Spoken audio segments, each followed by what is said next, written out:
Good morning, everybody. Welcome to the last day of action here at the ProFlex English Open, powered by the APP. It's day 6, it's Sunday, and it is mixed doubles day here to round off this wonderful event. I hope you've been enjoying the coverage for the last 6 days. We had a great day yesterday. We'll review some of that when we get a moment, but more importantly, let's look to the future and look at what's happening today in the mixed doubles.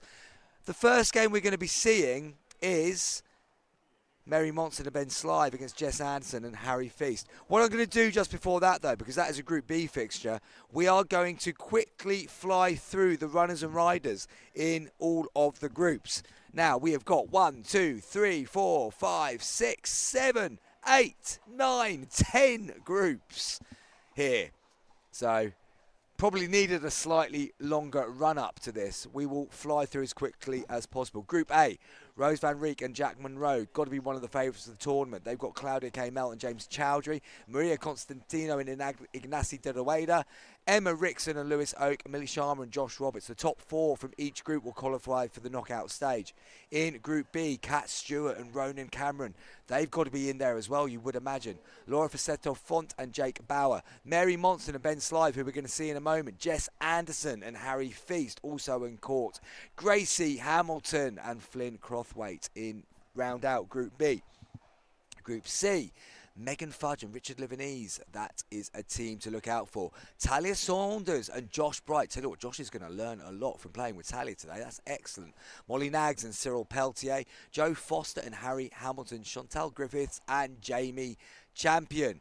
Group D, Bobby Oshiro, Alconcel and Randy Blanco. We saw Randy Blanco take bronze medal in the men's yesterday with Brandon Lane. Brooke Revuelta and Mara Garcia, Ellie Tompkinson and James Ling. I can never say her name correctly. Hermine Baxter Chinnery. I hope I've got that right. Charles Bowen Rayner, Nia Rogers and Callum Matthey. In Group E, Glauca Carvajal Lane and Brandon Lane. Watch out for those two. I love them playing as a pair. Brandon is such a character on court. Sabrina Mendez Dominguez and Jesus Garcia Gar. Marina Alcaide, Matthias Matisic. Matthias has had a great week so far. Lauren Gosling and Daniel Wren. Alice McCormack and James Matthey. Group F, Domi Turkovic and Jay Sentonzi. Looking forward to seeing them play together. There'll be a lot of energy on court. Katie Morris and Pep Kanyadel. Tash Hood and the American Martin Thomas. Georgia M. Going to get her surname. Somebody's going to have to remind me how to say that properly again. Could be McCall, could be Macaulay. I'm not too sure. Aidan Sippy, Tessa Broynes and Joe Claremont. In Group G, Shelby Bates and Jaden Broderick. Shelby, gold medal winner yesterday. Jaden Broderick had a great run in the men's as well. Thadio Locke and Theo Platel. Raquel Amaro and David Elisas Cases. Sonali Patel and Alexander Minogue Stone. Eva Lily Ellingham and James McKinley. Group H, I like this pair. Nicholas Skoman and Joey Farias. Molly O'Donoghue and Balint Bacco, quite like them as well, to be fair. Rebecca Peels and Paul Van Loon. Rachel McRae and Jack Edwards. Sabrina Edwards Pereira and Jason Edwards Pereira. The siblings go together. Just a couple more groups to go, guys. Cara Wheatley and James Broker, our top season Group I. Paige Juan Cow and Ben Corsten. Abigail O'Kelly and Julian Slive. Duru Becca Roglu and Boris Pack. Jocelyn Hunt and Jason Patel. Finally, Group J. Evie Kenner and Tristan Dussault. Good pair there for Evie and Tristan. Caroline Oshrek and Louis Laville. Sarah Chumilas Lidon and Hector Sanchez Vidal. Christina Anna Jensen and Adrian Jimenez. And finally, Ray Claremont and Ewan Skillicon. They are all your players heading into this competition today. Now, pairs that obviously stand out straight away. Top of Group A, Rose Van Reek and Jack Monroe. You've got Kat Stewart and Ronan Cameron. Megan Fudge and Richard Livanese. Now, Richard Livanese was paired with Rose Van Reek last year, and Megan Fudge was paired with Jack Monroe, so they've swapped it around a bit going into this one. Bobby Oshiro, Alconcel and Randy Blanco. Glauca Carvajal Lane and Brandon Lane, well, they've played so much together, such an established partnership, and obviously a married couple. Let's see what they're going to bring to the table today. I like the pair of Shelby Bates and Jaden Broderick. Jaden was playing some good men's doubles yesterday, and of course Shelby Bates, gold medal winner. So look, top 4 from each group go through later on. Now that means there's a round of 64. There's a round of 64, and there are 1, 2, 3, 4, 5, 6, 7, 8, 9, 10, 11, 12, 13, 14, 15, 16, 17, 18, 19, 20, 21, 22, 23, 24 buys into the round of 32. We have got a lot of pickleball coming up for you. Now the players are on court, and we're going to be getting underway in the not too distant future. Jess Anderson and Harry Feast, English pair, up against Ben Slive and Mary Monson, the US pair. Jess Anderson, recently married to Sam, of course, formerly known as by her maiden name, Jess Wilson. She is the co-founder of Outlaws Pickleball. Had an 85% win rate in the Challenger division last year in the Premier Pickleball League in the UK. Women's doubles champion at the Dutch Open. Women's singles champion at the Italian Open. So she's been playing some good pickleball recently. Harry Feast, we had Harry in our pure pickleball team in the Premier League yesterday. He's back in it again, and he got the title of MVP of the Challenger division last season, winning all 6 of his matches for the South Coast Pickleball. Won medals at various levels, and his game has improved massively in the last year. But they've got a big task today because they're against Ben Slive, 16 years old, from Boca Raton in Florida. He's one of the APP national team, Next Gen USA, who are here for this tournament. Lost in the quarter-finals yesterday, I believe. Dominated their group, winning 5 wins from 5 in the group with James Chowdhury. And Mary Monson, well, she's 17 years old. Plays for Utah Tech University. 4-time collegiate national champion. Her and her partner, Lauren Mercado, secured first place in the women's doubles at the APP Selkirk US Collegiate Championships.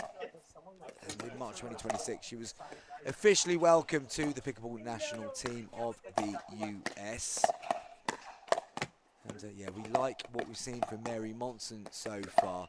Players going through their final warm-ups. What else we got coming up for you today on the schedule?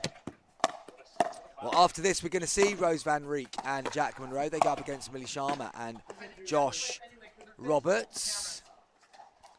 And after that, we will bring you Megan Fudge and Richard Livanese against Joe Foster and Harry Hamilton. Then we get to see Bobby Ishiro, Alconcel and Randy Blanco against Ellie Tompkinson and James Ling. Then we've got Glauca Carvajal Lane and Brandon Lane up against Sabrina Mendez Dominguez and Jesus Garcia Gar. That'll be a good one to watch out for too. And a bit later, we are going to see Shelby Bates and Jaden Broderick. We are looking in good shape. So this is looking like a stacked card. We're about 1:30. We'll be moving into the round of 64 if things run to time, which is good for us too. To be getting into knockout pickleball later on. The mixed doubles finals, they're scheduled for 10 to 6 tonight. We'll be bringing you the bronze final here on Championship Court number 2.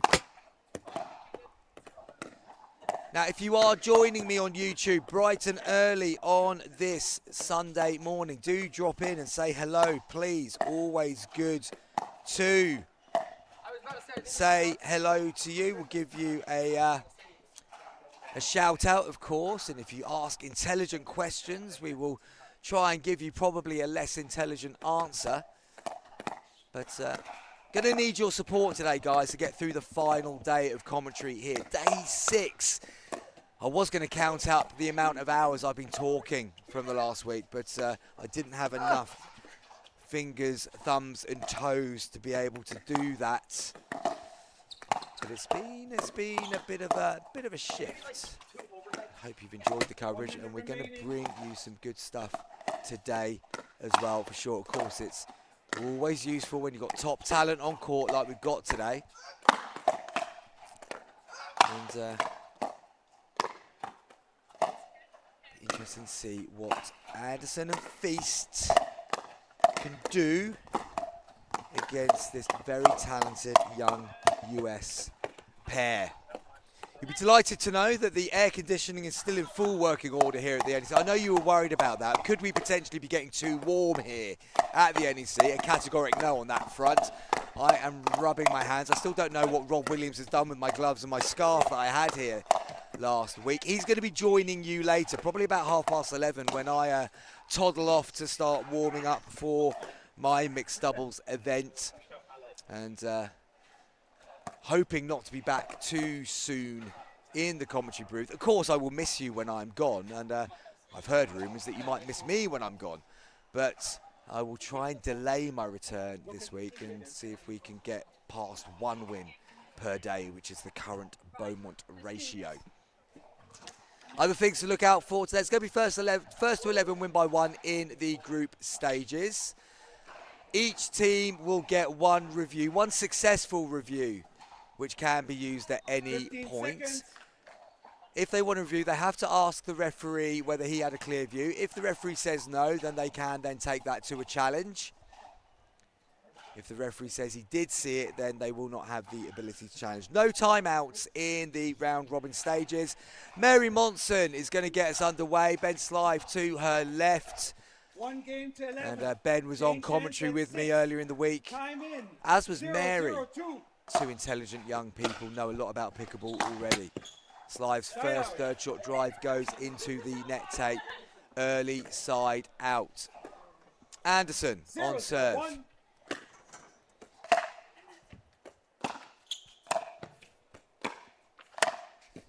Nice put down the middle Second from serve. Monson. Bit of lift on that one from Anderson. Monson just standing tall at the non-volley zone 0, line. 0, 2. Plays it through the gap. Ball goes over to Harry Feast.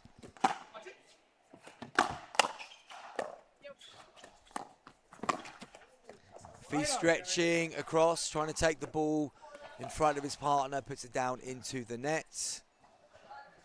0, 0, 1.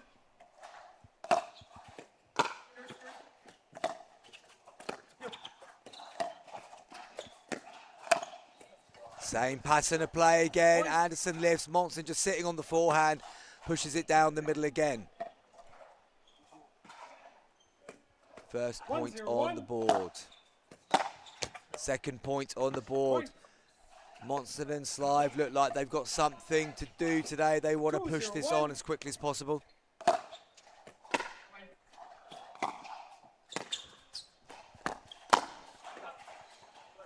Slive has a look at Anderson's reactions there. That shot was pulled wide.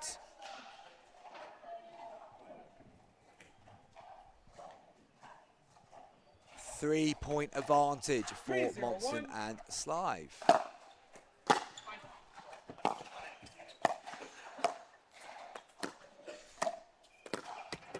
Anderson struggling on that right-hand side of the court at the moment. Monson very comfortable just going across court in there. Had a couple of pop-ups from Jess. This time she looked to change the pattern, but missed the dink.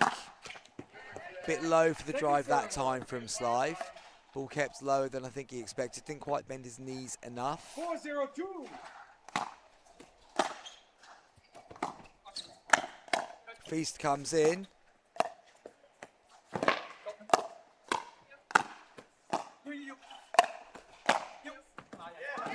Nice shot from Harry Feast down the middle. Monson just shifted a fraction to her right there. The ball came whistling past her. 0, 4, 1. Good action there from Harry Feast, and they get the side out.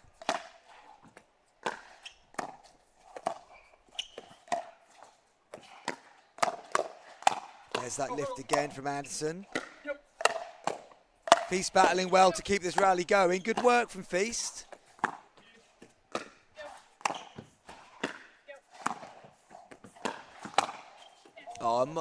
Slive again just slid across, saw the opening and just pushes it through the gap. 0, Second 4, serve. 2.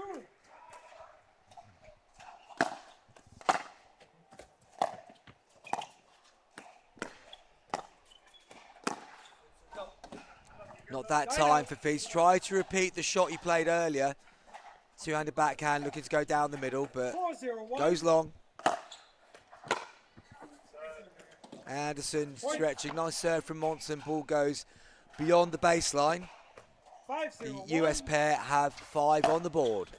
Change ends at 6. Anderson misses the cross-court dink Timeout, again. change ends. And we are 6-0-1, going to 1 change minute. ends. So, Anderson and Feast just need to try and calm it down a little bit. Slive and Monson are playing this at the pace they want to. Anderson's not really adjusted to the pace of the game yet. Feast has had a couple of really nice moments himself, some good defensive work and a nice two-handed backhand that went through the middle. For Slive and Monson, they're feeling pretty comfortable at this moment in time. They got off to a strong start. Just to remind you that Rose Van Reek and Jack Monroe come up next. Millie Sharma and Josh Roberts will be their opponents. That is scheduled for 9:25, so feels like we 15 might seconds. be running to schedule despite the later start. Monson on in. serve. 6-0-1. 6-0-1, we're back in play.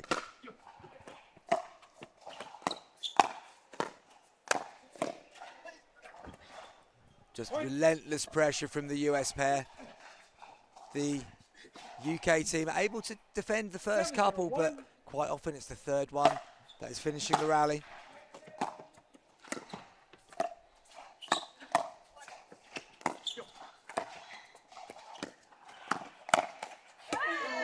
Better from Anderson and Feast that time. Anderson got a couple of nice cross-court dinks there to get bouncing. Then they force the error from Slive. Good point construction gets them a look at Slive's second serve. 7-0-2.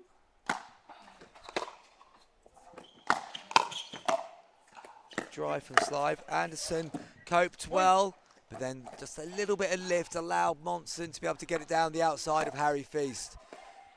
Smile still on the face of Harry Feast. Such a positive player, such good energy when Feast is on court.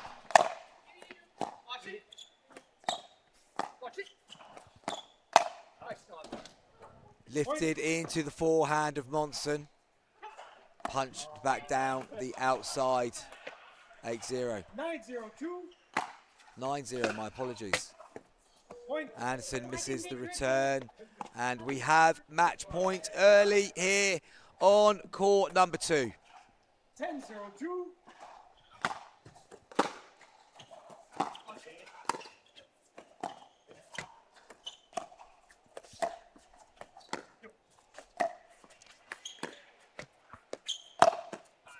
And we finish with an ATP from Mary Monson. Just kissed off the net cord, gave it a bit of width. And Monson hit the inside of Feast's left foot. So a convincing win for Monson and Slive.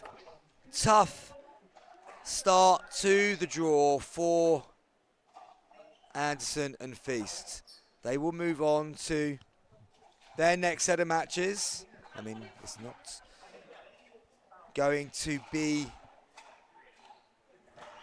much easier for them with Kat Stewart and Ronan Cameron in there, Laura Facetto-Font and Jake Bauer.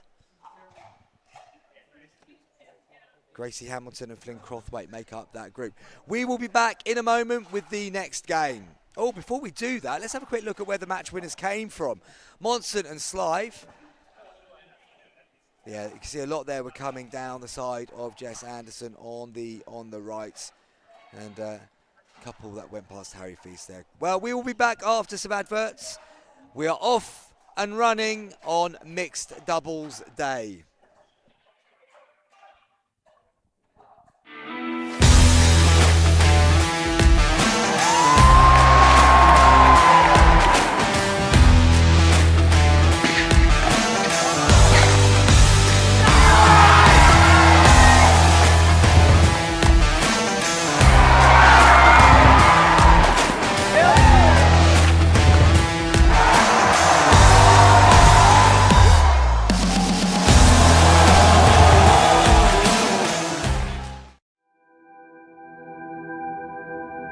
As a professional athlete, my equipment is very important to me.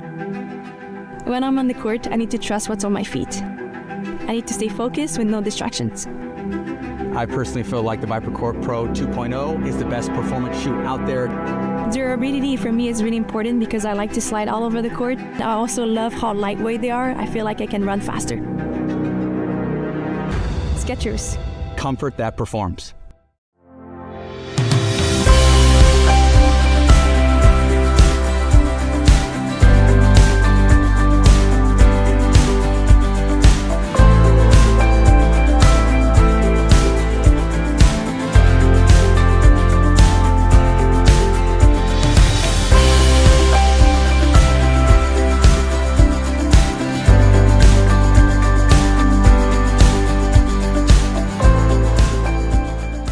The APP Tour is back in 2026, and we're bringing the world's best pickleball tour to your city. That was sick.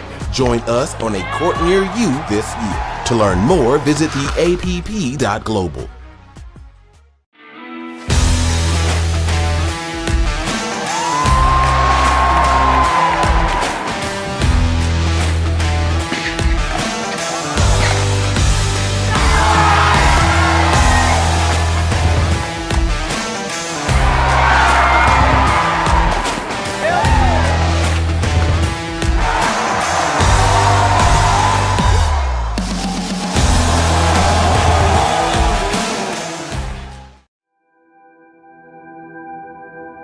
As a professional athlete, my equipment is very important to me. When I'm on the court, I need to trust what's on my feet. I need to stay focused with no distractions. I personally feel like the ViperCore Pro 2.0 is the best performance shoe out there. Durability for me is really important because I like to slide all over the court. I also love how lightweight they are. I feel like I can run faster. Skechers. Comfort that performs.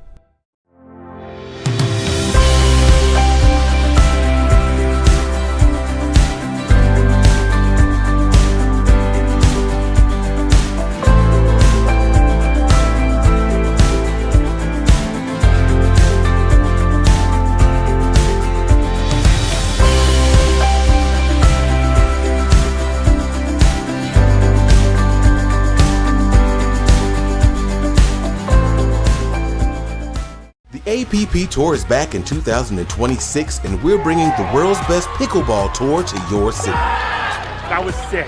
Join us on a court near you this year. To learn more, visit theapp.global.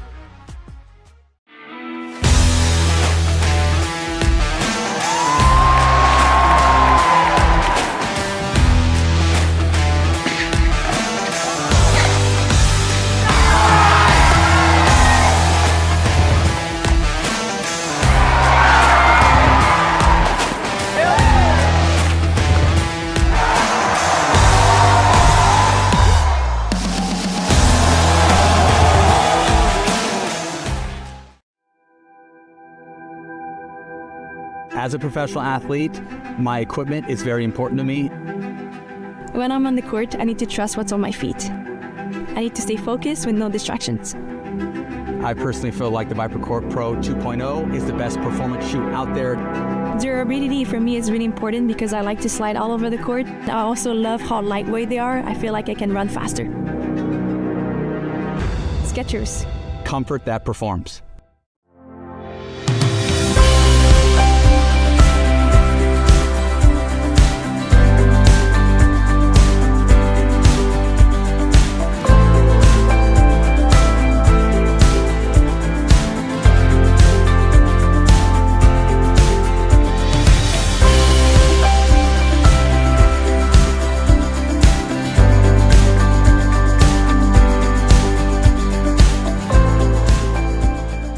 The APP Tour is back in 2026, and we're bringing the world's best pickleball tour to your city. That was sick. Join us on a court near you this year. To learn more, visit theapp.global.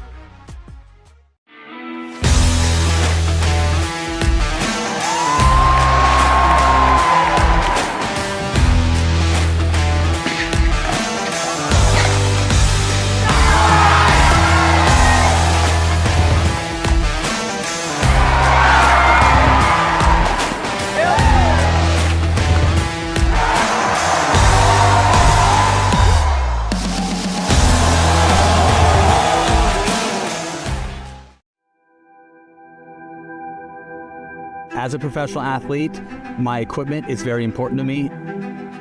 When I'm on the court, I need to trust what's on my feet. I need to stay focused with no distractions. I personally feel like the ViperCourt Pro 2.0 is the best performance shoe out there. Durability for me is really important because I like to slide all over the court. I also love how lightweight they are. I feel like I can run faster. Skechers. Comfort that performs.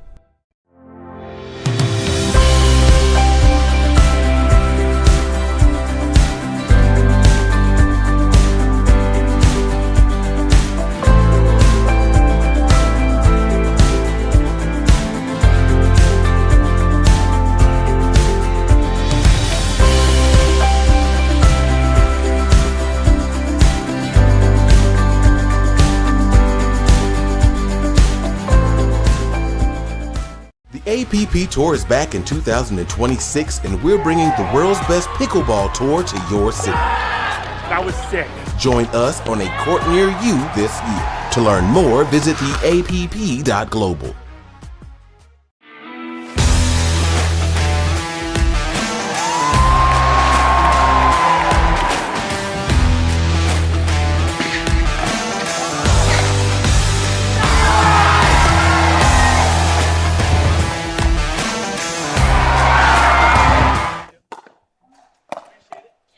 Welcome back to court number 2, folks. My apologies, just got caught in a bit of a Starbucks queue there. Thought I'd take that moment with that first game finishing quite quickly to go and get myself stocked up for the day, but had to come running back because players have appeared on court. And what players have appeared on court? This game is our first look at Rose Van Rijk and Jack Munro this morning up against Josh Roberts and Millie Sharma. They'll be getting underway shortly, and I'm going to say thank you to Heidi McCune in advance because she's bringing me my coffees that are still waiting to be made by the staff at Starbucks. Other coffee chains are available, but none are as close to me, about 100 yards to my right. And you may have heard yesterday I made the stunning revelation that the vouchers that we've been given to keep ourselves fed and watered work in Starbucks as well, which was a great bit of news. I think Jack Munro just saying good morning to the commentary team by trying to send a ball into the booth. Rose Van Rijk goes to go and get it.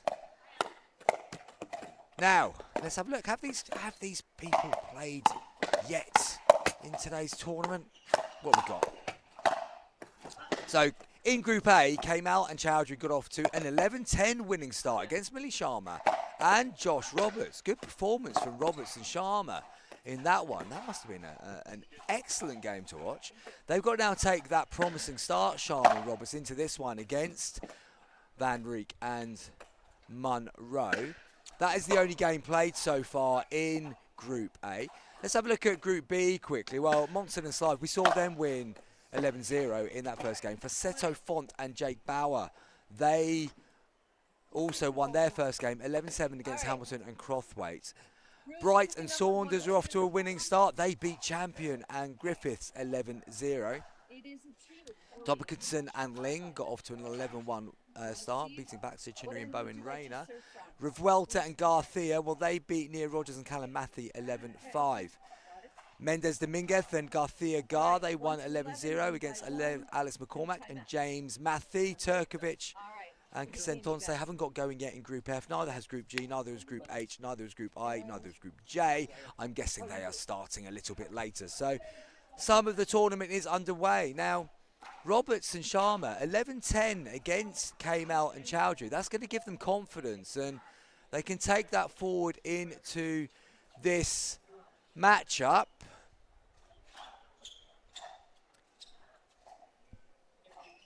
It's going to be interesting to see how it goes, and it would have been really good to have watched that game for Roberts and Sharma to see what's working well for them already. Josh Roberts, a game who has... his game has improved phenomenally over the last year. Millie Sharma, she's been around on the circuit for a couple of years now. Certainly one of the most solid players out there on the female side of things. Now, Munro and Van Rijk are going together. Monroe starting on the right. Interesting. Let's see what happens here.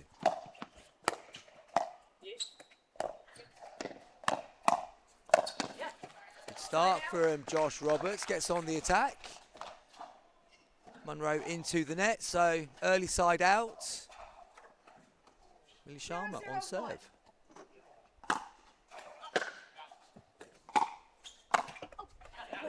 Rodrigue puts the volley into the net. So first point of the game to Sharma and Roberts.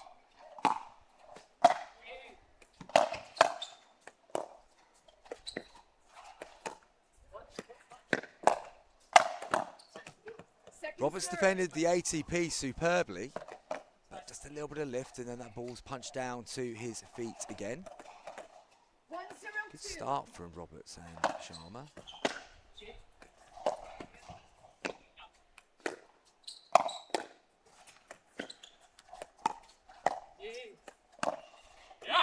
Nicely played, Josh Roberts. Nicely played indeed. Second point on the board for the local team. I say local, using the whole of the UK as local. Two-handed cross court from Roberts just finds the net in the way, but they can be very pleased with that initial start. And here is Heidi McCune. What a superstar she is, bringing the coffee. Thank you ever so much, Heidi. Have a good day on the refereeing side of things.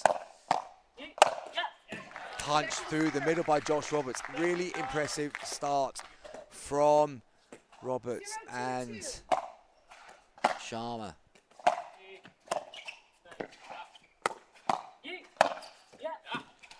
Just out. Was it out or in? What's the call there? Didn't pick up the call from Van Rijk. Ball's out. In, sorry. So it's a side out.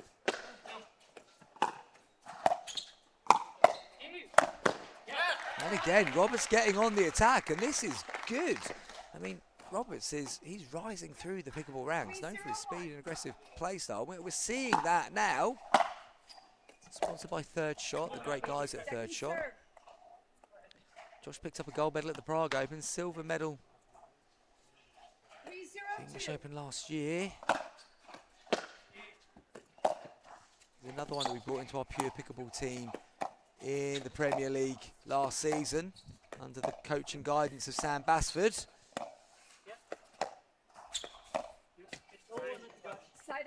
But they've got a 3-point lead. Yes, it's a side out, but they can be very pleased with how they have started in this game. Van Rijk and Monroe won't be panicking. Of course they won't. Players of their quality, but Roberts' return just goes long. And it'll be a case of Monroe and Van Rijk just now working out what the ideal situation is and bringing that to the table.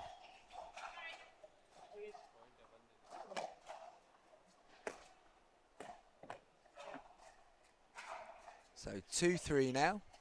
2-3.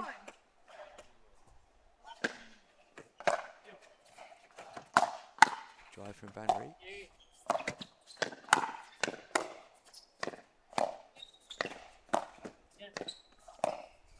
Roberts' reactions, incredible. Oh, but Monroe just leads on it.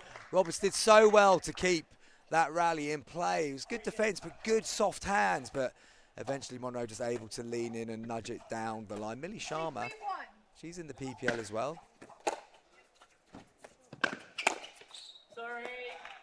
Just lifts up, clips Van Rijk on the way through.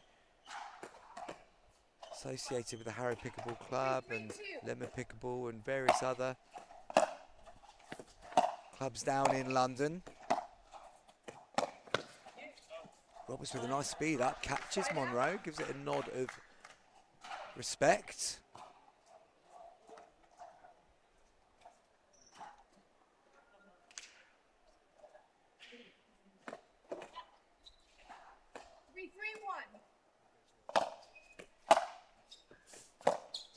Side out and 3-3. Sharma gets on the attack. Monroe battling. Great angle there.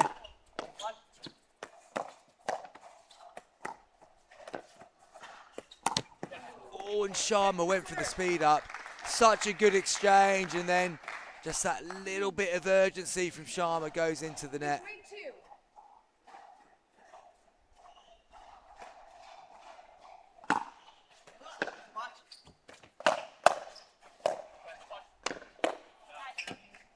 Monroe on the attack. Liking the way Roberts gets down to reset, but that time it couldn't go up and over. 3-3-1.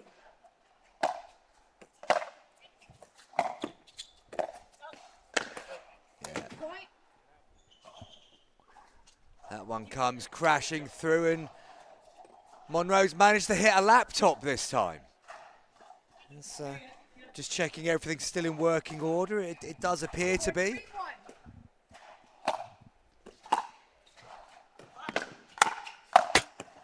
Van Rijk coming through on the attack, puts it into the net.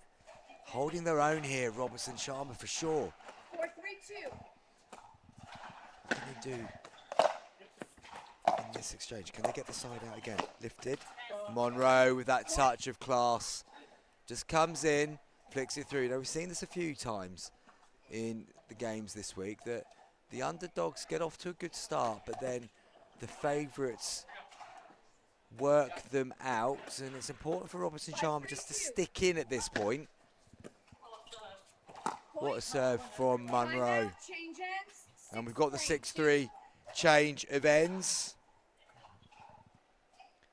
So the next few bits are really important for Millie Sharma and Josh Roberts. They just need to find a way of not letting Van Rijk and Monroe run away from them over the next couple of points.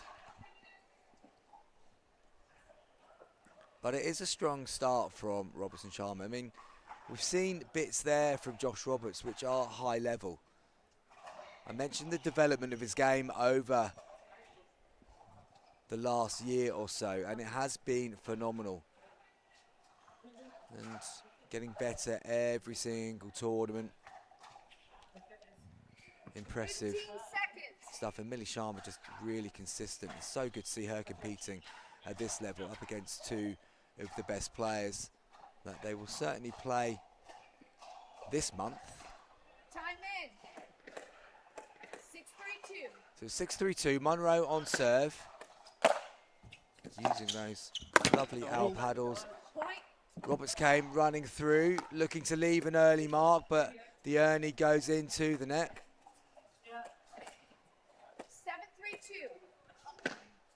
7-3-2. Lack of communication, unwinding the stack. Van Rijk saw the gap and just calmly puts it through the space. And suddenly the game looks very different now. 8-3 on the serve from Monroe. 8-3-2.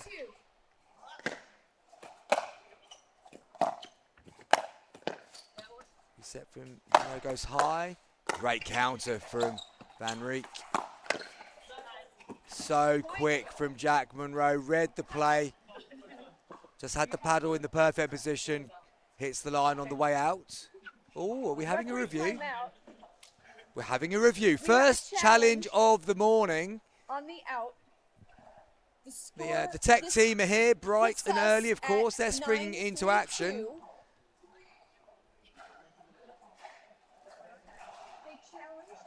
Here comes the challenge. Now, Beaumont versus Stupa. Beaumont's won a lot of them. Stupa have got me twice. I think that ball went out. Sorry, I think that ball was good. Let me get it right. I think that ball was good. We shall see. But you can't blame Roberts and Sharma for challenging it. You can blame Jack Monroe for hitting our laptop, Jack. Smashing the ball through the court. Here we go. Yeah, the ball was good. The ball was good. So 9-3 now for Monroe and Van Rijk. Resume play. Over here. So Monroe's going to be serving. 2 points away from taking victory here in this game. Time in. Sharma and Roberts lose their review.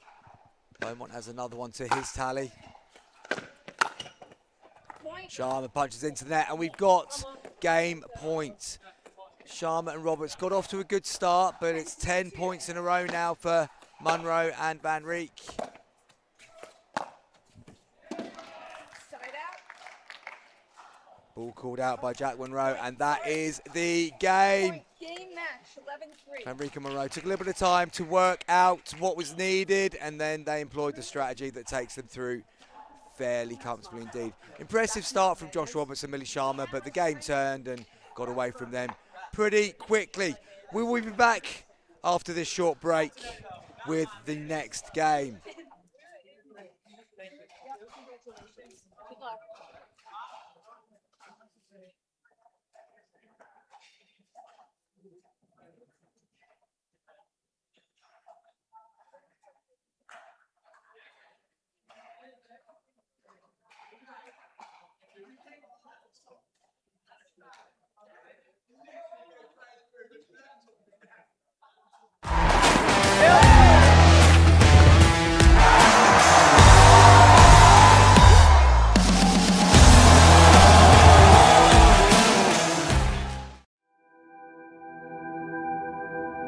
As a professional athlete, my equipment is very important to me. When I'm on the court, I need to trust what's on my feet. I need to stay focused with no distractions. I personally feel like the ViperCourt Pro 2.0 is the best performance shoe out there. Durability for me is really important because I like to slide all over the court. I also love how lightweight they are. I feel like I can run faster. Skechers. Comfort that performs.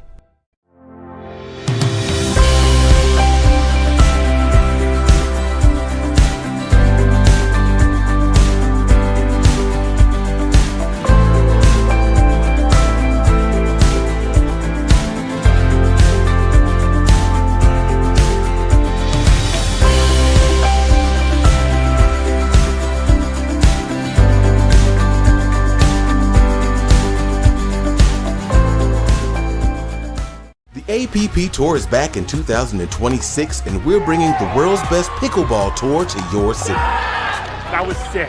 Join us on a court near you this year. To learn more, visit theapp.global.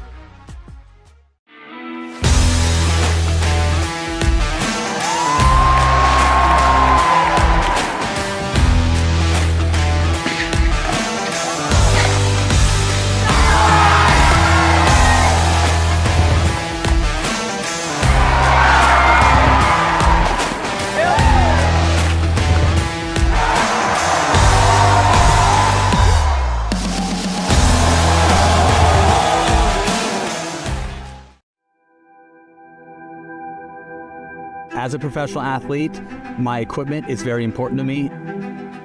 When I'm on the court, I need to trust what's on my feet. I need to stay focused with no distractions. I personally feel like the ViperCourt Pro 2.0 is the best performance shoe out there. Durability for me is really important because I like to slide all over the court. I also love how lightweight they are. I feel like I can run faster. Skechers. Comfort that performs.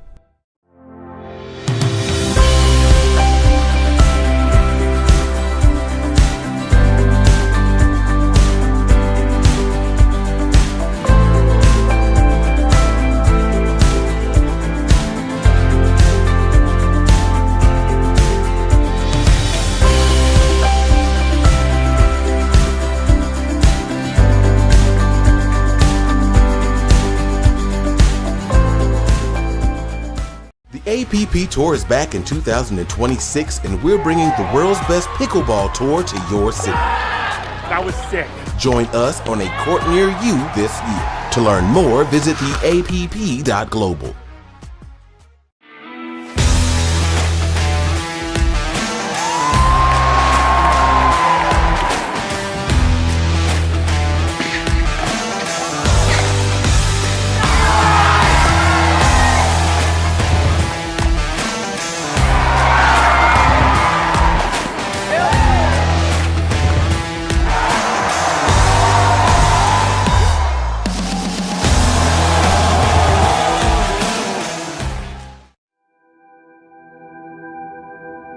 As a professional athlete, my equipment is very important to me. When I'm on the court, I need to trust what's on my feet. I need to stay focused with no distractions. I personally feel like the ViperCourt Pro 2.0 is the best performance shoe out there.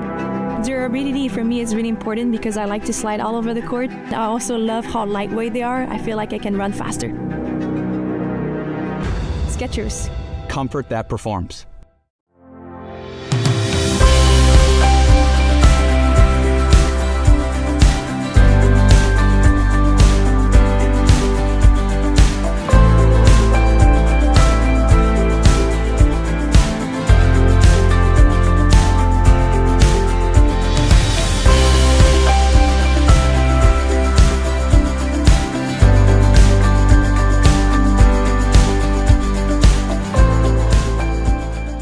The APP Tour is back in 2026, and we're bringing the world's best pickleball tour to your city. That was sick.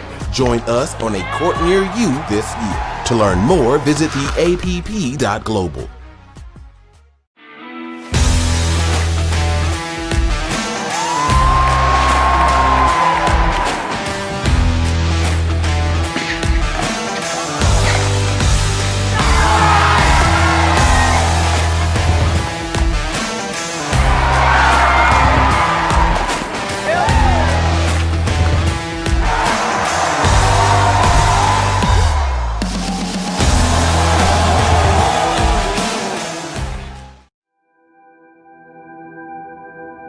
As a professional athlete, my equipment is very important to me. When I'm on the court, I need to trust what's on my feet. I need to stay focused with no distractions. I personally feel like the ViperCourt Pro 2.0 is the best performance shoe out there. Durability for me is really important because I like to slide all over the court. I also love how lightweight they are. I feel like I can run faster. Skechers. Comfort that performs.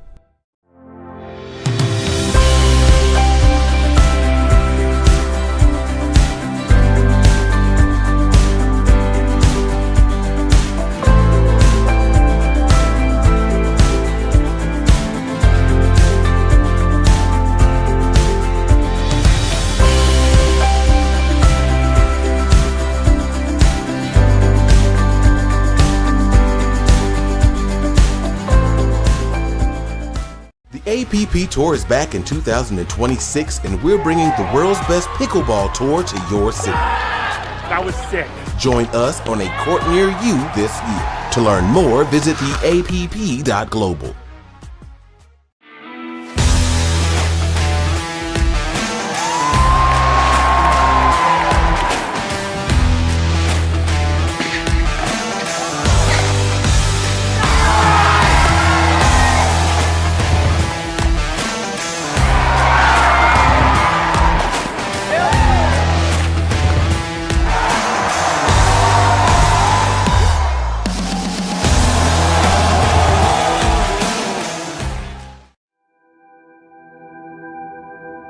As a professional athlete, my equipment is very important to me.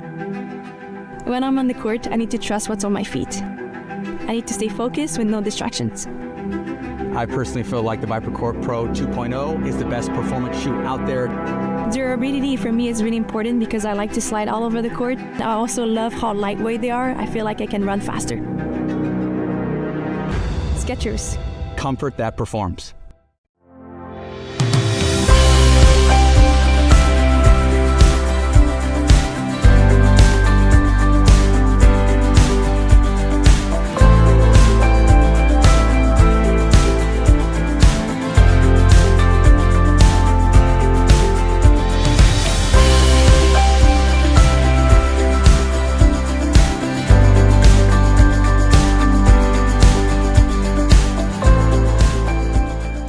The APP Tour is back in 2026, and we're bringing the world's best pickleball tour to your city. That was sick.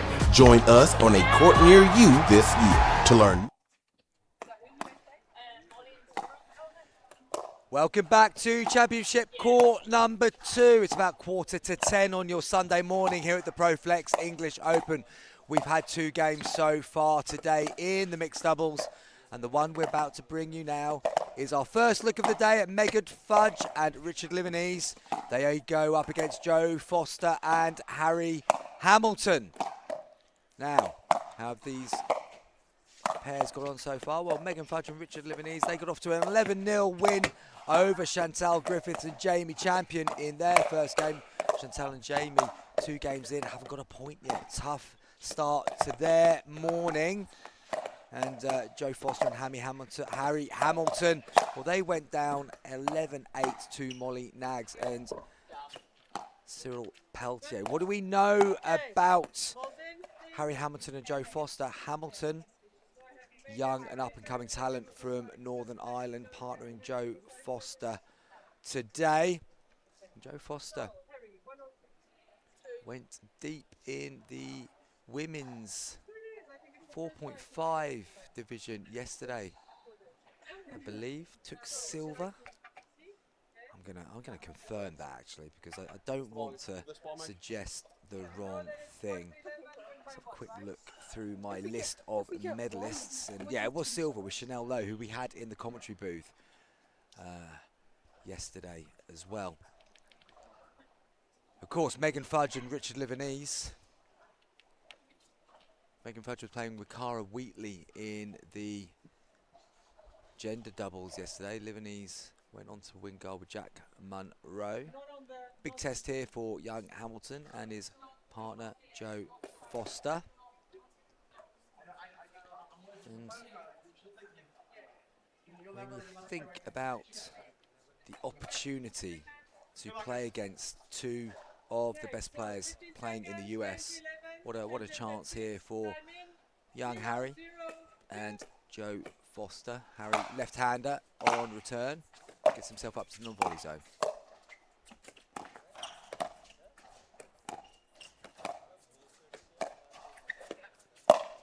ATP nearly defended by Hamilton.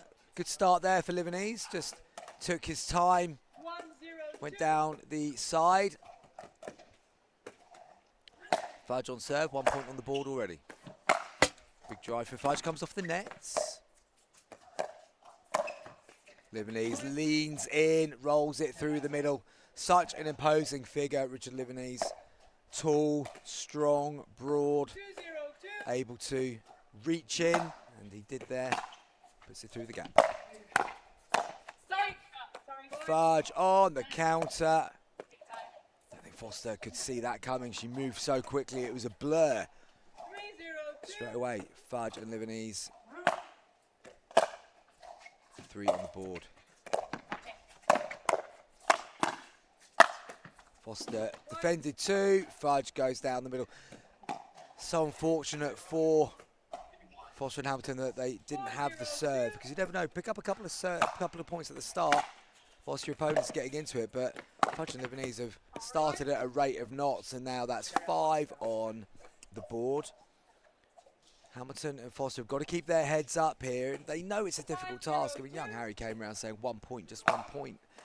And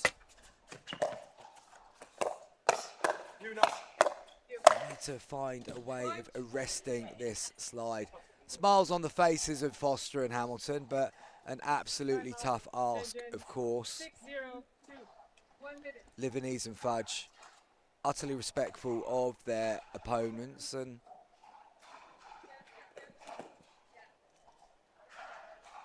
they've started at 0-0-2. It's now 6-0-2. It's all been straight off the first serve of the match of Megan Fudge. Absolutely one-way traffic, as we probably would have expected. But I don't think even Foster and Hamilton would have thought it would have been so rapid. We've had 6 rallies and we've got a change of ends. So Megan Fudge serving straight after the change of ends. Is there anything Hamilton and Foster can try and have an opportunity to serve in this game?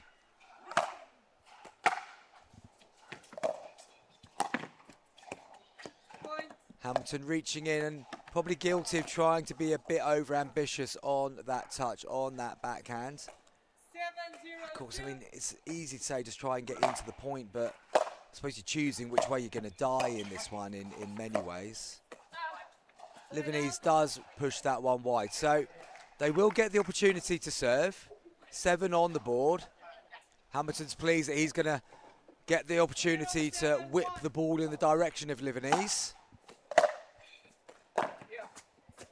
Nice drop from Foster. But this time just pushed it a little bit too much. But take confidence from that first exchange. Joe Foster with a nice initial third shot drop, but able to get back in. There's the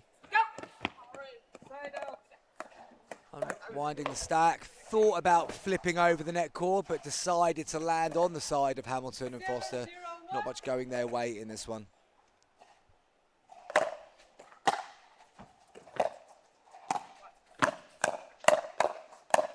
Oh, Livanese has clipped Foster on the ear.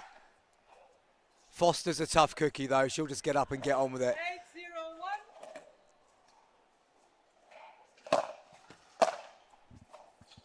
But the return does go long. 9-0-1.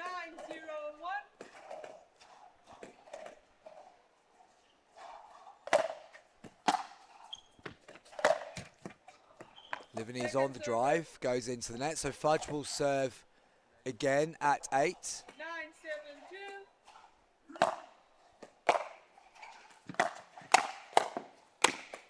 Well played, Harry Hamilton. Got the opportunity to show us a little bit of what he can do there. We've got the side out. It's 0-9 on the board, 0-9. 0-9-1.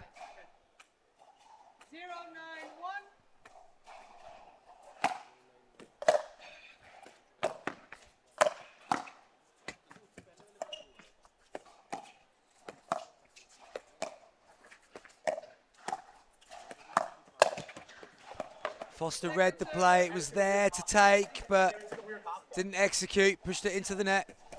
0-9-2.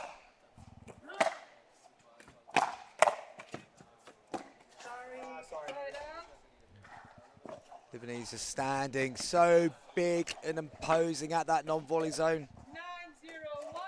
9-0-1. 9-0-1.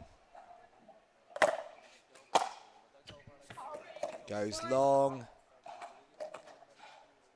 It's hard for these players when they cut. They don't play players like this ever.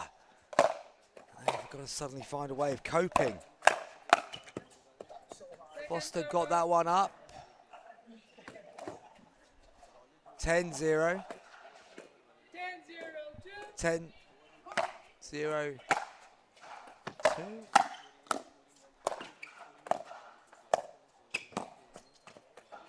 Good bit of pressure there from Hamilton and Foster. Now, I presume what Harry Hamilton and Foster have done is allowed the opposition to get into a 10-0 advantage, and now they're going to make the comeback. Is this going to be the most epic comeback in pickleball history?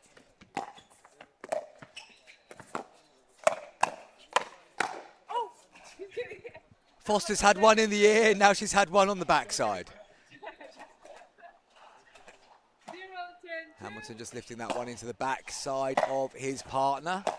Gone for the lob.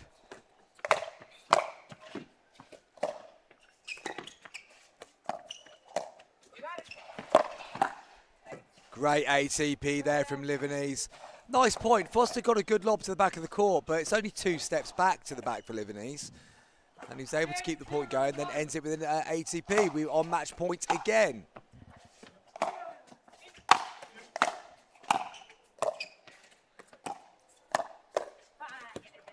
And again, Foster just getting caught on that forehand.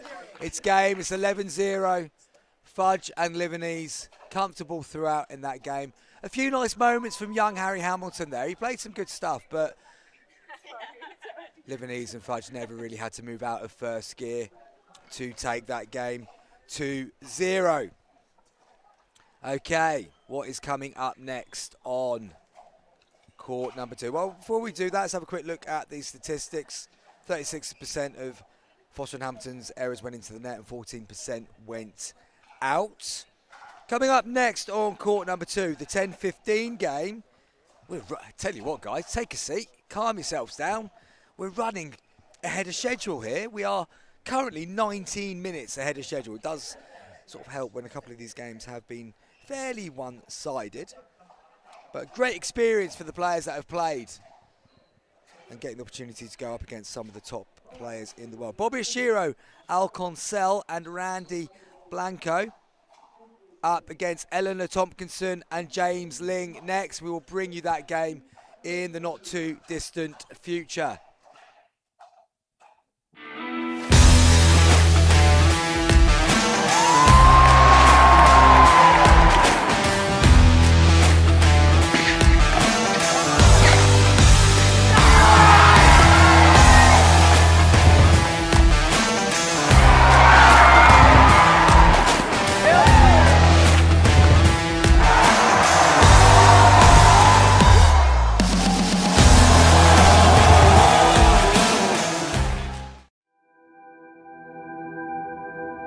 As a professional athlete, my equipment is very important to me. When I'm on the court, I need to trust what's on my feet. I need to stay focused with no distractions. I personally feel like the ViperCore Pro 2.0 is the best performance shoe out there. Durability for me is really important because I like to slide all over the court. I also love how lightweight they are. I feel like I can run faster. Skechers. Comfort that performs.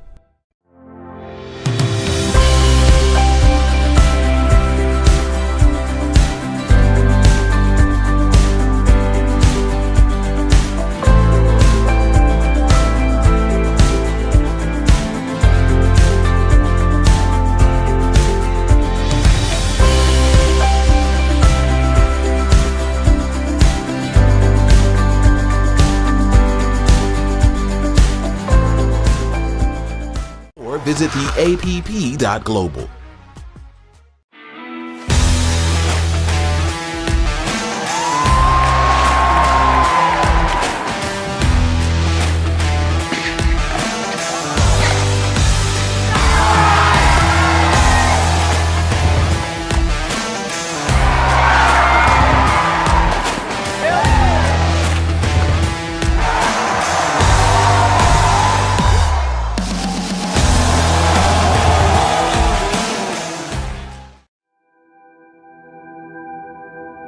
As a professional athlete, my equipment is very important to me. When I'm on the court, I need to trust what's on my feet. I need to stay focused with no distractions. I personally feel like the ViperCore Pro 2.0 is the best performance shoe out there. Durability for me is really important because I like to slide all over the court. I also love how lightweight they are. I feel like I can run faster. Skechers. Comfort that performs.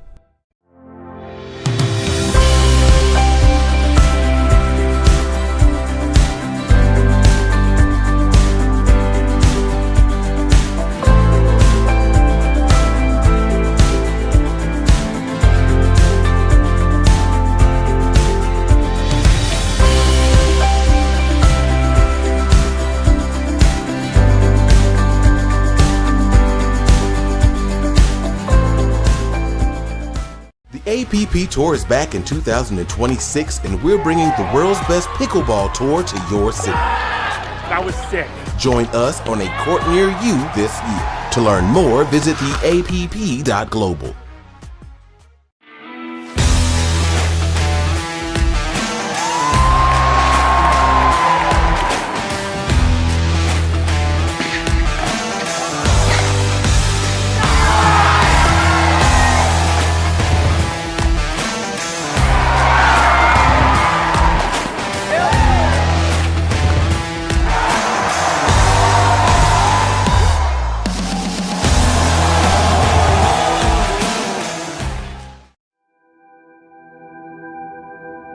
As a professional athlete, my equipment is very important to me.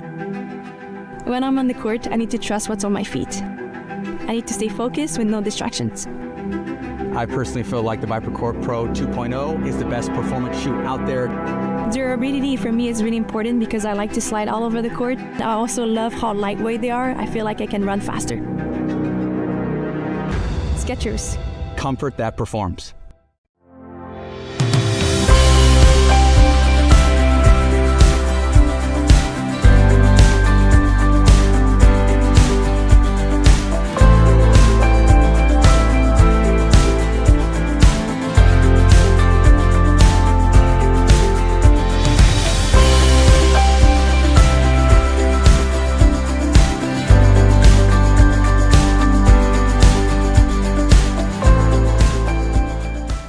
APP Tour is back in 2026, and we're bringing the world's best pickleball tour to your city. That was sick. Join us on a court near you this year. To learn more, visit theapp.global.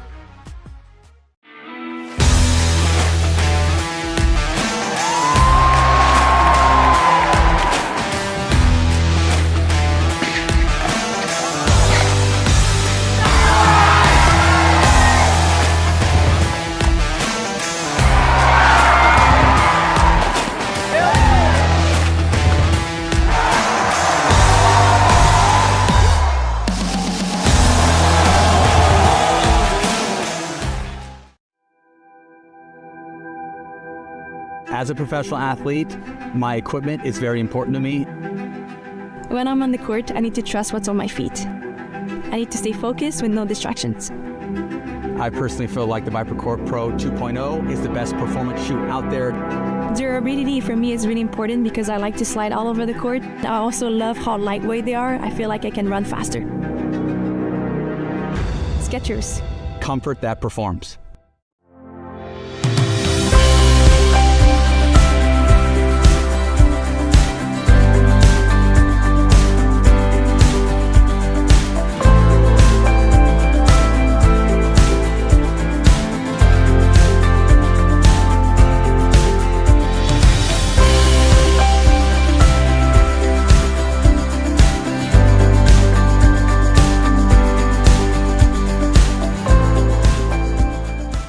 APP Tour is back in 2026, and we're bringing the world's best pickleball tour to your city. That was sick.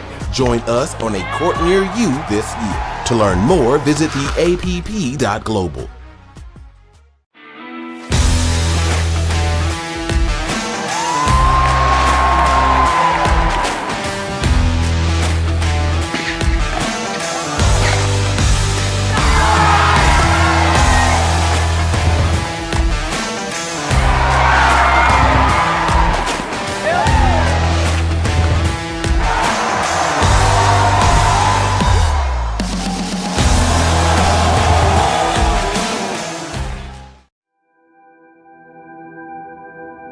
As a professional athlete, my equipment is very important to me. When I'm on the court, I need to trust what's on my feet. I need to stay focused with no distractions. I personally feel like the ViperCourt Pro 2.0 is the best performance shoe out there. Durability for me is really important because I like to slide all over the court. I also love how lightweight they are. I feel like I can run faster. Skechers. Comfort that performs.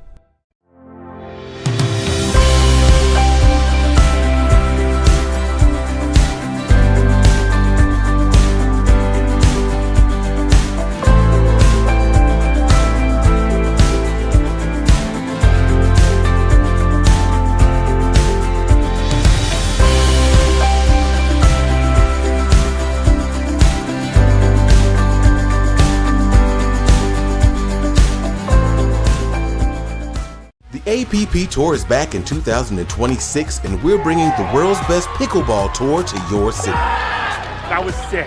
Join us on a court near you this year. To learn more, visit theapp.global.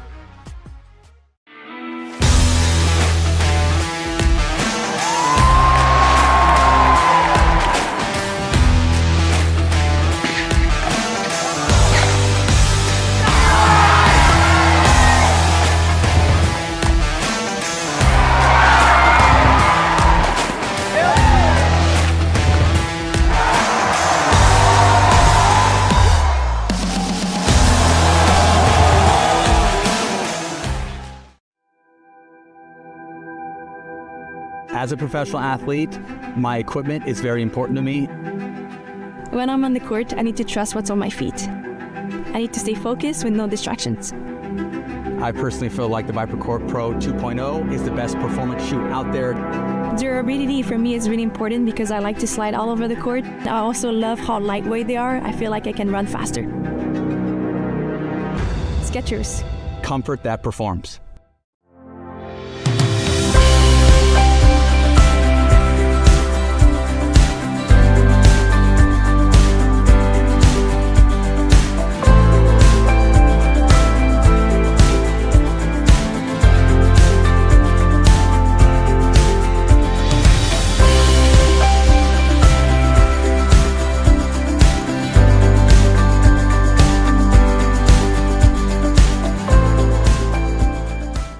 APP Tour is back in 2026, and we're bringing the world's best pickleball tour to your city. That was sick. Join us on a court near you this year. To learn more, visit theapp.global.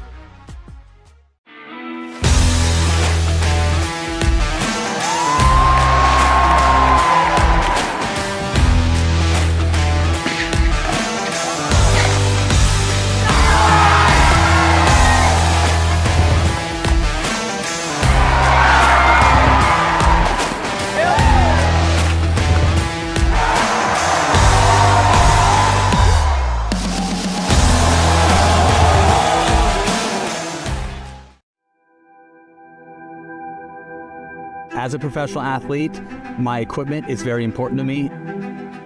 When I'm on the court, I need to trust what's on my feet. I need to stay focused with no distractions. I personally feel like the ViperCourt Pro 2.0 is the best performance shoe out there. Durability for me is really important because I like to slide all over the court. I also love how lightweight they are. I feel like I can run faster. Skechers. Comfort that performs.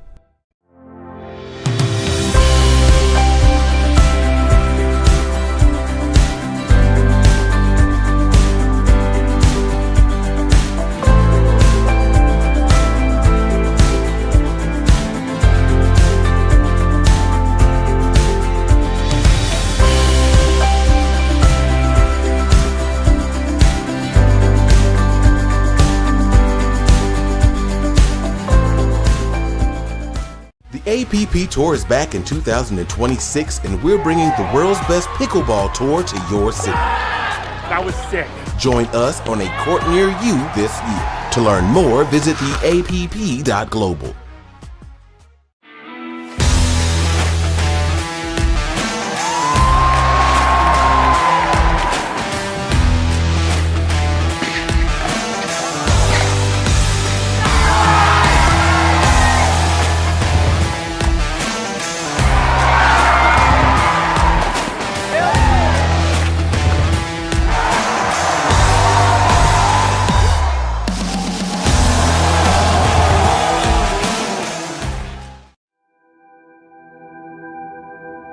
As a professional athlete, my equipment is very important to me.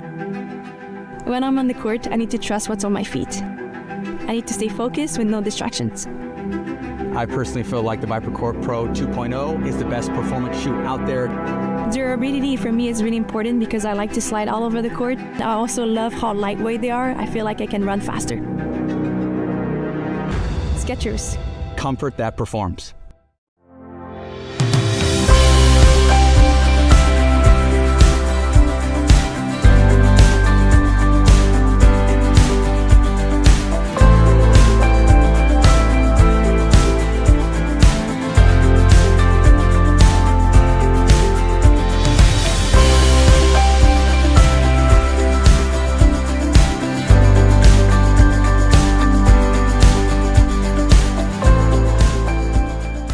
The APP Tour is back in 2026, and we're bringing the world's best pickleball tour to your city. That was sick. Join us on a court near you this year. To learn more, visit theapp.global.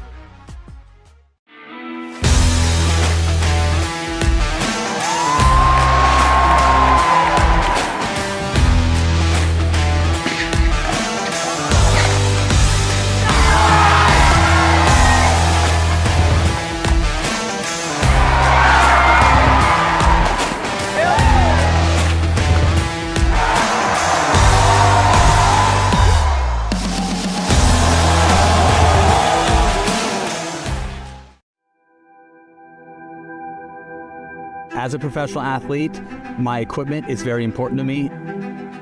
When I'm on the court, I need to trust what's on my feet. I need to stay focused with no distractions.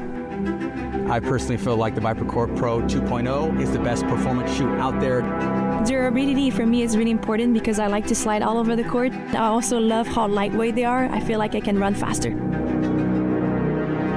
Skechers. Comfort that performs. Welcome back to court number 2. Sunday at the ProFlex English Open, powered by the APP.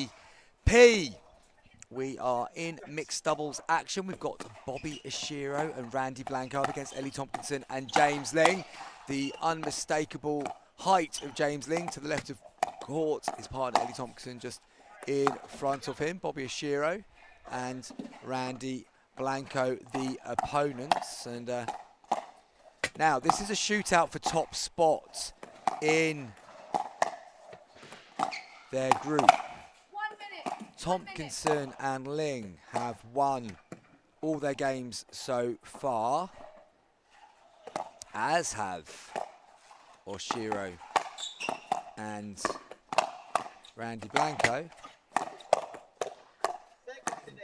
What do we know about the two pros from the States? Well, Bobby Oshiro plays in the APP, has played in MLP, former tennis player. Born and raised in Hawaii and played 4 years of standout tennis at the Boys State University, NCAA Division 1 level. Came into pickleball in late 2020 after the COVID pandemic. And after winning a few local moneyball tournaments, decided to turn pro in the summer of 2021. Regularly goes deep in the APP tournaments. Duper of in around 5.9, which most of us can only dream of. What about Randy Blanco from Cuba, where he was the #1 tennis player?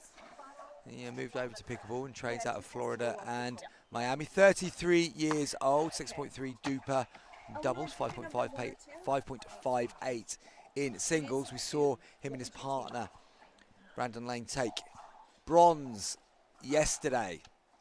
But again, he's often in the back end of tournaments. In fact, he won the silver medal alongside Carlotta Trevino in the APP Vlasic Pickles Classic. And, he's played quite a bit with Bobby Oshiro, so a well-drilled partnership for sure. Well, Ellie Tompkinson, she beat Thadia Locke in the final of last year's singles championships, and James Ling just recently signed to PPA Europe. He's a player with a great tennis background and one of the strongest English players around. So this one is about to get underway. In fact, it is underway. Ellie Tompkinson will serve. Ling gets himself up to the non-volley zone straight away.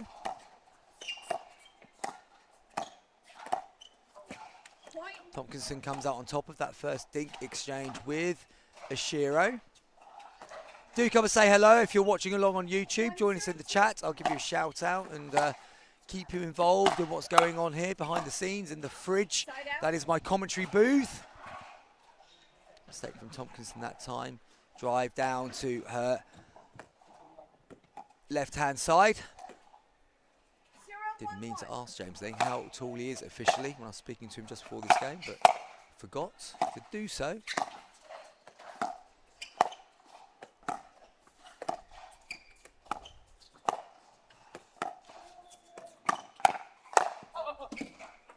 Ball's there for the forehand put away, but Ling just pushes it long.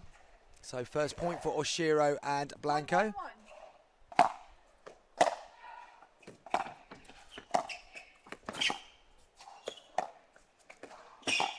Great athleticism from Blanco, but can't quite get far enough across to pull it back in. Ling showing nice angles there. 1-1-2.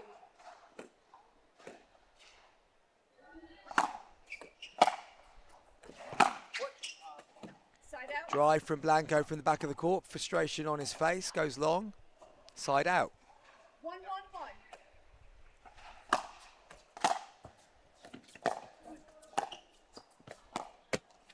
Off the net cord, Oshiro reacts well. Turns the net cord favour, and again.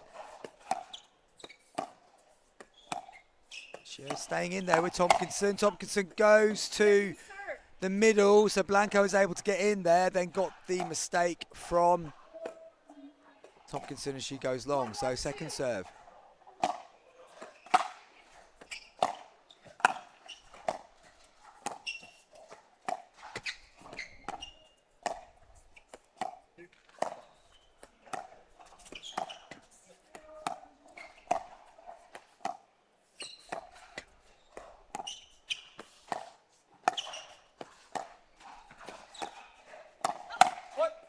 Ball just comes off the shoulder of Tompkinson, or maybe the left hand. She just gives the left hand a bit of a shake.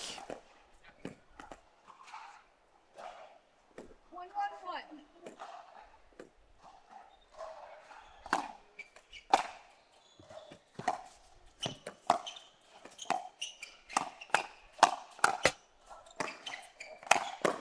Great reset from Tompkinson. Oh, I thought she got that up and over.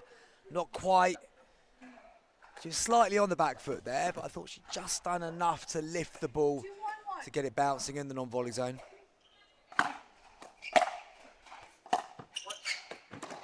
Pulled wide by Oshiro. 2-1-2.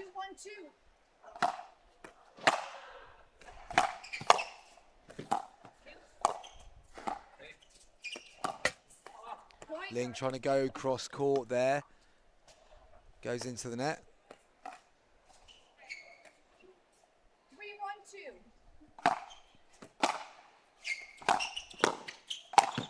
3-1-2. Bit too much height on that one, and then Blanco is able to come flying through. Puts the ball down to the right-hand side of Tompkinson, just clips the toes on the way through. 4-1-2.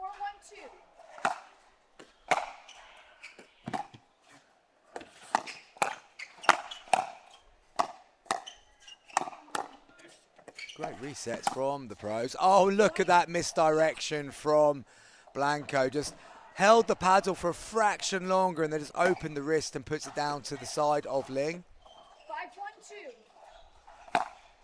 5-1-2. Tompkinson's return Timeout. is Team unsuccessful. And we have the change of net. ends. 1-2, 1 minute. 6-1.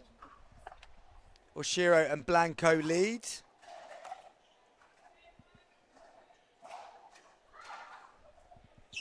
And it's a long way back here for Tompkinson and Ling. I mean, they've had a really strong start today.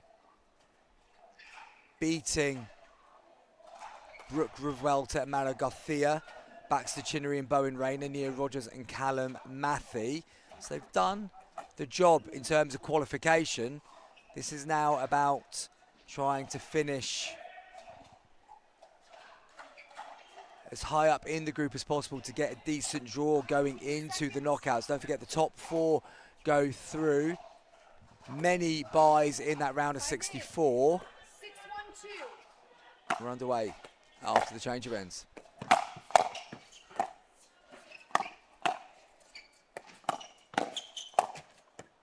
Point. Blanco just getting Ling as he was moving back to his left, and he just chops that backhand volley into the net. 2. Slower serve from Oshiro. Allows Blanco to drive.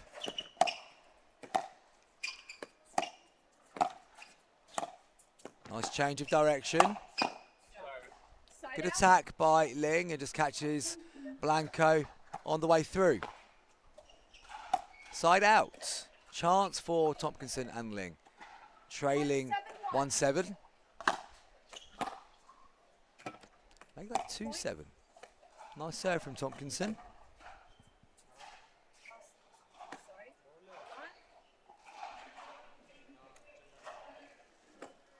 1-7-2.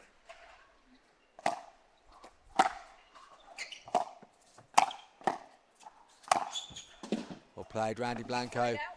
Went to the right-hand side, then went down the middle, having stayed central. 7-1-1.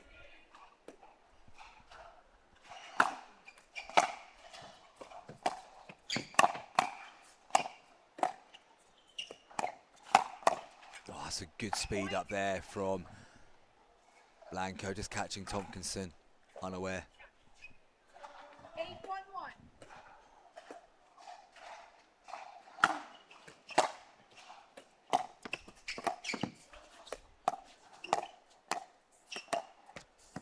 Point. Tompkinson's dink just not getting up and over the net. Frustration on the face of Ellie Tompkinson there. 9-1-1.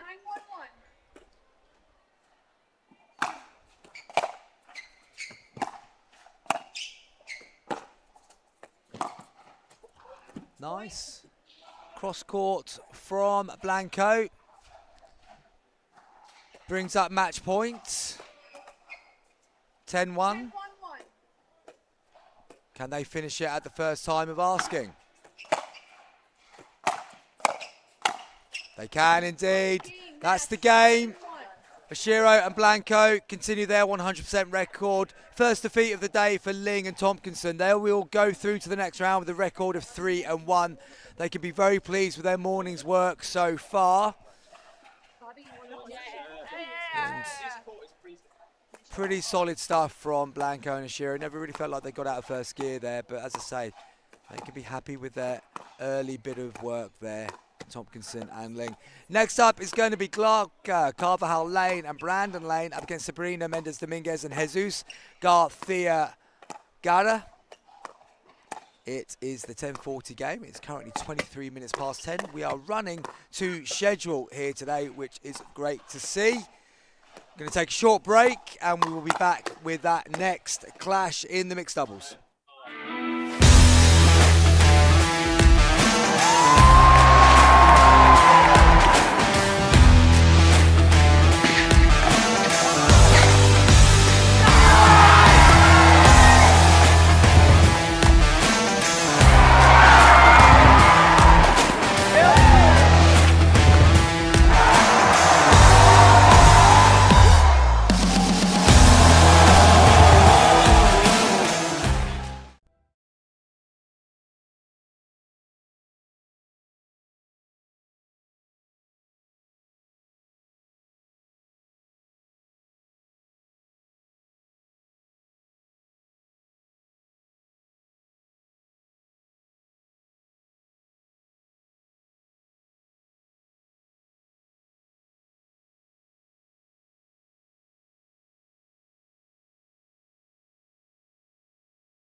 Welcome back to court number 2, championship court number 2. We've got a crackerjack of a game here for you now. We've got Glauca Carvajal Lane and Brandon Lane, married couple on court, up against Sabrina Mendez Dominguez and Jesus Garcia Gar. Let's tell you how the two teams have been getting on so far today. So, as I go through, Carvajal Lane and Lane have won 3 from 3. Sabrina Mendez Dominguez and Jesus Garcia Gar have won 2, lost 1. I'm presuming, looking at how things have worked out, they will have lost to Al Qaeda and Matasik. Let's get that confirmed as I go through the list. Yeah, they lost to Al Qaeda and Matasik. So, Matasik and Al Qaeda sit in second. They've played their 4 games already. This is the opportunity for Sabrina Mendez Dominguez, who has, of course, played so much with Glauca Carvajal Lane. If they can get a win here, that makes the rankings quite interesting, because we would have all 3 teams at the top there finishing on 3 wins. But Carvajal Lane and Brandon Lane probably favourites for this one. The Lanes, very experienced partnership. Regulars at the World Pickleball League as well, as seeing them together for the first time here in the English Open to my knowledge. Sabrina Mendez Dominguez up with her partner Jesus Garcia Gar. Is currently number 3 in the Spanish Pickle Pro Tour is Jesus. Played for Spain in the 2025 Pickleball World Cup as well in Miami. And he's got a lot of experience in WPC in Malaga, the WPC Italian Open, PCL Europe League in Alba, Italy. Up alongside Sabrina Mendez Dominguez.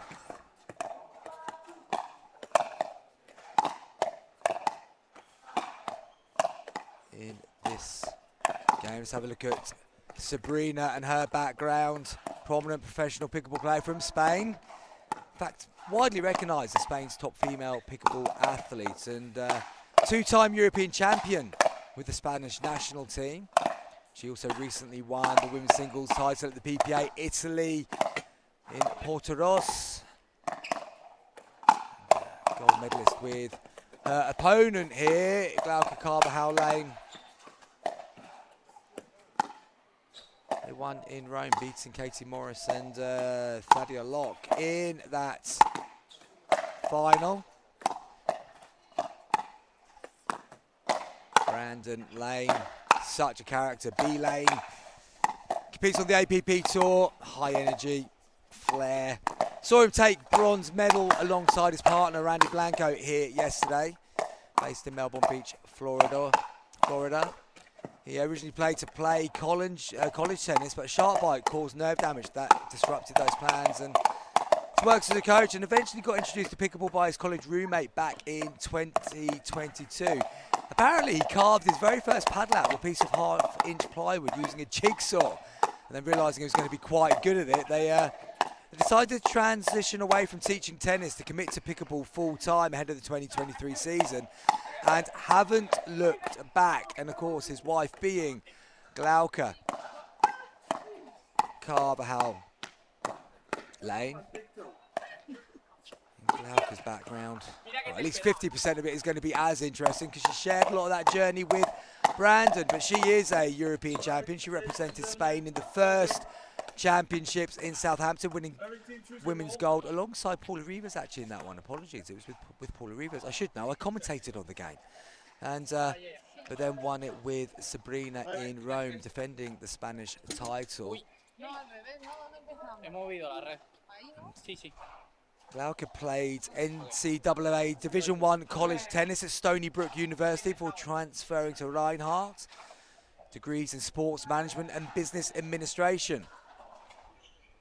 So that's what we know about the 4 players on court. And they're about to be getting this game underway. Referees in position, players are in position. Sabrina Mendez, Jesus Gargar.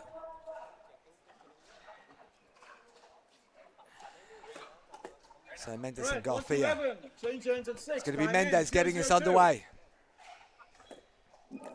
Carvajal Lane returning. Big drive from Mendez. Garcia straight up to the non-volley zone line. That's a nice shot from Garcia. Got the angle, skidded off the line. We're seeing that quite a lot. Ball hits the line and it just skids through. Lane unable to judge that the way you would have liked. 1-0-2.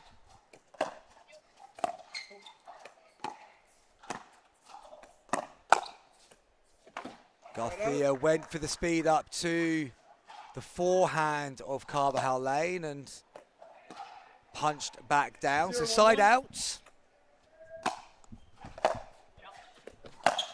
Lane drives to Mendez. She copes with it and then the shot is dropped into the net. 0-1-2.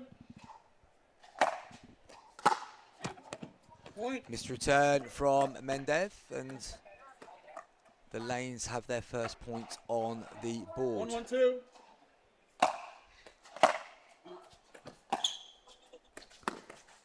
Not a good bounce there for Mendez. Looking to speed up off the two-handed backhand, but the ball wasn't where she thought it was, and that was an error. 2-1-2. So Brandon Lane has his second point on this serve.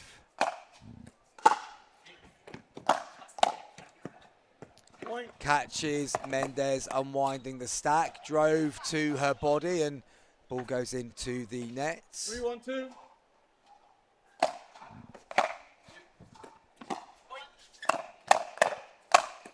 Garcia finds Lane in the middle, taking the middle lane, you could say. And yeah, sorry about that one. But Brandon Lane standing tall at the middle, punches that one through. Last day of term, guys. I might be losing the flow of the speech, and in those desperate moments, a few terrible puns like that might come in to the conversation. Feel free to join me in the chat. But if you've got any puns you think I can slip into the commentary today, do let me know and I'll do my best. Lane drives, hits the top of the net, goes on his side of the court. But they've got a 4-point lead on the side out. Garcia comes all the way in central again. Mendez. There's the lob.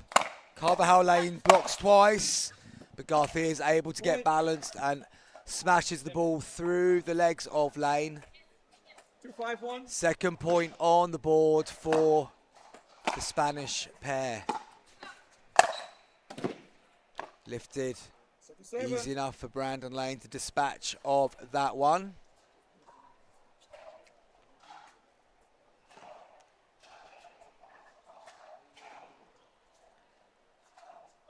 Mendez Dominguez goes to get the ball. Second serve. 2-5-2.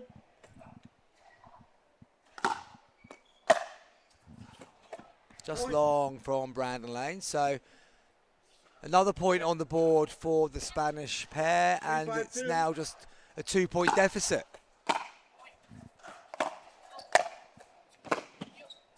That's a fine get from Garcia, but he's still at the back of the court. Defending well from it though. Now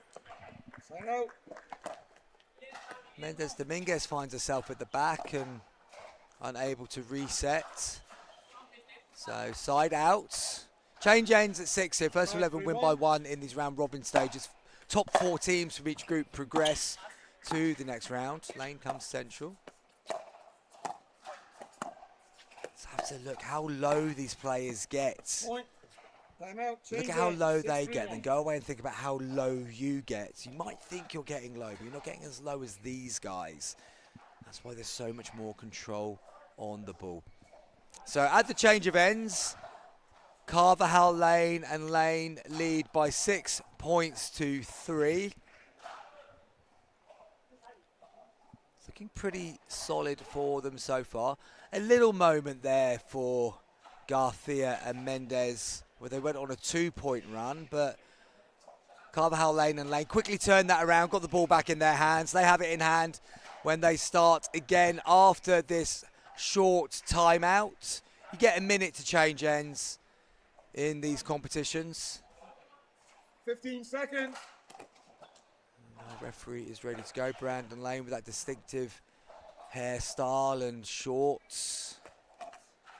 Shifts over to the left. He's going to be serving at 6-3-1. 6-3-1.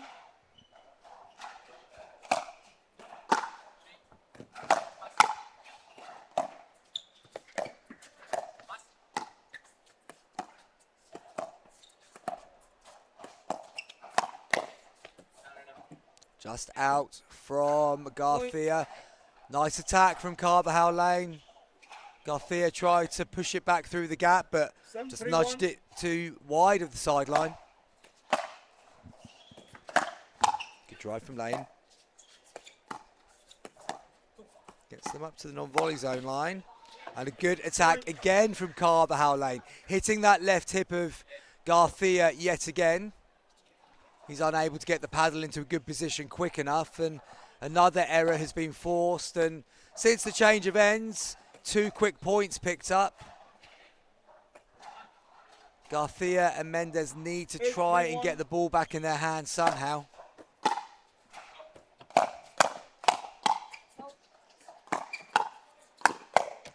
Yeah, again, going at Garcia, this time to the right hip, the error forced on that side this time.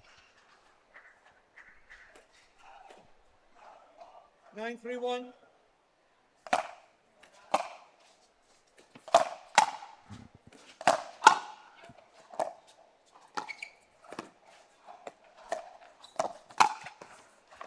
Point. Mendes Dominguez missing a fairly regulation forehand there, and we have game point on court number 2. 9-3-1.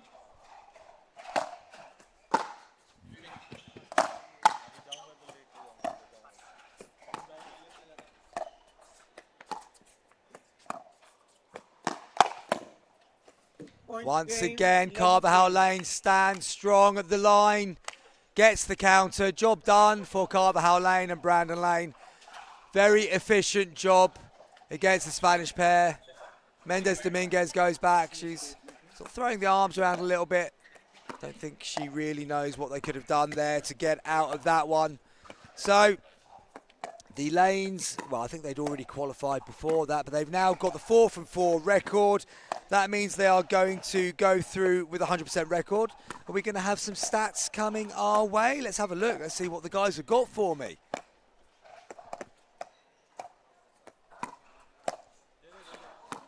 Here we go.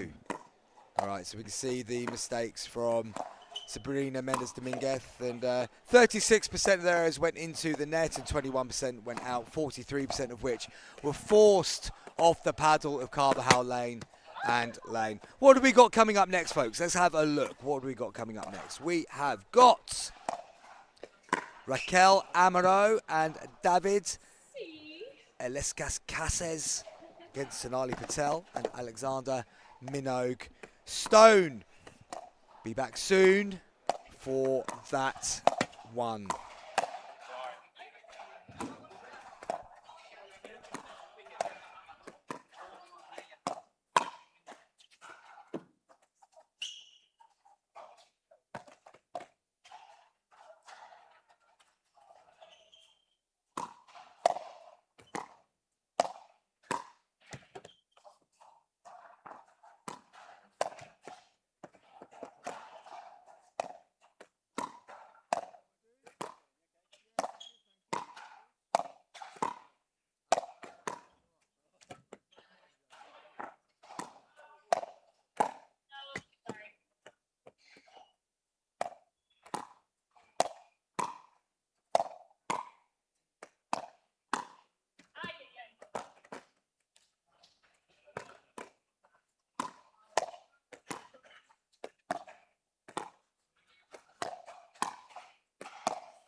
As a professional athlete, my equipment is very important to me. When I'm on the court, I need to trust what's on my feet. I need to stay focused with no distractions. I personally feel like the ViperCore Pro 2.0 is the best performance shoe out there. Durability for me is really important because I like to slide all over the court. I also love how lightweight they are. I feel like I can run faster. Skechers. Comfort that performs.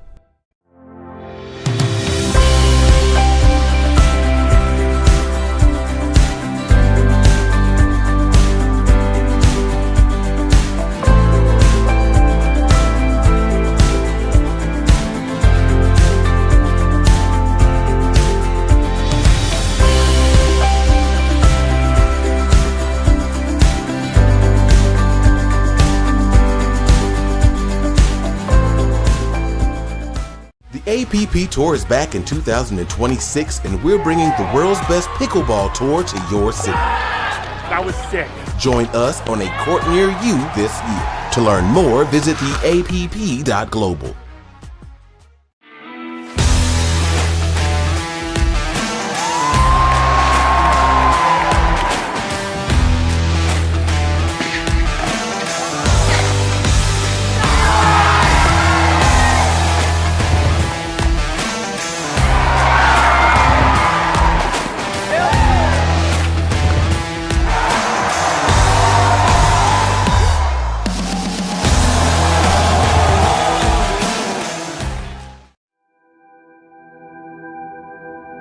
As a professional athlete, my equipment is very important to me. When I'm on the court, I need to trust what's on my feet. I need to stay focused with no distractions. I personally feel like the ViperCore Pro 2.0 is the best performance shoe out there. Durability for me is really important because I like to slide all over the court. I also love how lightweight they are. I feel like I can run faster. Skechers. Comfort that performs.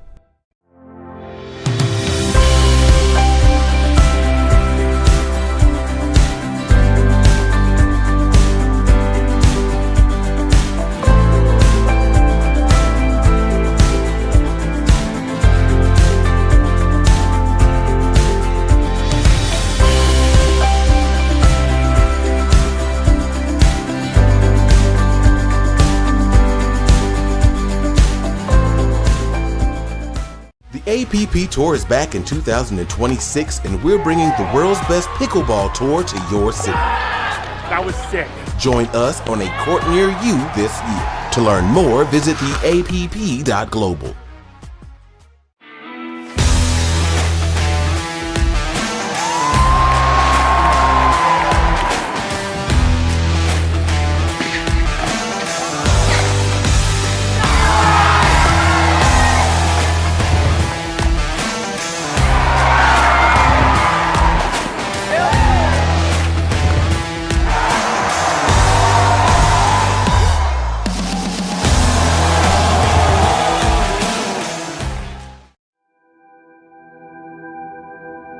As a professional athlete, my equipment is very important to me. When I'm on the court, I need to trust what's on my feet. I need to stay focused with no distractions. I personally feel like the ViperCore Pro 2.0 is the best performance shoe out there. Durability for me is really important because I like to slide all over the court. I also love how lightweight they are. I feel like I can run faster. Skechers. Comfort that performs.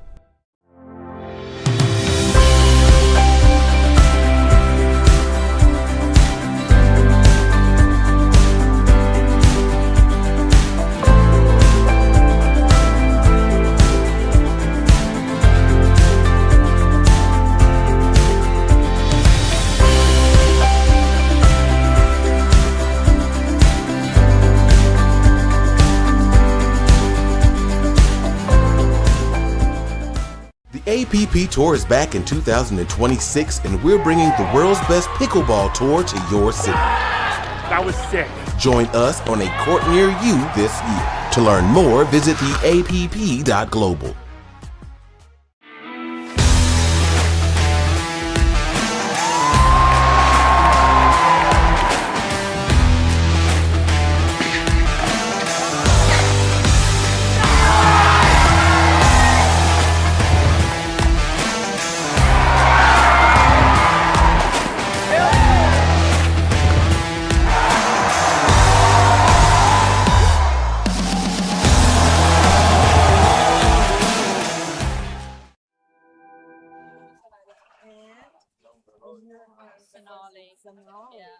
Welcome back to Championship Court number 2 here on your Sunday morning.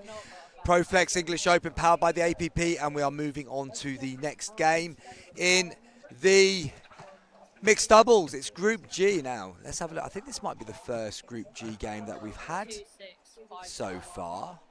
Certainly might be there. I think it's the beginning of the next set of groups. So what can I tell you so far? Going through from Group A, Rose van Rieck, Jack Monroe, Constantino de Rueda, Kamal, Chowdhury, Sharma, Roberts going out, Rickson and Lewis Oak. At the moment in Group B, looks like Stewart and Cameron, Monson and Slive, Font and Bauer, Hamilton and Crothwaite will be going through. In Group C, definitely through Fudge, Livanese, Saunders, Bright, Nags, Peltier, Foster and Hamilton.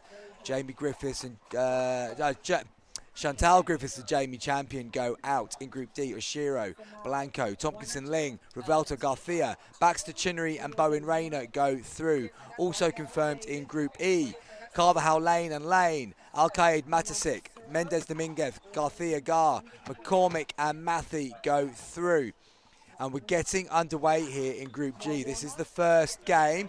To the right of your screen is Amaro and Iescas. In the dark blue to your left is Minogue, Stone and Patel. So, what do we know about David Iescas? Well, he's from Spain. Currently, well, back in 2024, he was ranked number 2. He's playing a lot on the RTA Pickleball Tour in around the 5.0 Duper rating. And he's from Valencia, from the Valencia Comunidad, and he's being called up for the World Cup in Vietnam, which is coming up soon. What else has he done? He's regularly, he went to the PPA Tour in Italy. He played yesterday actually with Bernie Odebert as well, and that would have been in the 35+ age category, the competition I was actually in. So quite glad I didn't come up against David Iescas in my one. Raquel Amaro, well, she's one of Europe's rising stars. Recently signed with PPA Tour Europe, and she was a part of the 2026 MLP Europe team that went over to the States to play in one of the MLP events representing our continent here. She's going to the 2026 World Cup as well later this month in Vietnam, 5.1 Duper rating. And yeah, she recently dominated the RTA 500 Barcelona competition, getting 2 gold medals, singles and mixed doubles, and a bronze medal. What do we know about their opponents? Well, Millie Sharma and Alexander Minogue Stone. 2 regular faces in the local, and when I'm saying local in this context, guys, I'm talking about the game in the UK. And Alex Minogue Stone, one of the co-founders of Lemon Pickleball. Plays in the PPL. And in fact, I think he was voted, well, not voted, he was the most valuable player in the first round up in Bolton. Got 5 out of 5 victories. Bronze medal in the singles tournament at the English National Championships last year. Yeah, he's a strong player, is Alexander Minogue Stone. Millie Sharma, also a PPL player. Frequently partners Sonali Patel in doubles events. She's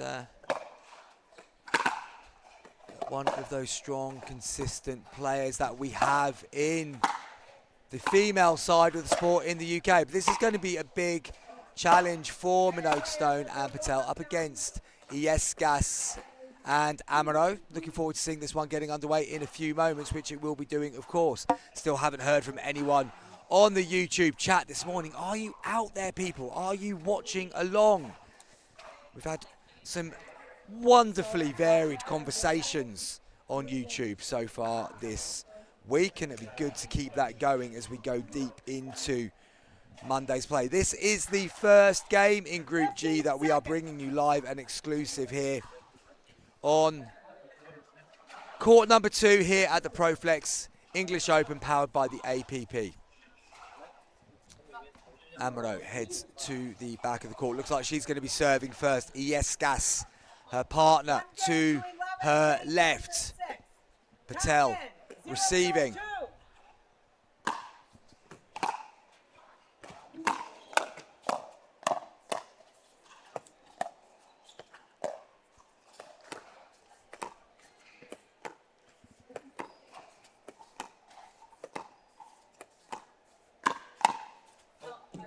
Just pulled long by Patel. The ball was there for the backhand counter, but just pushes it long of the baseline. So first point on the board for Amaro and Iescas.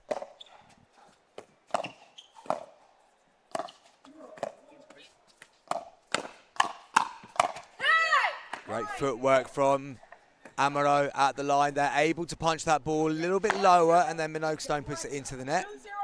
2 points on the board.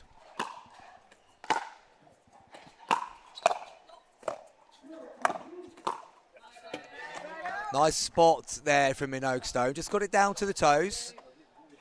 Amaro unable to deflect it back up and over. 0-2-1. Patel on serve. Iescas goes across court with that backhand. Great reset there from Patel. But the Spanish pair strong again at the non-volley zone. Patel did so well to reset from deep on the right-hand side. Looked like they got themselves back into the point, but then suddenly that counter came. 0-2-2.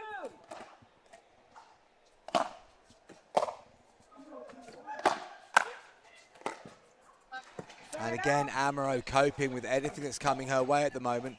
Got it down to the right ankle of 0-0-1. Sonali Patel, and she was unable to keep the rally going. That's a great reset from Iescas, and now he comes central, comes up and over the LED screens, goes out of bounds, comes off the edge of Patel's paddle. Good reading of the pattern there by Iescas. He got himself into a good position early, was balanced and able to attack.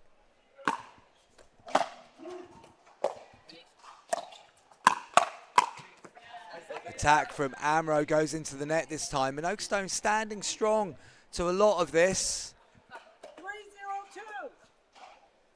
3-0-2. Patel misses her return into the net. So important to get into the rallies where they can, and they've got into a few so far.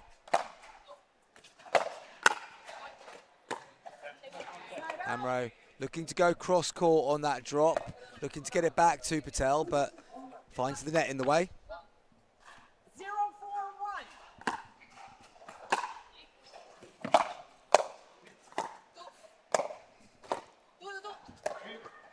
It's a nice touch from Iescas. Delicate hands there, having kept Patel back twice, then just gently touches the ball over the net.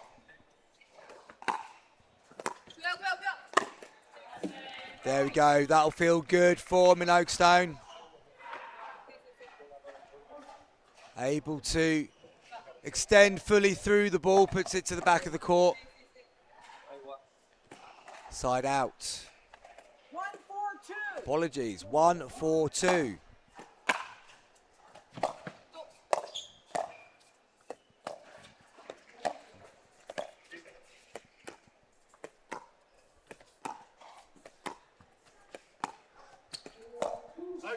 Nice spot there from Patel. Just went behind Iescas, and he gives her a little round of applause there. That was a bit of respect shown by Iescas from a very nice shot placement from Sonali Patel. She goes that side again. Nice. This is what we like to see in mixed doubles. When the guy is coming central like that, Patel's doing everything to keep him honest.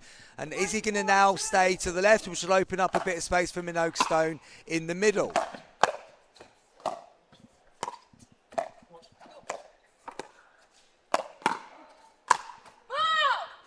Amaro lets out a cry of pleasure, smashing that one across court. They've just managed to halt the run of Patel and Minogue Stone, but they'll be pleased to get 3 points on the board.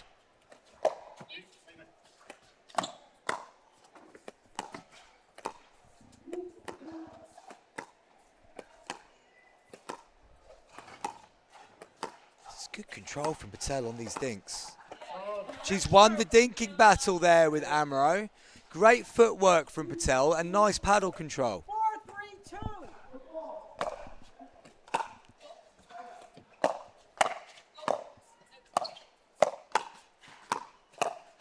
Yeah, good change of direction there from Amro. Patel did very well, but Amro was just nicely balanced and able to nudge it at Minogue Stone. He couldn't respond. 5 on the board now for the Spanish duo. And she's done it again. Keep leaving the space, keep putting it in the space. But also just waiting on it so that Yesgas doesn't see it coming. But surely he'll realise now. 3-5-1. Oh, Minogue Stone takes middle. Fires it through the middle.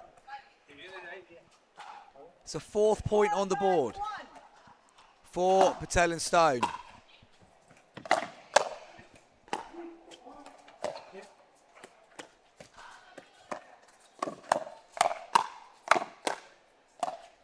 Great hands battle between Amro and Minogue Stone.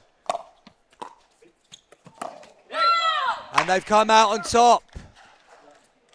Good rally, good hands. 4-5-2. Minogue Stone just unable to extend it one shot further. And then speeds up to the body of Amro, who's just backing away. And they've got themselves level. This is good play from Patel and Minogue Stone. 5-5-2.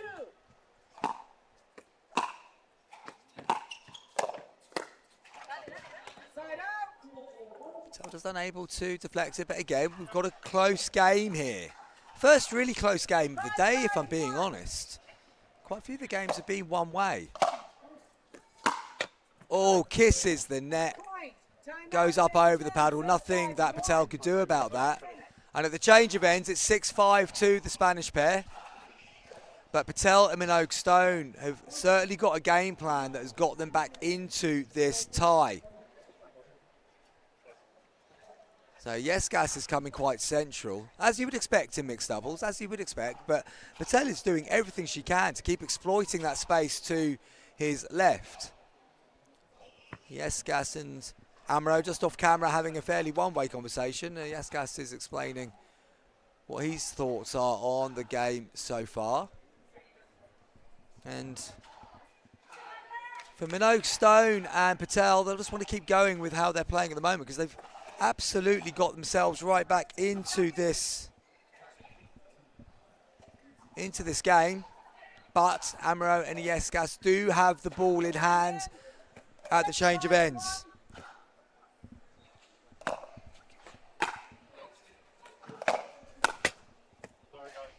Comes off the net cord.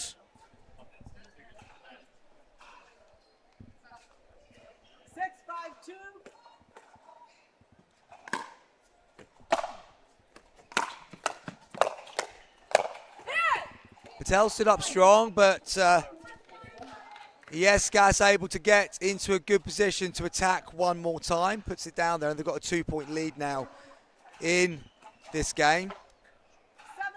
7-5-2.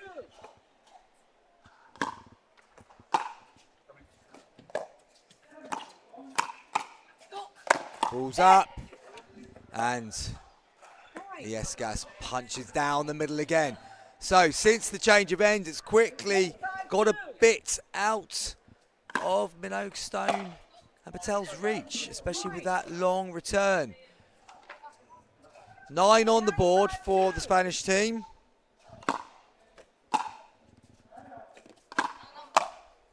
Just long, and we now have game points. At the change of ends, it's really moved along quickly. It was pretty close in the first half of the game, but suddenly 4 quick points in a row.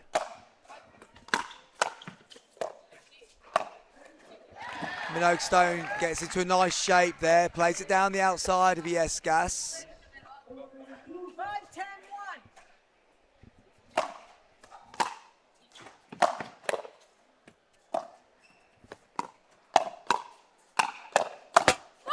And they take the opportunity to move it on to the second serve. Important for Patel. Can they get a point? They need a point in this one. They get a point out of this one.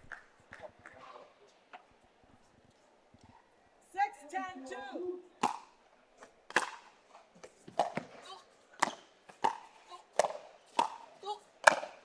Good attack by Iesgas down to the toes of Patel. Get the side out. They've got another match point. Can they get it done this time around? 6-1.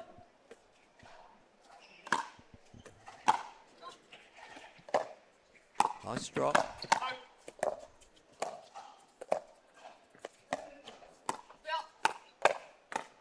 Ball's in the air. Put away by Iesgas on that occasion. We have the game.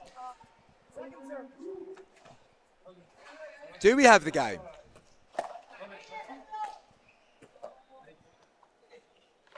Was it a foot fault? 10-6-2. Not sure what happened there, but we've got another match point. I can only presume that Iesgas has got a foot fault there. And then the ball goes out, so we're going to have another side out. Patel and Minogue Stone have got out of there twice. 6-10-1.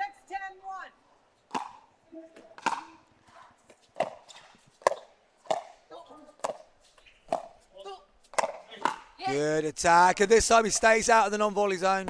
Second server. Second serve.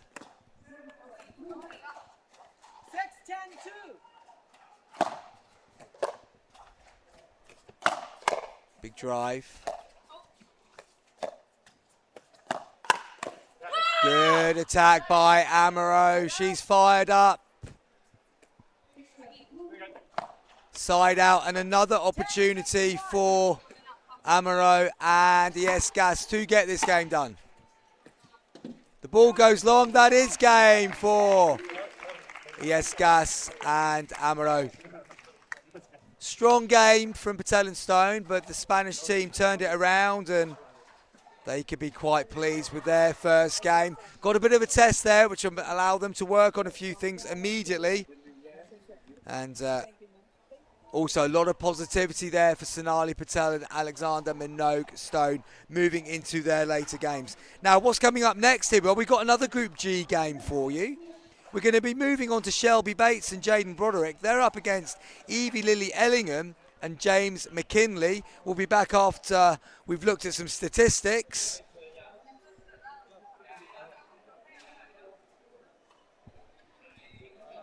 Or we'll go on what we've got here. Okay, so we're looking at the errors, and it's 37% into the net, 37% out for Patel and Stone, but only 26% of them were forced errors from the opponents. So a few things a little bit unforced there for the English pair, but there you go. We'll move on to hearing from our sponsors, and we'll be back with the next game.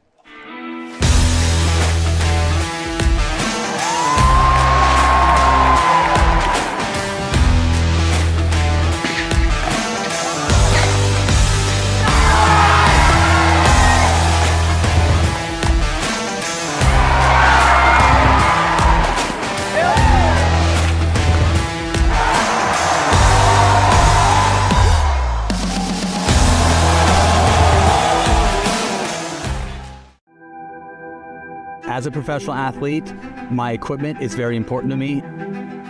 When I'm on the court, I need to trust what's on my feet. I need to stay focused with no distractions. I personally feel like the ViperCore Pro 2.0 is the best performance shoe out there. Durability for me is really important because I like to slide all over the court. I also love how lightweight they are. I feel like I can run faster. Skechers. Comfort that performs.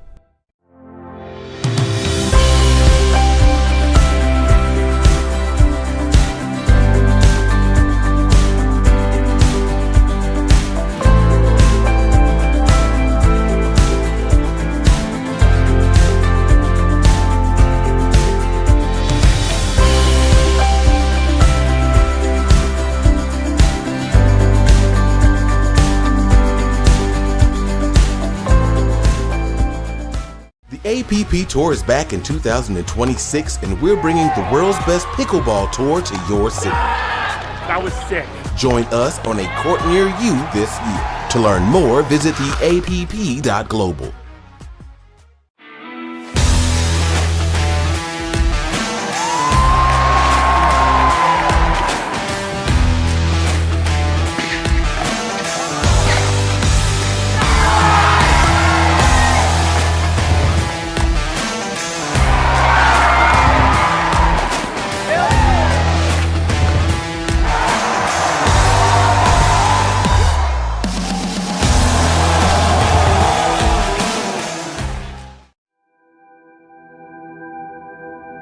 As a professional athlete, my equipment is very important to me.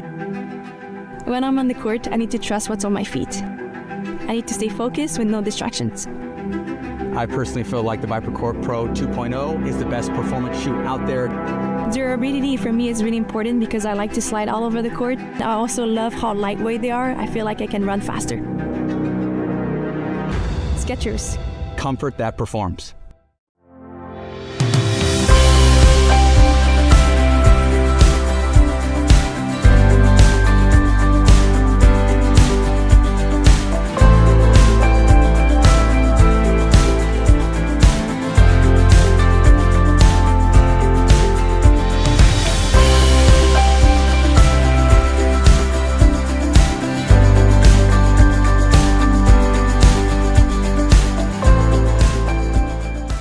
The APP Tour is back in 2026, and we're bringing the world's best pickleball tour to your city. That was sick. Join us on a court near you this year. To learn more, visit theapp.global.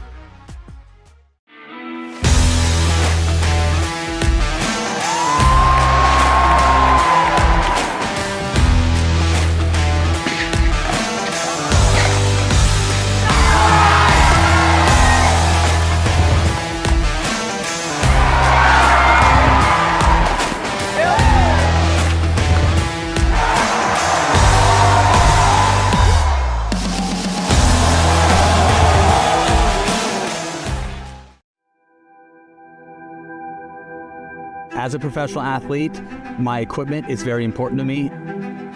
When I'm on the court, I need to trust what's on my feet. I need to stay focused with no distractions. I personally feel like the ViperCourt Pro 2.0 is the best performance shoe out there. Durability for me is really important because I like to slide all over the court. I also love how lightweight they are. I feel like I can run faster. Skechers. Comfort that performs.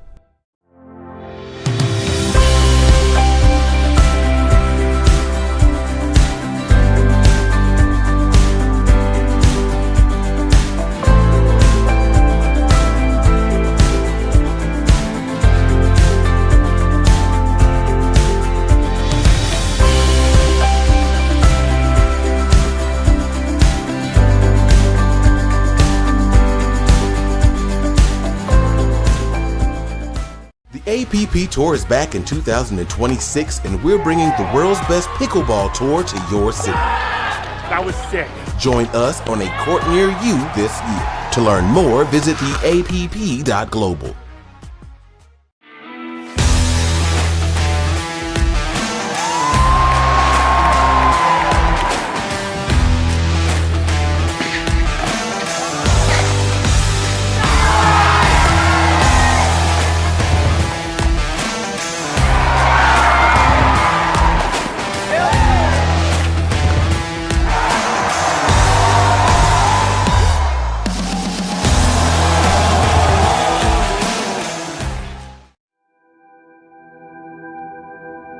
As a professional athlete, my equipment is very important to me.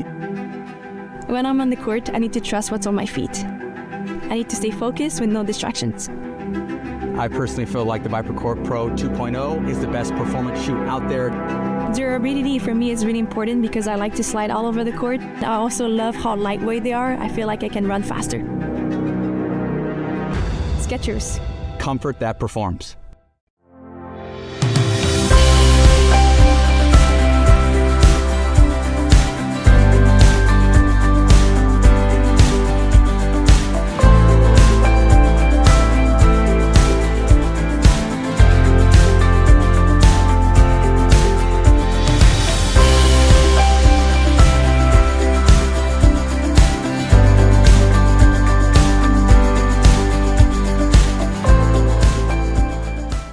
APP Tour is back in 2026, and we're bringing the world's best pickleball tour to your city. That was sick.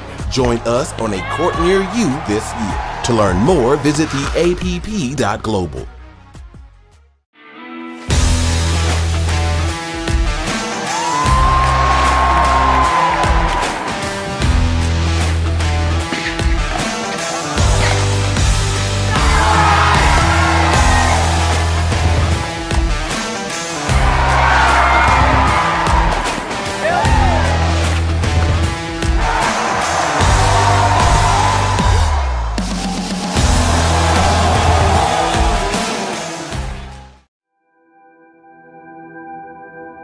As a professional athlete, my equipment is very important to me.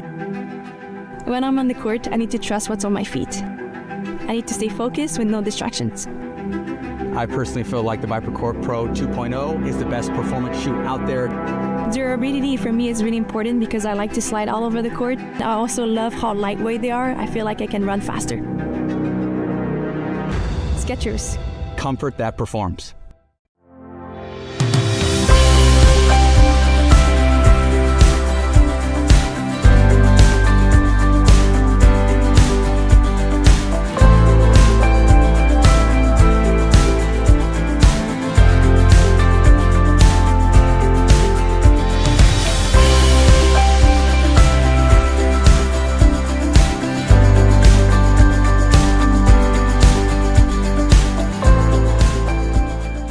The APP Tour is back in 2026, and we're bringing the world's best pickleball tour to your city. That was sick. Join us on a court near you this year. To learn more, visit theapp.global.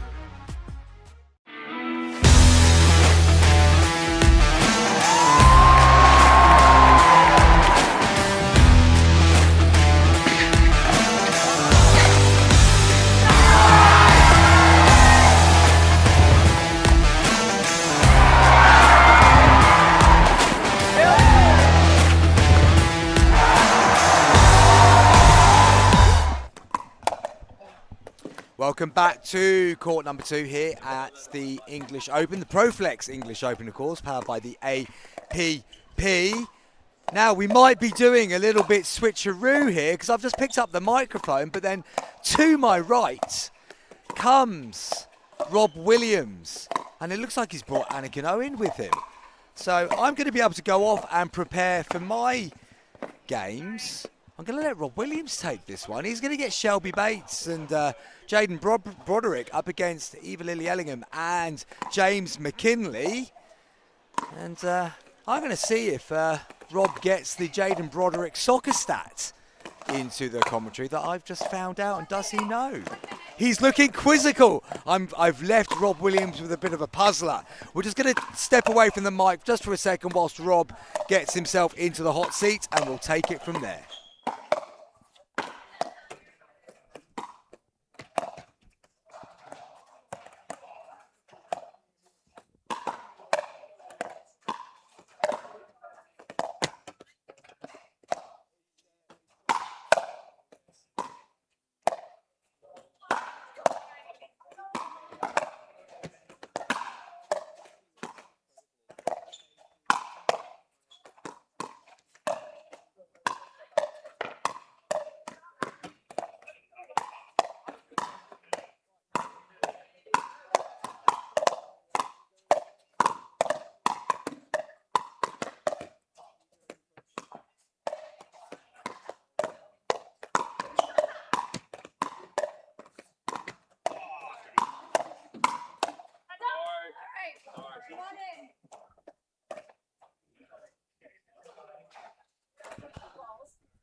Thank you to Chris Beaumont for his sterling work this morning. I think he's going to be back this afternoon, depending on how he gets on in his mixed doubles tournament. I'm going to be joined on commentary for the rest of my stint with Anakin Owen. Good morning, Anakin.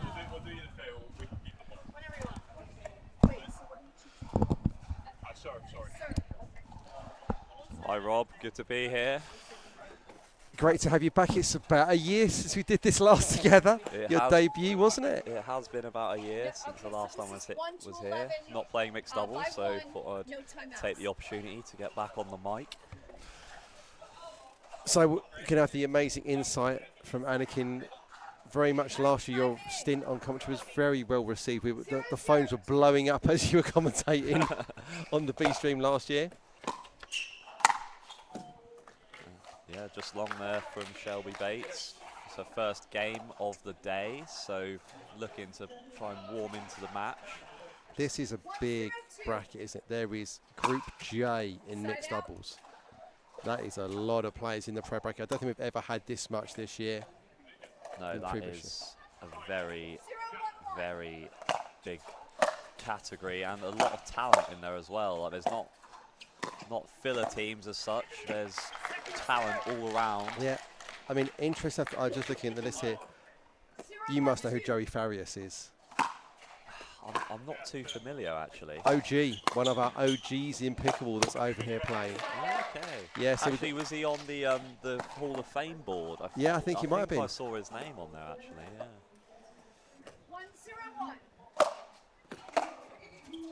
1-0-1. So first strike to the British pair in this game. Just over kicks that.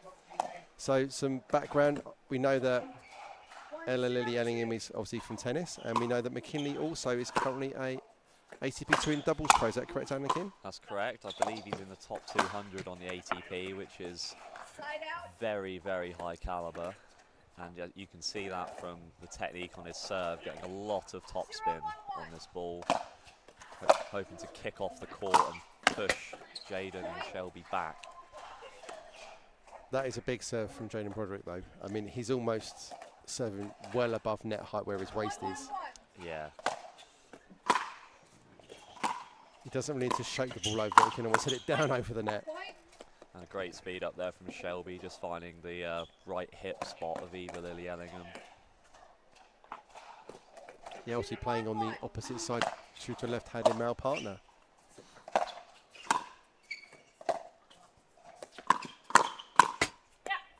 Yeah, when she was playing yesterday in gender doubles, Shelby Bates was trying to do a lot of pulls out of the air from 3-4 feet inside the baseline, so that real mid-court aggression. Wasn't having a huge amount of success on the right-hand side pulling. Let's see if she has better success on the left today. Yeah, it's a bit of a different look, switching from the right side yesterday to the left side today. The patterns and the angles the ball's coming from is a lot different, so it's not as easy as just playing the same way on both sides. Yeah. Just look at the floor there from McKinley. Yeah, just a bit of a skiddy bounce. Arguably that could be off the serve though, because there's like a sort of a slidiness to that Broderick serve. It really kind of, you can see from the camera view how it was curving from right to left, just sliding into that centre line. Yeah. The question is he hitting that with slice or topspin? Because you can never quite tell with that rapid motion he's got. It's almost like he's just like knuckleballing it, like in football. He's hitting, because he's so tall, he's able to hit down on the ball, and it's just not getting the initial height to then bounce up. So it's just staying low. Has it up, still with that upward motion though. We've got to keep it legal, keep it clean. Yep, still got the.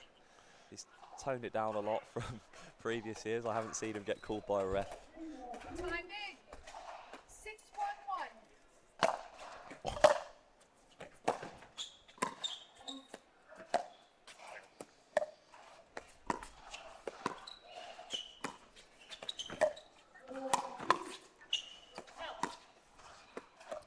Just a nice flick from Shelby there. One hand out of the air.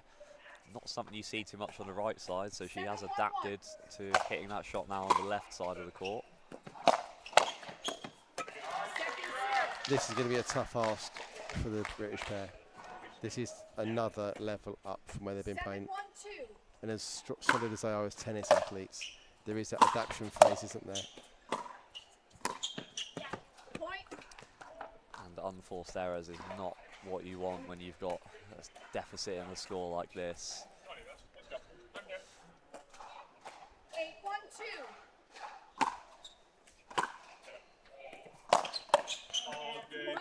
Beautiful cuffing there. Exactly the right spot for that speed up. Yeah, just if that one's hitting the right shoulder. Was it going in? We don't know, but because it was so powerful, James McKinley wasn't able to get out of the way. And again, another unforced error. And Net when you're call, playing though. these, You know the rule, net calls are horrible, Anakin. net calls are horrible, as yeah, everyone has experienced.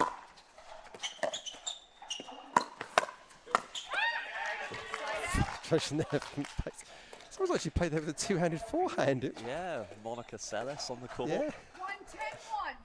Good counter there from Eva Lily Allen, though. Second serve. Yeah, just standing a little bit upright on that ball. Not able to get under it, just sort of pushing it into the net. 1-10-2. Got to make it. You can't afford to miss those sort of balls in this scenario. Side out. They're just not getting in, are they? The team of Ellingham and McKinley aren't even really building any kind of dink phase. They're just firing away from the baseline or mid-court. 10-1-1. Yeah, they just haven't really been able to get into the game. The drops have been so good from Jaden, and what a speed up the line to win the match. 11-1. No one was home down the line, and clean winner. And that's So- the game. 2 defeats in a row for the team of Everlily Illingham and James McKinley. Bit of a better performance this one. They got to 6 in the last game, but this one obviously quite a bit more difficult for them and that Bit sort a of stuff from tougher there. ask in this match. So at the moment it's looking like Bates and Broderick will be top of their Group G match. The 2 other teams of Amaro and Casses and Platel and Locke are both 1-on-1 with a deadlock on scores and points. So I'm sure that it's all to play for, and you've got the top 4 going through in each group. So really you are just trying to play to not come last. Yeah, you're just looking to get a win or 2 on the board and just get a nice points difference just to ensure you get that spot through. There's so many groups of top 4 going on. It's going to be a very large bracket in the knockouts. I mean, looking at this, I think it's the team of Patella, Minogue Stone and Ellingham and James McKinley probably playing for the wooden spoon in that situation, I would have thought. Looking at both those teams have previously lost to Platel and Locke and Amaro and Casses. So it looking like it's probably going to be them battling away to try and get into that full spot and get through. Yeah, absolutely. Just looking at that one, has Alex Minogue-Stone and Sonali played Raquel and David Alescas? Well, it's going to be one way. Let's have a look. We can actually go and find that out for you now. We'll click in here. And currently, yeah, Patel played Amaro and Casses, and then Ellingham and McKinley played Locke and Patel. Okay, I think you're absolutely right. They're going to be battling it off for the 4th spot in that group. So it's currently qualified and through. We've got Roos van Rijk, although I was told it's actually Roos van Rijk when I spoke to someone that spoke Dutch properly, but she goes by Rose van Rijk, and Jack Monroe. Yeah, I'm still learning English, Rob. So. Yeah. Constantino and Ignacio de Rueda, Kamel and Chowdhury, and Sham and Roberts are through from Group A. Group B, Kat Stewart and Ronan Cameron, Mary Monson and Ben Slive, Laura Fastrato Font and Jake Bauer, and Jess Anderson and Harry Feaster through, with Gracie Hamilton and Flynn Crossway unfortunately being eliminated at this stage. Group C, Fudge and Livanese, Saunders and Bright, Nags and Peltier and Foster and Hamilton. Your men's doubles partner Harry Hamilton at times here. Yeah. They've got through on there, with Griffiths and Champion being eliminated. Group 4, Ashiro and Blanco, Thompson and Ling, Revelta and Garcia, and Baxter Chinnery and Brian Rayner all qualifying, with Rogers and Callum Matthew eliminated.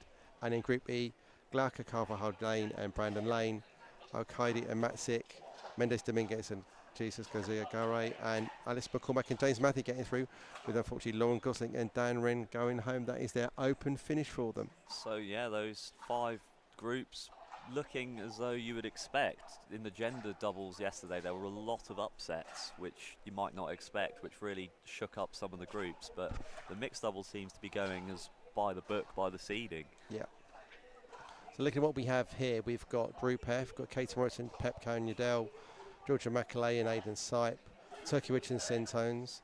You've got Hood and Thomas, and you've got Broynes and Claremont. I'd imagine we're looking at probably at the roots of that box now. I think there's the only change we may see is Turkovic and Sentones, who haven't played yet, probably go near the top of that box.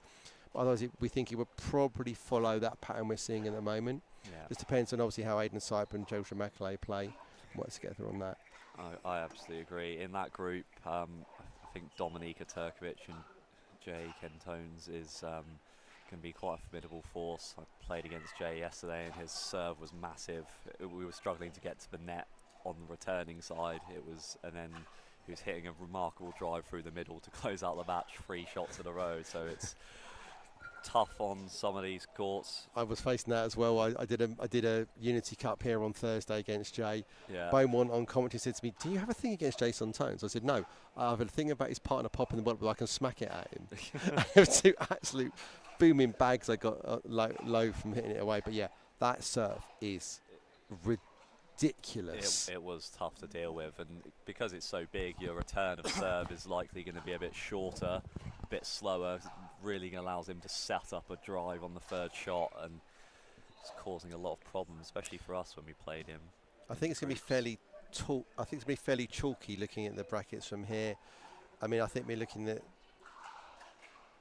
Group H. We've already talked through the other 2 groups there. We're looking at O'Donoghue and Balint Bacco probably likely to go through. Rachel McCray and Jack Edwards, 1-on-1 depends. Just so they've played either Pearson, Van Loon or the Edwards and Pereira siblings. And you've got obviously Nicola Showman and Joey Farias in now. Showman, I was watching her, she's 18 years old from Australia, was incredible. And when I was watching this, it'd be great if we could get a match, Anakin, but I know you love J.W. Johnson. His sister Georgia has a particular kind of movement style. Yeah. And it was like watching an imprint on top of Nicola Showman of how Georgia moves. And the weird thing was I saw Julia in the States, Georgia's mum, and they move exactly the same. It's ridiculous how unlike the whole movement patterns, the split step time in the ready positions, how they approach through transition was identical. Probably a lot of footage has been reviewed there by Nicola, unless there's some sort of coaching connection from Julie Johnson. Yeah. I'm not sure. If we look at the Group I, while we're waiting for the next match to come on, we've got Patron Cow and Ben Corson at the top of the group. Abigail Kelly and Julian Slife almost certainly going to look at those. Give me the top. Obviously, Broker and Wheatley haven't played yet. We have the Turkish-Belgian pair of Bekaroglu and Pak, who are currently in 4th place in that box, only losing 1. But that's an 11-10 game. That's tough. It's tough. And then Joss Hunt and Jason Patel 11-1. I think that's a big ask for Jason Patel and Joss Hunt in that bracket. That playing at 5-0 is going to be a big ask for that pair. Yeah, I'm not too familiar with them myself, but 11-1 defeat in the first match is not good psychologically coming into the rest of the games. Yeah. And finally in Group J, we've got Carolina Osmarek and Louis Laville top of the box at the moment. Ivy Kenner and Tristan Dussault also top there. Then we've got Sarah Chimilas Liden and Hector Sanchez Vidal in 3rd place. Kind of equal on points scored and against Ivy Kenner and Tristan Dussault. Christina Anna Jensen and Adrian Jimenez, obviously the Irish guy from there, and then Ray Clariman and Newman Skinnicon.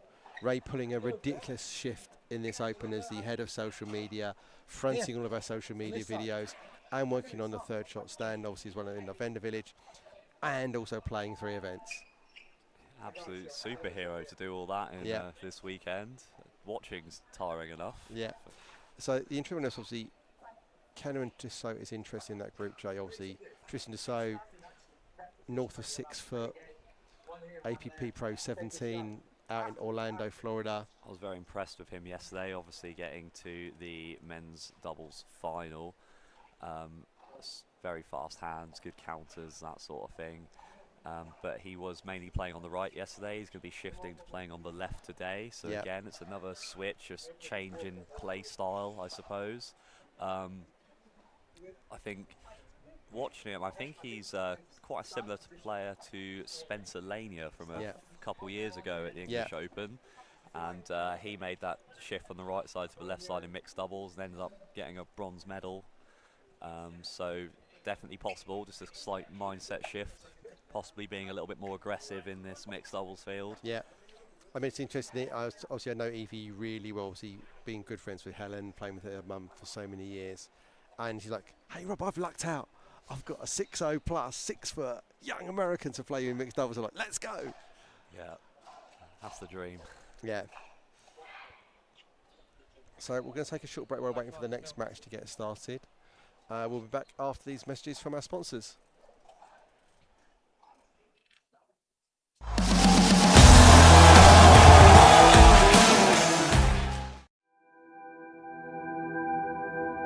As a professional athlete, my equipment is very important to me. When I'm on the court, I need to trust what's on my feet. I need to stay focused with no distractions. I personally feel like the ViperCore Pro 2.0 is the best performance shoe out there. Durability for me is really important because I like to slide all over the court. I also love how lightweight they are. I feel like I can run faster. Skechers. Comfort that performs.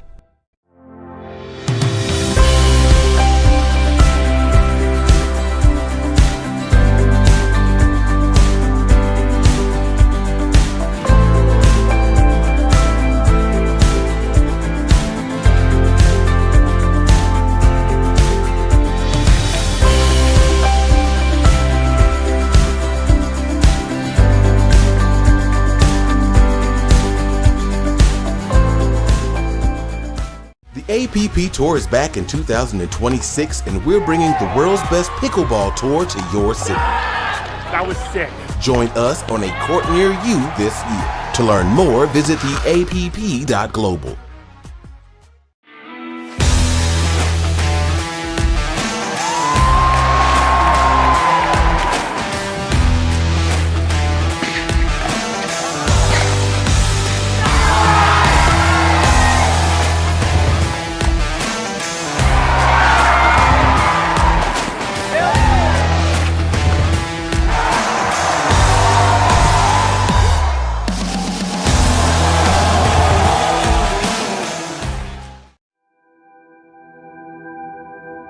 As a professional athlete, my equipment is very important to me. When I'm on the court, I need to trust what's on my feet. I need to stay focused with no distractions. I personally feel like the ViperCore Pro 2.0 is the best performance shoe out there. Durability for me is really important because I like to slide all over the court. I also love how lightweight they are. I feel like I can run faster. Skechers. Comfort that performs.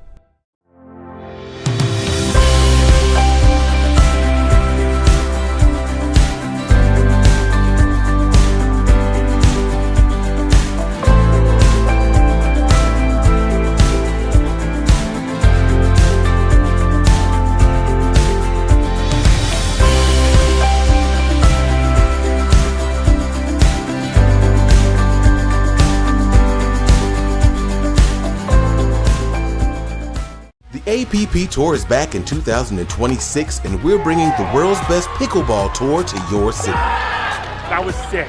Join us on a court near you this year. To learn more, visit theapp.global.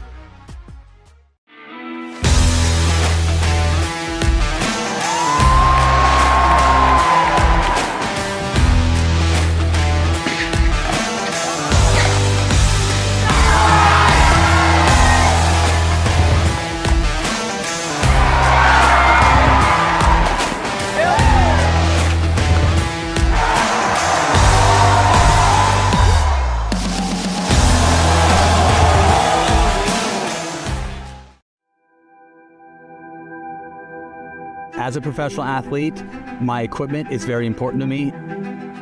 When I'm on the court, I need to trust what's on my feet. I need to stay focused with no distractions. I personally feel like the ViperCore Pro 2.0 is the best performance shoe out there. Durability for me is really important because I like to slide all over the court. I also love how lightweight they are. I feel like I can run faster. Skechers. Comfort that performs.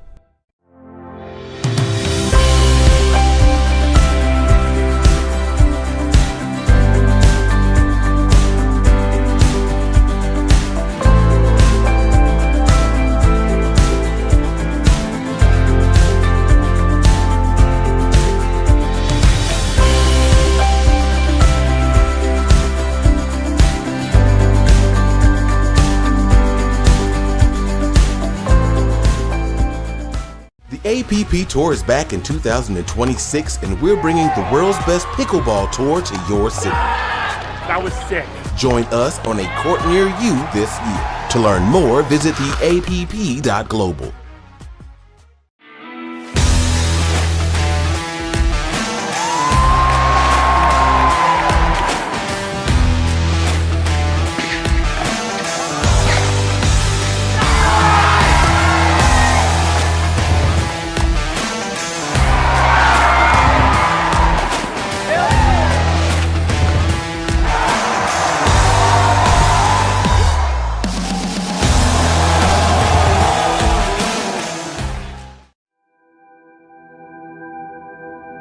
As a professional athlete, my equipment is very important to me.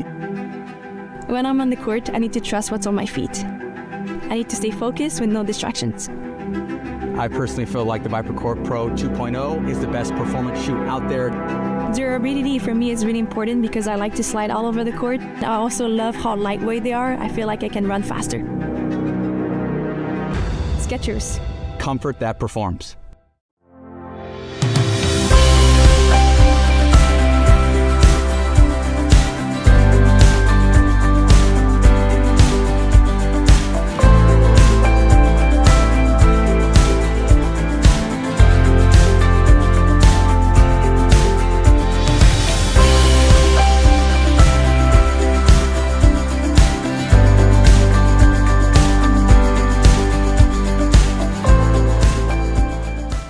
APP Tour is back in 2026, and we're bringing the world's best pickleball tour to your city. That was sick. Join us on a court near you this year. To learn more, visit theapp.global.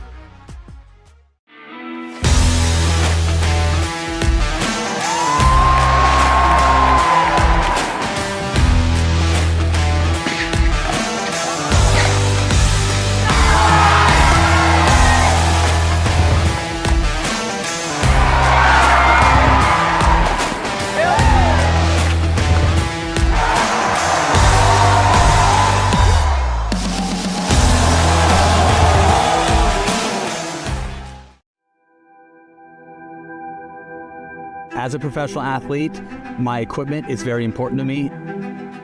When I'm on the court, I need to trust what's on my feet. I need to stay focused with no distractions. I personally feel like the ViperCourt Pro 2.0 is the best performance shoe out there. Durability for me is really important because I like to slide all over the court. I also love how lightweight they are. I feel like I can run faster. Skechers. Comfort that performs.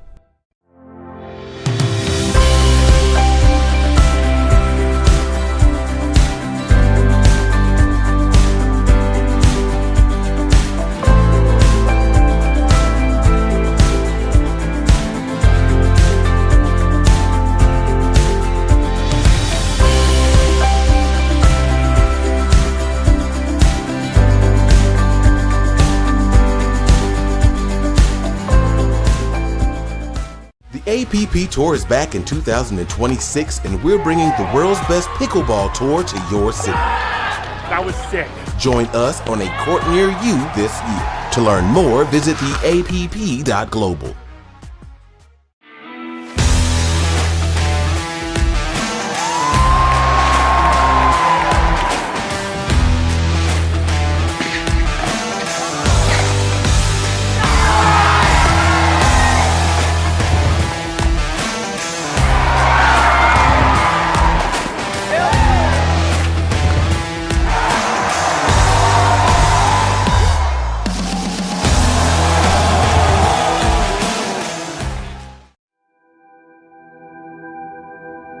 As a professional athlete, my equipment is very important to me. When I'm on the court, I need to trust what's on my feet. I need to stay focused with no distractions. I personally feel like the ViperCourt Pro 2.0 is the best performance shoe out there. Durability for me is really important because I like to slide all over the court. I also love how lightweight they are. I feel like I can run faster. Skechers. Comfort that performs.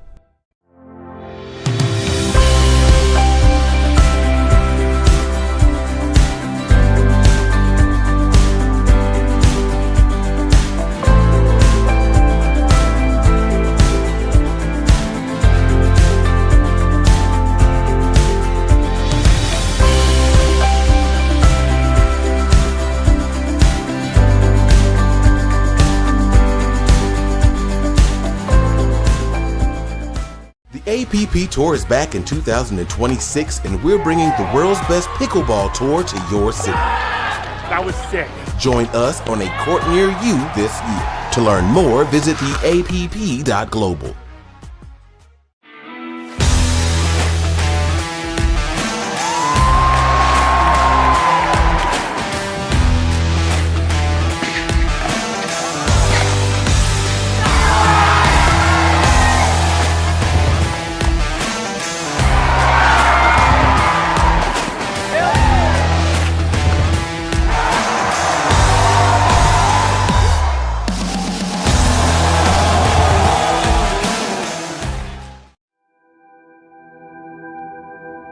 As a professional athlete, my equipment is very important to me.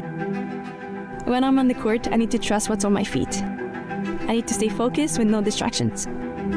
I personally feel like the ViperCourt Pro 2.0 is the best performance shoe out there. Durability for me is really important because I like to slide all over the court. I also love how lightweight they are. I feel like I can run faster. Skechers. Comfort that performs.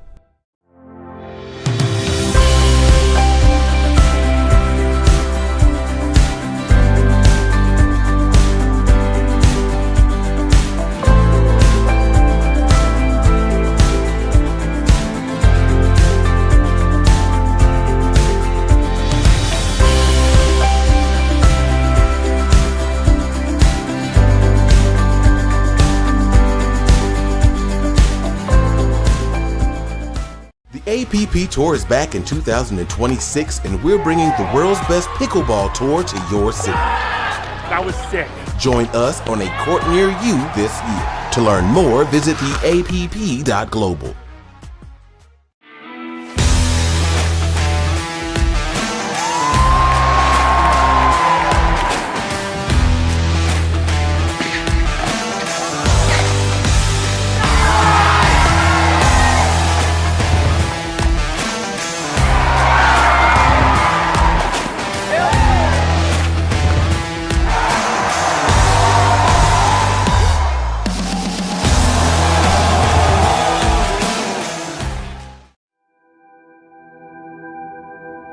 As a professional athlete, my equipment is very important to me.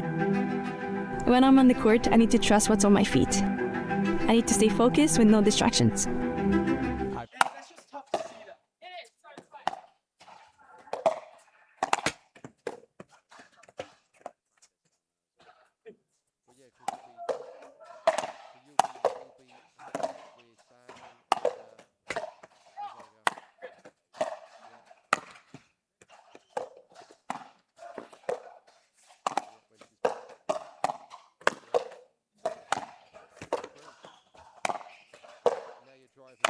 Oh my god!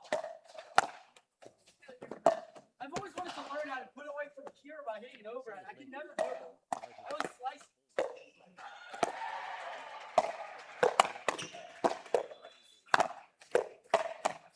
Oh, sorry.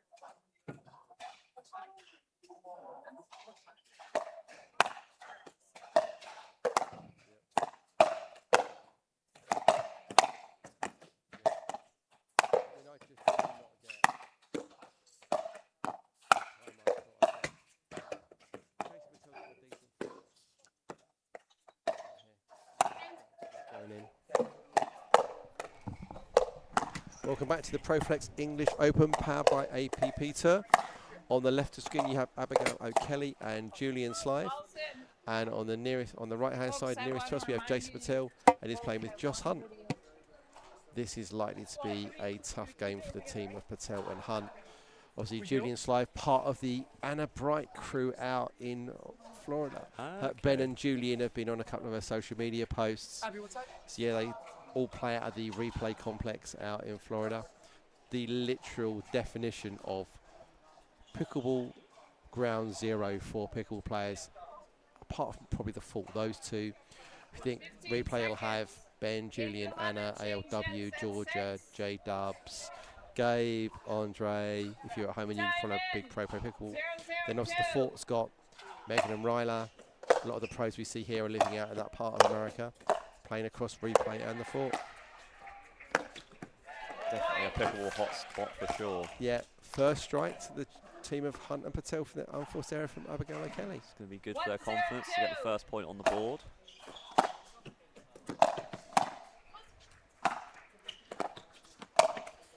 I made that too. And what a drop that was. Yeah.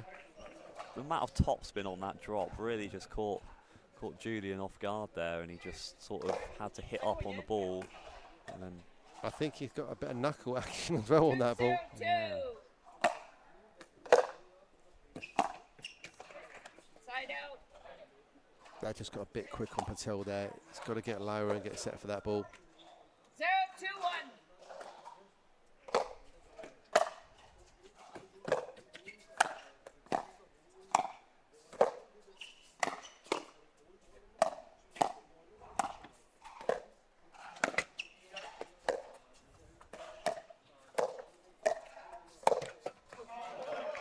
Just a little lack of patience here from O'Kelly, I think, Anakin. Yeah, just taking the early deficit, just possibly looking to try and narrow the opponent's lead early on.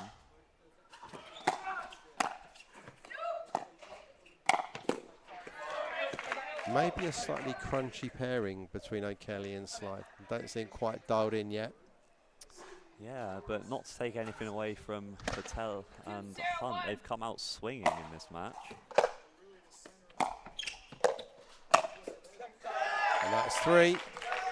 And again, that forehand drop from Patel has just got so much spin on. It's really just catching O'Kelly in that case off guard, just making a hit up on the ball, and the pop up again just getting put away by Hunt.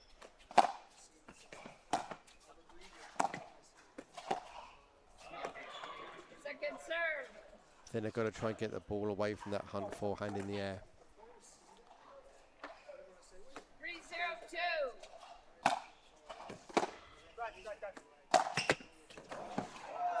Net cord, 4 on the board. 4 on the board. He couldn't really ask for a better start here. It's whether they can continue that pace of play, isn't it? Can they continue in this manner? Side out. Definitely, if they get those returns deep on Jason Patel, he's just not giving himself space. He needs an extra step back to let that ball react and react to that ball. He's just stepping forward to try and take it early. And it's a good spot there on that forehand volley, just a little bit off pace, caught Slive off guard.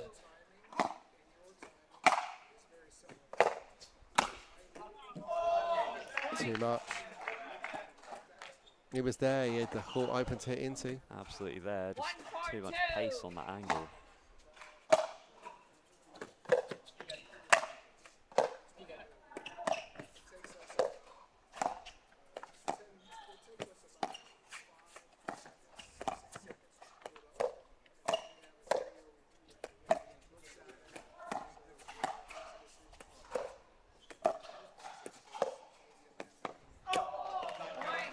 Very patient point there from Slive and O'Kelly. I thought there was a good 3 or 4 times they could have probably sped up the ball, but just decided to go with the dinks, possibly looking back at their past actions in this match and just deciding to tone it down a bit.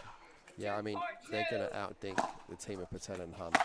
It's only going to be if they get the ball powered at them that they're going to be at any risk of losing this match, and that's how they've had the success. Those first 4 points was basically slightly loose dinks, bit of energy on the ball that then gets it pop up. Side out. Slive completely in front of O'Kelly there, literally. There was a wall of brown and that was it. Second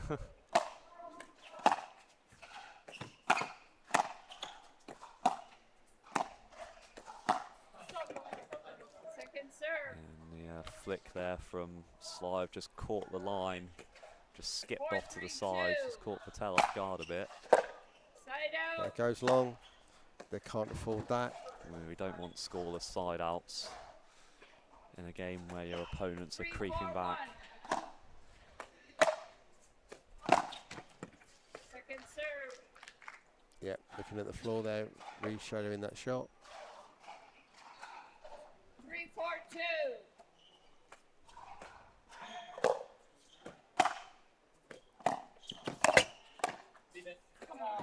Another lucky net called again. Apologies there from Hunt.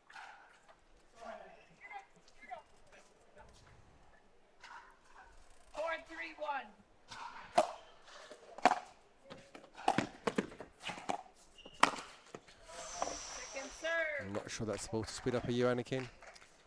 I think he could get away with it, but he's got to take pace off that, focus more on the top spin rather than trying to full power it from that low of a net. Yeah, good spot there. But we are really seeing the success for Patel and Hunt when they're getting the short returns from their opponents.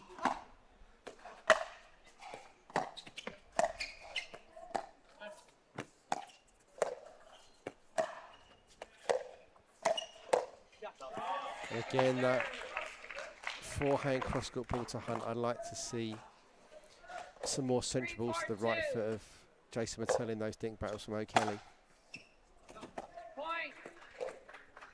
Just feels like she's just distributing straight away to the female and a forehand. That's not been successful so far.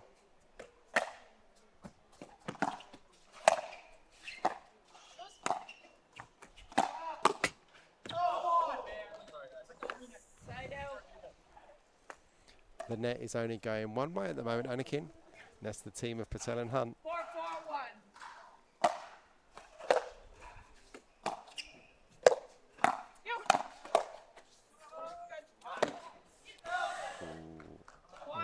Loose.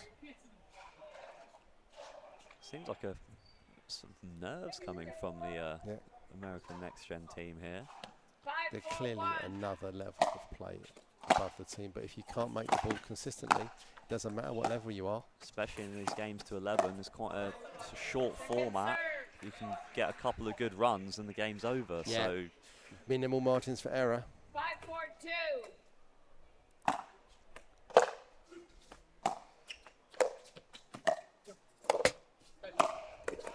And again, the net call doesn't go that way. Side out at 6-4. Time out. that is halfway in the match, and these cross-court speed-ups from Hunt seem to be working a treat. She's 3 for 3 on that shot. Yeah. There we go. Here's APP head coach Chad and head coach Lee Whitwell coming out here. So chat to their players. Just need to lock in. It's interesting stylistically. There's definitely a third drop option with O'Kelly and Slive, and more power being hit on those thirds from the team of Hunt and Patel, which so far has borne fruit, but often that ball's going to be up on the other side of the net when they're hitting it. I can see Romeo Season there talking to Jason, part of that crew from the sort of Hertfordshire area. Big crowd being drawn by the home team here.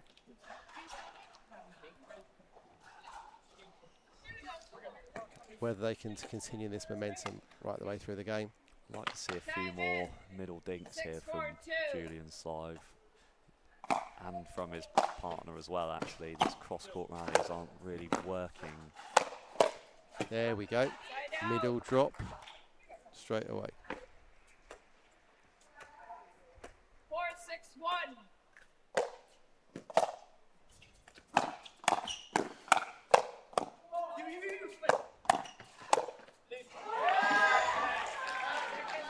Good hands battle there, and Patel coming out on top in the end. His hands are quick. Having played a few times against Patel, his hands are quick. And again. Nice flick. Getting a lot of bite on that, not a very big swing at all.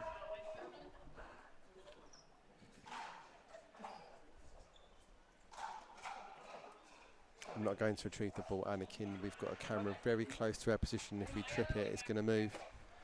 It has got knocked previously this week by people coming a little bit too close, even when you want them not to. Great return there.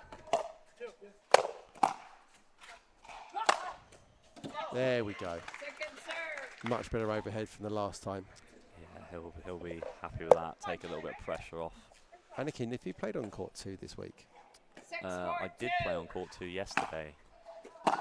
Definitely think there's a different lighting conditions from the two ends, it feels like at times. I don't know if you noticed that. Yeah, this side closest to the camera is definitely a little bit darker. That was my starting choice of end for our match, just to finish on the bright side.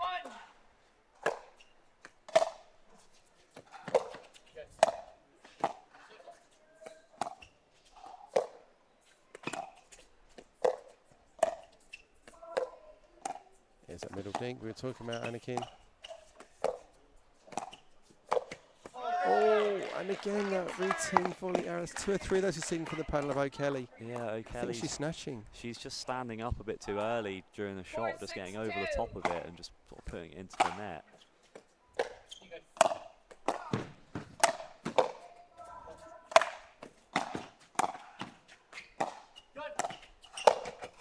Oh, and again the same. And again, Volley error.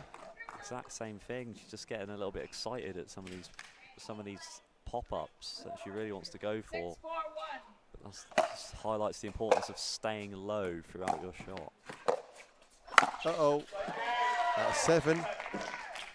This could be a bit of an upset coming. We do have a bit of an upset brewing, and you have to say they have just been the better team so far this match.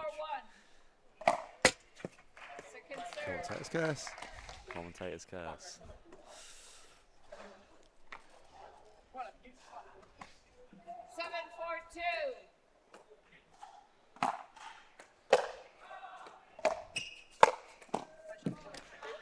It's a good change up there from O'Kelly. He's opted to go for the inside out forehand volley down the line rather than attempt the cross court power, just catching Patel off guard.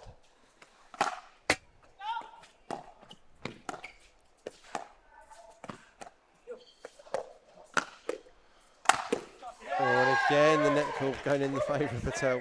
He does hit a lot of spin, and that does help you when it flicks the net cord. 4-7-2.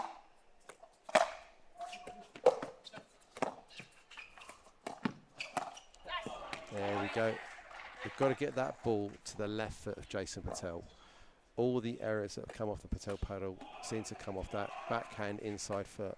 You can kind of see why they're a bit hesitant to put it there though, because he's had so much success on the flick, which is on that side of the body as well. Yeah. So if they're going to hit it there, they have to get it right. Yeah.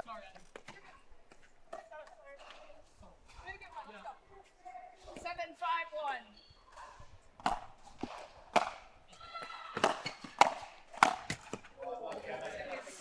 I think that's a ball to reset from Patel there. Don't want to be pulling on that low. Yeah, just need to develop the point a little bit longer there. Oh, I think that could be the net cord that changes the tide. That's the first one that's gone the other way. I think there's at least 4 gone in the way of Patel and Hunt. 5-7-1. Yeah, scoreless side out. And again. Really nice shot, deciding not to unwind the stack there. Hunt on the left, possibly caught their opponents off guard without not switching. Side out. Not going to review it. Clearly long enough.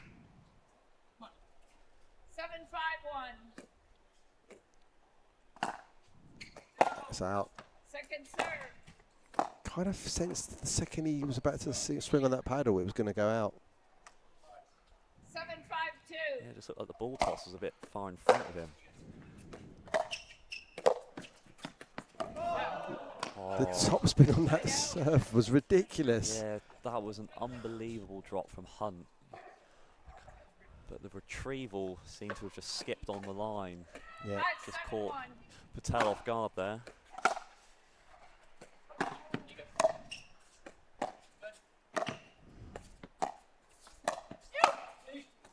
Oh, and again, go for it. I'm not sure it was even landing in, were you? I don't believe so. I think that speed up was going quite far out. Slide's going to be a little bit annoyed at that one.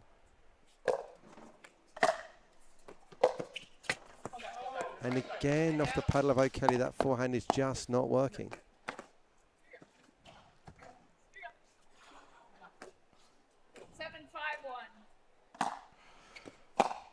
screw ball serve again, isn't it?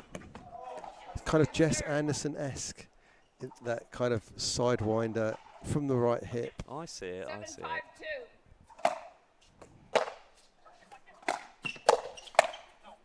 Yeah, got too tight on Hunt there. She read it. She was on the ball. Just again, yeah, just possibly didn't move quite far enough to clear her body for that two-hand backhand.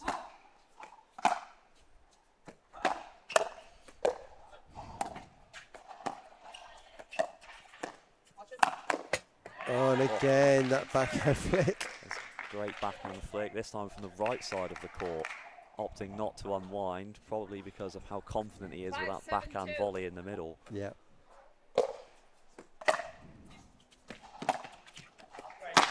Oof. Frustration there from Slive. 7-5-1.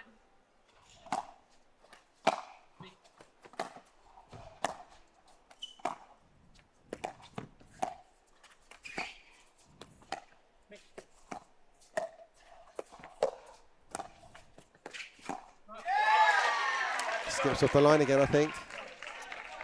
I want to see Slive being bigger, don't you?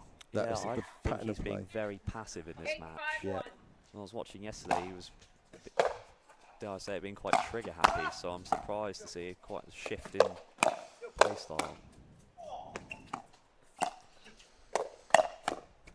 And again, 2 away from the win. Unbelievable reset in the middle of that point from Patel. Really just sort of shifted the 9-5-1. momentum of that hands battle, which they were sort of behind on.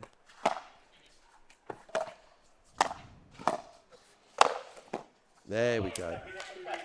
Confident put away there from O'Kelly. But a big mountain to climb. A 4-point deficit is not easy, no matter how the dupers would favour you. And again, brings up match point. 10-5-2.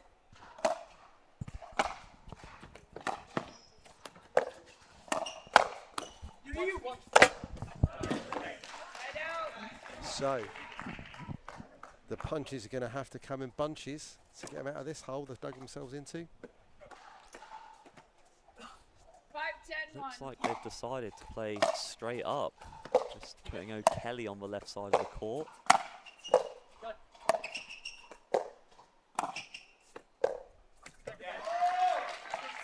Still not able to get into the kitchen though. Still not able to get to the kitchen.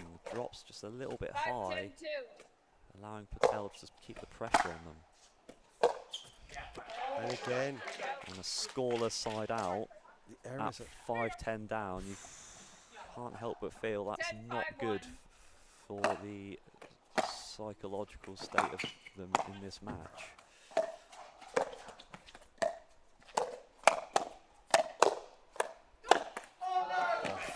finally a hands goal goes away of Julian Slive and O'Kelly. Yeah, great hands there from O'Kelly. Hunt took a big swing at one of those shots, and O'Kelly managed to get it back with quite a bit of pop, got ahead in the rally.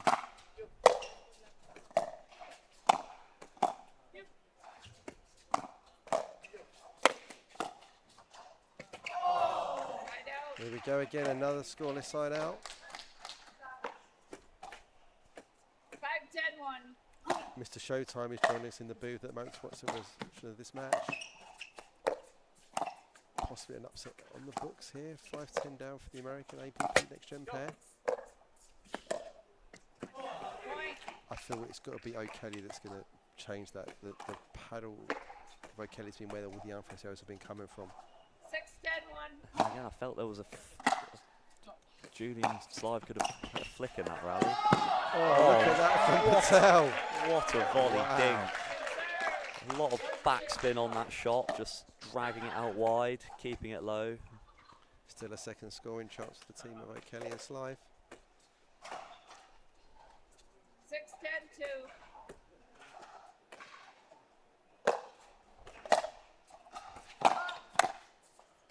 And that's out. Point. Are they going to review it? Challenge. Yeah, the challenge is Wide coming in. receivers, 6-10-2.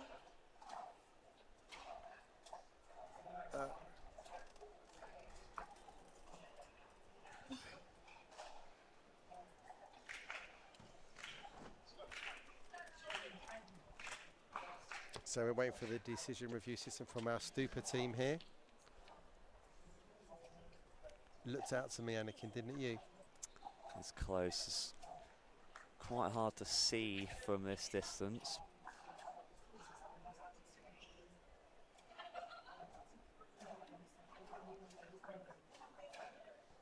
But the right decision to review it, Anakin. 100% the right decision to review it for the home pair. Yeah, because if they're correct on this, they're now serving at 10-6-1. Here we go. It's coming in. Out. And it is out. The animation always looks like it's going in.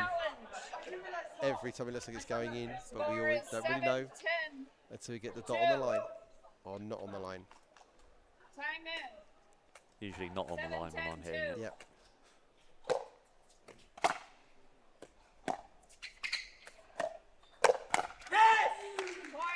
Interesting whether this break for the review is going to shift the momentum back in the way Well, of there was a bit of American an pair. uncharacteristic pop-up there from Hunt. She's been playing incredible game. And another area there from the paddler Patel and Hunt. And they're now sitting at 9-10-2. 9-10-2.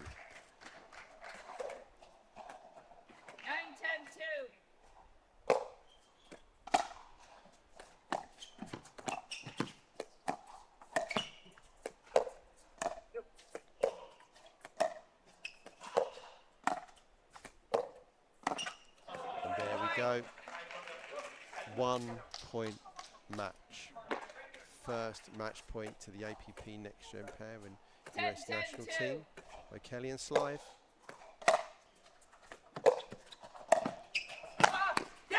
And they pull it out of the bag. 11-10. Clutch performance to finish that game off. Very good comeback from 10-5 down. 4 match points against them, I think it was. 4 match points against them, and in the game to 11, it just shows anything can happen. But you've got to say, Hunt and Patel must be pleased with that performance. Absolutely. Their Dupas are going to go up no matter what. A really valiant effort there from the home team here. Yeah, that was a very good effort. Very good effort. They were ahead. They were playing better than 90% of that match. Yeah. Just unfortunately, the next gen players, the last 10% of the match, they were better when serving, and that was all it took. Interesting thing about that though is that is the 3rd game for both pairs there, unless this result has just gone into the system. I don't think it has. So they can't use the excuse of having to play themselves into the match. So yeah, no, that result is not in at the moment. So let's go back to our groups and see where that puts that result. That is going to resign Hunt and Patel by looks of it to the bottom of the box. Although it's going to do a great thing for their sort of net positives. Obviously, Bekaroglu and Pak currently 2-2, 2-0-2. Patel and Hunt will go 3-0-3, but obviously a big point difference there. So that probably is the match they needed to get over the line on. That would have been a big upset. It looks like we're going to have top 3 is going to be Broker, Patron, Cal, so Wheatley and Broker, Cal and Corsten, and O'Kelly and Slive by the looks of how this is going to develop from this part in the box. But Slive and O'Kelly did lose one of the other matches. I'm assuming that's going to be to either Cal or Corsten or Wheatley and Broker. Yeah. Coming up next, we've got, I can see Molly O'Donoghue warming up there. Back over Lint.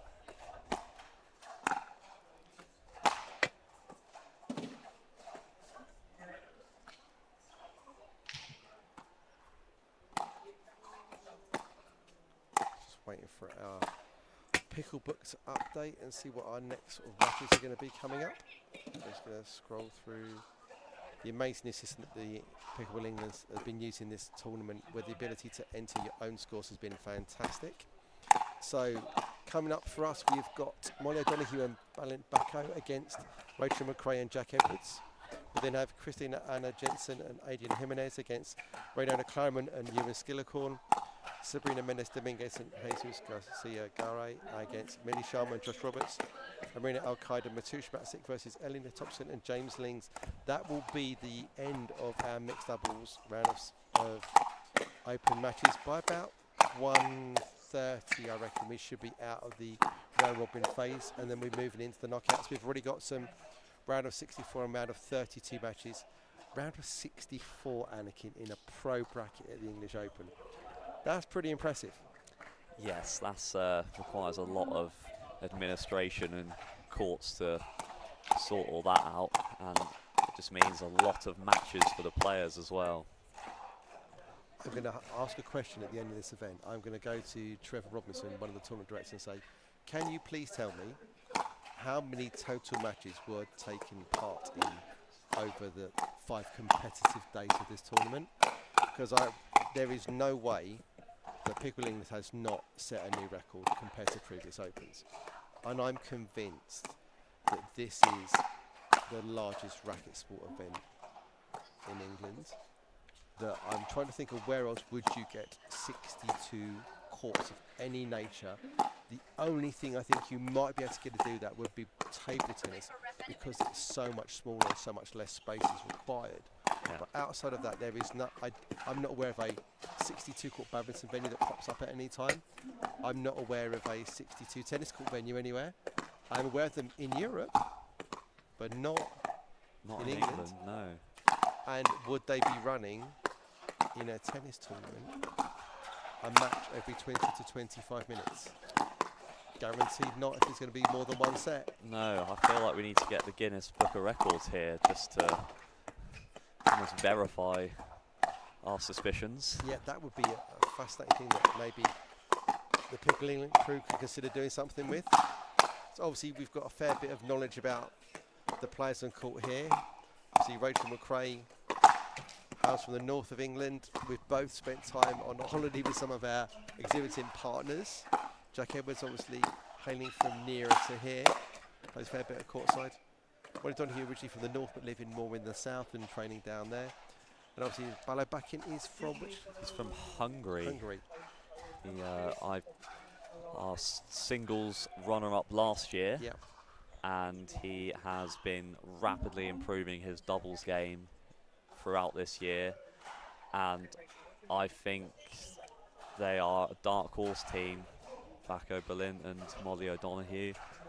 I think what you'll find in this match is the movement from Bacco in this game is going to be very explosive. He's going to be all over the court, and it's going to be a very exciting watch for sure. Pull up our pickle book. Here we go. And across from them, we've got Jack Edwards and Rachel McRae. Jack Edwards being left-handed, so it's going to possibly give Balint Bacco a bit of a different look with a male player being in front of him. Yep. Are you suspecting some pulls straight in front, some speed-ups going on? I'm expecting quite a disciplined game from Jack Edwards. Yep. I think he's quite a smart player in terms of shot selection, doesn't go for too much too soon, but I'm also looking for big drives from both Jack and Berlin in this game. Now McRae loves her one-handed slice backhand, so playing on the left is going to really lean into that for her, that she can really knife that.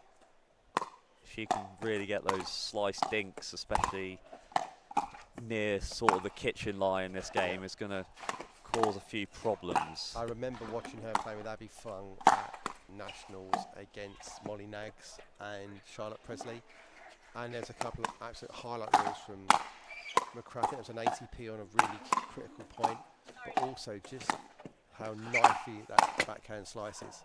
Sort of reminds me of a Mari Humberg. Yeah, yeah. That's a great analogy for looking at the pro game.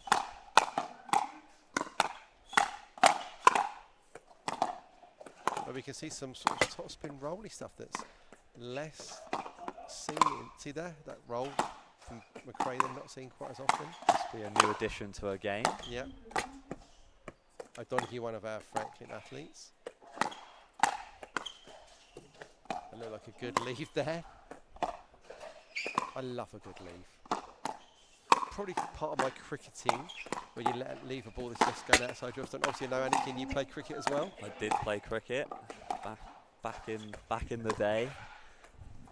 Your day was much sooner than my day was. I think I've been cricket retired probably, well, I've not picked up paddles, a bat since COVID, I think, from memory. So that's at least 6 years now, pretty much. Yeah. I've been retired from cricket. Ooh. Nine years ago now.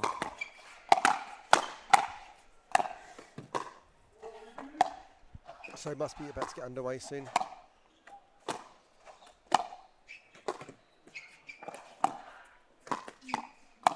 I think we're going to, if anything, see the aggression here from probably Molly O'Donoghue in this match. I imagine she's going to pull quite a lot of speed ups off the bounce at Rachel McRae.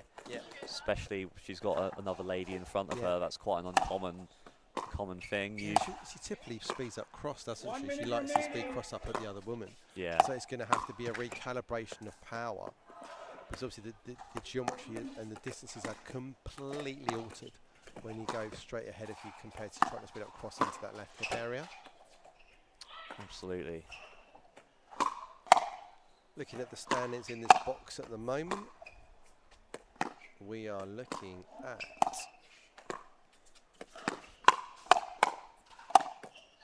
2 versus 3, but we're looking at 2 wins for both Nicola Showman and Joey Farias, and Molly O'Donoghue and Valent Bacco. Just a difference of 3 points in the points for and against. McRae and Edwards are 1-1, so that's going to be one of those defeats. It's going to be against one of those teams. And they're just a -2 at the moment. It looks like they're pretty safe to qualify in third. Right now, it's going to come down to the last couple of matches between Rebecca Peach and Paul Van Loon, and Sabrina and Jason Edwards Pereira. Currently 0-2, but obviously nice to see Jason back home, spending time in the APPM Academy in America at the moment.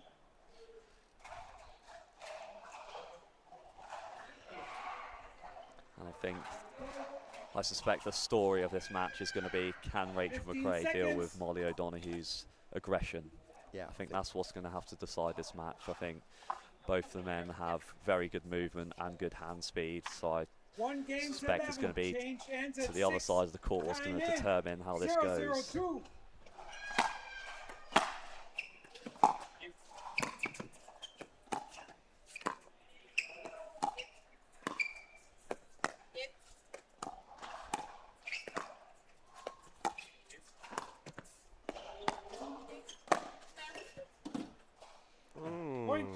Nice little point to get us started off there. Discipline being shown from all sides, just sort of trying to feel out their opponents, and then a lob comes out in the first point of the match. Quite like it, because obviously with a lefty-righty combo, there's always 2 backhands you can go over.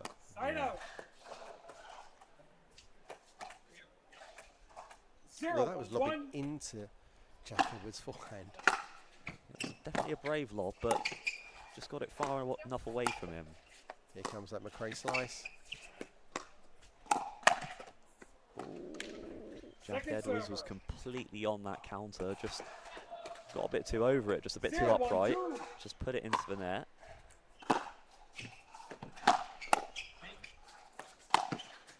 Yeah, great spot there from Jack Edwards. And there's that drive from Jack Edwards. Normally hits the ball quite flat in doubles, although he's very capable of getting the topspin as well, as shown on that second shot. Boom. Rachel McRae. That's missing by quite a long way. Yeah, a bit of a nervy slice on the serve.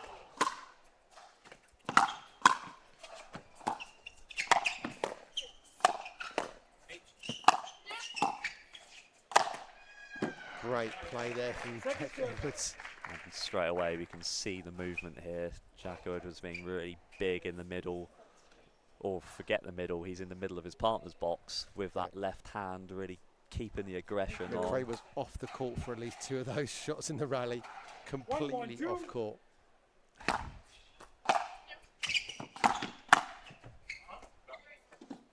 Nice drive in the unwinding of the stack there.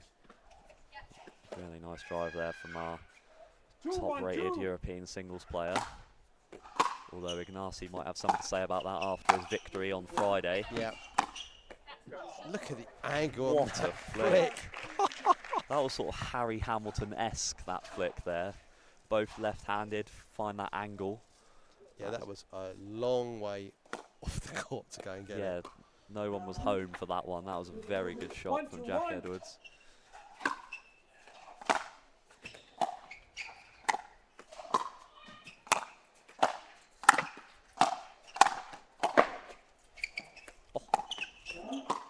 Reset from Edwards there. And he almost got that one as well. Digging, digging, digging. He's going to be in China soon with the amount of digging in that point. 1-2-2. Just a barrage of offense from Bacco.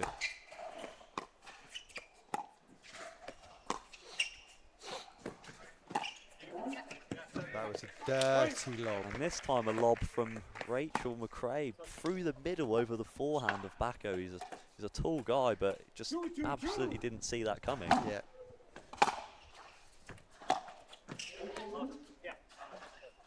And a slice one as well, not a topspin And lob. a slice lob. I think that's probably why he was caught off guard. Yeah, you just don't see it coming. Fully Are we going expecting to a refer ding. to that as a slob? Because the block lob is referred to as a blob. Yeah, are we going to have a slob for the slice lob? 2-2-1. I think we probably should leave that one in the drafts.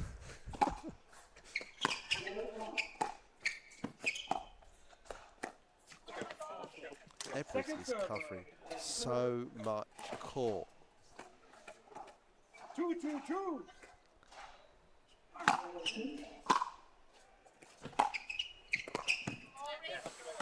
Great third there, Point. but so much slice is going to make that topspin so easy to generate.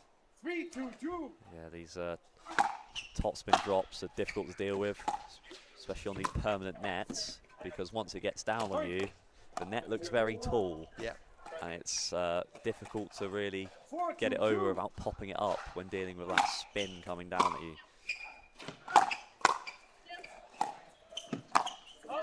Oh, look at that. What a great flick there from Edwards through the middle.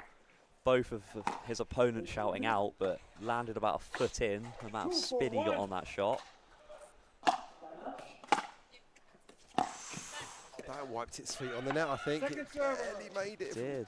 But the O'Donoghue. second drop miss out wide from Edwards there on that sort of forehand inside out, trying to find 2-4-2. O'Donoghue's forehand, but I think him putting that drop a bit more to the middle towards O'Donoghue's middle foot would be a bit of a better and safer spot to go for, not having that 4-2-1. sideline to contend with.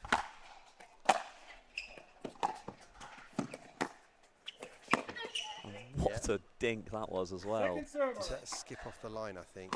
Two-handed was a with little bit late on topspin, but he, for a dink, he 4-2-2. hit that pretty hard, Rob. Yeah. If you want to talk about hard dinks, Point. there's a masterclass with Jack Monroe done a couple of weeks back, and the 5-2-2. pace he hits his dink out with spin is insane. Yeah, that's skill you don't really see. You don't really take Point. note of that Timeout. skill being what Change determines ends. the 6-2-2, points, 1 but But when you watch it on camera, you just do not get the feeling of. You see a slow ball being hit into the kitchen, but it really isn't that slow. no. There's so much action on it. There's just that extra bit of bite on the ball that they generate at Yeah, the with top end of these- this game. With these newer foam paddles and Yeah. these harder balls, getting a lot of top spin, you're able to hit the ball quite hard, but still keep it low enough out of the reach of your opponents. And it looks like things are kind of going to plan here. The bracket so far isn't lying in the round robin. You would put the team of O'Donoghue and Bacco as the favourites for this match, and they've established a 4-point lead as we come back at the return from the change of ends. Time in.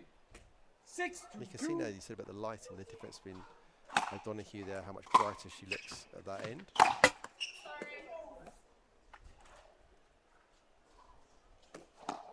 Okay. And it seems like it caught Jack Edwards off the net there. 7-2-2. And the Bacco's barrage is proving the difference maker in this game so far. Nice Side up. dink there, just pushed him back before he could recover. Yeah, it was a nice 2-7-1. Nice sort of cupping round the ball, bringing it back towards the sideline.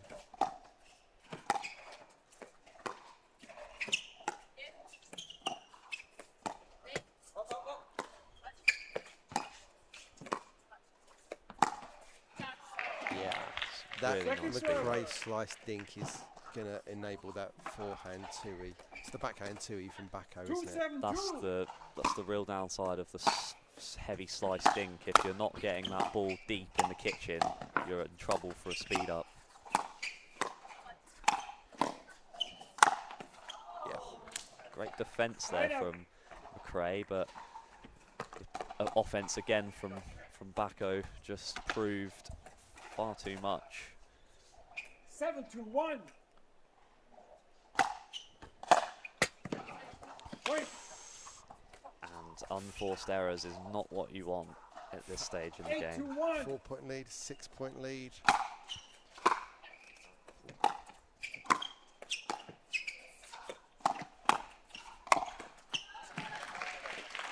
There is an awful lot of sideways movement from the team of McRae and Edwards.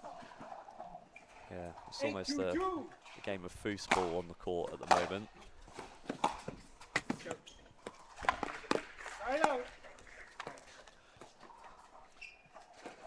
Probably earn the side out. Let's see if we can get a couple on the ball on this side out.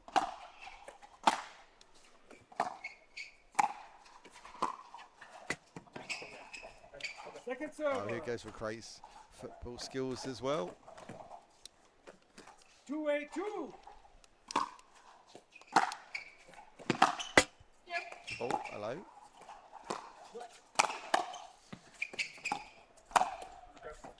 And again, that flip from Edwards through the middle, this time just sort of skimming the wrist of Bacco, but this lefty flick is causing a lot of trouble. They're not possibly used to seeing that angle as much. Yeah, I think there's an element of that little courtside crew having some Basford-esque elements.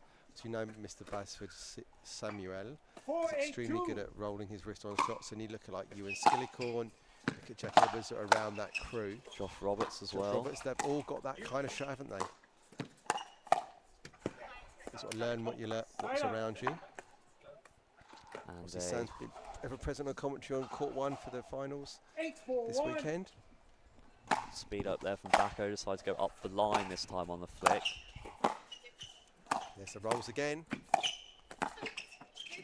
Oh, miscommunication there. Miscommunication there, but the setup was really good.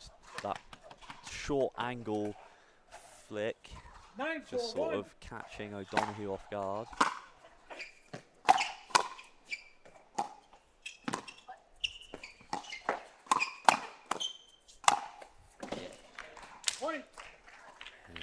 Big gap in the court there from when Bacco got pushed out wide, covered successfully from O'Donoghue.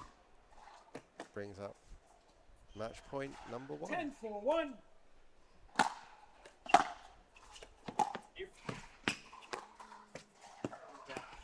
And that is it. Routine dink error there from the paddle of Rachel McRae. Brings the victory to Molly O'Donoghue and Balint Bacco 11-4. Fairly efficient, Anakin. Yeah, sort of routine match, but there was definitely some highlights there from Edwards and McRae during that game. But in the end, the offense proved too difficult to handle.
Change ends at 6. Time in. Welcome back to the 0-0-2. ProFlex English Open, pep at the APP. Christina Jensen, Side out. Adrian Jimenez. So, quick exchange of side out there. 0-0-1. Paddle of Christina and Jensen to get the ball underway. Point. First point to the team of Adrian Jimenez and Jensen here. 1-0-1. Far side of the court, you've got Ray Clariman and Ewan Skillicorn.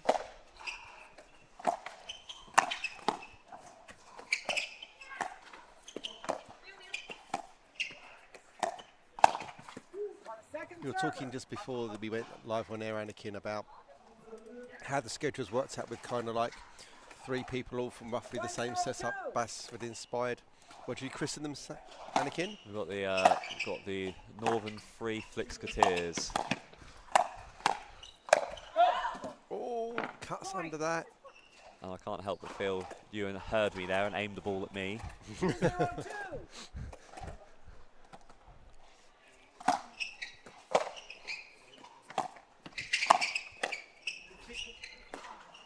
Side out.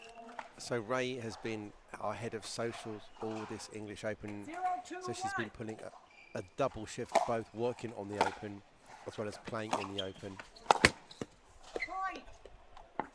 And Christina Jensen there hitting an out ball on the off the third shot of Ray Clariman. 1-2-1. I'm not sure that's Ewan's ball to take there, are you? I think he can, but I think he was a bit late 1-2. deciding to go for it.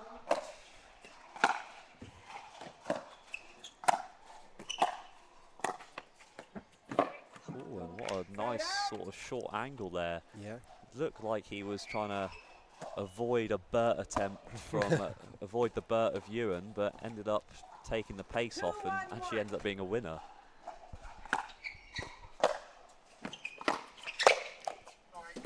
Second server. Did that tag Jimenez? I believe it did.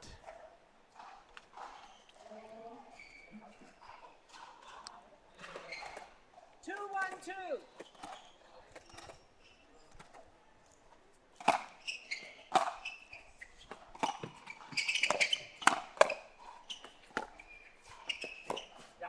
Point. I think got low enough from that, did he? No, and I think that's quite a common thing with you. And he stands quite upright, which at times he can get away with it. He's on the shorter side, but 3-1-2. there are still shots, even if you're not as tall of a player, where you still need to get low on.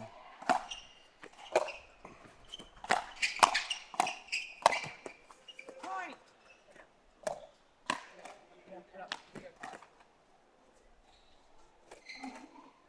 4-1-2.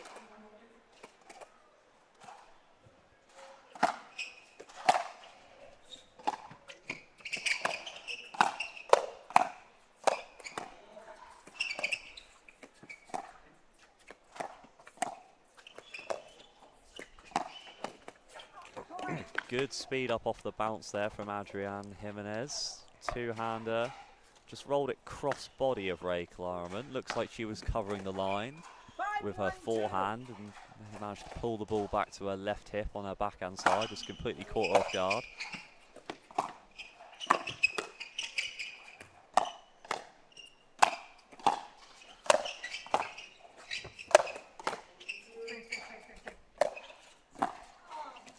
Good job there from Skillicorn to not fall in the non-volley zone. Yeah. Those 2 big overheads.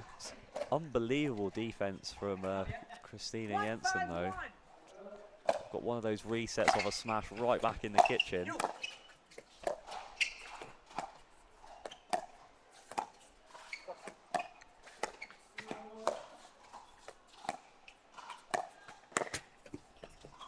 Also, Skillicorn is one of those kind of hoppers when he hits certain shots, and the double hands up kind of magic fluencing the ball over the net if the drop's not going to get over. Newman willpower, Yeah. I think, as Dave Fleming coined. Second server.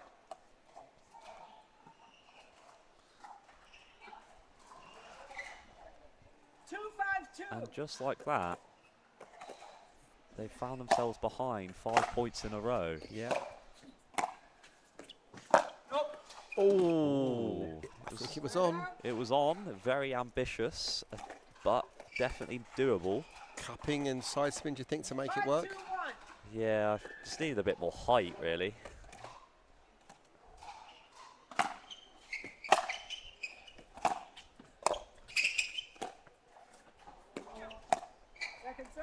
Just Adrian there was caught running through the transition zone. That's why it's always good practice to stop before your opponent hits the ball, so you're not wrong-footed.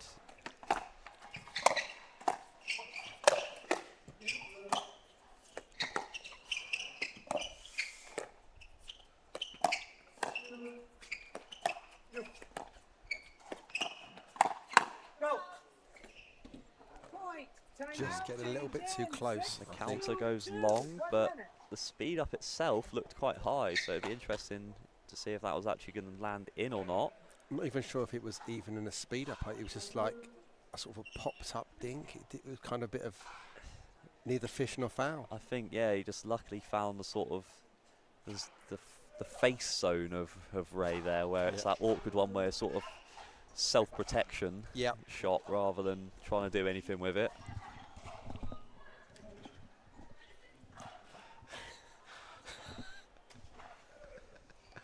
We currently have Jack Munro doing basketball in front of us whilst we're in the resumption of doing his best NBA impression with a Subway bag. I have actually seen Jack Munro do the full Kobe dunk impression whilst playing. But good start here for the team of Jensen and Jimenez. Yeah, I've been very impressed with Jensen's, well, both of them actually. Both their defense in this game has really got them most of their points. And again, a speed up going to the sort of face area of Klarman, just not able to slide out of the way to really get any meaningful contact on the ball. Yeah, Ray's one of the more diminutive players.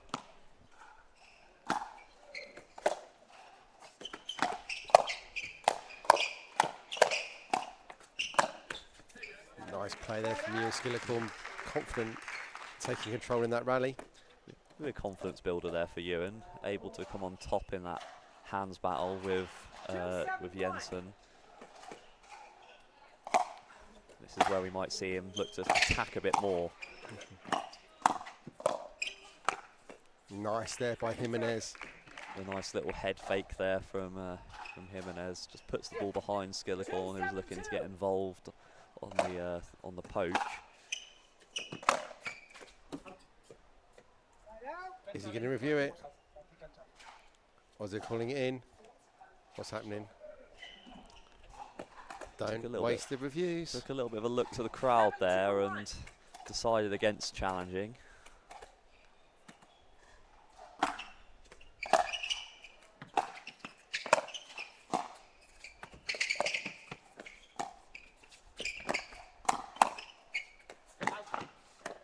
Called out by Jimenez. I think that's a correct call as well. Are they going to challenge this one? It definitely looked out from our point of view. Yeah. But it was quite a... They're now questioning when the out call was made and whether it was made soon enough, I think is the question. Okay. Looked to be called straight away. Second serve. Right, second serve. Okay, so. Okay, second serve. 8-2-2.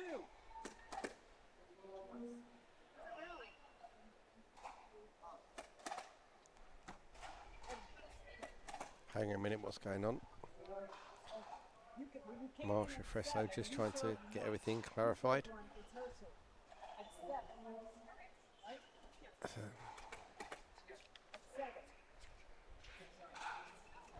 Looks like it's still on 7. Or are we going to 9? 7, yeah, good. I think the decision was that the late call was the out call was too late. that's interesting to me. I think potentially the referee didn't hear the out call, but from our point of view, it looked to be quite instantaneous. I only saw the out a couple of shots later. Okay. So I think it was more this, the hand up, than Yeah. actually the verbal Yeah, I clear agree. call. 8-2-2.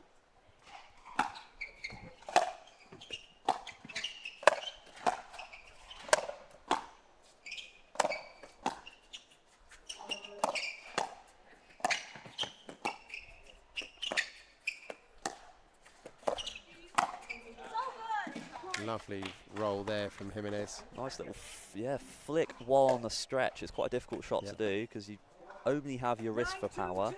And usually what you'll find is it's quite difficult to get spin on the stretch of that shot. And he managed to keep it in quite significantly. So Anakin, like comedy, what's the most important thing in line calls? Timing. The delivery.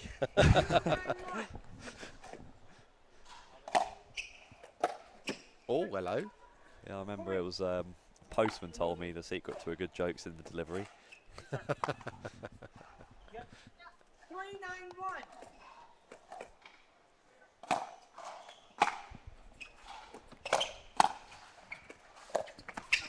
Oh, that goes wide.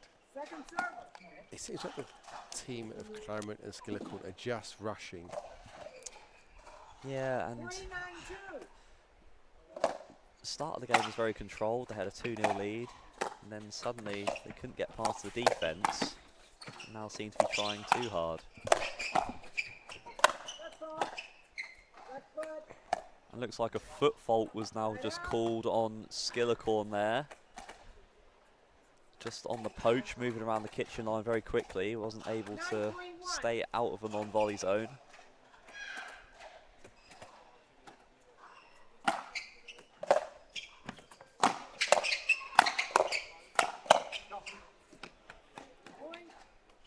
Jimenez train was rolling down the court there. Yeah, it was good activity there in the middle, in the transition zone, looking to be aggressive early and then coming in off your shot.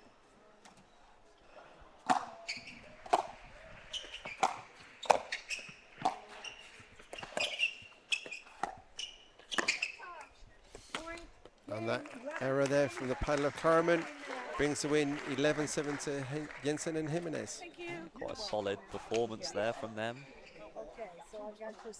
Good defence all throughout the match. Yeah. Claremont and Skillicorn just couldn't really find a way to break through. Yep. And coming up next is our third flick skater, Josh Roberts, who's going to be playing with Millie Sharma against Serena Mendes Dominguez and Jesus Garcia Garay. Looking at the stats here, very efficient performance here, only 19 total serves to win 11 points.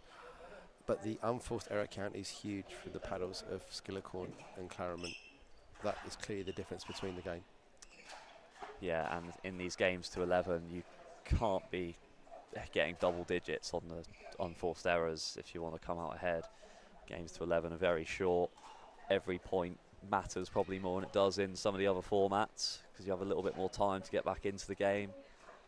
Games to 11, you really don't have that luxury. Still no update on the round of 32. We've got some rounds of 64 to play in, I think. So our schedule is still as it was before Anakin. We've got another 4 matches we can guarantee. Actually, we've got another couple of matches coming on the schedule. Yeah, we're just waiting for the O'Donoghue and Bacco result to be fed into our system.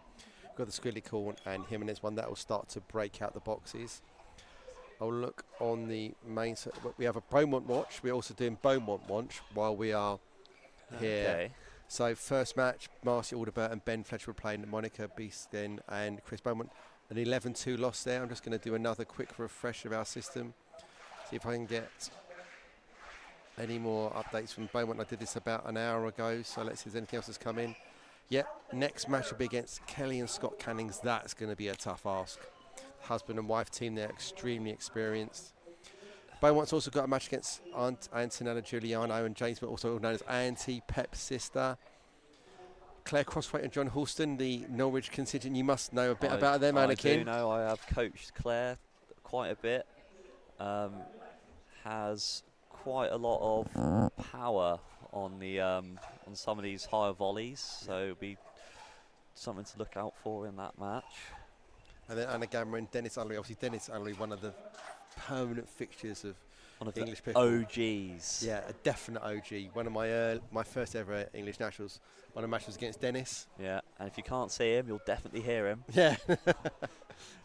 So Yeah, and not very quiet American, but I love it. Just talking about his Airbnb when I was walking up from the car park with him, and some challenges he was having on his new Airbnb he'd been doing back home and stuff. But we'll just take a short break and we'll get up to the resumption of the next match.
Welcome back to this round of 64 match in our mixed doubles open category between Sabrina Mendez Dominguez and Jesus Garcia Garay against Millie Sharma and Josh Roberts. Joined in the commentary booth again by Anakin Owen. Good afternoon, Anakin. Good afternoon, Rob.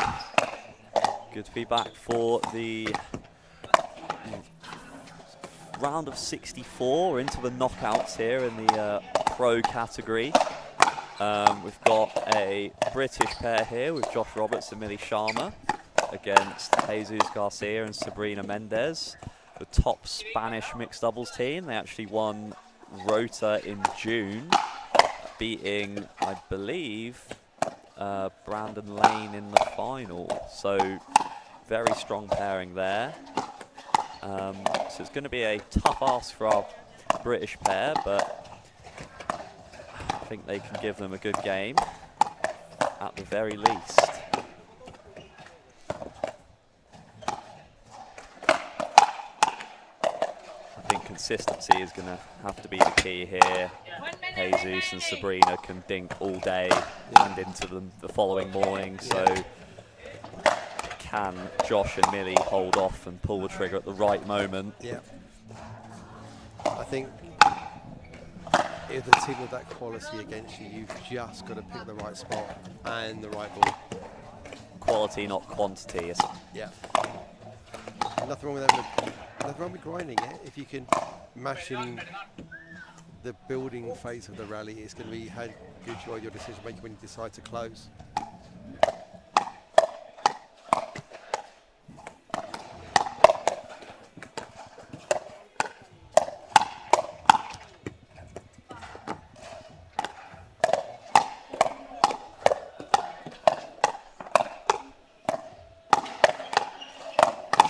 Phase of the warm up here.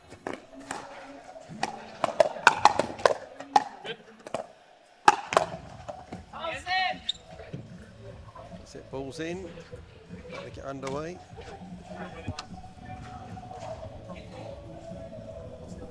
I think the winning formula here is going to be how involved can Josh Roberts get on his 2E dink. Jesus, well, I remember when I played against him in Barcelona last year. I found the rolling the 2E dinks out wide through the middle, speeding up through the middle off that was really what was catching him off, although he's a very different player to what he was 9 months ago. Improved drastically in the European scene. But we're going to have to look to try and set up with some heavy topspin, I feel. Time in, 0-0-2.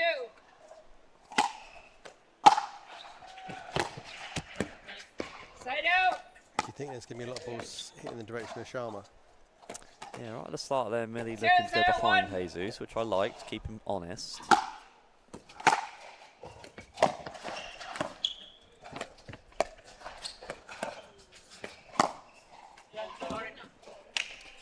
Tagging in, I think. I think he just went right through the under the armpit of Millie Sharma there, just complete chicken wing. Threading the needle.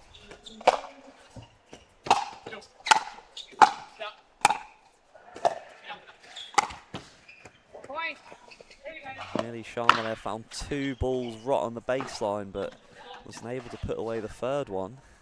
2-0-1. Game to 15 here, I believe, as it's now a knockout match. Correct, Anakin. Win by 2. Win by 2.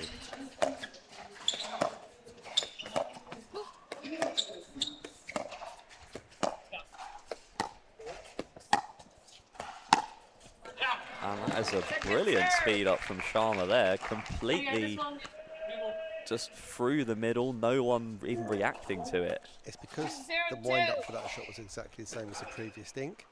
They pretty much held the same shot mechanic and then just accelerated at the last second. Absolutely, it looks like on her technique she's raising the elbow. Sort of Newman-esque on his backhand. It's quite flowy in turn, rather than sort of like holding and freezing for your speed up misdirect. It's kind of flowing into the shot and just accelerating at the last second. Yeah. Point. Wow, there's a 5-point deficit in no time at all. 5-0-2. Blink and you've missed the 5-0 lead. Unforced errors early. Make it 6. Point. I think there's a bit of icing going on. It's colder than the Telford International Centre under the aircon where we are at the. I think the National Exhibition Centre where we are at the moment, Anakin. It is very, very cold. The complete, well, polar opposite to outdoors here in England. That definitely deserves a high five, Anakin, on the pun. 7-0-2. 7-0.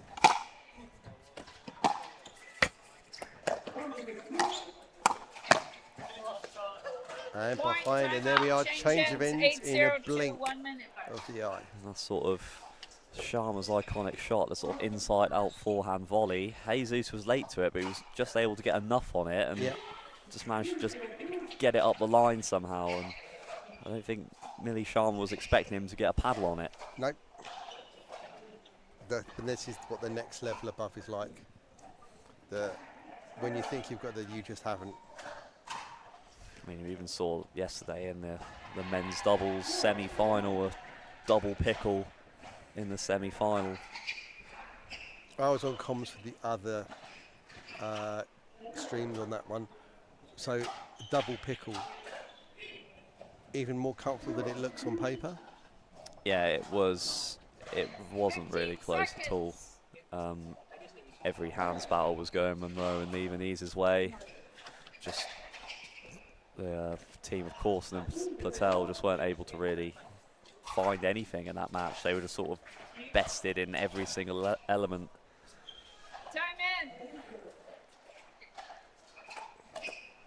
8-0-2.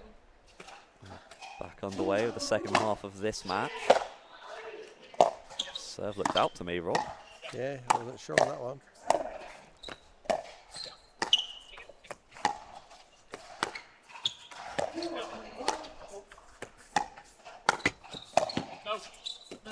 And there's the inside-out forehand again, this time finding success. I think that's... Millie comes from cricket, doesn't she? I believe so. That's like doing a little bit of a late cut. Yeah. Or opening up for like a cover drive. Absolutely. Second serve. Looking to get a nice single just to... Yeah. Nurdle it into the covers.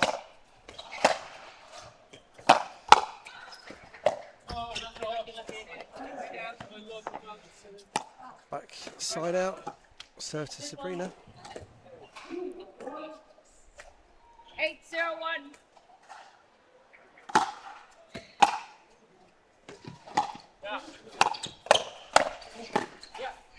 Second serve.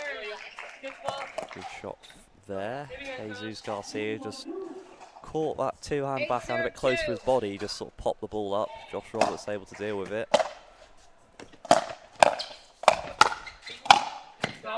Oh, good inside-out backhand there from Sabrina Mendez. Yeah, and also kept it really down, sliding across Millie Sharma there. 10-0-2. There's no way you're covering that position on the court.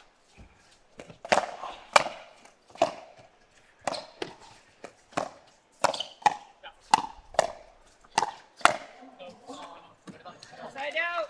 Good lead there, too many counters going back and forth, and eventually someone's got to leave it to go out. And it's looking like here the sort of the off-pace speed-ups towards the body of Jesus are proving quite effective. He's looks like he's dealing with it very well when they're sort of on the wings of him. Can take a bit of a swing at it. Good put away from Sabrina Mendez, just overhead down the line. Little inside out on it as well, just held a little bit rather than going back where it came from. So inviting the pass down the line. Huge space to go into there. Huge space to go into. Sharma will want that one again because it went quite far wide.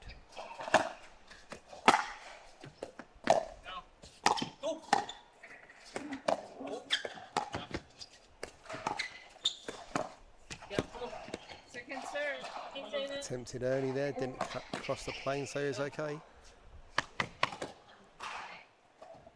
10-0-2.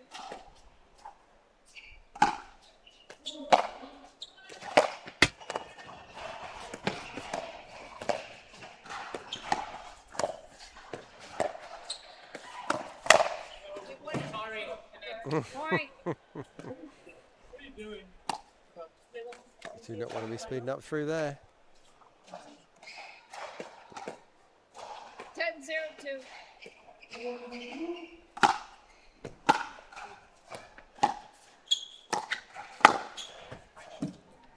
Side out. Pulled a little wide. But 10 points already on the board. 0-10-1. Yeah, they're going to hope to try and get at least 2 or 3 points in this match. And there is the first one for Sharma and Roberts. Nice little inside-out forehand on the volley. Maybe a little bit of overplaying there by Jesus. Didn't need to possibly cover quite so hard through the middle.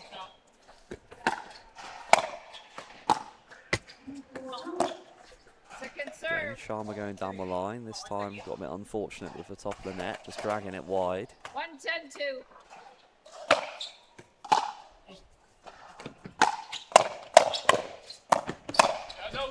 Point. Yeah, good hands battle there. Roberts making that key final volley to force the error from Jesus. Good poach. Looks like he's trying to get a little bit more active in this match. He's been a 10-2. little bit quiet so far.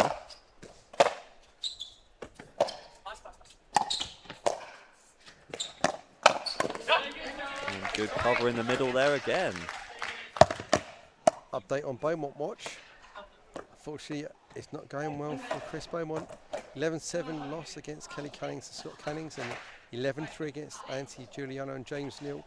It looks like he is going to be joining us back in the booth in a couple of games' time.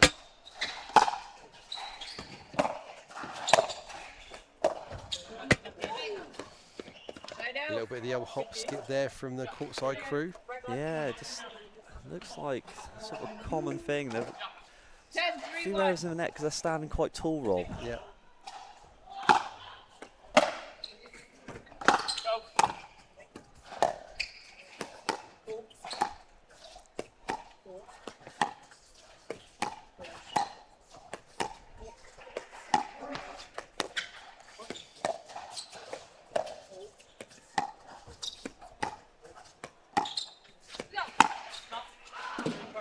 Not on. Point. Oh, I think there was definitely the. I think it was definitely there. Sharma wasn't there. It was on, but Sharma wasn't there. No. She was just a little bit late getting to that ball. Probably set up a little bit early for a more central dink. Yeah, and far too many cross-court dinks in that rally. Needs a bit more ball distribution. Second serve. Sharma's basically got cross-court outside foot. Yeah, Down the line, outside foot, and that's about it. Needs to find the middle feet a lot more, take away these angles. Point. Josh Roberts not happy, finally found the flick he's been wanting all game and just put it a couple inches wide. 12-3-2.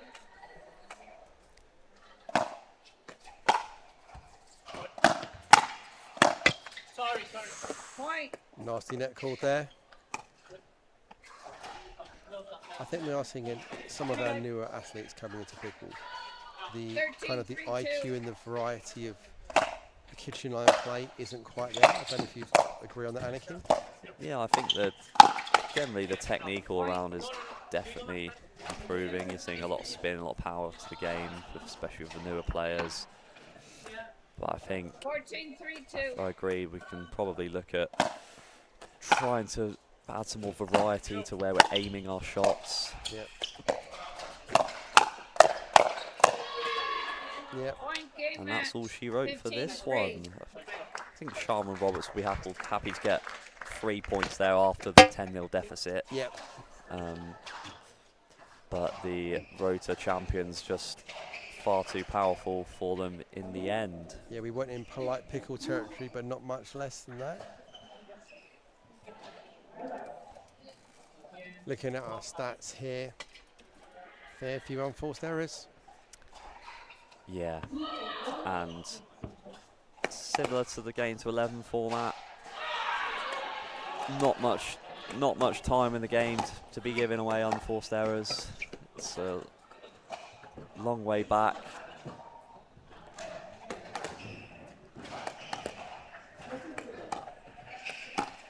Just looking to see if I can find other set of opponents here, so I can see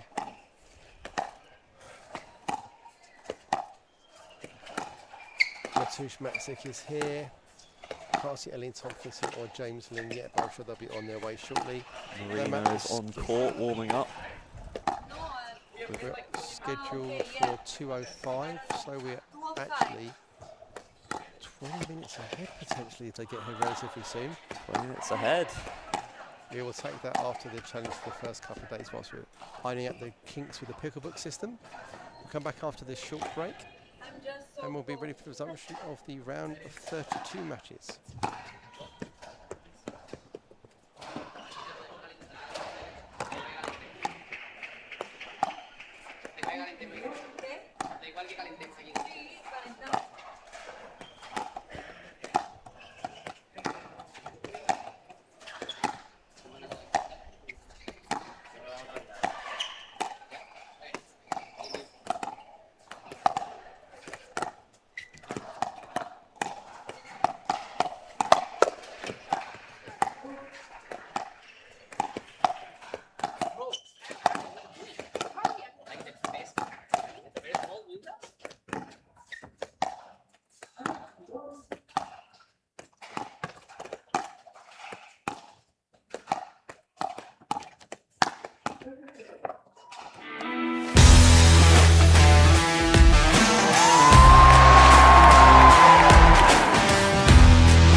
Feel like the ViperCore Pro 2.0 is the best performance shoe out there. Durability for me is really important because I like to slide all over the court. I also love how lightweight they are. I feel like I can run faster. Skechers. Comfort that performs.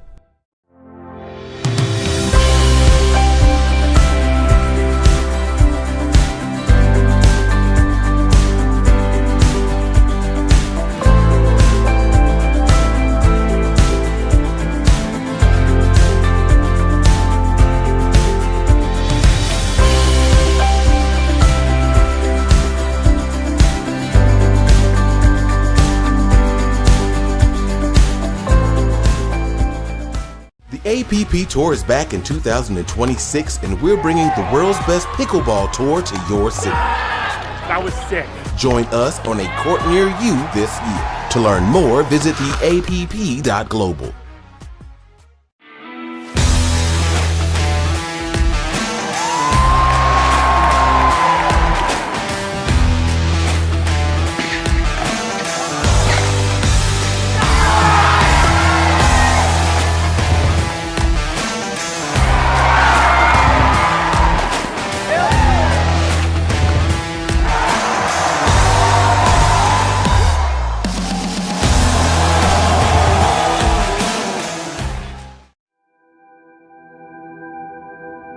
As a professional athlete, my equipment is very important to me.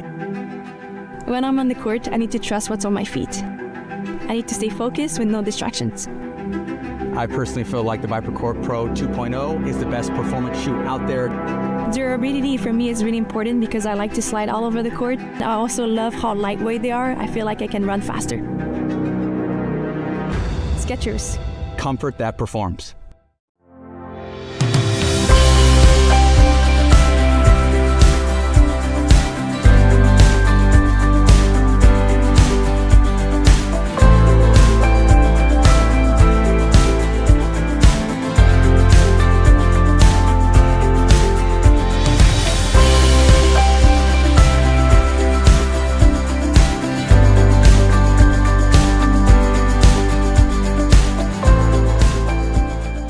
The APP Tour is back in 2026, and we're bringing the world's best pickleball tour to your city. That was sick. Join us on a court near you this year. To learn more, visit theapp.global.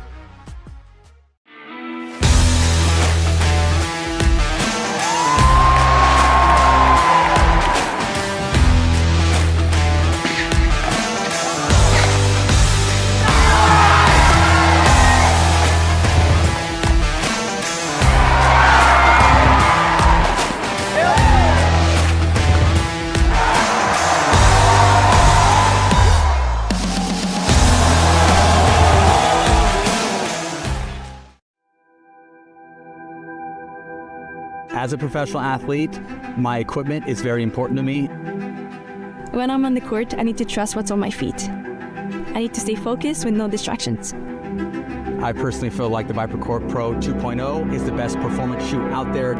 Durability for me is really important because I like to slide all over the court. I also love how lightweight they are. I feel like I can run faster. Skechers. Comfort that performs.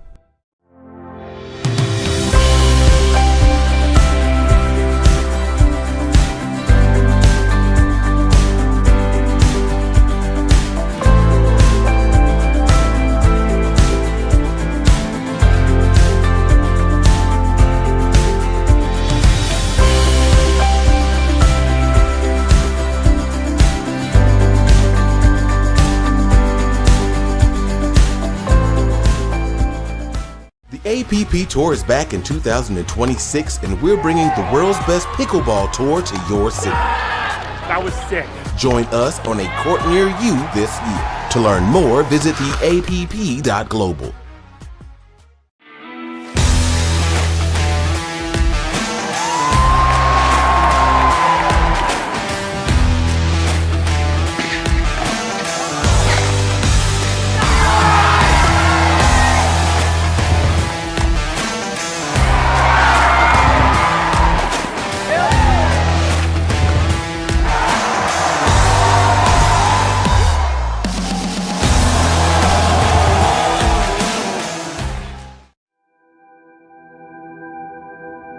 As a professional athlete, my equipment is very important to me. When I'm on the court, I need to trust what's on my feet. I need to stay focused with no distractions. I personally feel like the ViperCourt Pro 2.0 is the best performance shoe out there. Durability for me is really important because I like to slide all over the court. I also love how lightweight they are. I feel like I can run faster. Skechers. Comfort that performs.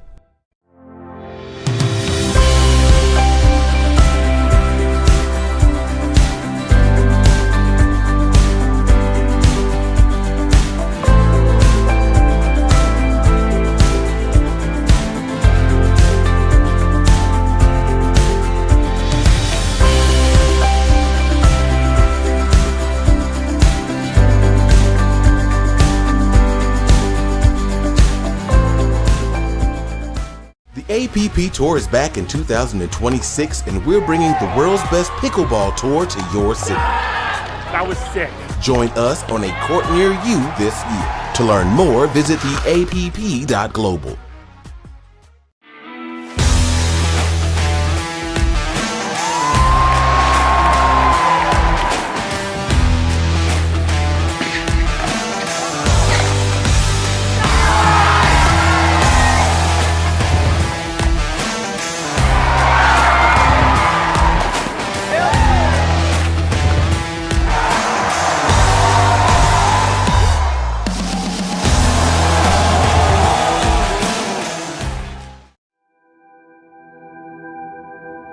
As a professional athlete, my equipment is very important to me. When I'm on the court, I need to trust what's on my feet. I need to stay focused with no distractions. I personally feel like the ViperCourt Pro 2.0 is the best performance shoe out there.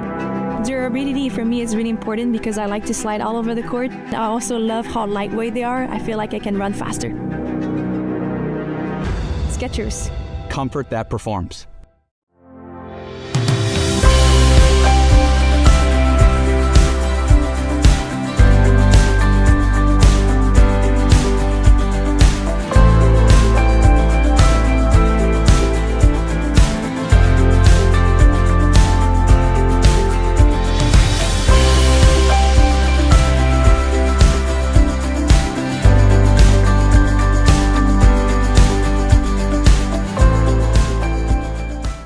APP Tour is back in 2026, and we're bringing the world's best pickleball tour to your city. That was sick. Join us on a court near you this year. To learn more, visit theapp.global.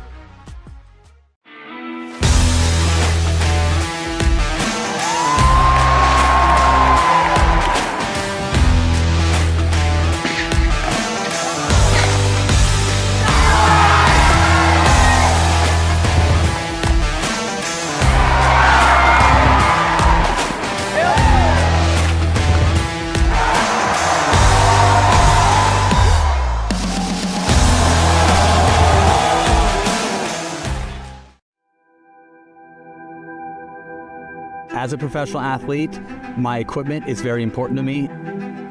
When I'm on the court, I need to trust what's on my feet. I need to stay focused with no distractions. I personally feel like the ViperCourt Pro 2.0 is the best performance shoe out there.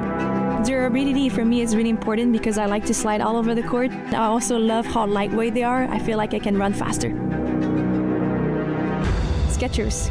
Comfort that performs.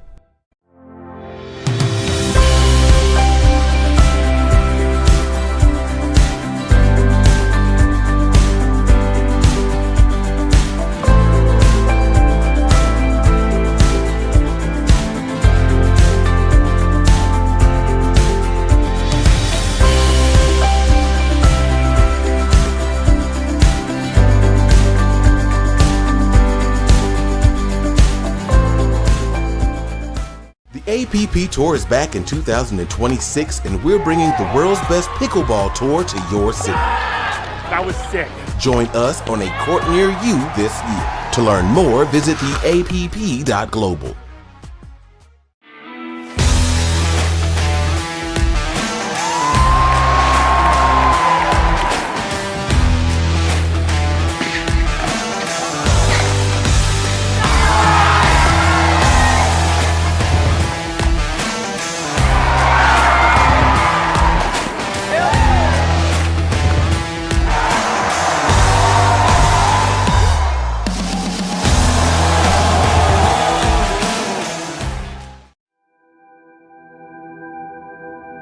As a professional athlete, my equipment is very important to me. When I'm on the court, I need to trust what's on my feet. I need to stay focused with no distractions. I personally feel like the ViperCourt Pro 2.0 is the best performance shoe out there. Durability for me is really important because I like to slide all over the court. I also love how lightweight they are. I feel like I can run faster.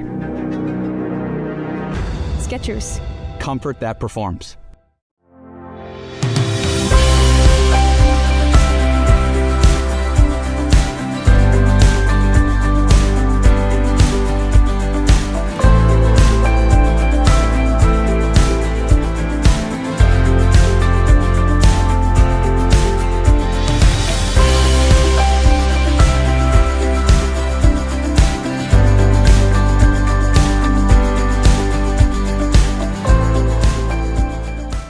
APP Tour is back in 2026, and we're bringing the world's best pickleball tour to your city. That was sick. Join us on a court near you this year. To learn more, visit theapp.global.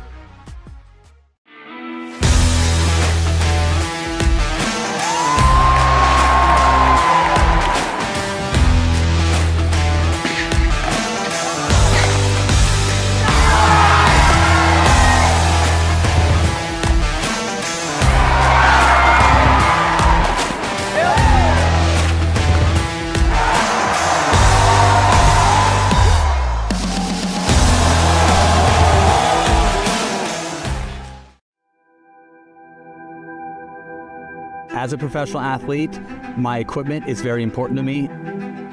When I'm on the court, I need to trust what's on my feet. I need to stay focused with no distractions.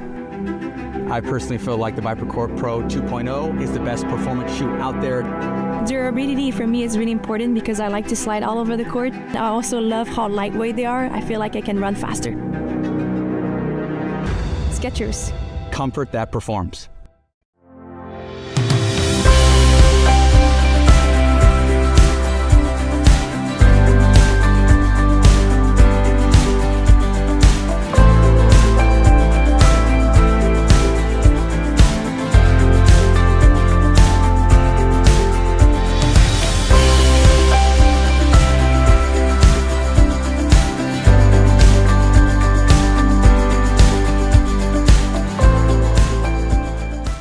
APP Tour is back in 2026, and we're bringing the world's best pickleball tour to your city. That was sick. Join us on a court near you this year. To learn more, visit theapp.global.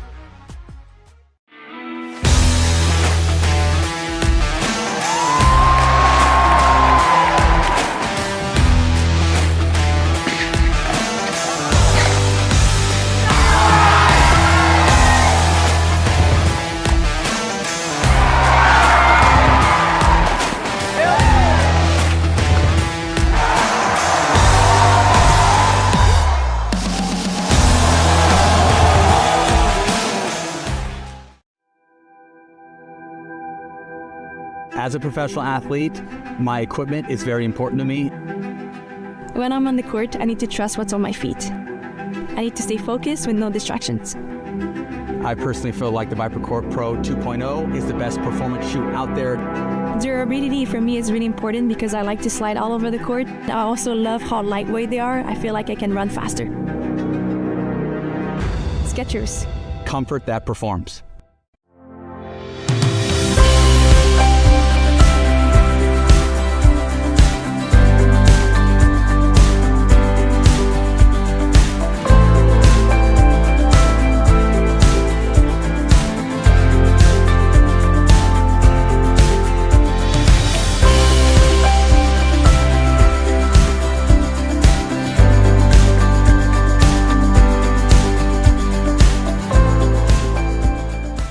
APP Tour is back in 2026, and we're bringing the world's best pickleball tour to your city. That was sick. Join us on a court near you this year. To learn more, visit theapp.global.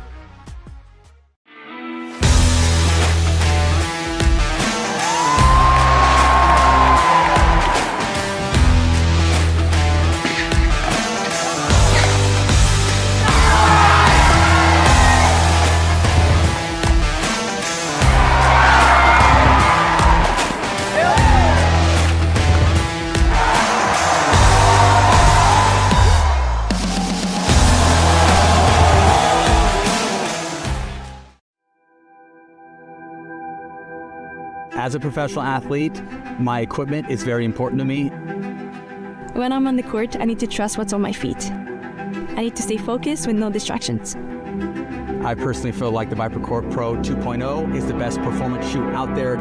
Durability for me is really important because I like to slide all over the court. I also love how lightweight they are. I feel like I can run faster.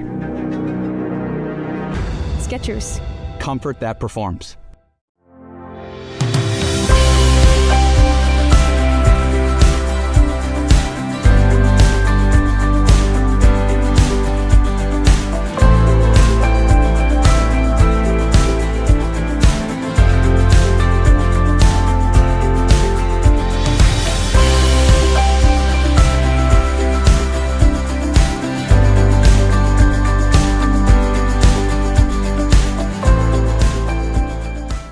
APP Tour is back in 2026, and we're bringing the world's best pickleball tour to your city. That was sick. Join us on a court near you this year. To learn more, visit theapp.global.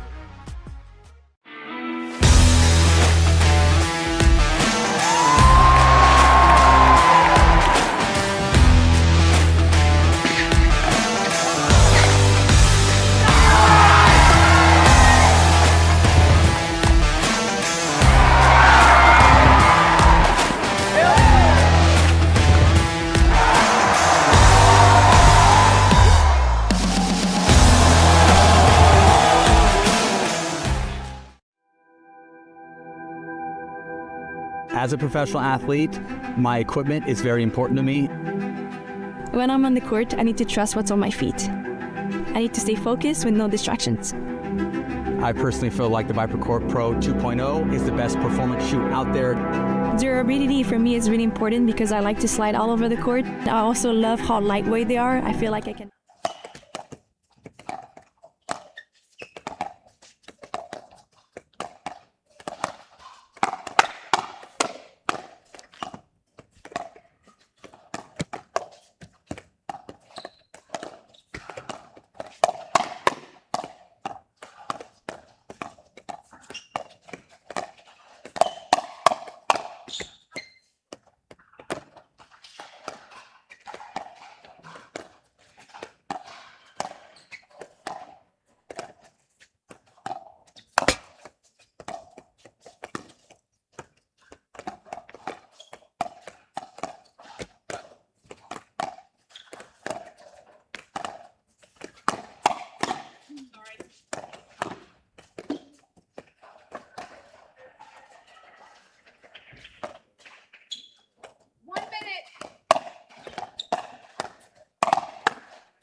Welcome back to the ProFlex English Open powered by the APP. We are now into the round of 32.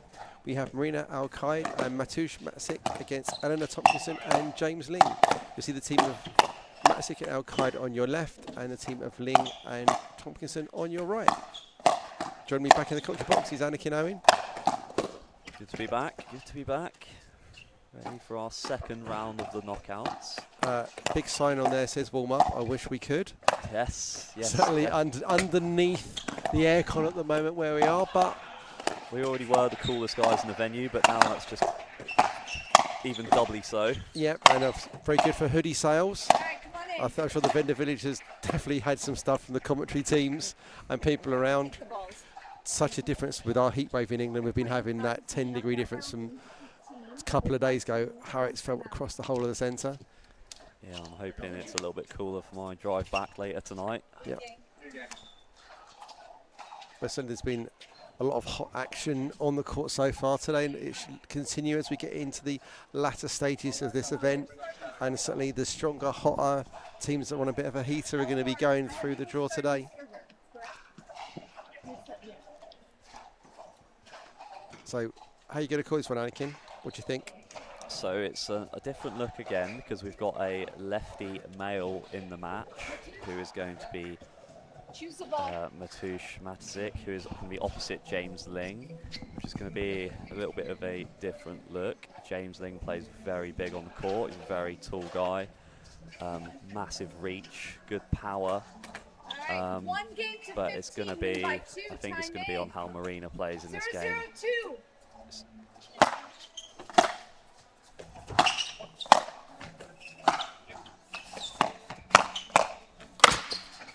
Oh, Matt puts that first one in the net, but he has got a rather powerful serve from very minimal mechanics. Yeah, played against him yesterday, absolutely annihilating serves. It was hard to play against, which is going to be even better for mixed doubles, I would say. Really getting those third shot drives going. 0-0-2.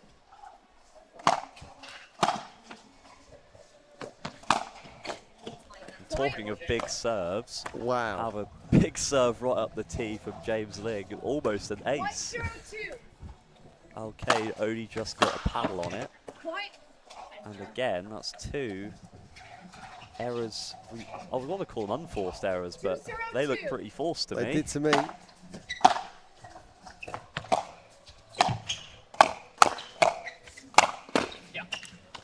Maybe they're like in a classification. They are an unreturned serve.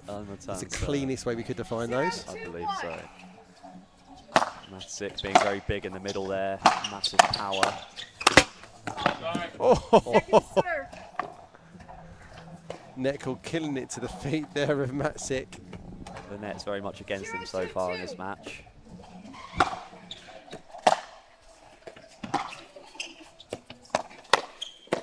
And it's just a great counter for Matsik there. Left hand just able to cover his right shoulder. Obviously that's the weak spot if you're right-handed, but if you're left-handed, it's not the place you want to be going to if you're the opponent.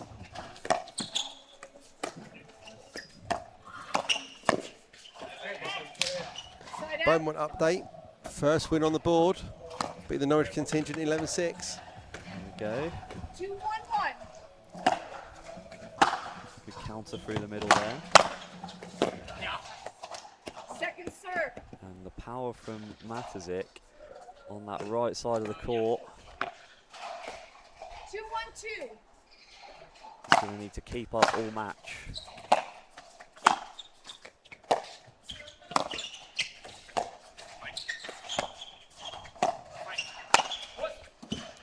Oh, and a bit of a shank there from Matazic. He was sort of, he wanted to go for the ball early, but he wasn't sure if his partner was going to hit it or not.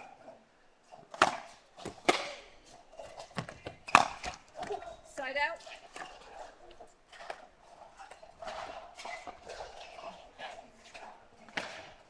One, 3-1.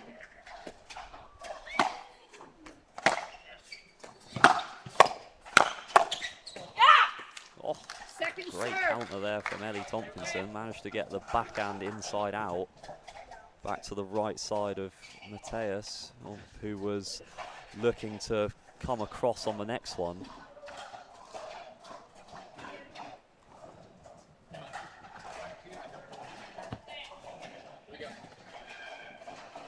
No, yeah. 1-3-2.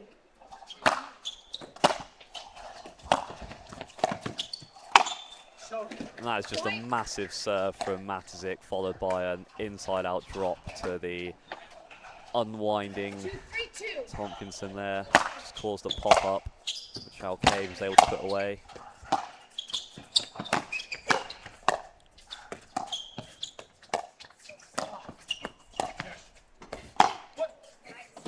Side out. That's a good leave. Speed up off the bounce there. Bit of a wind up. Might have been the tell that was going long that they needed. 3-2-1.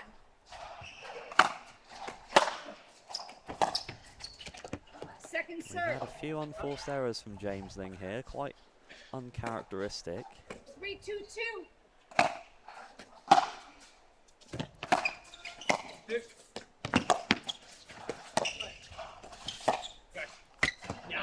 Side out. And Matuzik there being sort of the puppet master, just moving both players all around the court. Able to eventually get that error out of them. Second serve.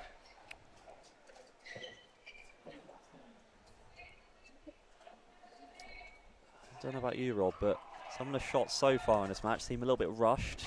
It's a little bit antsy to put the ball away when possibly they should play for the next ball. And it seems relatively short and powerful rallies we're seeing here, rather than that patient build we've seen at some of the rallies with some of our APP pros. Definitely almost a European / English style. That hard punching first, rather than some of the more patient build we were seeing with the APP Next Gen crew. I'd like to see a few more roll attacks rather than flat out power. Point. We're back to 3-3 now. 3-3-2.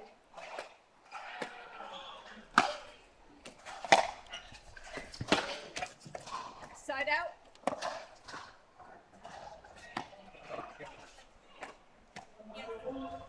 Three, 3-1.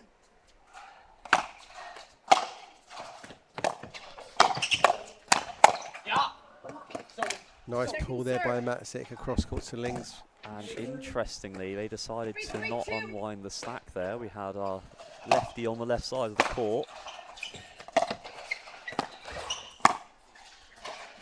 Side out. And James Ling so far in this game seems a little bit off in some of these shots, which you almost expect him to make nearly every time.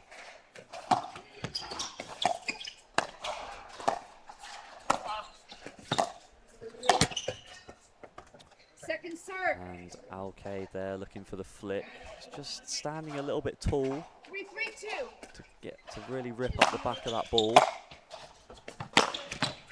Side out. Frustration there from Matuzik. Looking at the ground, is he questioning the bounce? Is he questioning his footwork? Is he questioning his shot? Questioning choices he's made. 3-3-1.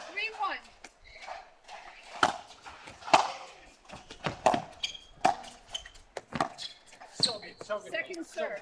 Just a half volley dink there from Alcade. Manages to clip the outside line. 3-3-2.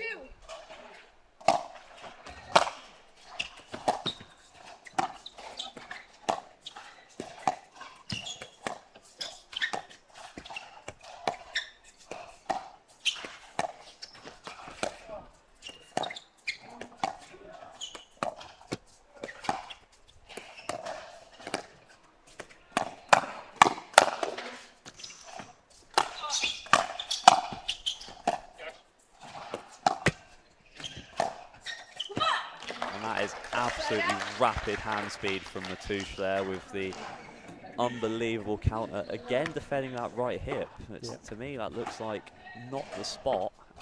Again, because he's left-handed. Yep. That right hip, right shoulder is the weakness for us righties, but not for the lefties out there. Needs to go the other way. Second serve. Now let's have a look at this serve, Rob. Yeah. Can he make anything with this powerful serve? See, he's definitely pulling the return from Thompson in low there, isn't it, and slow. Just not penetrating through the court because there's so much on it. You're just trying to sort of hang on in there. Shot was called in, the backhand winner on the back corner. And another error. But that pace of those two drives was ridiculous. The power from Matuzic right now is causing a lot of problems. Again, another short return. Yeah. It's just literally just hanging in there as best you can. I mean, we've got a lot of depth on these courts. You can get a long way. I mean, Ling here is literally close to backside on the back corner that you can't see.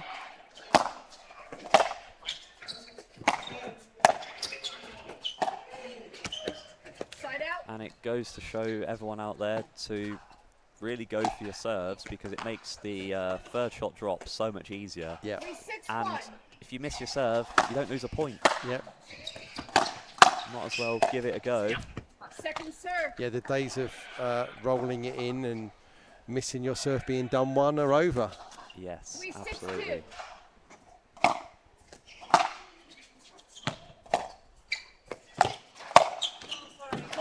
Lovely volley there from Tomkinson. Nice third shot roll, running in. Bit of a pop up there from Alcade, just sort of put away with ease.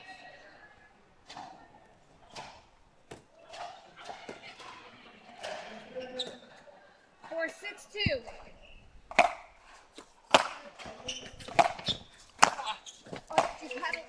Foot fault call. Your paddle touched the ground. Foot fault called on Matuzic. You cannot challenge that. It touched the ground. Point. Interesting.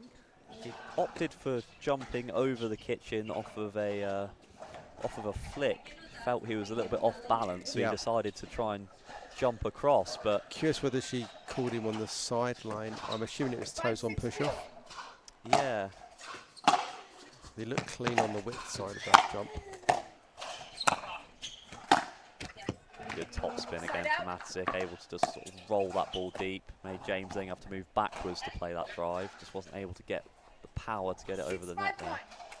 Matuzic is a multi-sport athlete. I was talking to Lars in his head earlier today. So about how him and his siblings have been playing like badminton and table tennis and lots of other stuff. And you can sort of see that really heavy roll. It's very table tennis inspired. Yeah. 6-5-2.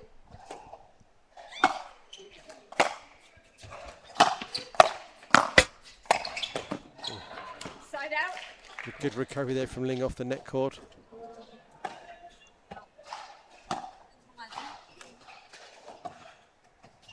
Five, 6-1.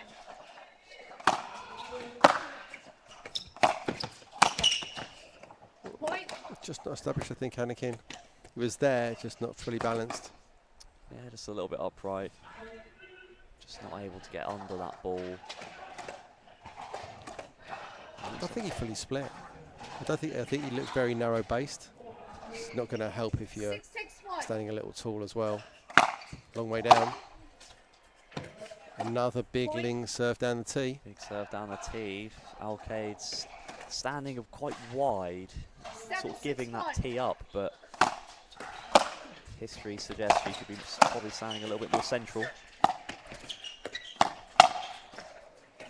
I always think about if someone's really shown forehand that heavily. Timeout, change ends. Go for it. Bait them into it. You've got a bit more margin for error just because there's that extra bit of space, so you can really push hard through the court.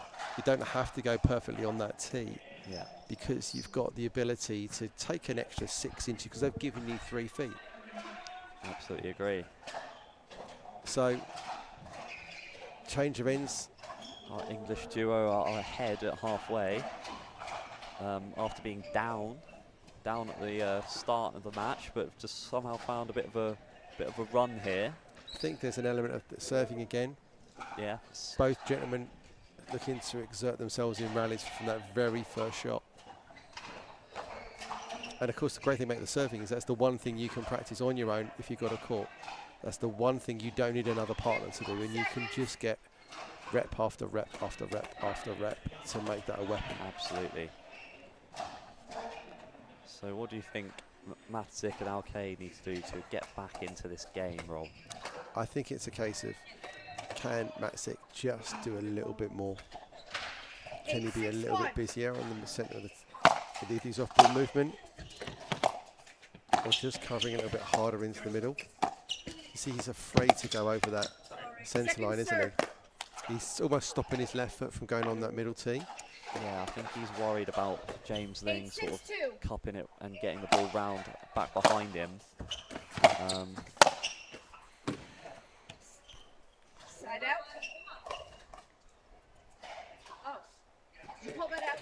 Okay, just pull it Now's the out. time to get the serve back when they're unwinding. That's going to make it very effective if they get the serve back and Matic's able to really hit those serves.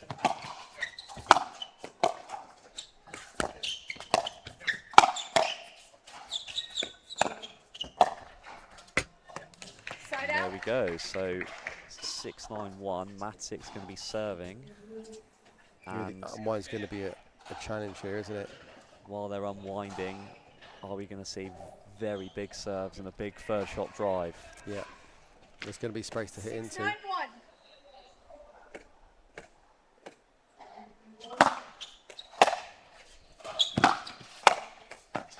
And it was a massive serve, but James Ling there able to get the return down the line to his partner. Yeah.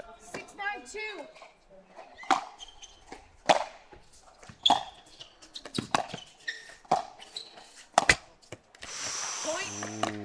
It was there. It was there. Alcade hit an amazing first shot drop, but just opted to stay back, which made her pop up the next one, but it's got a bit fortunate there.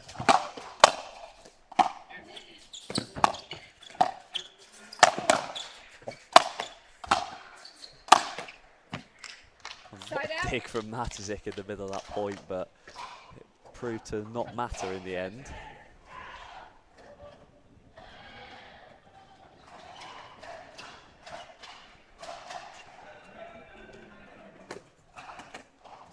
Big throw there from Boris with his offhand. Maybe he's one of those freaks that throws with the right hand and hits with the left. Second serve. If I threw that with my left hand, it would not be making it past the barrier. 9-7-2.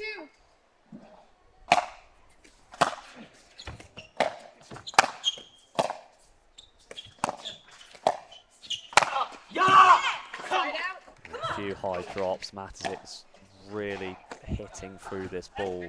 The drops have to be perfect. 7-9-1. And dealing with someone who possesses that much power.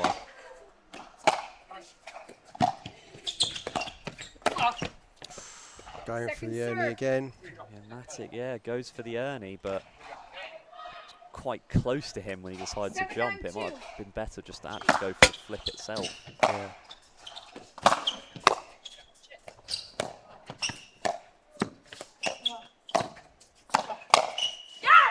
Lovely counter there.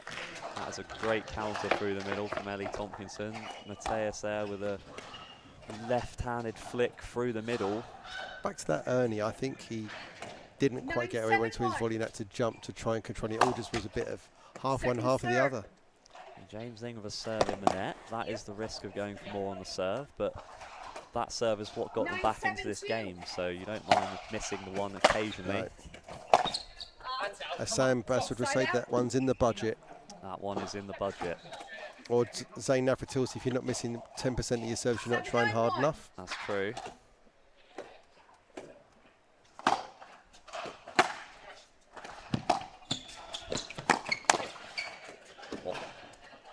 It was a good read from Matuzik. I think he just got on it a little late, so he was still moving into it and pops the ball through the court. Yeah, just hit the edge of his paddle, and that's a massive serve again. Good drop. Yeah. And that's just absolutely textbook. Big serve, dipping third shot drop, fifth shot poach. Yeah. And that's the point over.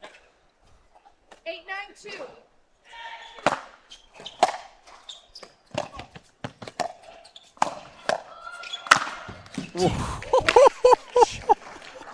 Oh, the heat off that. I can feel it here, even under the aircon. 992, 1 minute.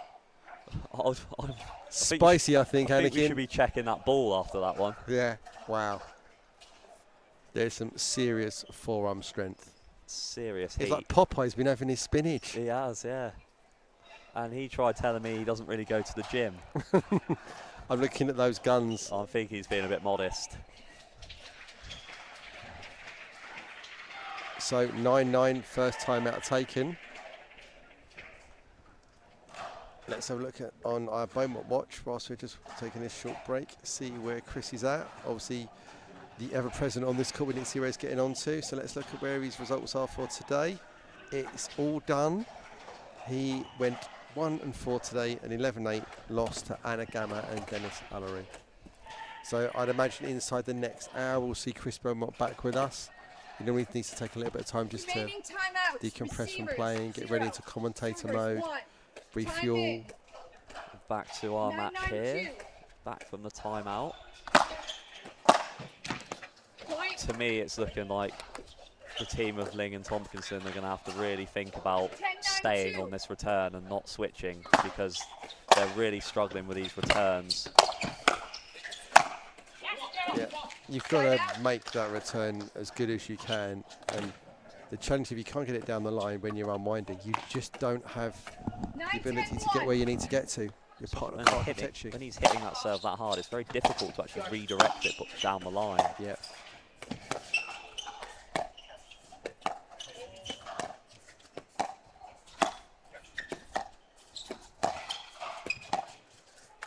I like that dink. To that inside foot.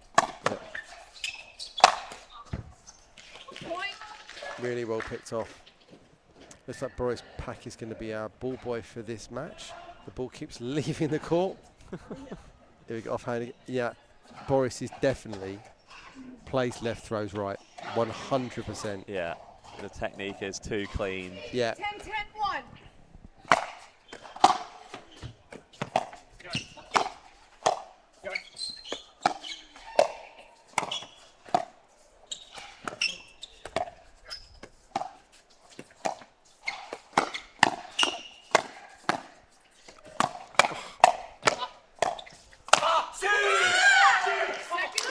Save there from Alcade in the middle, and then the hands from Matazic afterwards. Just he's won pretty much every heads up with Ling in this game so far. 10, and 10, 2. Again, the speed up went to that right shoulder. Yeah. It's not the spot for a lefty, Rob. No. And I know that you're a massive proponent. If you think your hands are better than your opponents, just keep on engaging. Exactly.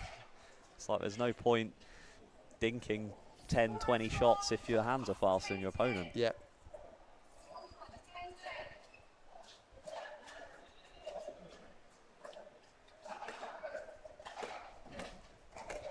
This time, not needing to unwind the stack.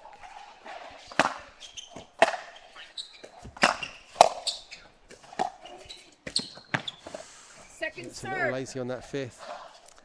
A little bit lazy. Possibly getting a little bit tight at this point in the game.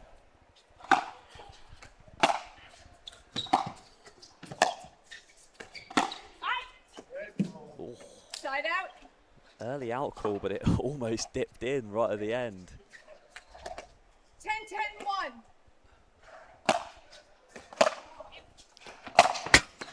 Second serve. And that was a very good return of serve there for Matsic, able to get it pretty much right on the tee at the baseline. Side out. And 2 third shot errors from the British duo.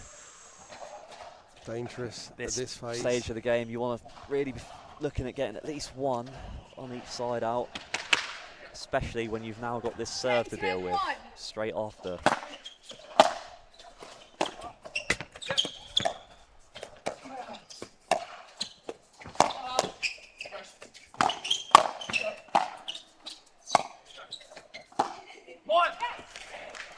Big ATP defense from Ling there. Yeah.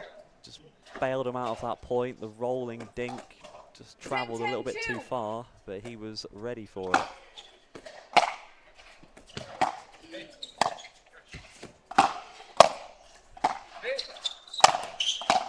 Oh. Good hustle from Al-Qaeda there, but that's not going to survive. No, she seems to be staying back quite heavily at the moment, and the drops, really needs to trust her drops. The drops she's been hitting this game has been pretty on point. Just needs to follow it in, really catch these high rolls off, and really look to be aggressive at the next one. Oh, great counter there. Hip again. Yeah, the speed up from Ling there. I didn't mind it that much, to be fair, but Al-Qaeda read it early and managed to pancake the ball back to his own right hip. A little bit of Uno reverse. Touch the ground again. And foot fault has been called on James Ling. Or not on James Ling, on Matisic. 11-10-2. Oh, sorry. Oh. Thank you. And 11-10-2.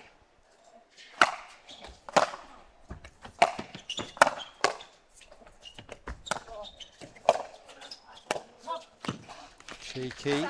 Clever drop shot from Matisic. Always a little risky. You've really got to cup that and absorb everything out of it. It is quite risky, but there, it didn't seem like Tompkinson trusted her own drop and was looking for a big smash, but never actually got that high. And I think the thing is, if you're trying to do that little drop volley off the drop, it's so much safer than those mid-pace balls that you're not quite so sure on. Yeah. You've got to, because it's always dipping on you, it's easy to just open the face and then cup it into the kitchen. And again, Tompkinson and Ling struggling, unwinding the stack on the Matisic serve. Again, 2 shots is all it took to win the rally. Just pulled across that, I think, just trying to get back over to the right side of the court there from Matisic. I agree. I don't think he needed to, because the spot that ball was going, right into the chicken wing, was going to struggle to get it back behind him.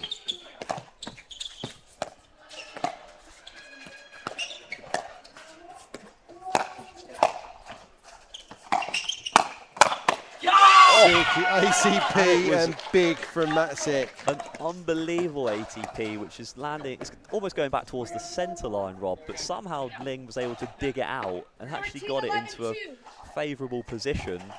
But then the speed up from Al-Qaeda from the mid-court, I think, caught Tompkinson off guard. And an unforced error brings up match point number 1 for Al-Qaeda and Matisic. 14-11-2. But it's on the serve of Al-Qaeda. You'd be wanting it on Matisic paddle if you could, wouldn't you? The drop, and that is the match. Matisic and Al-Qaeda win that game, 15-11, after being down 8-6 at half-time. And the power and movement of Matisic was on point all game, Rob. Yeah, I mean, that last point, the reason Ling's shot goes in the net is because the off-ball movement of Matisic is charging. It's like, oh my God, there's a forehand through the middle. If I get this even slightly wrong, it's going to be puncturing me as hard as you like. Yeah, and here we have the match stats. 41% of the errors were in the net, and I can't help but think that's because they're trying to keep it low and away from Matisic. Yeah, absolutely. And also 2 forehands middle most of the time. Yeah. So there's such a risk there. You can't go through the lower part of the net because that's where both of the forehands live. Yeah, and the errors, more misses from Al-Qaeda and Matisic, which I think is more towards the beginning of the game. There was a lot of shots which they overhit, which they probably should have made. Yeah. But if you're hitting more winners, you're allowed some more errors, aren't you, Rob? Absolutely right. But yeah, the power from Matisic there, and I thought Al-Qaeda defended incredibly as well. Next up on Championship Court 2, we have got the round of 32 match between Katie Morris and Pep Canyadel against Talia Saunders and Josh Bright. I can see Canyadel and Morris are here. I don't see Bright and Saunders at the moment. So we'll take a few adverts and then we'll be right back for the next match.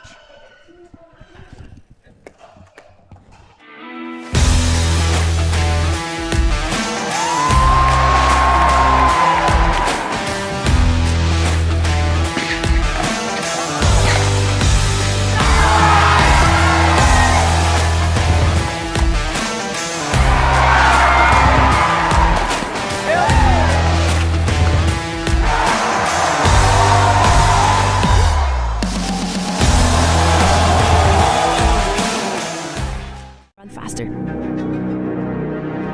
Skechers. Comfort that performs.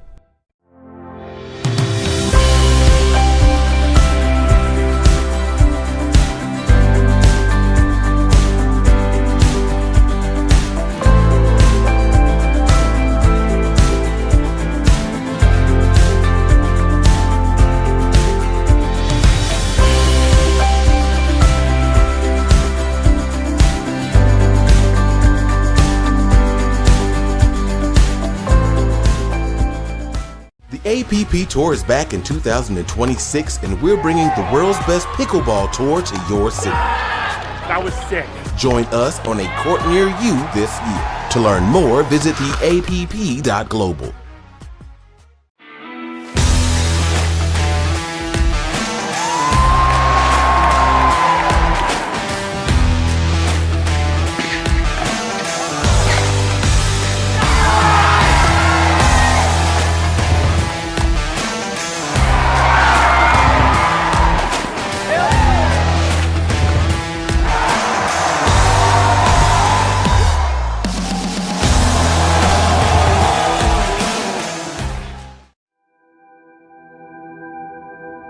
As a professional athlete, my equipment is very important to me. When I'm on the court, I need to trust what's on my feet. I need to stay focused with no distractions. I personally feel like the ViperCourt Pro 2.0 is the best performance shoe out there. Durability for me is really important because I like to slide all over the court. I also love how lightweight they are. I feel like I can run faster. Skechers. Comfort that performs.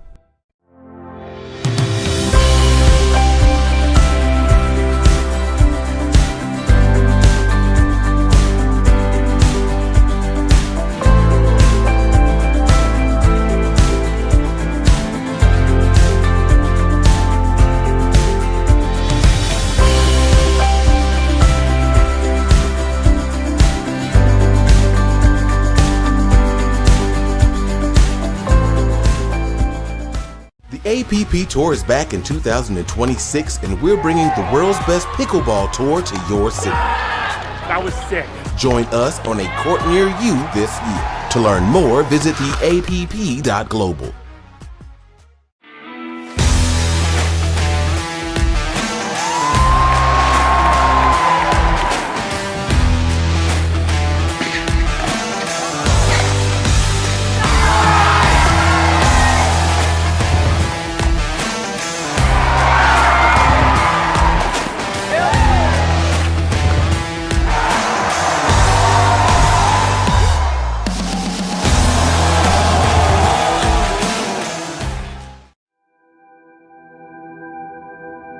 As a professional athlete, my equipment is very important to me. When I'm on the court, I need to trust what's on my feet. I need to stay focused with no distractions. I personally feel like the ViperCourt Pro 2.0 is the best performance shoe out there. Durability for me is really important because I like to slide all over the court. I also love how lightweight they are. I feel like I can run faster. Skechers. Comfort that performs.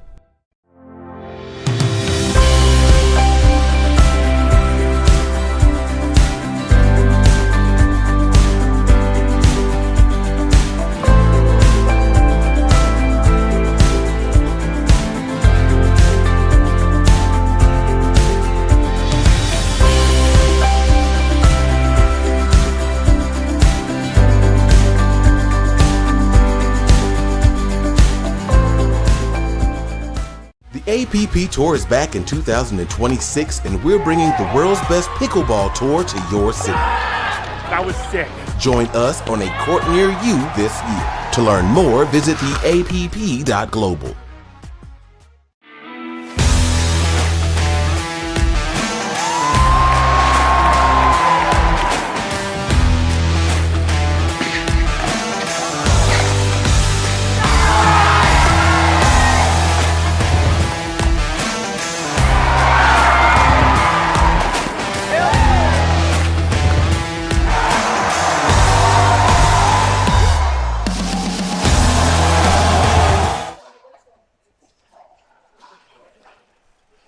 We are in the mixed doubles open round of 32 match. We have got Katie Morris and Pep Canyadel against Talia Saunders and Josh Bright. A couple of Brits on either side of the net there. Let's go, players. Not too familiar with Saunders, Rob, but Australian. Good performance with the other Australian in the draw we had yesterday, Georgia Johnson alike, can't remember her name. Nicola Showman, and her a good win yesterday on court.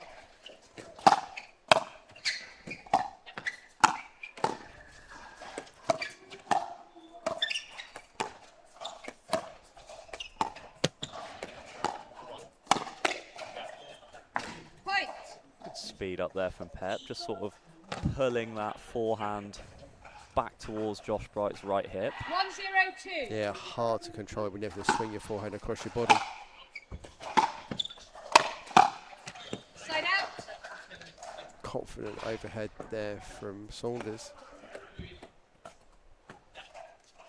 0-1-1. Something to watch here is the Josh Bright forehand. If he can get that shot swinging, it's going to cause a lot of problems, similar to the Matuzic in the previous match that we saw. Great spot though on Pep Canyadel there. Again, speeding up off the bounce at that right hip area for the man.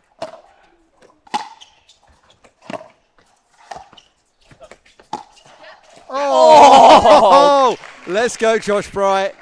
Silky. Josh Bright with a Houdini act there. Ball clearly going out wide for an 80. Oh, no, it didn't. Went back cross court, clean winner. 2-1-2.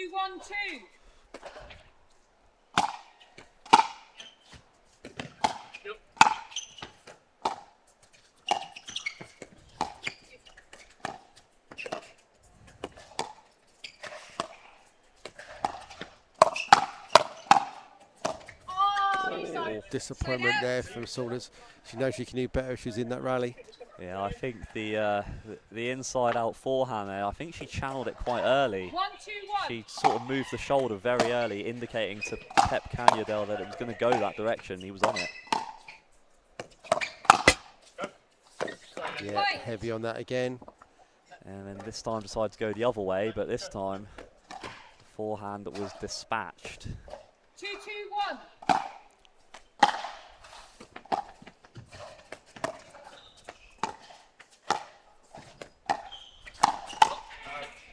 Nice flip there. That wasn't particularly high, was it? No, it was quite a low ball. It might have been going out actually with the amount of power he hit on it, but just the sheer, just Katie Morris there just reacting to the ball coming straight at her. And these flicks are very difficult to leave, Rob, just because of the short snap power. There's not really much channeling that is going to be going long. 3-2-2.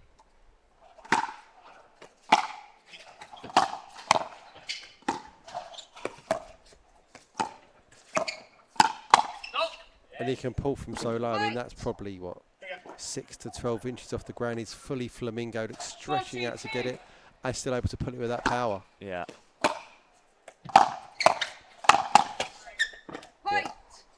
Route 1 pickleball there. Yeah, Pep Canyadel just getting very big in the middle here. Just a team of Saunders and Bright just not able to get that block down enough. Side out.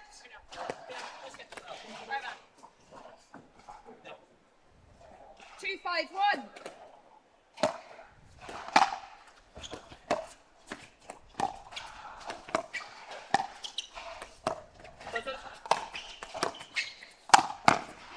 Second serve. Canyadel big through the middle. I think that was a successful lob there, Rob, but just they didn't really do anything off the next ball. Just sort of left it, ball popped up. Ready for Pep to put away. Josh Bright there coming in, big on the stretch volley. Pep Canyadel tried to raise his previous win across court there, but just hit the net. Trying to possibly do too much off a low ball. Is there a call? Please make your calls clear. Side out. 5-5. 5-3-1.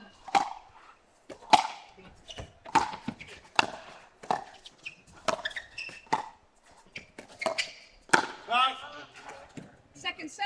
Very early call of no there from Josh Bright. Yeah, he pre-ordered that out call. 5-3-2.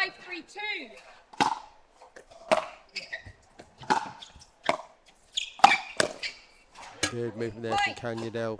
I mean, it was a very good return of serve, but Katie Morris was just able to whip that third shot drop right into the corner of 6-3-2. Saunders, who was still running in quite far after unwinding the stack.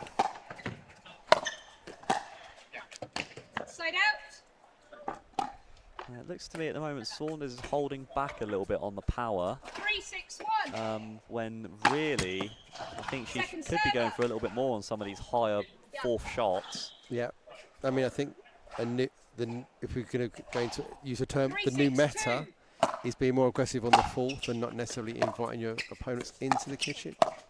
Absolutely agree. Some of the success I was having personally yesterday was actually speeding up on the fourth shot. Don't be afraid to let it bounce back off the line, give it a bit of extra something. And keep that pressure on the team's advancing on serve.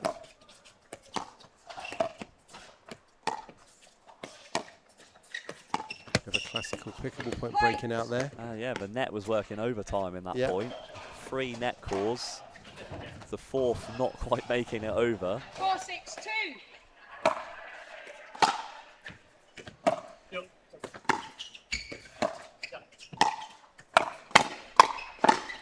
There we go, there's the power from Saunders.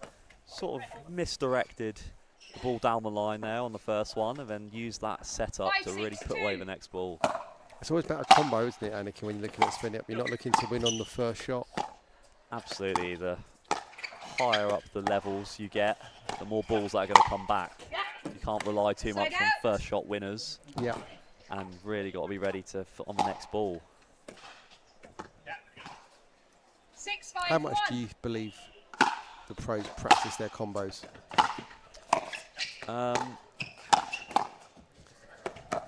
best pros, I think, practice it a lot more. I think a lot of the players almost try and react a lot to the next ball. Yeah. But I think you'll find the very best players are the ones where they already know where it's going before they've even hit the first one. Yeah. There are some principles you can apply in that, aren't there, Anakin? Yes, so everyone at home, you may have heard of the triangle effect. Ball generally after a speed up. If your opponent isn't early on the ball, that's the key point. But if your opponent's sort of neutral to the ball, it's normally going to come back a certain direction. Yeah. Which you can really work out by hitting against the wall, looking at the angle of the ball coming back. 6-6-1. Speed ups tend to converge in the middle when you get to a hands battle. Don't tend to stay on the outside thirds, they tend to go on the middle third. As we see here, all going through the middle. Second server. With some triangles in there as well. Lots of triangles. The world is triangles, Rob. Yeah. Especially the pickleball world. Yeah, and of course, if you think about a hit against the wall thing, if you can use contra spins the way it's going in, it comes back the way it came. Yes, absolutely. Lesser thought about when you're trying to do a speed up, because you can kind of force the counter to come back to the same wing you hit from, but that's not seen as often. Generally, the earlier your opponent's hitting the ball, the more cross-body it's likely going to go. 8-6-2, 1 minute. And the very best players are the ones who are applying that triangle effect in the middle of a hands battle, not just on the initial speed up and counter, which is where you get the elite hand speed from. It's not necessarily reactions. It's predestination, predetermination. Predetermination, yeah. And we've got a half-time call as Saunders and Bright have managed to squeak in front at 8-6.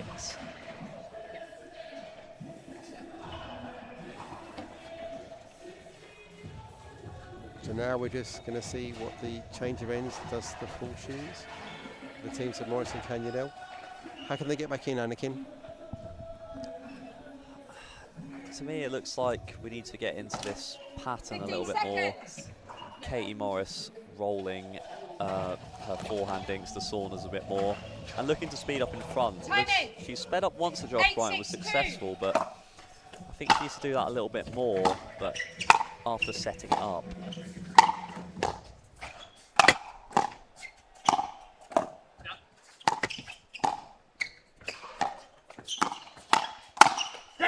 Josh Bright used a little bit of willpower there on that reset, just able to get the ball over the net.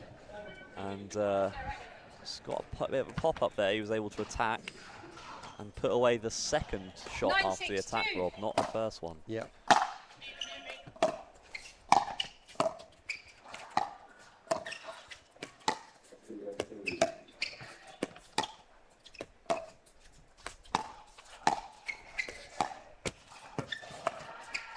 Side out. Net tickle not going in the way of the team of Bright and Saunders. Much better dinking there from Morris. Able to move Saunders 6-9-1. about quite a lot in that rally, especially because she went up, even though she was slicing the dinks as well. Good wheels from Pep. And manages to draw an error. Sometimes when someone's hustling back, you want to go back behind them and just change your mind on the shot. Yeah. Oh, lands in. It's one of those volleys where the ball came back to Katie Morris a little bit higher than she was expecting. So the act of her moving her paddle up, able to give her enough topspin, that really fooled the opponents who thought it was going out.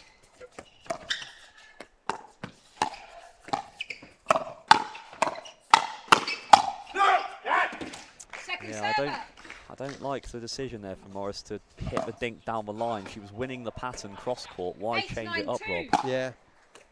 And then they engaged in a firefight from the back of the court. Yeah. I think Josh Bright's going to want this pattern of him dinking with Pep so he can make use of that flick of his. Yeah. Not a shot that Canulus had at the same level of Bright. I think Pep's is pretty good, but I don't think he's going to be as confident in flicking low as Josh Bright does. Nice inside out forehand volley there from Katie Morris. 9-8-2.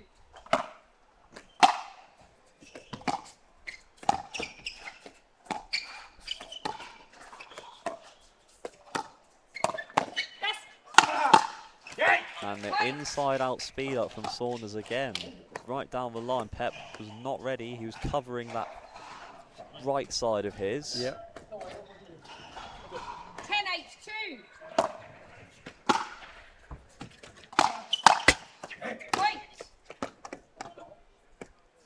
Lead being restored one at a time. Now Timeout 3 receivers, ahead.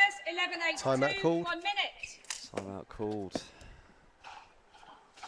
It was one-way traffic for 3 or 4 rallies there, wasn't it, Anakin? It was. Josh Bright's really sort of coming alive in this game. Saunders is still being as consistent as she was, finding these speed ups down the line, which has been working for her more times than it hasn't. That's Josh Bright seems to be coming in a little bit more, being a bit more confident on the attacks. That's what we want from Saunders, isn't it? Playing that classical mix support role, making balls, creating your opportunities for your partner, trying to remove those unforced errors. Absolutely.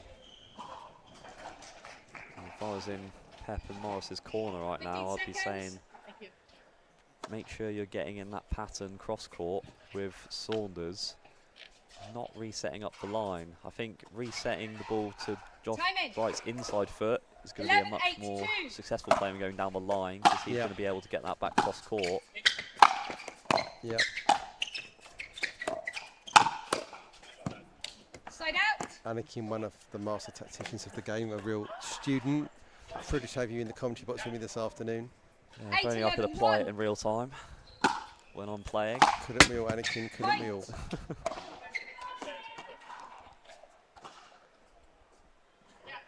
9-11-1.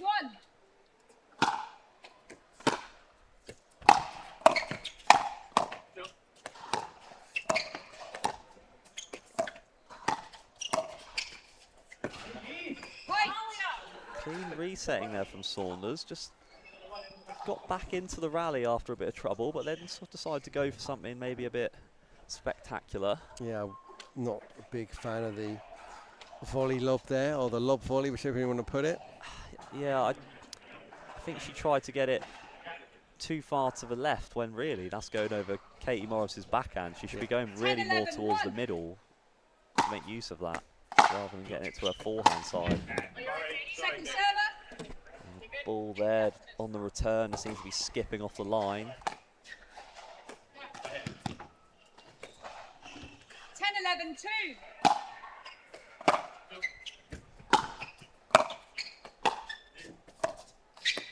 Oh, that is a silky drop shot from Saunders there. She was selling the speed up, selling the power volley, and just cuts underneath it. 11-10-1. The forehand as well. I always find that's a little bit more difficult, Rob. Yeah. Point. And a missed return. Over the distance difference between the middle of the net and the sideline of the net, 34 to 36 inches, and just over 2 inches for the diameter of the ball. Point. Interesting statistic there from Rob. Other random ones, the height of a pickleball net is the same amount off the ground as a table tennis net if you include the table on it. Okay. Stole that one from Colin Johns. Makes sense. That'll explain why Ben Johns is so good. Yep. Second server. Or Ian Marshall in the English game, obviously ex-police table tennis champion. Okay. 11-12-2. Very much a master of the top spin and the power side of the game. A silver medalist on Tuesday. If you're a police table tennis champion, do you reckon he cuffed all his opponents? They're definitely in jail a couple of times, I would have thought. 12-12-2. You heard it here first.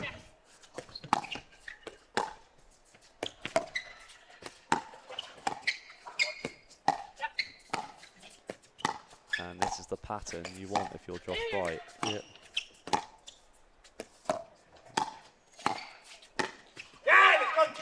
Lovely intercept there on that volley dink. He really wanted to speed that up, but last second changed his mind, and in that case it was successful and really caught Morris off guard. Ball getting to her feet rather than right into her forehand counter she was expecting.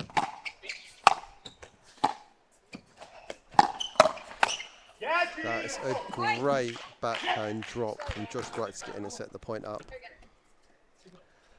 13-12-1. Back in the lead now.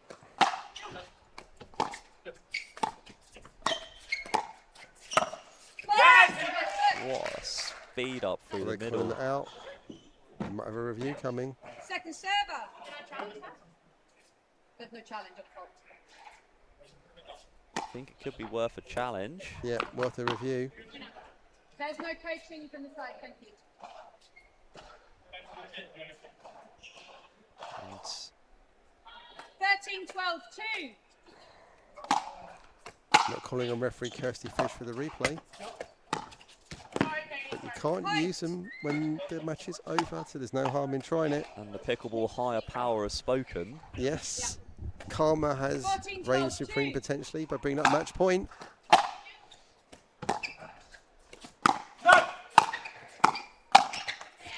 And that is the match for Brighton Saunders. Bit of an upset there, Rob. Yeah, and they advance into the next round. Let's see from Picklebook what anything has transferred through to the scoring system and see what's coming up next on Championship Court 2. Just need to reset a couple of parameters here, but the speed of this system is phenomenal. Yeah, next up is Sabrina Dominguez and Jesus Garcia against Cara Whitley and James Broker in the round of 16. If we look at that bracket, I'm just going to pull that up now. We are looking to have in the next round, nearly there. So we have got Rose Van Rake and Jack Moreau versus Marina Al-Qaid and Matoush Matzik coming up on court 1.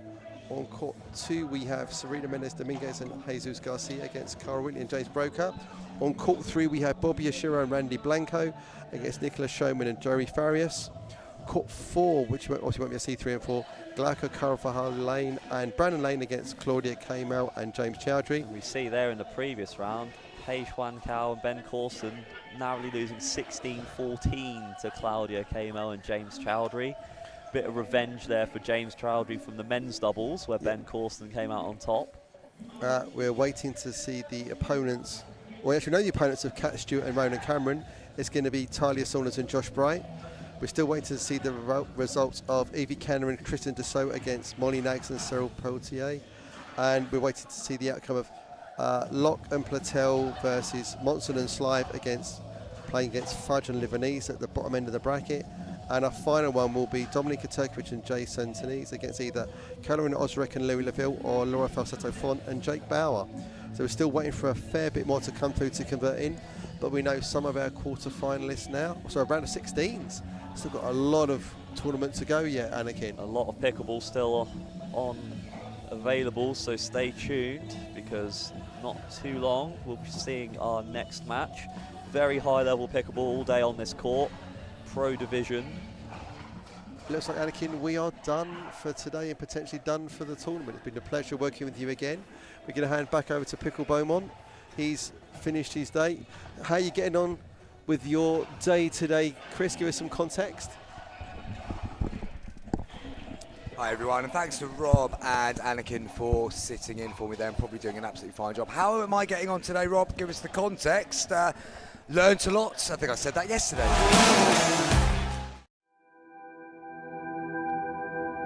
As a professional athlete, my equipment is very important to me.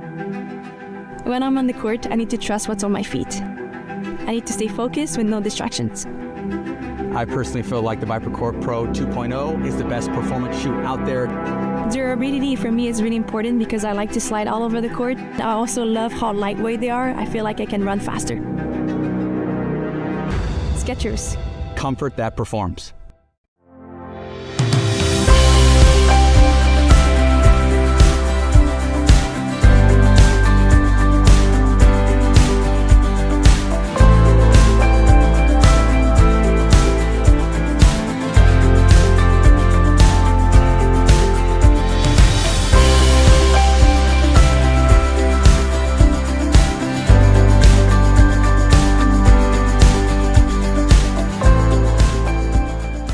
The APP Tour is back in 2026, and we're bringing the world's best pickleball tour to your city. That was sick. Join us on a court near you this year. To learn more, visit theapp.global.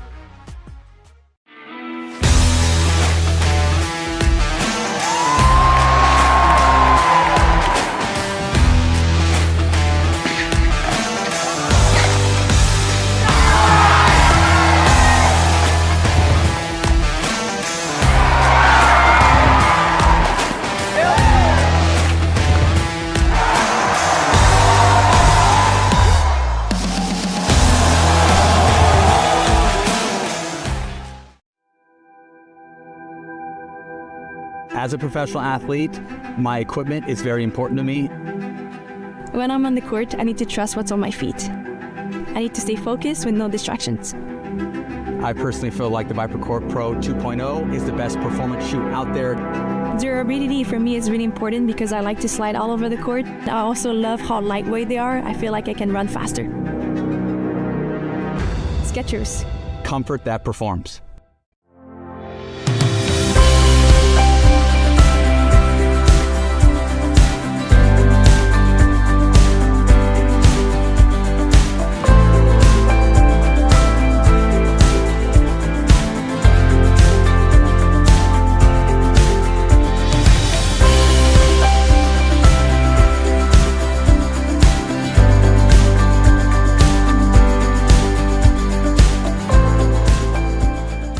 The APP Tour is back in 2026, and we're bringing the world's best pickleball tour to your city. That was sick.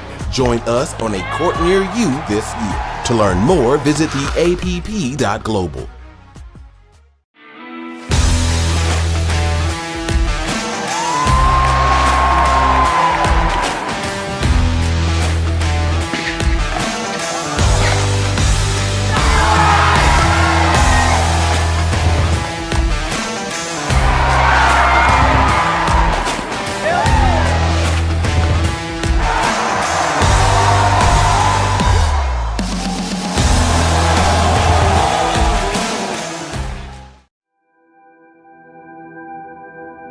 As a professional athlete, my equipment is very important to me.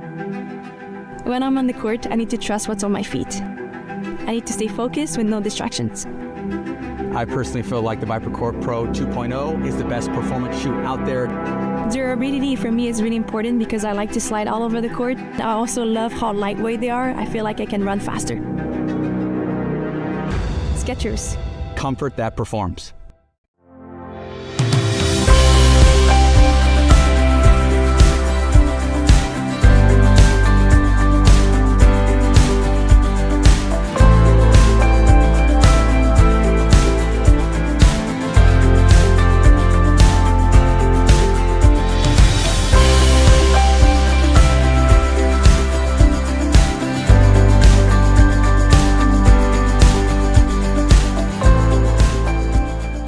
The APP Tour is back in 2026, and we're bringing the world's best pickleball tour to your city. That was sick. Join us on a court near you this year. To learn more, visit theapp.global.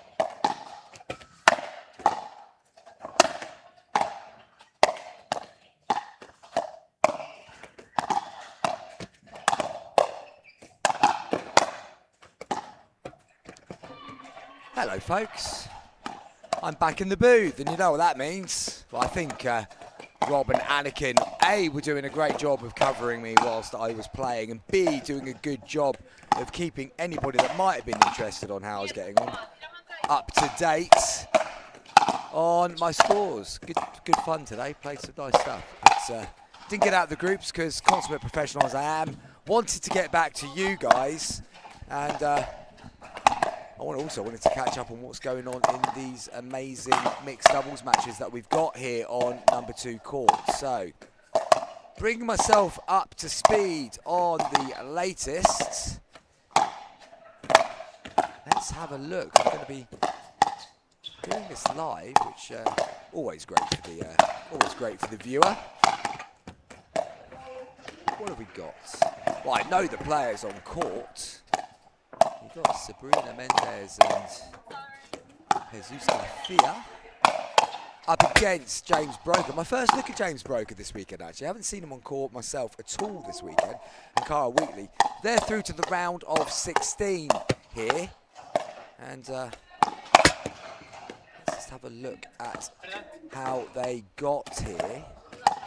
1 minute remaining. So Cara Wheatley and James Broker came through a duel against Brooke Revuelta and Mara Garcia. We saw Mara Garcia in Starbucks. We were in the queue together and bought him a croissant, and that was the reason I realised he was out, because he accepted. So that's why Mara Garcia is now stocking up on the fuel. Well, they won 15-12, Cara Wheatley and James Broker. Mendes Dominguez and Jesus Garcia, they beat Molly O'Donoghue and Balint Bacco in a 15-13 classic, so that's good stuff as well. So, 2 teams that went deep in the round of 32 up against each other here in the round of 16. Other round of 16 ties: Rose van Vliet, Jack Monroe against Marina Al-Qaid and Mateus Matasek. On court 3, any minute now, Bobby Ashiro, Randy Blanco against Nicholas Skoman and Joey Farias. Court 4 sees Glauca Carvajal Lane and Brandon Lane up against Claudia K. and James Chowdhury. Court 5, Kat Stewart, Ronan Cameron against Talia Saunders and Josh Bright. Just seen them on court number 2, I believe. Well, we'll pause it there because we're about to get back underway here on court number 2. Players are ready, the referee is ready. And we are going to be going now. Get in touch on the YouTube channel if you're watching. Tell me what you've enjoyed seeing so far, and What's going on? 1 game to 15. Change ends at There's 8. Rob Time Salmon. in. 0-0-2. Earlier on, Rob saying hello from Penzance. He's down there in a tennis tournament with his 2 lads. Broker trying to reset from the back of the court, and Richard Love in touch as well. 0-0-1. Saying well done to Anakin for his commentary. I believe they're from the same neck of the woods.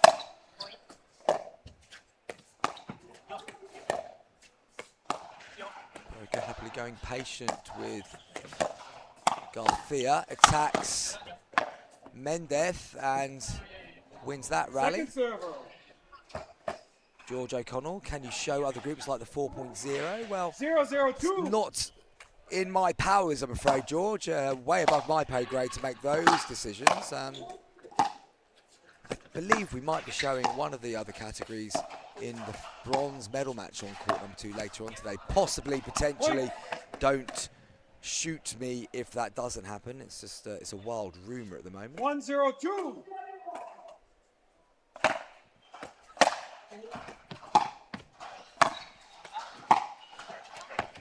Side out. Pressure put on Mendez there, and Wheatley now on serve. 0-1-1.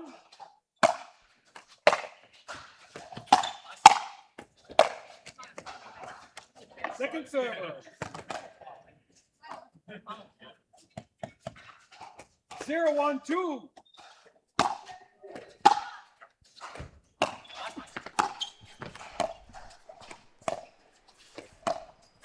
Bit high there from Wheatley, goes for then the counter.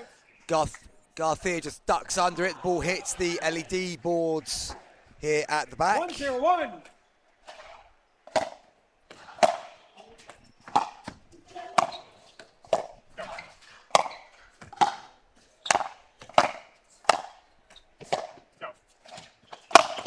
Wheatley with power. Ball Second goes server. up and out of the arena. Who's going to be the quickest moving person off court? And it's Jim Travers. Still got a bit of energy in the legs after a couple of tough days on court. He wasn't looking that sprightly when he beat me and my partner in the men's doubles yesterday. No, he was actually, because he did beat us. Good lad, Jim Travers. And looks like we're just going to have a timeout whilst we sort out the cameras.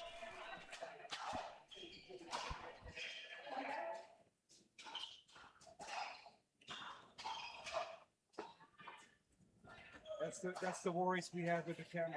I mean, they're entertaining when you do the video review, but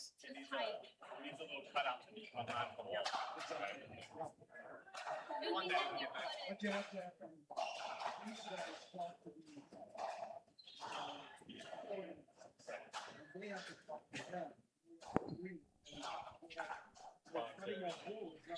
Okay, we are good to go again. The line cameras are readjusted.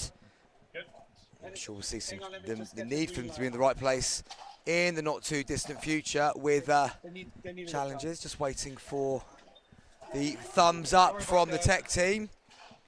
And then we'll be back underway here on court number 2. Don't take it personally. Even though I have been here all week, slightly it's longer the first delay. time that somebody knocked it over.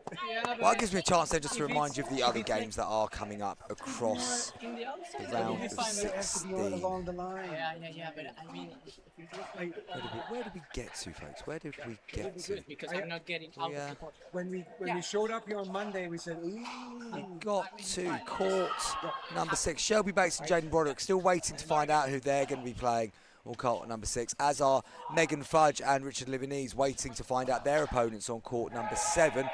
Court number 8, Domi Turkovic and Jason Tonzi going up to Carolina Ozcherek and Louis Leville.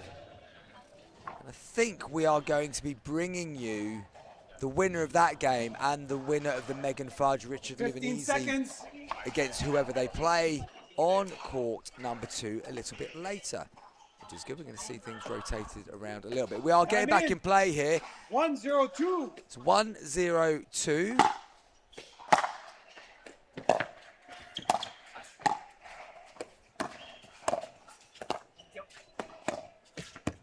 Garcia not able to control his dink. 0-1-1. Wheatley on serve. Serve from Cara Wheatley, plenty of depth on that.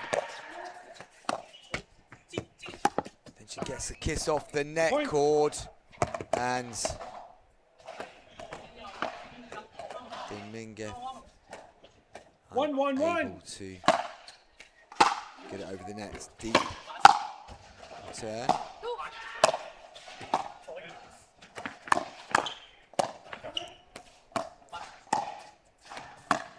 Up goes the lob from Wheatley. It's perfect. Great recovery from Mendez. Broker, big and tall and powerful at the non-volley zone line. Finally asks one question too many of Jesus Garcia. On the backhand side, couldn't keep the ball coming back. Relentless there from James Broker. 2-1-1.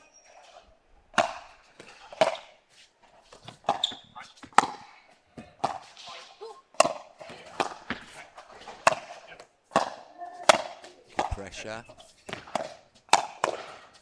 I think it's done very well there to keep this going. Up goes that lob again. This time Dominguez is there and Garcia comes over, hits the net. Wheatley looking to target the left shoulder for the lob there, and that is a good area to go to if you're going to attempt to lob the ball.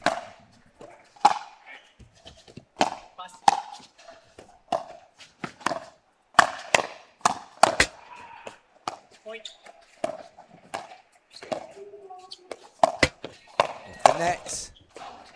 Second server. Into the net. 3-1-2. Point. Garcia needs to do better on his return of serve there. Moved through to 4-1-2. 4-1-2.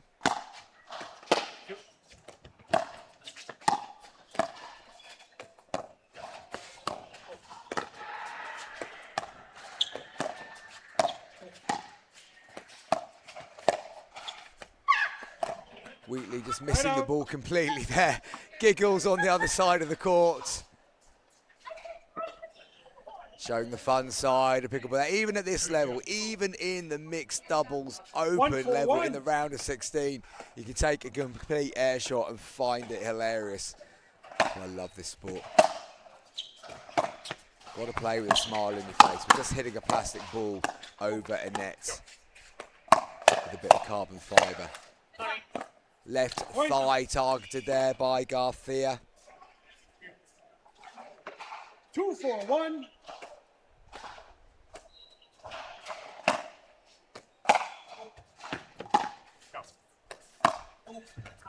Pulls it wide. Wheatley's a little bit impatient that time. Cara Wheatley didn't have to go that close to the line, and as a result, went past the line.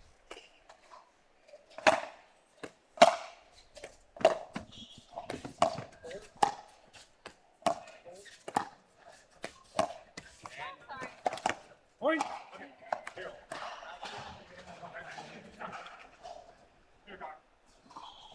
4-4-1.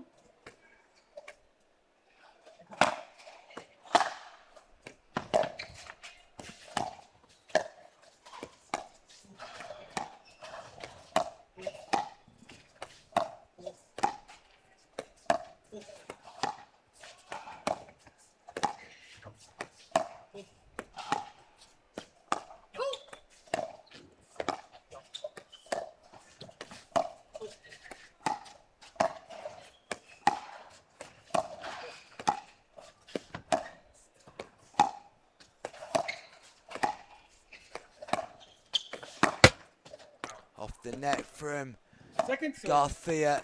Mendez had done so well to keep that rally engaged. First time it comes to Garcia, he went for the speed up down the line and clips the net and goes out.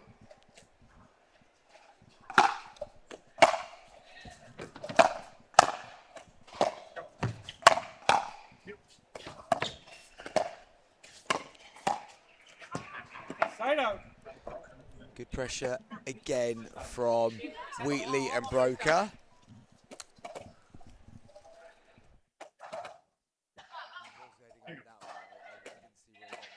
4-4-1.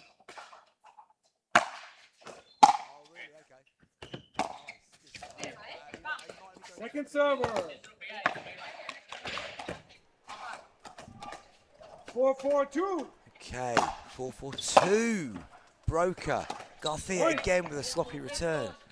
He needs to be doing more for his partner here. 5-4-2.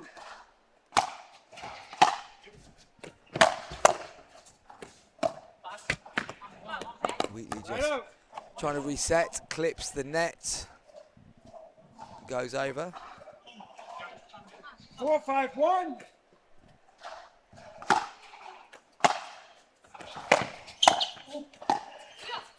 Goes up, down to the toes. Second server. It's scrappy 4-5-2. so far here. Neither team getting a massive run. I can tell you that Rose Van Rijk and Jack Monroe have seen off Marina Al-Qaid and Matthias Matisic. 15-4 on court number one, a moment or two ago it finished.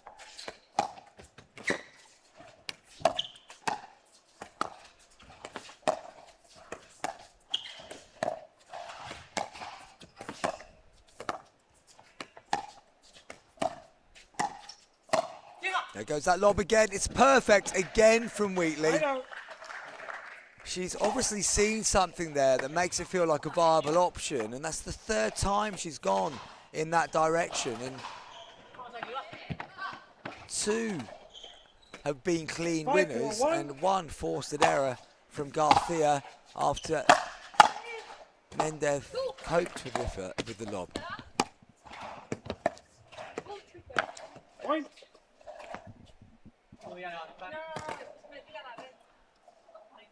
Garcia is going through a tricky spell here. 6-4-1. Back to basics at this point. Try and get the next ball in. That ball just goes wide from James Broker. Clearly see it. Second server by Will the Call stands. 6-4-2.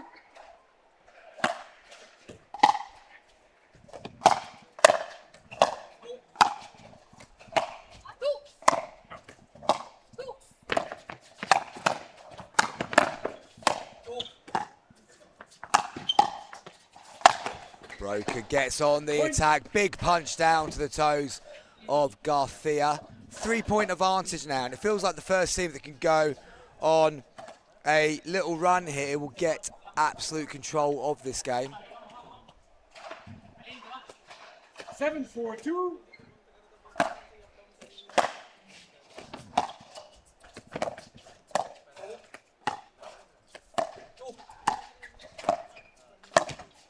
Again, another mistake from Garcia. 8-4-2, Change of ends. I think this has come at a good time for the Spanish pair.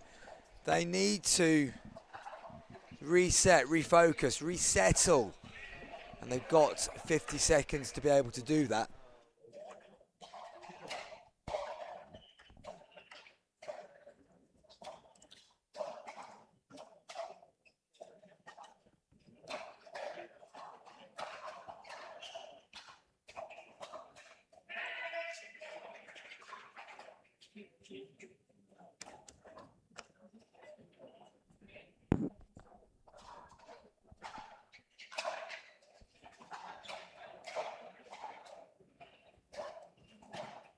Seconds.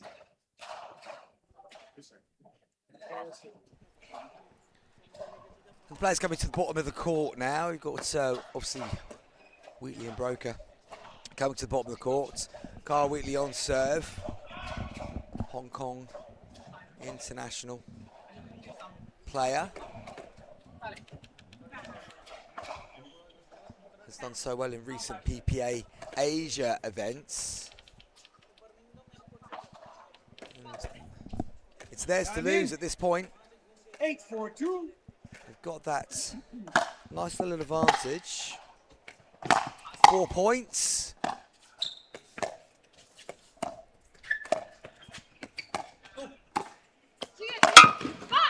Wheatley goes for the ATP, hits the post. Nearly goes tumbling out of court. Nearly went over the LED screens. 4-8-1.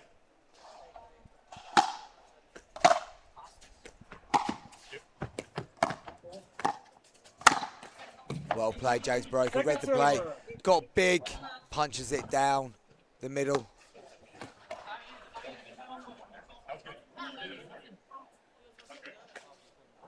Four, 8-2.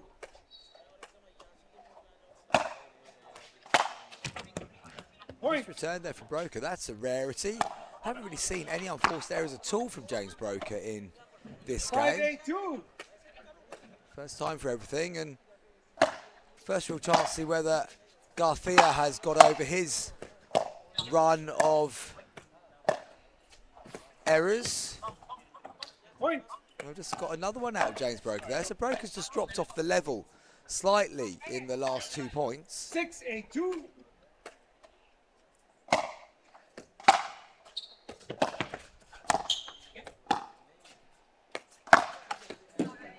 Whipped across court by Wheatley. Nice Right out.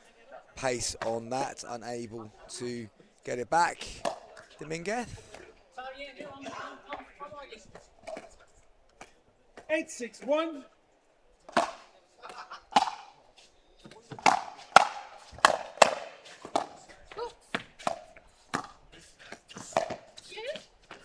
Nice lob, hits the line. Goes the other way, Garcia. This is better now from Jesus Garcia. And as soon as I say that, of course, he lifts it and gets tagged in the transition zone.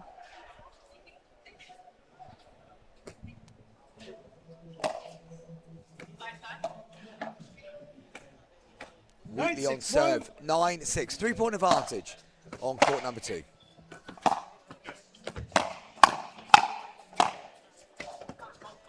Broker just caught in the transition zone again there, and it's got a little bit scrappy over 9-6-2. since the change of ends. Wheatley and Broker had a nice little run to get them to 8, but it has slowed down since then.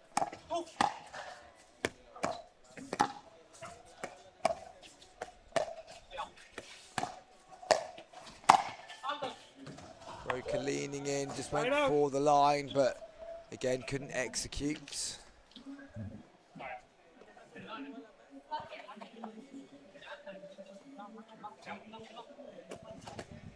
Six, 9-1.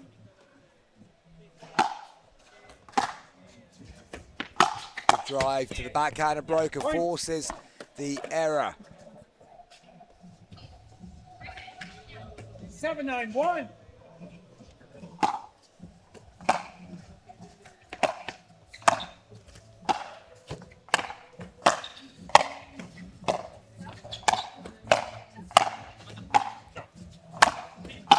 Pressure still from Broker. Once again, Garcia unable to keep the rally going. Pretty relentless from Wheatley and Broker in terms of pace when they got the players at the back of the court. 7-9-2. Garcia in particular struggling to cope.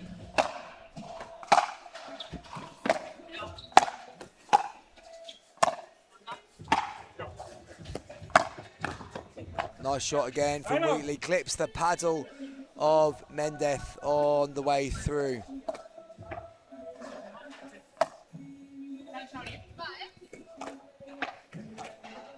Nine, 7-1.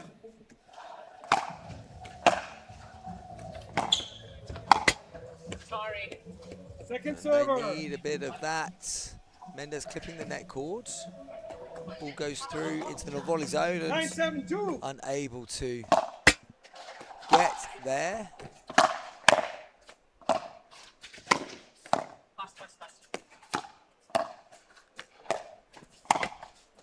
Nice play again from Broker.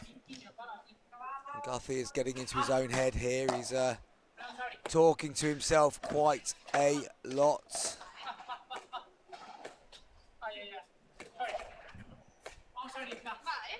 10-7-2. Remember, folks, if you are watching along this afternoon, do get in touch on YouTube. The stream is refreshed, and I am more than happy to engage in conversation via the YouTube chat. 7-10-1.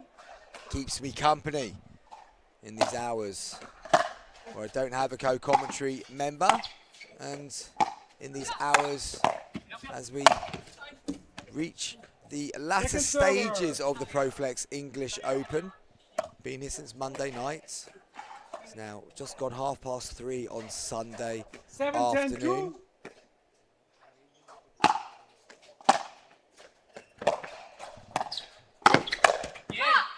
Attack from Gomez.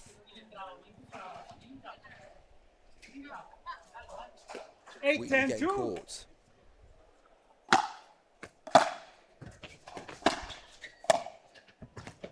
Showing a nice little touch there. And then Broker forced to go long, and Garcia gets his paddle out of the way pretty quickly. And they've closed it to 1. This has been an impressive little run here from Mendez Dominguez and Garcia.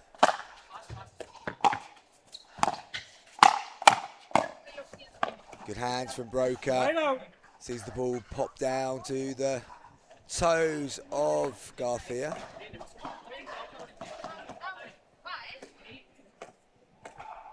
Ten, 9-1.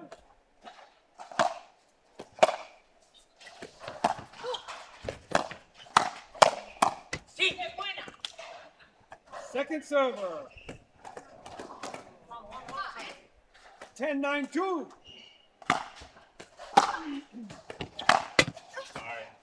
Comes up off the net, flicks through.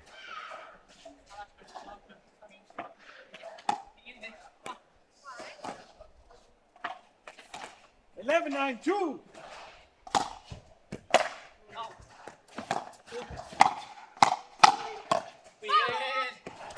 Side out.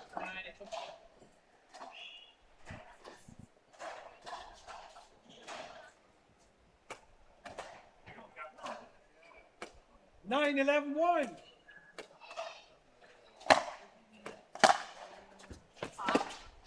Point.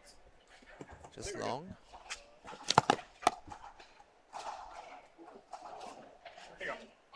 And we've got 1 point in it at 10. 11-1. 11. I recall the score. Just waiting for Mendez Dominguez to get a shoelace done up again, and 10, now 11, as that is done.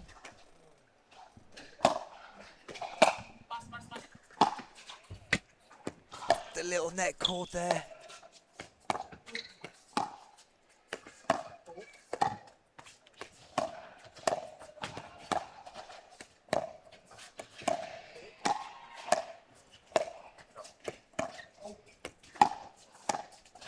Oh, it's a nice touch from Broker. Just took it away, drifted away from Garcia there, and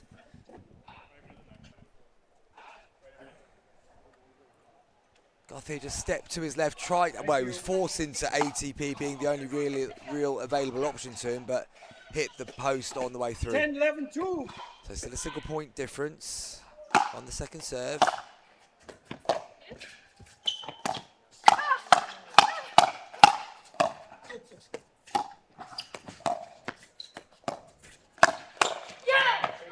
Well done, Wheatley. Kept that ball low. Garcia looking to counter, but pushes it into the net once more. 11-10-1. So an important time to get the side out there for Broker and Wheatley.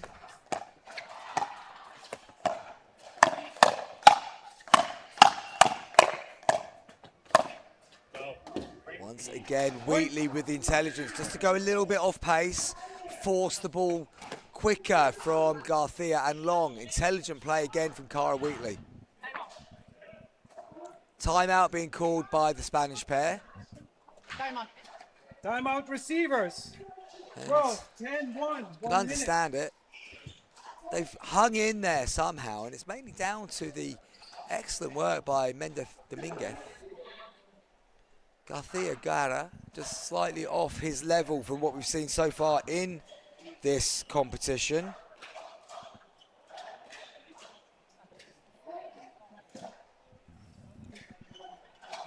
And as for Broker Wheatley, they will be surprised, I would feel, that the score is so close, because they've certainly felt like they are the team in the ascendancy for long periods. But neither team's gone on a monumental run in this round of 16 clash. Let's have a quick look, see if any other scores have come in from around the courts.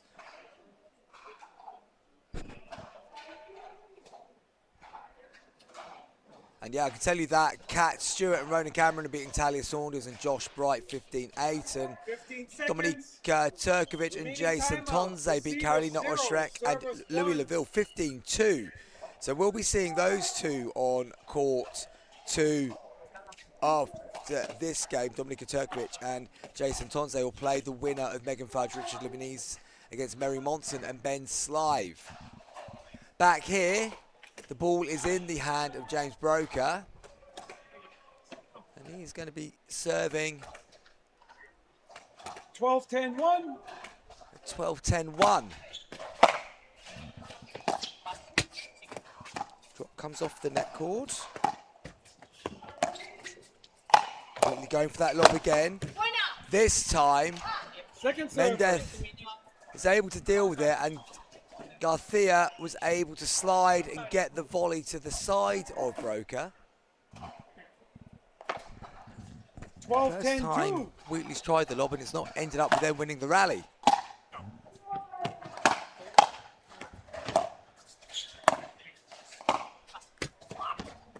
Mendes Dominguez is playing so well in this game, and if Garcia could just raise it a fraction more, and I think they can still believe they can get out here. Big drive.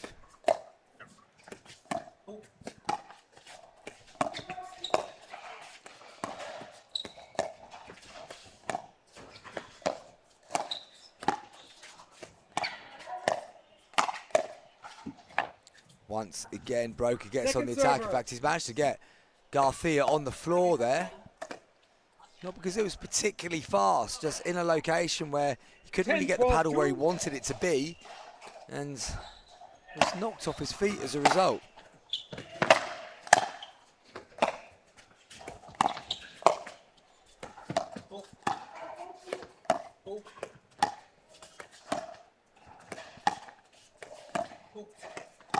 Both the ladies engaging in cross court, then Wheatley changes it once to go to Garcia. Now Broker comes in, and as soon as he came in and the pace changed, it led to a pop-up that Wheatley kills comfortably. And they've got the side out once more. So 3 points away from a place in the quarterfinals. Where they would play Rose Van Rieck and Jack Monroe. Good pressure this time from Garcia.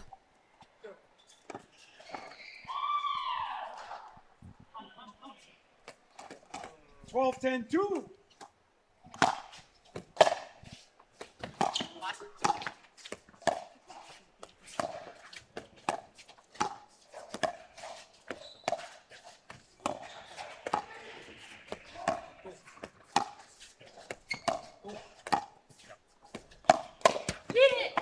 How many times have we seen that? Wheatley targeting the right hip of Garcia, and he's punched it into the net. That's got to be the 4th or 5th occasion in this game. 13-10. 13-10-2. On the second serve.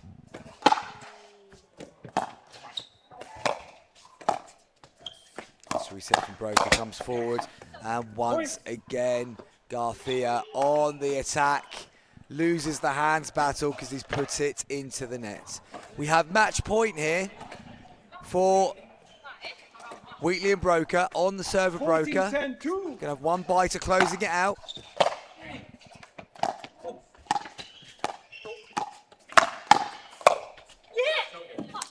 Wheatley wins the hands battle, pushes it down the middle, kisses the line, and it's Cara Wheatley and James Broker that progress to the quarterfinals, where they will meet Rose Van Rieck and Jack Monroe. Good performance from Wheatley and Broker. That final run of points was probably the most consistent run of points they had in the entire game, but it was enough, and it means they are into the last 8. We will be back after this short break with some more pickleball.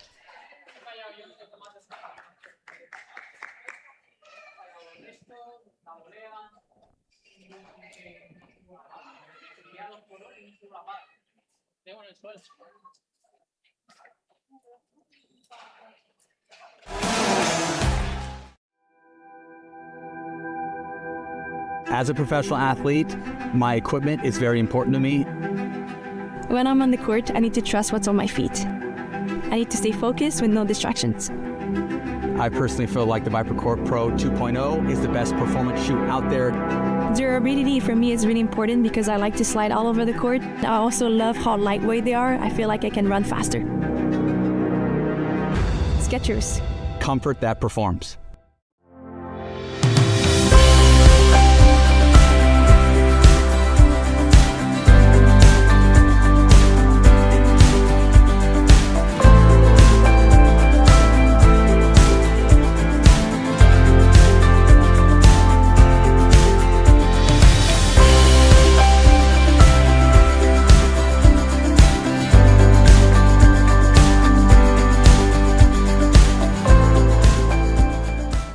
APP Tour is back in 2026, and we're bringing the world's best pickleball tour to your city. That was sick.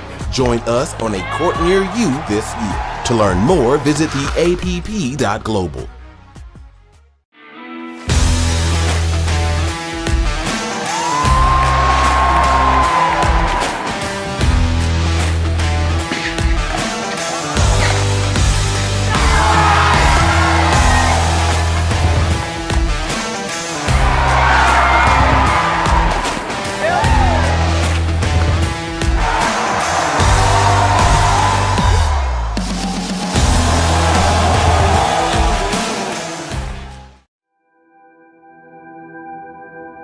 As a professional athlete, my equipment is very important to me. When I'm on the court, I need to trust what's on my feet. I need to stay focused with no distractions. I personally feel like the ViperCourt Pro 2.0 is the best performance shoe out there. Durability for me is really important because I like to slide all over the court. I also love how lightweight they are. I feel like I can run faster. Skechers. Comfort that performs.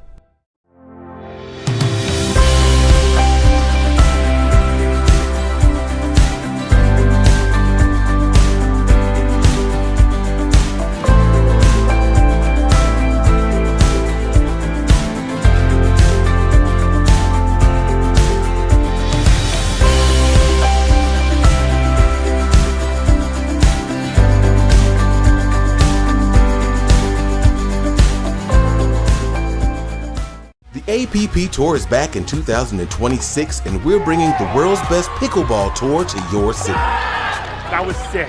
Join us on a court near you this year. To learn more, visit theapp.global.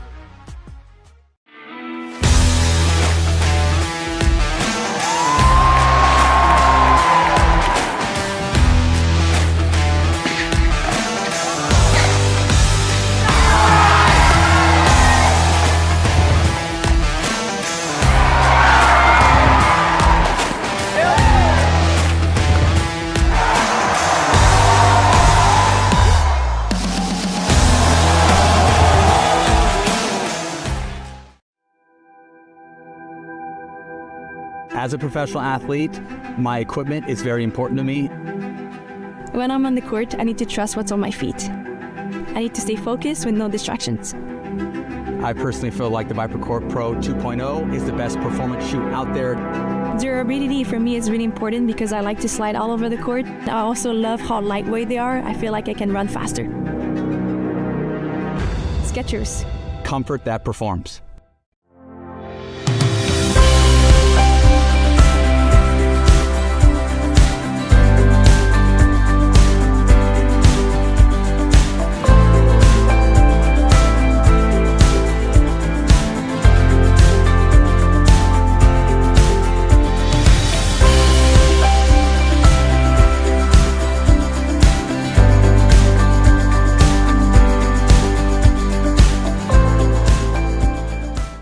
APP Tour is back in 2026, and we're bringing the world's best pickleball tour to your city. That was sick. Join us on a court near you this year. To learn more, visit theapp.global.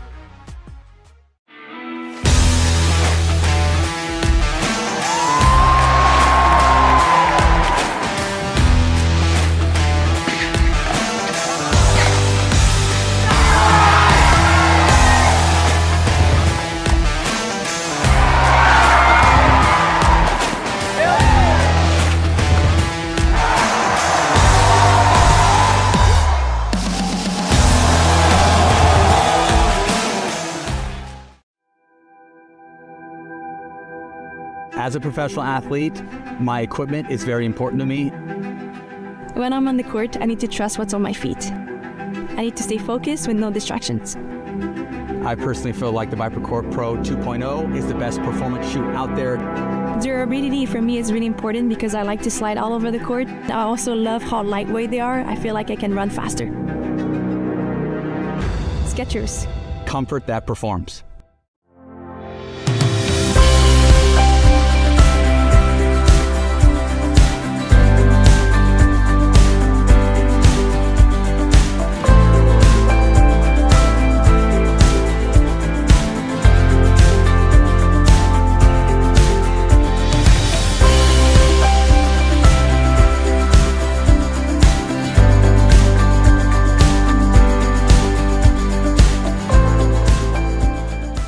The APP Tour is back in 2026, and we're bringing the world's best pickleball tour to your city. That was sick. Join us on a court near you this year. To learn more, visit theapp.global.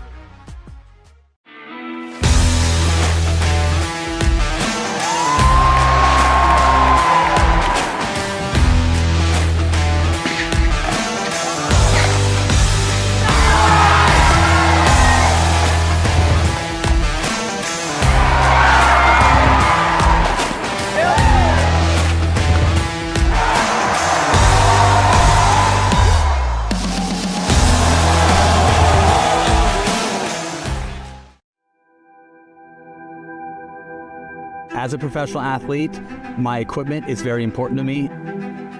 When I'm on the court, I need to trust what's on my feet. I need to stay focused with no distractions. I personally feel like the ViperCourt Pro 2.0 is the best performance shoe out there. Durability for me is really important because I like to slide all over the court. I also love how lightweight they are. I feel like I can run faster. Skechers. Comfort that performs.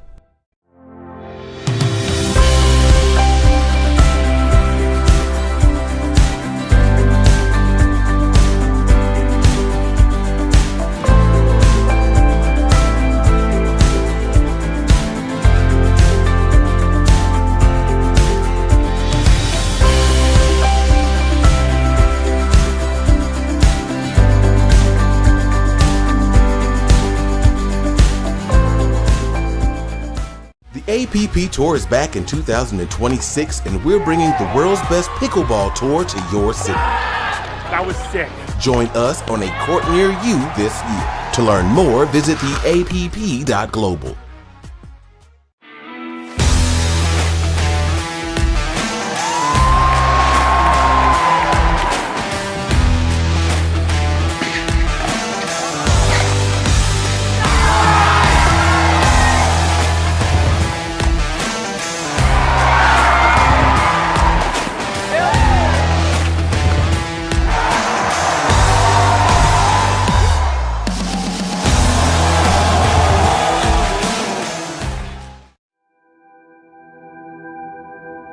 As a professional athlete, my equipment is very important to me.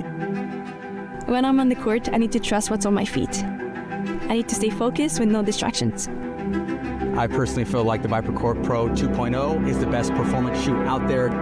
Durability for me is really important because I like to slide all over the court. I also love how lightweight they are. I feel like I can run faster. Skechers. Comfort that performs.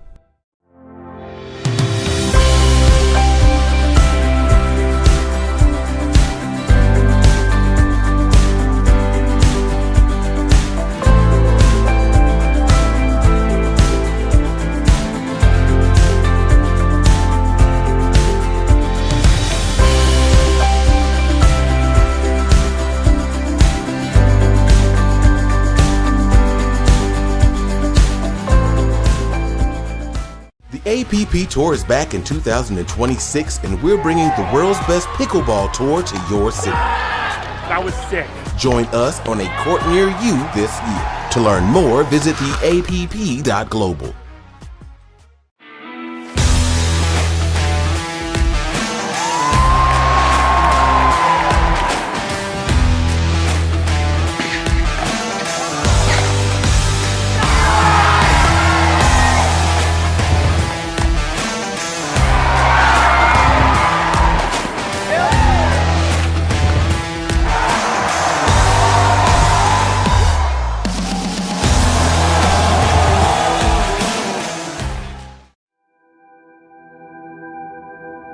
As a professional athlete, my equipment is very important to me.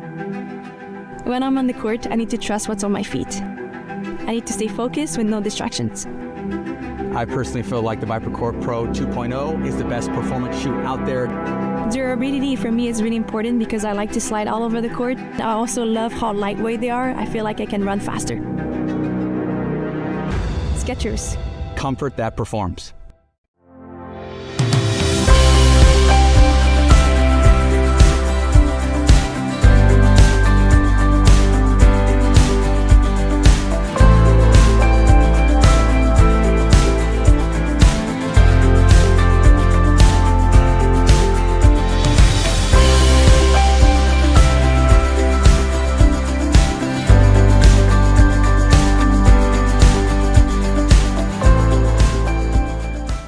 APP Tour is back in 2026, and we're bringing the world's best pickleball tour to your city. That was sick.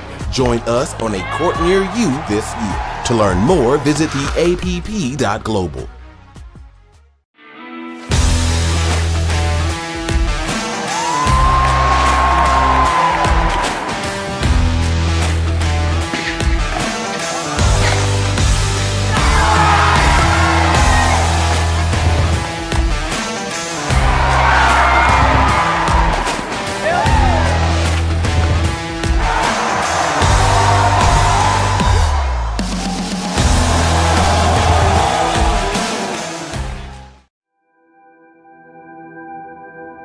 As a professional athlete, my equipment is very important to me. When I'm on the court, I need to trust what's on my feet. I need to stay focused with no distractions.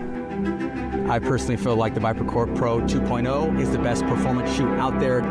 Durability for me is really important because I like to slide all over the court. I also love how lightweight they are. I feel like I can run faster. Skechers. Comfort that performs.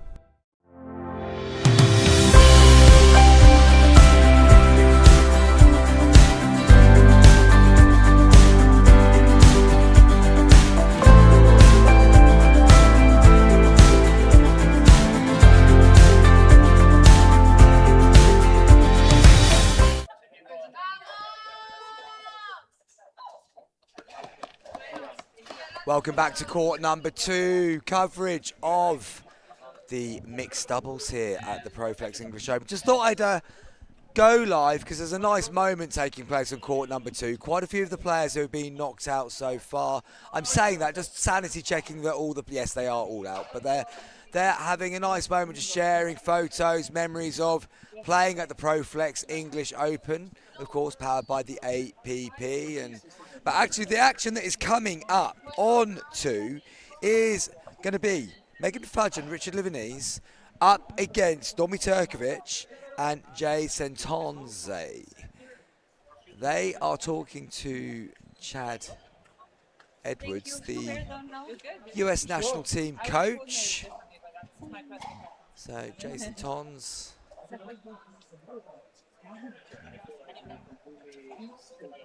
is bouncing around, headphones on, just getting himself going. And Santons and Turkovic, they beat Amaro and Eliskas in the round of 16, 15-2, so a comprehensive victory there. Fudge and Lebanese. Did you hear that attitude? Did you hear that? So I tell you, like, Turkovic and Sentons beat Ojrek and Laville 15-2. My apologies. They did that as well in the previous round against Amro and Liaskas. Fudge and Lebanese also won 15-2 against Mary Monson and Ben Slive. 2-6, 2 for 1. So Sentons in the lavender shorts, Turkovic in the white skirt. Bit of a crowd forming for this game now. It's going to be the only live game we have at the moment, whilst other action is taking place on court number 1. Luckily you're at the house. Okay. Oh, by the way. The referee's just going through the final checks as Lebanese reappears on court. What? I was like, not for the Not quarters, right now, right? right? This isn't December. So this is for a place in the semi-finals. Quarter-final time here at What's your player number? Proflex Mine is English 26599. Open. 8 players, 8 teams, I should say. This is remain. Kivix, but the brand is Kylin. I'm very confused about the difference. Yeah, I have no idea. It's been gripping action so far. Yeah, maybe. Play still happening in the outside Kivix court like as well. Sports brand or something. Incredibly high standard of pickleball being played throughout the arena. One timeout. And we're getting down to the business end of this tournament. So it is a case of last team standing. I do believe I'm going to be joined in the commentary booth by a special guest. So I'm just going to go off mic for a moment and I'll introduce you when we've got him set up. No darker ones? I prefer In there. Like yours too. Bacon Shower on the mic! Talk about your muscles. Ask him about his muscles. Mother dearest? Yes. Okay, 1 or 2? 1. Ah! 2. I'll pick side up. Okay, you have 2 minutes.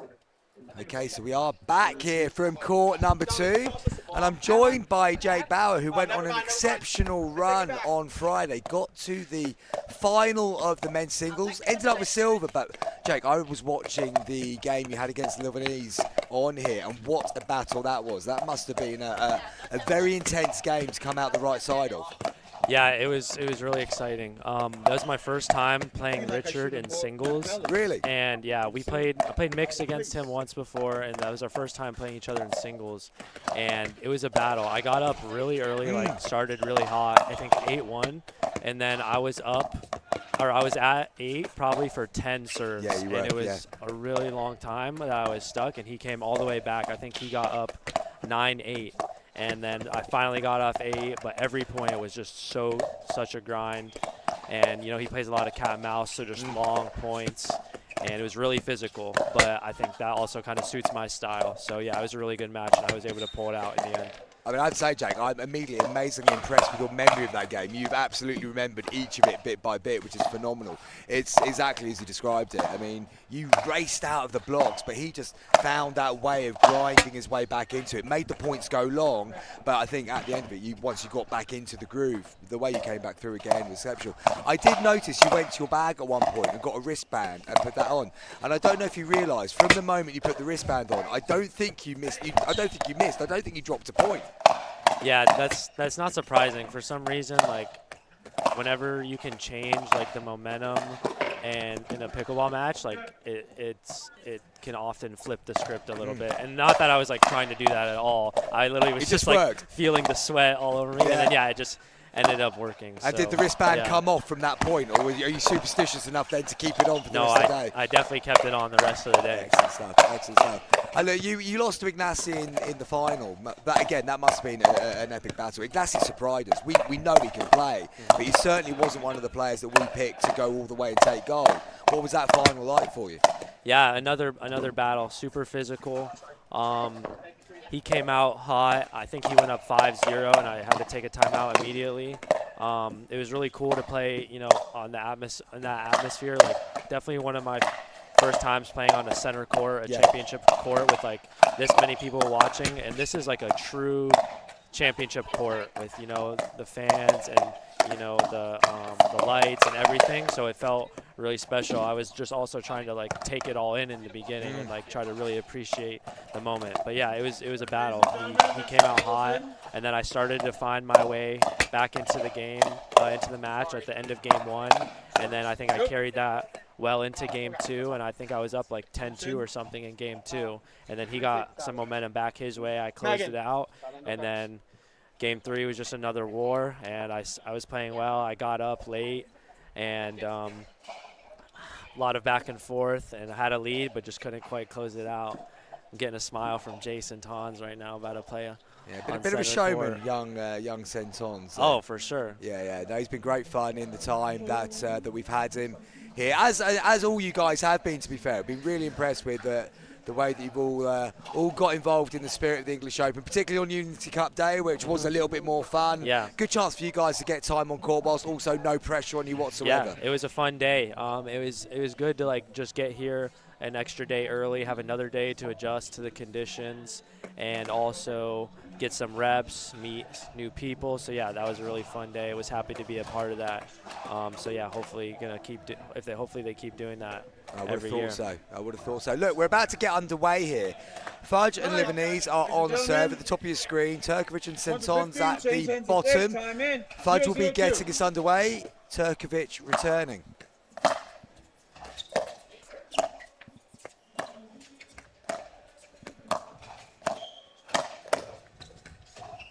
Fudge going on the attack early there, Jake. Yeah, good setup from Megan Fudge. Finds the backhand of Dominika there. I think Jay needs to play really big in this match if they're going to want to win, which he can definitely do as he flies around the court there. Absolutely. Box of energy is Sentons, and he goes flying up in the air, punches that down through the middle. Great put away there, looking cool. I think he might even be wearing sunglasses indoors. Good attack again by Fudge, just catching Sentons a little bit jammed coming through the transition zone. Yeah, I think Jay definitely going to look to find some big serves, big drives, get some free points.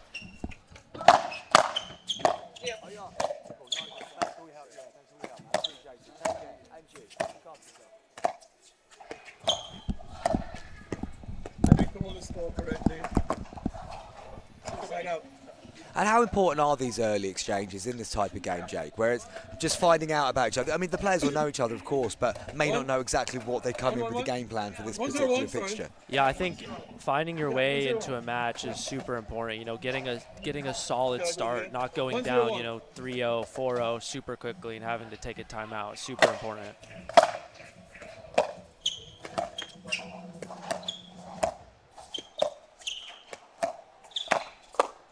And this time, same play, but Turkovic just waiting a little bit better on the backhand there just to flick it down the side. Yep, a lot of micro adjustments at the pro level, so that's really good from Domi to make that adjustment, seeing that for the second time.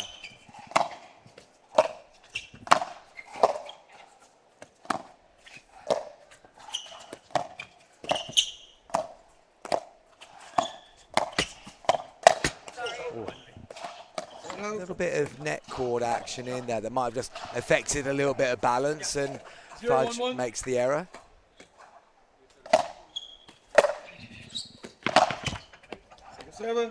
Yeah, I think Jay, Domi definitely going to look to play a faster style of gameplay. Richard and Megan.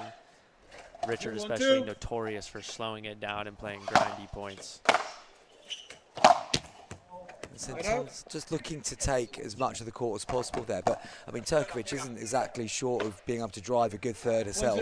Not at all, and especially if Jay can get hot with some crashing, I think that should be the play for them.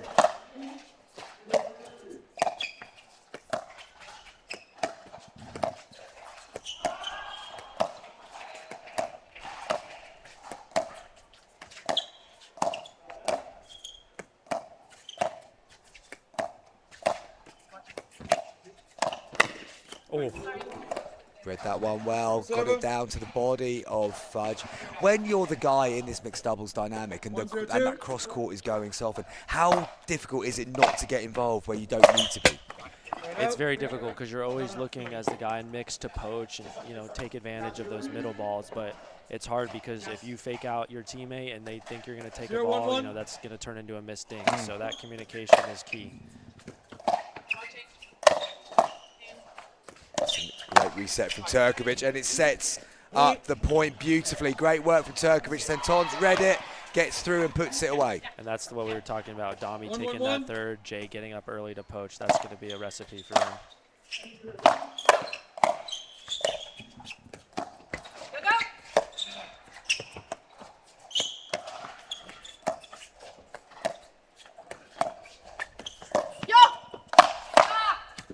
I like that from Turkovic.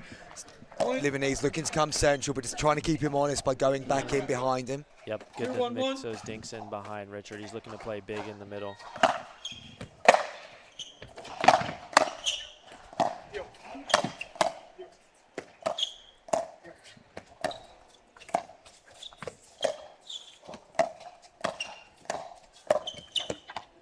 Slightly off balance there, Jake.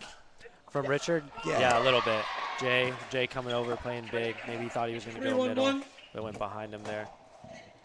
Jay's an athlete, so he can cover a lot of court very quickly. Absolutely. Bit of help off the net meant Fudge lifted it up, and Turkovic again with that two-y down the side.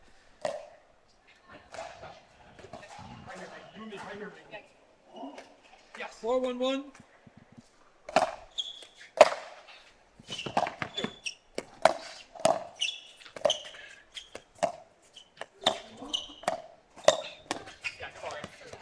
Good find from Richard there. Yeah, just managed to get the angle back, so it was really central to Turkovic and couldn't get the paddle in a good enough position to deal with the ball.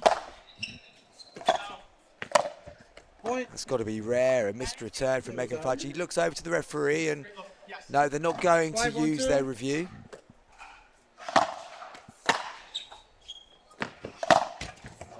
Going for the big drive. They just lost his shape slightly coming through. Yep, but it's a good start. Absolutely. Jay and Dami, 5-1. 1-5-1. I think Richard and Megan will definitely try to slow things down a little bit. There's been a lot of quick points. There's a pair that's not going to be too concerned about being behind at this moment in time. It's these two. Good read from Livanese, but didn't execute. Yeah, just maybe a little bit late. Jay was pretty deceptive, held that forehand well.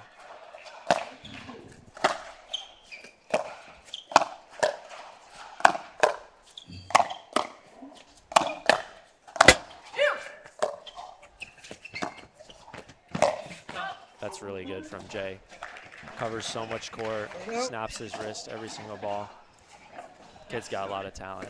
5-1-1. Turkovic is shaking her head at the work rate of Sentons on that point.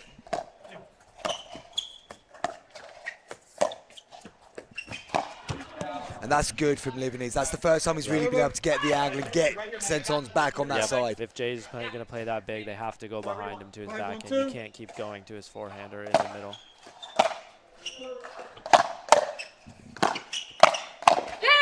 And we've seen it again, just drifted it across, and he's off balance, and then they come central to the right hip. Yep, even if you return middle, it's not a bad strategy because then with the next ball, you can go behind him. So whatever's going to keep him pulled out to his backhand and away from the middle is going to be a good play.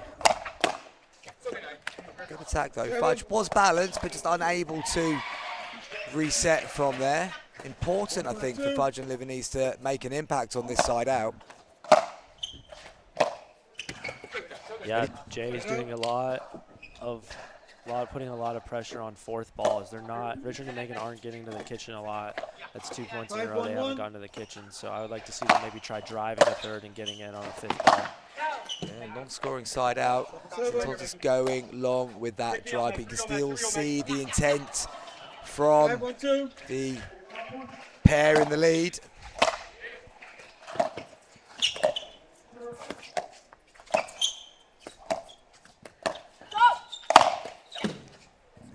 Not the finest lob we've seen on number 2 court so far today, and Sentons on it in a flash, smashes it down the middle. Non-scoring side out once again.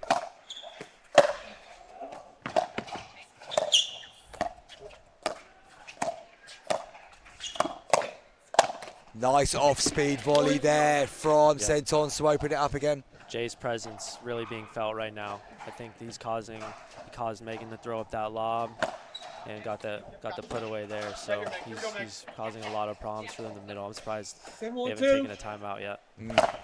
First to 15, win by 2, of course, in these knockout games.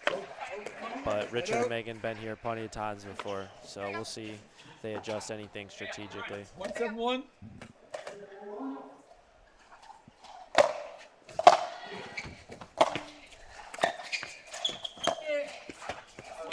And it's the speed of it, isn't it? It's just he's moving around so quickly that you can just sense that Fudge and Livanese just don't feel like they've got that extra half beat to get the shot selection correct. Yeah, they see him moving, they feel how much he's moving, so it's definitely, you know, putting an extra added pressure on their shots, trying to be so perfect. There he is again. Good mix-up. That time he goes back down the line, finds the ball in the middle again. Jay's playing really well right now. Absolutely, absolutely. 7-1-1. 7-1-1.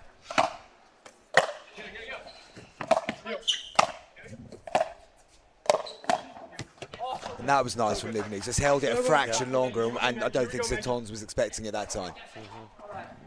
7-1-2. Yep, Jay's always taking that. He's going to take that half step middle, 7-1-2. and so it's good to keep going behind him.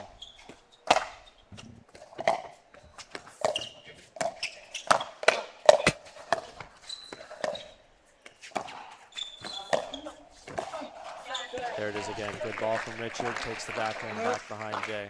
That's twice he's done that. And it's clearly a strategy that will work, but how he's not getting the opportunity to do it enough at the moment because he's getting so solid centrally that it's difficult to get across him. And he's only going to be able to do it on balls that are dead to his backhand. So, and that's not happening much. Oh. And after all the power we've seen from Sentons, he just brings out a beautiful little touch. 1-7-2.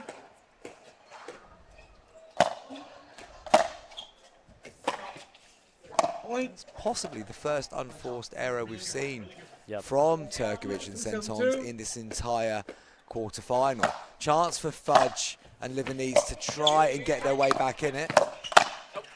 Nope. And this time he stays to the left. It gets the confusion and down the outside wing of Livanese. Yep, Jay's reading the whole game very well right now. So credit to Turkovic. What I find really impressive with good pairs is how sometimes the partner knows when just to basically get out of the way and let the hot player play. But this time she comes in and then Livanese goes down the middle. Yeah, I think it's a super underrated skill and mix, being able to move out of the way as a female. The guy's going to want to come over and take balls, but you don't want to be in his way, but you also need to be ready to hit the ball in case I think that's it. And at the lower level, you see that people move out of the way, but then they're not ready for the next bit that comes. Here, it's great communication and great teamwork. Some of the best skills don't involve hitting a ball at all. Great shout. Great attack again from Turkovic and Sentons. They are running hot at this moment in time, and they've instigated the change of ends at 8. Now, I think this is a good time for Fudge. You can see Riley Hart's appeared for him somewhere to offer some words. And between the 3 people at that end of the court, I'm pretty sure we're going to be able to see a change of strategy that could be effective. Yeah, there's a lot of knowledge on that side of the court. Richard's definitely going to be the one driving the bus, and Richard has such a great understanding of the game, so I feel like a slight adjustment is definitely coming, but it's not going to be anything too crazy. You know, they still need to work on getting to the line. That's the #1 thing that anybody should be focused on in a match like this, is making sure that you're getting up to the kitchen. And if you're in the other corner, Jake, and things are going so well, but you know the other team are likely to be making changes, what do you do in this situation? Just keep doing what you're doing until you see something different and be ready to change? Or you have to keep your foot on the gas. You can't let off it at all. I think Jay is going to stay driving the ball, because the last thing you want to do is give them any glimmer of hope, whether it's a missed return, anything that'll think that they can come back in the match. It's 8-1, but this match could easily be, you know, 3-4 point game just in a matter of minutes. So if they don't keep their foot on the gas right here, I think Richard and Megan can find their way back into it. Time in. 8-2-2. Second serve. So I always find the next action after a change of ends tells me a lot about what might happen next. And straight away we see that Livanese gets the ball back in hand for Fudge and Livanese, and here we go. 2-8-1.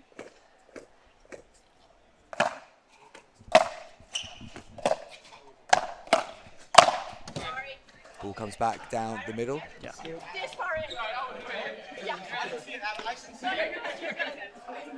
Bit of confusion as to whether the ball was out there. There's a bit of confusion on the scoreboard as well. I think it's 2-8-1. Yeah, 2-8-2. 2-8-2 now. 2-8-2.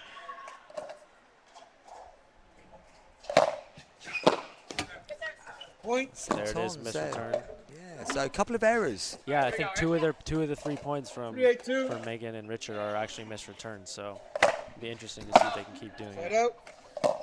Oh, but then we get a missed serve. That is surprising at that point in time. 8-3-1.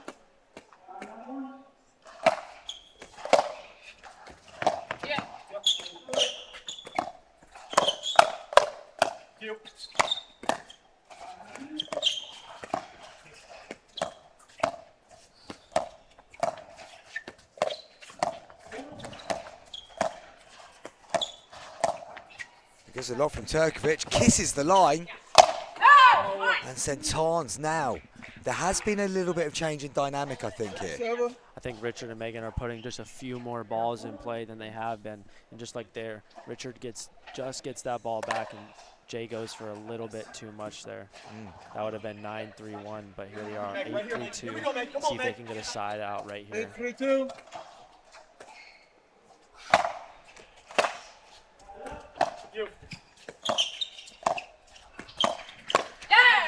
And that's nice from Fudge. Again, with Centons looking to come central, just able to get him on that backhand slightly off balance. Yep, we haven't seen a speed up behind Jay from Megan, so it's a good time to throw it in. And here they are with serve and the momentum. 3-8-1. Turkovic and Centons haven't scored since the change of ends. 7. It's important for Fudge and Livanese now. When they've got this little change, they've got to make those thirds. They've got to get, as you say, get themselves up to the line, establish themselves in the point.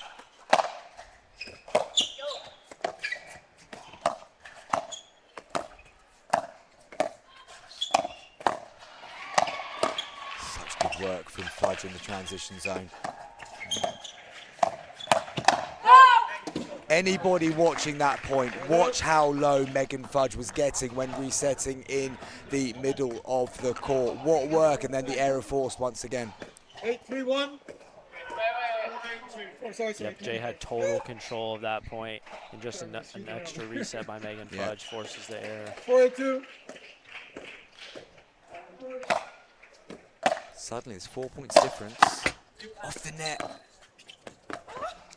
Turkovic, I think there's just a bit of skid there off the line, maybe. And unlucky. But here come Richard and Megan, just as we talked about, the momentum shifting a little bit. 5-8-2. Centons is taking a step back, and 5-8-2. Jay Centons doesn't look the same bubbly character as he did 5 minutes ago. But Livanese misses another third, and yep, I wouldn't mind seeing a timeout. I know you only get one timeout a game, but I'm a big fan of taking early timeouts and not letting them go to waste.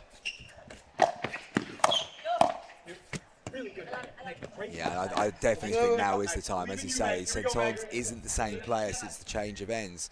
And he's gone really hot, but I think he's gone quite cold now. This would be a good time to get them back in, have a word with the coach, Chad Edwards, and just refocus. As the ball goes out. 2 points in a row, they fail to get to the line. It's these crucial points right here where you really just have to focus on getting the first few shots. It's a single point game now, Jake. Yep. It's changed completely. Jay now goes to get his towel, heads back to the end of court. It's 7, is it? Or was that side out? I was getting so engrossed with what's happening. I've lost track of. We're 5-8-1. Yeah, 5-8-1. It felt like Livanese and Fudge are so on top they would have closed it to 1, but they've got the opportunity to keep moving forwards now. What a reset. Just outside of the line, though. Richard and Megan definitely controlling the momentum now, but they just haven't been able to score as much as they would have liked to. It's only been a few errors from Jay and Dami that have given them points. Yeah, that's fair, and actually, it's they've still been in the points, haven't they, Turkovic and Centons? They've just not executed the final action as well as they were doing earlier.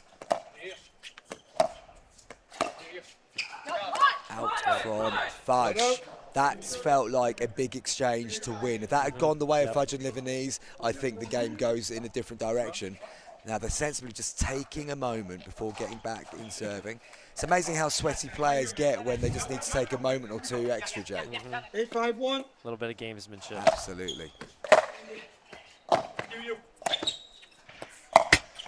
now shot selection under pressure from Turkovic. Yep.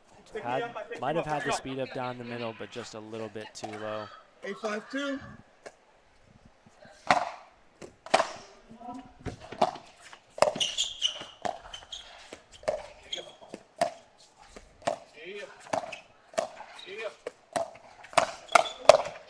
Oh, and they finally get off 8. That's a big, big point. Yeah, Livanese just taking responsibility for 9-5-2. that change in the rally.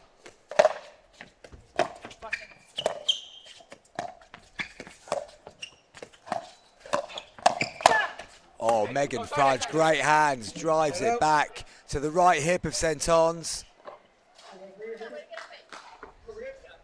It's 5-9. Yep. Yep. 5-9-1.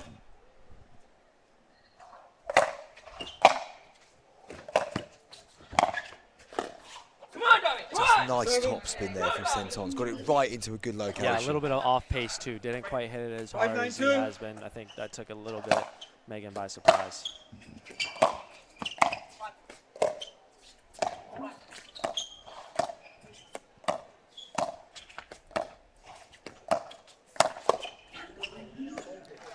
Just a little bit of lift there from Turkovic, left them open to the attack, and Fudge didn't miss out there at all.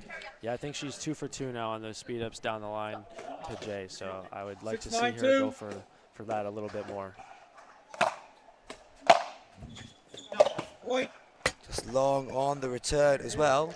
Centons looks at the referee, maybe considering challenging it. Timeout. They're going to take the timeout 7-9-2, instead. 1 minute. Yep, Chad Edwards signaling for a timeout. I think that's a good decision. I would have liked to see it come a little bit earlier. I'm a big fan of timeouts when you have the serve, so you could go back and score immediately, but I think it's a good timeout for them.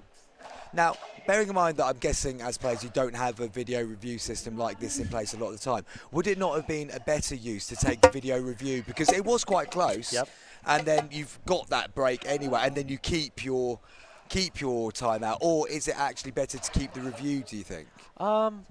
That's a good question. I would have probably taken the review there, but I think it probably is a good idea to keep that review in your back pocket, because it's basically, 2 timeouts, but you do want to save that review because you know that ball was probably out, as well. So you know you're probably going to lose the challenge. So I think I do like the timeout 15 seconds. there. I think most of these players, not quite used to the challenge system that they have here at the English Open. At the start, it genuinely felt like players had forgotten it existed, and it's only as we've got into it, I think people have been able to go, oh, actually, we can have a look at that. Adds a different layer of strategy to the game that some players aren't used to. An extra layer. 7-9-2.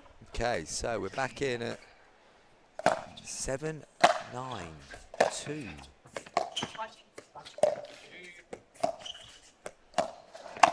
There we go. That felt like the Jason Tons we were seeing at the start of the game. Yep, just that extra half step to get in position. I like that from Jay. He needs to keep doing that if they want to win this match.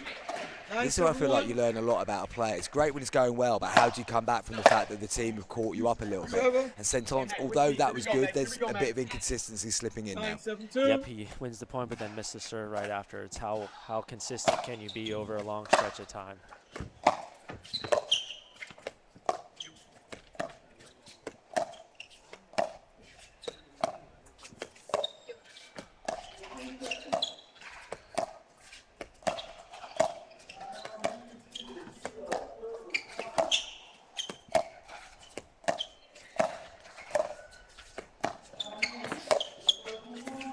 From Livanese, found that angle.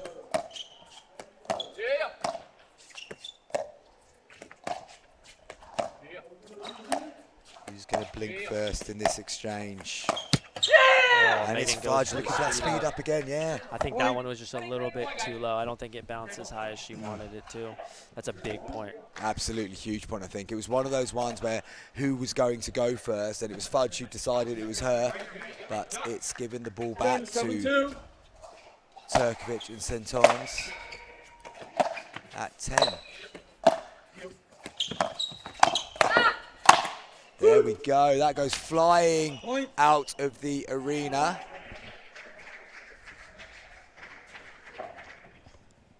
Still surprised we haven't seen a timeout from Richard and Megan.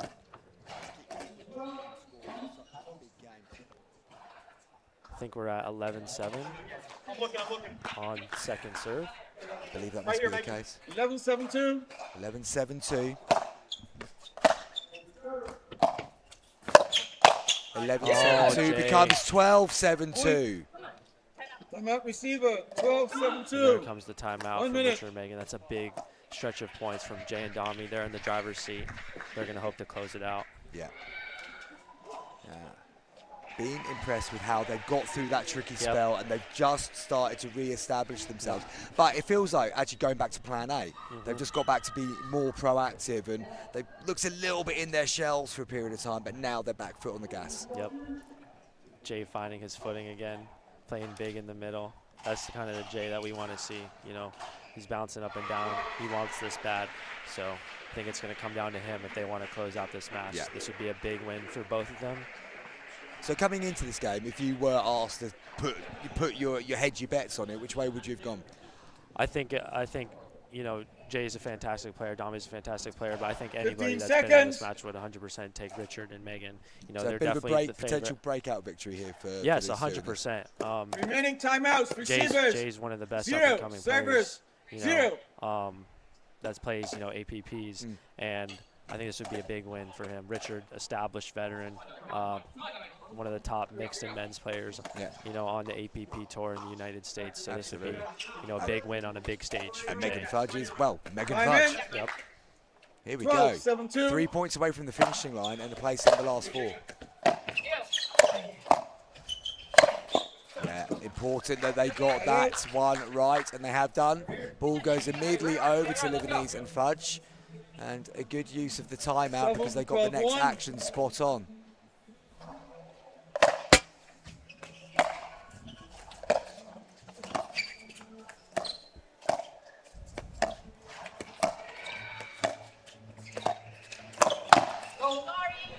Oh, and Jay just tags Richard. Server. Fast 7, reactions 12, from 2. Sentons, and Lebanese unable to cope with it that time.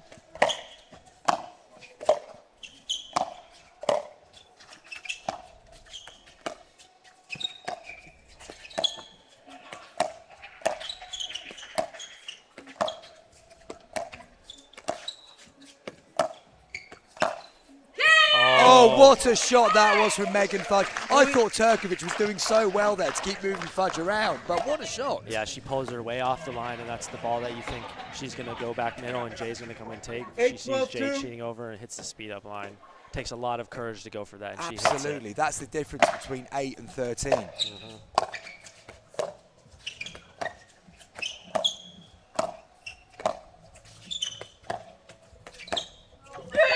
Then doesn't get the next rally in her favour. That's a big point. Serve back to Jay and Dami. 12-8-1. 12-8-1. Sorry. I think they know how big of a win this would be for them. Can they close it out? 12-8-1. Sure, there'll be a few nerves jangling at the far end of the courts. Lebanese comes central again, so Tons copes with it, and comes central, forces the error.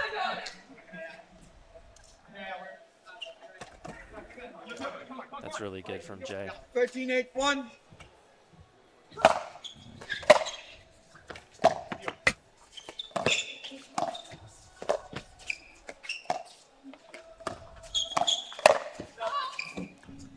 Just long on that speed up from Richard, and they've come to match point. Incredible stuff there. Match point for a place in the Final Four, a semi-final place. 14-8-1. And they've got 2 bites of the cherry.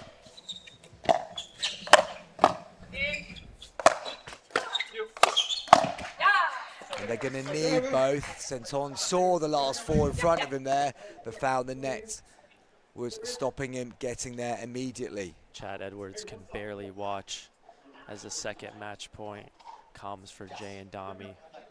How many chances will they have?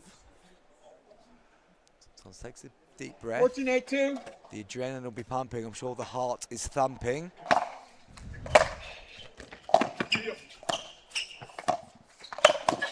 Good attack from Livany, just showing experience there. He needed to stay cool in that moment, and he did so. They get the ball back. It's a long road back for Fudge and Livany's, but at least they've got the ball in hand now. Yeah, 2 match points come and gone. I think Jay tried to do a little bit too much at that point, but they've got a big lead, so. That's a good shot from Senton's court. Megan Fudge low. 8-14-2. Big crowd now in the arena to see the final conclusion of this quarter-final. Great reset from Livanese.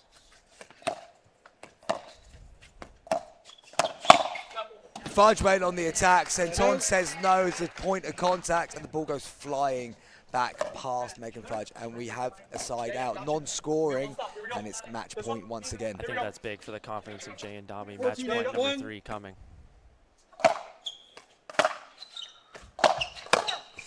What's the pick up? What a save. Fudge has set that up beautifully. Livanese comes flying through. I think things could become interesting if they don't close it out right here.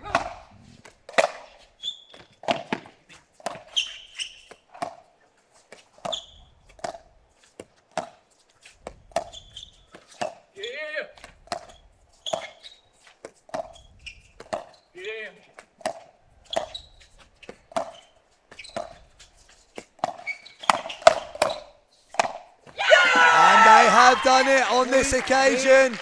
Superb performance from Turkovic and Sentons. I think you called it right, Jake. Had they not closed it then, it could have got interesting, but they kept their nerve and they punched it past the opponents to take the semi-final spot. Yeah, that's really good level from Jay and Turkovic there. Nerves to close it out. 15-8, you know, Jay, they came out really hot, played really well, got through a little bit of trouble in the middle, and were able to close it out. That's a really big win from them as they move on to the semi-final. Very impressive indeed. What I really like about that, Jake, is, as you say, great start, but then the game changed completely. To have the bottle, to have the nous, to be able to go, okay, this is where we're at now, let's go again, and to do it almost in the same way. I don't think they changed their style particularly. The game plan that worked initially worked again at the end. They just had to find a way getting back to it. Yeah, I think the ebbs and flows of pickleball matches are really special. You know, you can kind of see how that middle bit played such an important role for them to come in that win that match, and they held the nerve and, you know, got a few side outs in there to not let Richard and Megan score and get the ball back, and they're able to get it done. So props to them. Impressive work by Turkovic and Sentons. We're going to take a short break, and then we will be back with more action from the mixed doubles here on Championship Court number 2.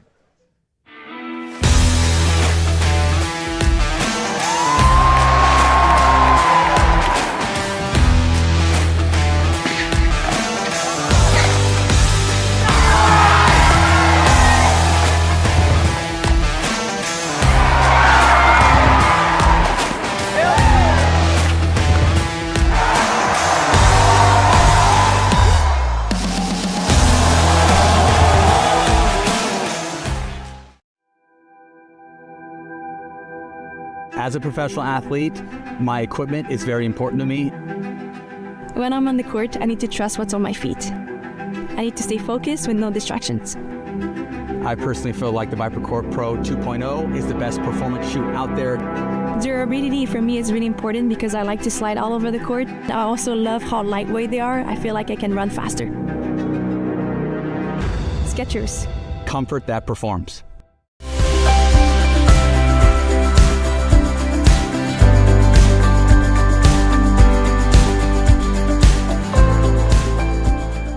The APP Tour is back in 2026, and we're bringing the world's best pickleball tour to your city. That was sick.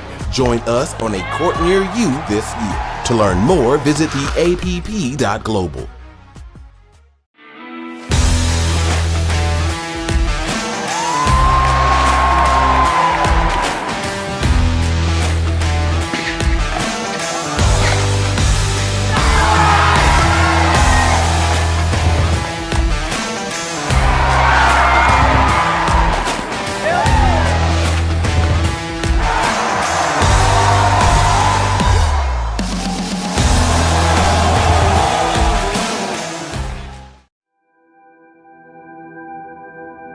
As a professional athlete, my equipment is very important to me.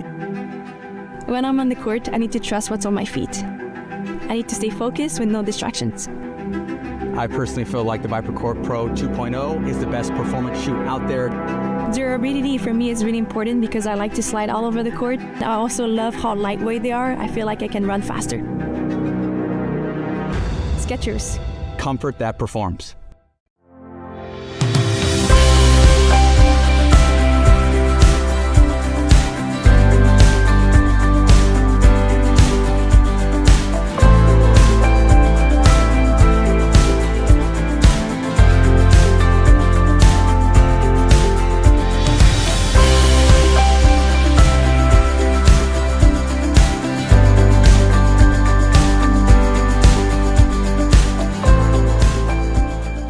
The APP Tour is back in 2026, and we're bringing the world's best pickleball tour to your city. That was sick.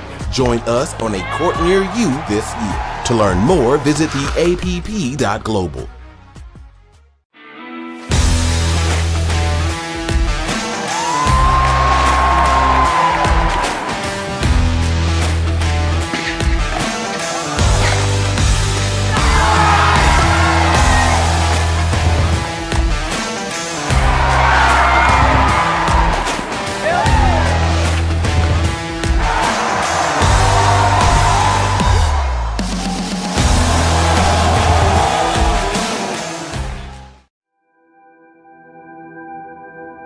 As a professional athlete, my equipment is very important to me. When I'm on the court, I need to trust what's on my feet. I need to stay focused with no distractions. I personally feel like the ViperCore Pro 2.0 is the best performance shoe out there. Durability for me is really important because I like to slide all over the court. I also love how lightweight they are. I feel like I can run faster. Skechers. Comfort that performs.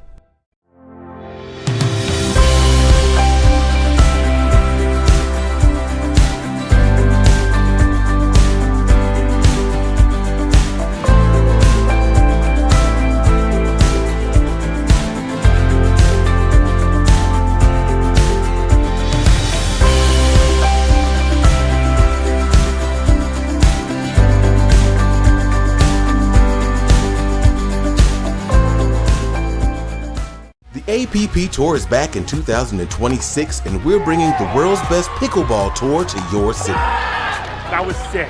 Join us on a court near you this year. To learn more, visit theapp.global.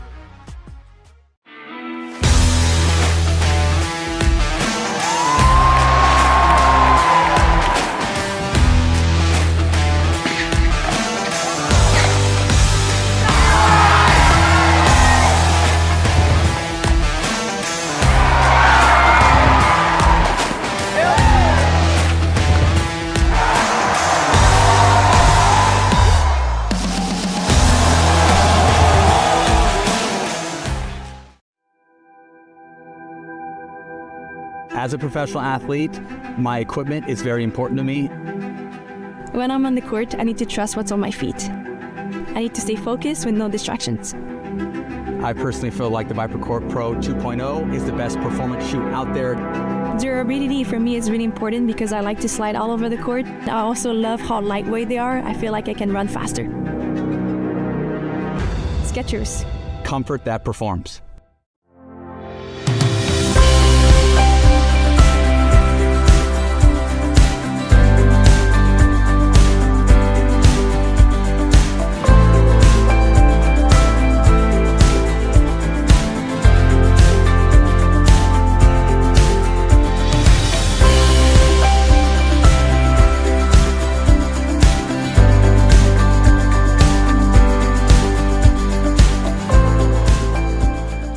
The APP Tour is back in 2026, and we're bringing the world's best pickleball tour to your city. That was sick. Join us on a court near you this year. To learn more, visit theapp.global.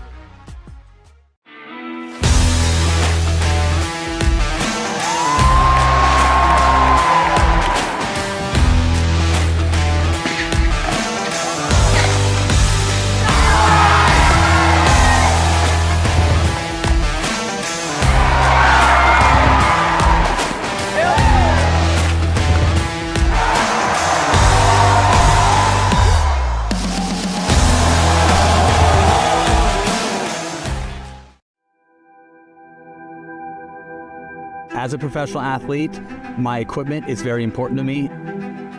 When I'm on the court, I need to trust what's on my feet. I need to stay focused with no distractions. I personally feel like the ViperCourt Pro 2.0 is the best performance shoe out there. Durability for me is really important because I like to slide all over the court. I also love how lightweight they are. I feel like I can run faster. Skechers. Comfort that performs.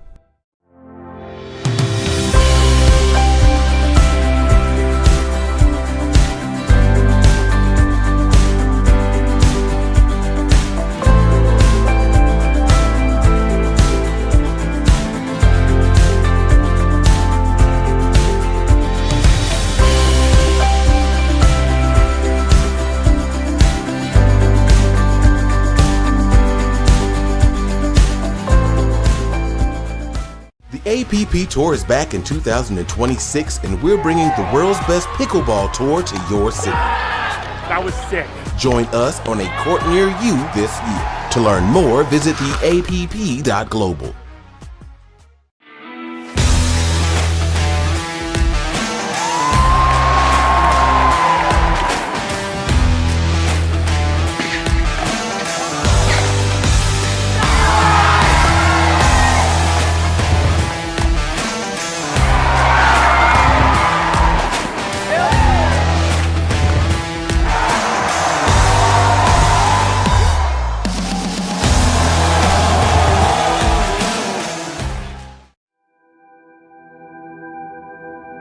As a professional athlete, my equipment is very important to me.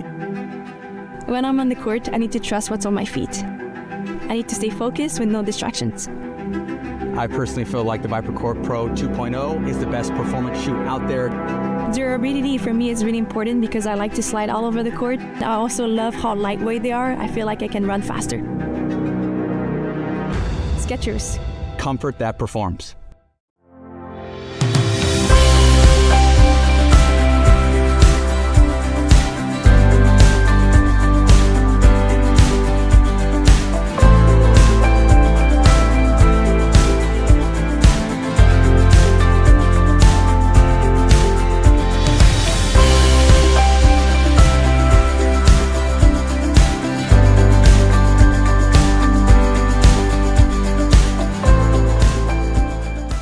The APP Tour is back in 2026, and we're bringing the world's best pickleball tour to your city. That was sick.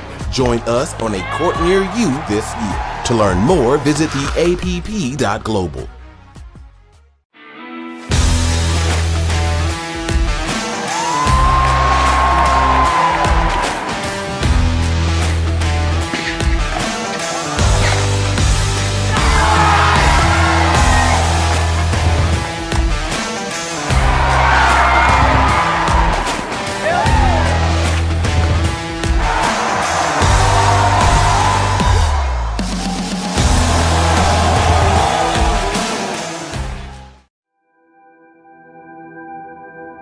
As a professional athlete, my equipment is very important to me.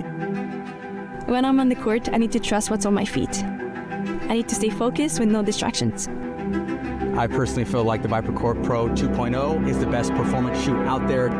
Durability for me is really important because I like to slide all over the court. I also love how lightweight they are. I feel like I can run faster. Skechers. Comfort that performs.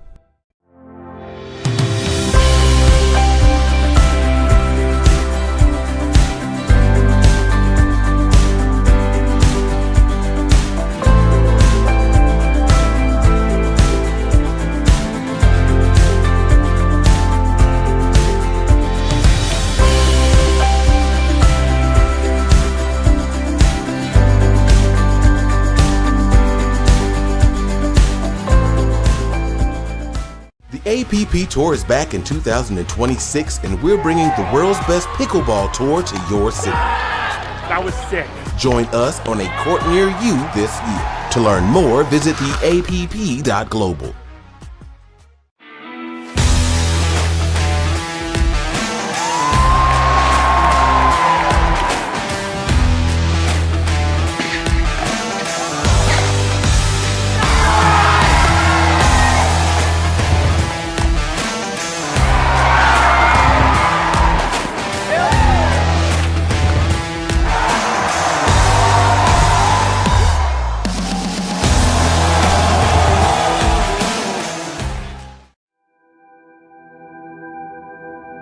As a professional athlete, my equipment is very important to me. When I'm on the court, I need to trust what's on my feet. I need to stay focused with no distractions. I personally feel like the ViperCore Pro 2.0 is the best performance shoe out there. Durability for me is really important because I like to slide all over the court. I also love how lightweight they are. I feel like I can run faster. Skechers. Comfort that performs.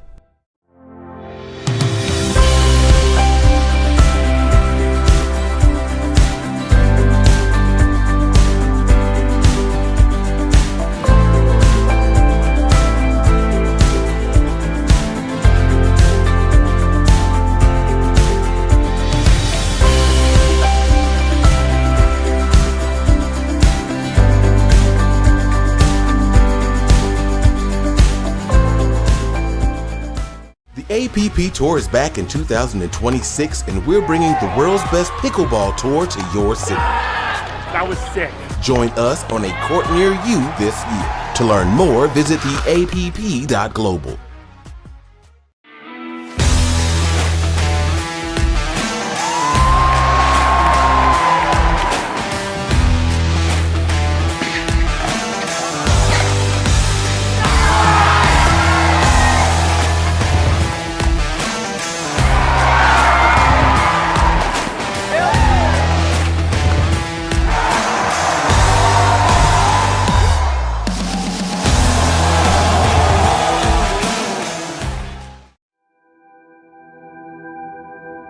As a professional athlete, my equipment is very important to me.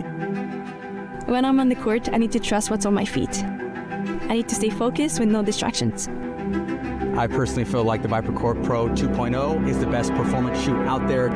Durability for me is really important because I like to slide all over the court. I also love how lightweight they are. I feel like I can run faster. Skechers.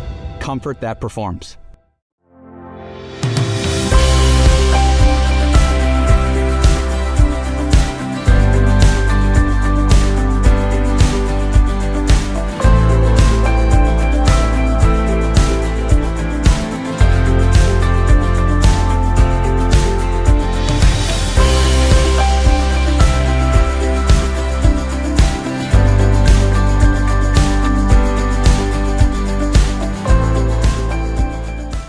The APP Tour is back in 2026, and we're bringing the world's best pickleball tour to your city. That was sick. Join us on a court near you this year. To learn more, visit theapp.global.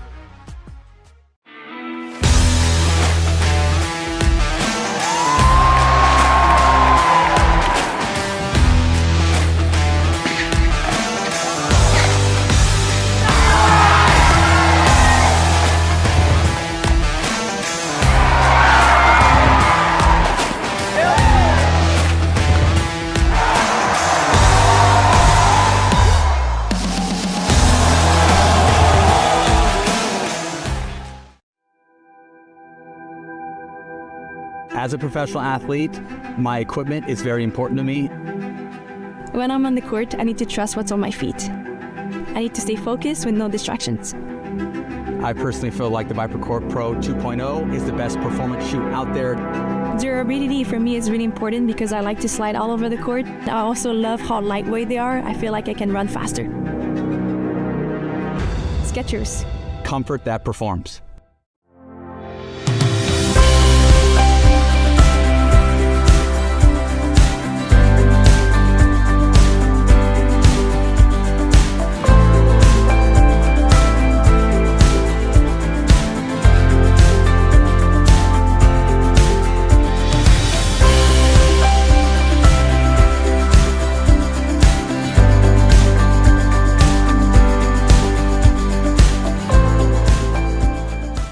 The APP Tour is back in 2026, and we're bringing the world's best pickleball tour to your city. That was sick. Join us on a court near you this year. To learn more, visit theapp.global.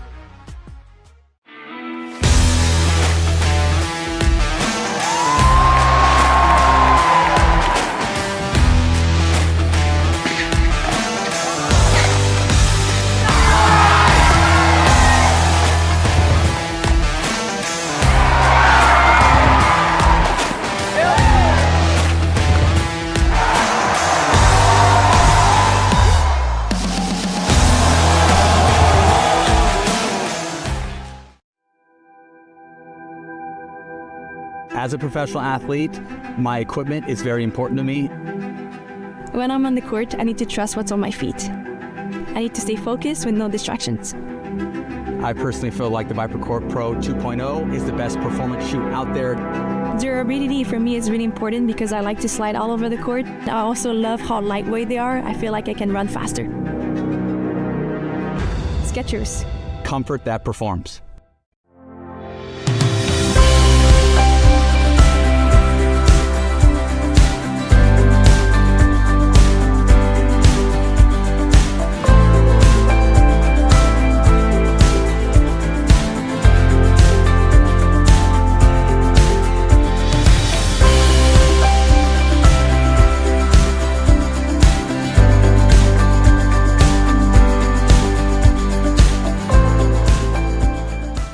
APP Tour is back in 2026, and we're bringing the world's best pickleball tour to your city. That was sick.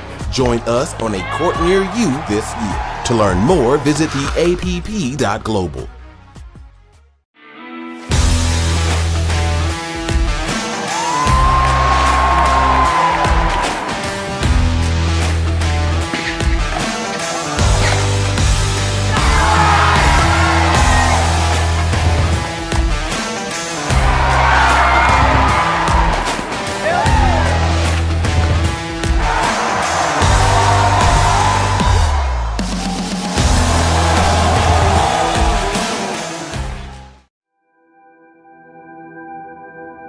As a professional athlete, my equipment is very important to me.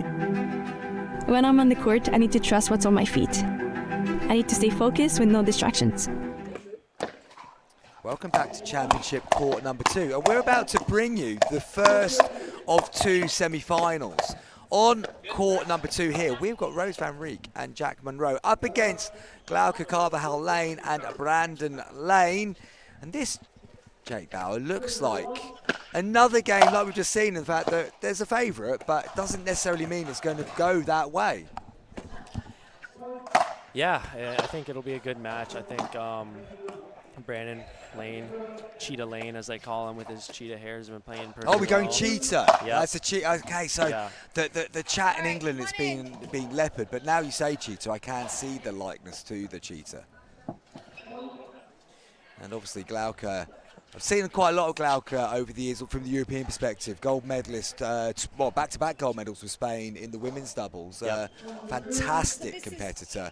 Definitely I'm one of the so best proud Spanish to play players. for her home country, and yeah. But Rose van Rijk, fairly new to the APP scene. Have you seen much of Rose? Only recently in the past couple months, since she kind of signed APP. I know she was dominating. I think she lives in Vietnam, dominating, a lot of the Asian tournaments, and so now starting to come over to the U.S. and play more APPs. So I haven't seen a ton of her game. She's always, bouncing around, a lot of footwork. Yeah. But really high-level player. So yeah, I think we have a good match in our hands. No, absolutely. Looking forward to seeing how. First time I've seen Rose and Jack play together, actually. So be interesting to see how this one goes down. Jack Monroe. Well, I think we said off microphone that Jack and Rose, even though maybe not together, rarely go to a tournament and don't come away with a medal, whichever that tournament is. So interesting to see how this one does break down. They're playing for a place in the final. The other semi is Evie Kenner and Tristan Dassault against Domi Turkovic and Jay Santon, who we saw here a moment or two ago.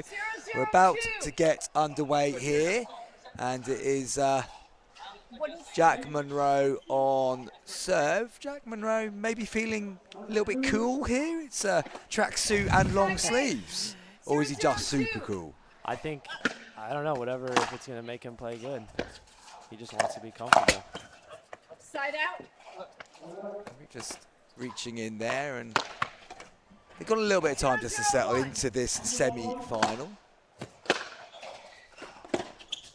Yeah, I think what we talked about in the last match, how can you settle into the match? Find a way to get a side out, get a couple points early, get those nerves out of the way, I think is super important. And that's where, the experience of someone like Jack Monroe comes in.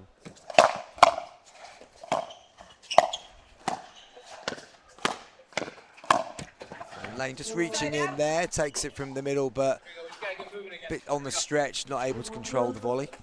0-0-1.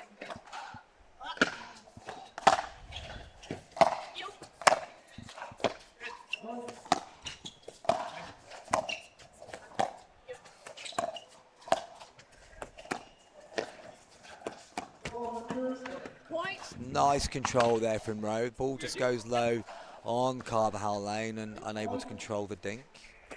1-0-1. I mean, it's been said a million times that how Jack Monroe gets so much power with one hand and then flips the left hand to play so controlled in his game. It just gives everything a different perspective. Yeah, I think Jack, he's ambidextrous too, so you're going to see him switch hands a lot as well. You know, one of the more unique play styles that we have in our game. Nice roll from Van Rijk. Just long, I think. Oh, it was. Okay, interesting. Quick glance at the monitor there. Closer than I think the players might have originally thought. He's done incredibly well to keep that in.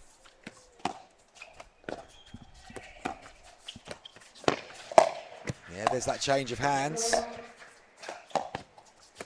Good defence from Lane.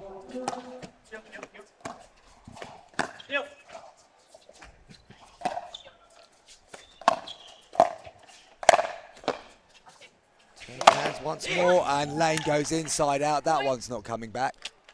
What a good point. I think we're going to see a lot of different patterns than we saw in the last one. Jack Monroe is left-handed, so he's going to play the right side. So it's a little bit different than our traditional right-to-right, where both females are on the right side and mix. So a little bit different. Both guys in front of each other, females in front of each other. So a little bit different. We're going to see a lot of left to left, I think, with Brandon, you know, trying to use that slice, get into the kitchen against Rose. So it's 1 point apiece. Early in this semi-final.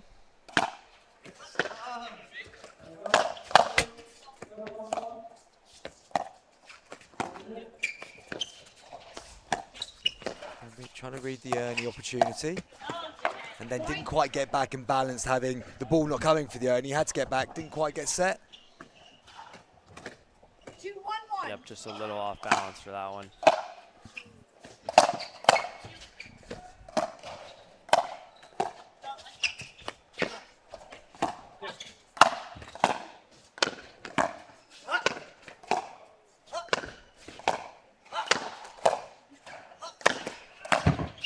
Great defence from Lane. And they come out with a point. That just shows if you can just keep getting that ball back in. Yep, very scrappy from the lanes there. See if they can keep extending points to winning those scrappy rallies. That'll be key for them if they want to win this match.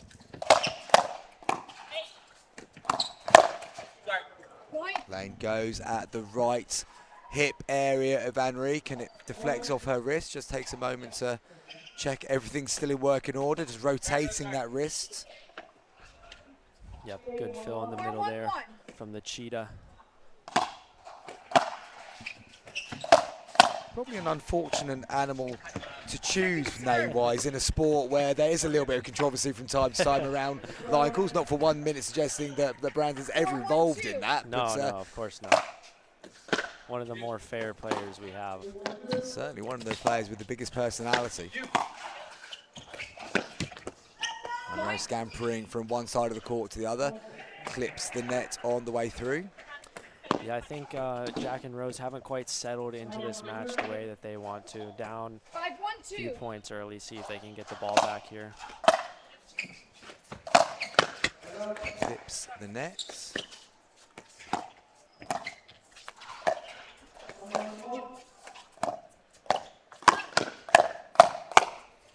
Oh. Good play. Good hands. Monroe is on that counter in the middle. Some of the fastest hands that we have in this sport. 6-1-2, 1 minute. Of Glauca and Brandon Lane. Timeout called early by Monroe and Van Rijk. And I have to say, just watching it so far, it feels like the matchup for Lane going to Van Rijk is very much working out in the favour for Lane and Carvajal Lane. And I think he's very happy just sitting in there all day long. Yeah, 100%. I think that's going to be the easiest pattern for the guy to go left to left. And when you can do that versus a female and mix, that's definitely going to give him the advantage, because then he can look to take that next ball out of the air and attack. So Rose is either going to need to change up the pattern and go line to Glauca, or find a way to get behind Brandon Lane and get Jack more involved in the point.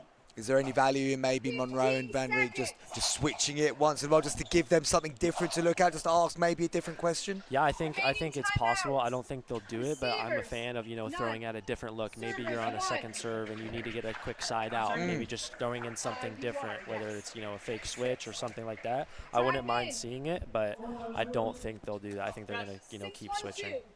Okay, so coming back in at 6-1-2. Monroe's taken off the tracksuit bottoms and tracksuit top. Straight away. All we needed was Jack just to get dressed appropriately for the game. I think he's locked in now. He doesn't want to be out here in the tracksuit no longer.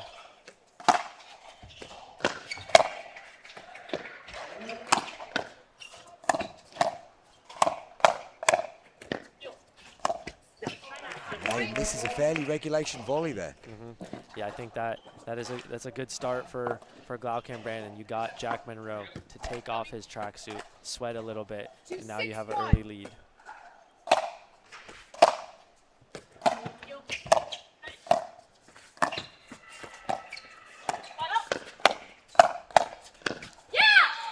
They come out on top there. I thought really important to win that next exchange, having just given away a sloppy mistake, and certainly a good comeback there from Glaucon.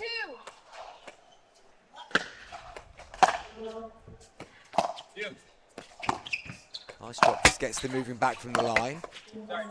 A net cord either way, but it fell in favour of Brandon Lane. Probably not the immediate impact they were hoping for from the timeout. Got a point on the board, but didn't quite take advantage and push it on from there. Such a good counter from Jack Monroe. Yeah, I think you don't want to be testing his hands too often. 6-2-2.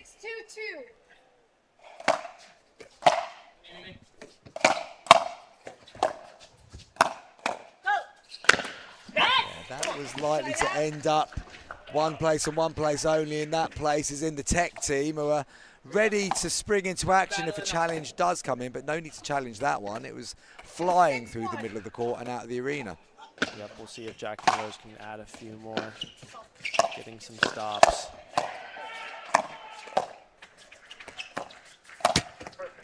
Second serve. And just getting through that a little bit early. Yep, she caught it. It was a little bit lower than I think she would have liked. Needs to go a little more brush up on that ball. Good spot. Saw Jack was cheating just a little bit. Middle went behind him. Trying to cheat the cheater, and it didn't work out for him. 6-2-1. So once again, Lane and Carvajal Lane are still in a pretty good position, even though it feels like the game has changed a little. Good effort by Lane, just goes long. Nice spot there from Van Rijk though. Yep, saw Brandon cheating over in the middle. Goes behind him, good play. Another side out, quick side out too. Momentum shifting a little bit, but they haven't been able to score too much. Brandon Glaucon doing a good job holding them. Yeah, after an initial phase of points coming quite freely, it's just got a little bit scrappier.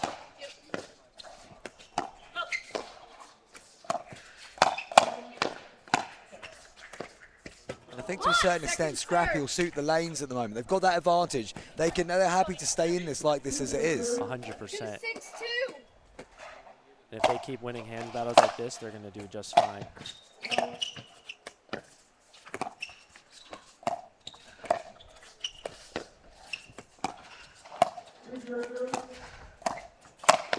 And I still don't think that's a good option. They are going into lane there quite a few times when it felt like just staying on Glaucon might be the way forward. She's trying to go to him a little bit too much. I like the play of trying to go behind him, but you have to make that ball bounce. Too many times he's just being able to reach in and quickly flick that ball. Yeah, and he's an opposing figure at the non-volley zone line. He's a very big guy. tall, very long, can cover the court very well, especially in mixed doubles.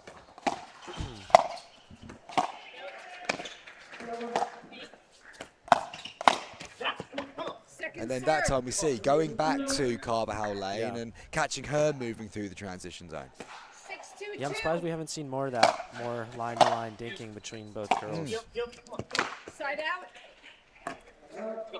But again, No real change to the scoreboard at all, and since the timeout, the lanes haven't scored. That said, Van Rijk and Munro have only picked up 1 point since their timeout, but it feels like it's a much more even game now. Oh, stretching outside of the body there.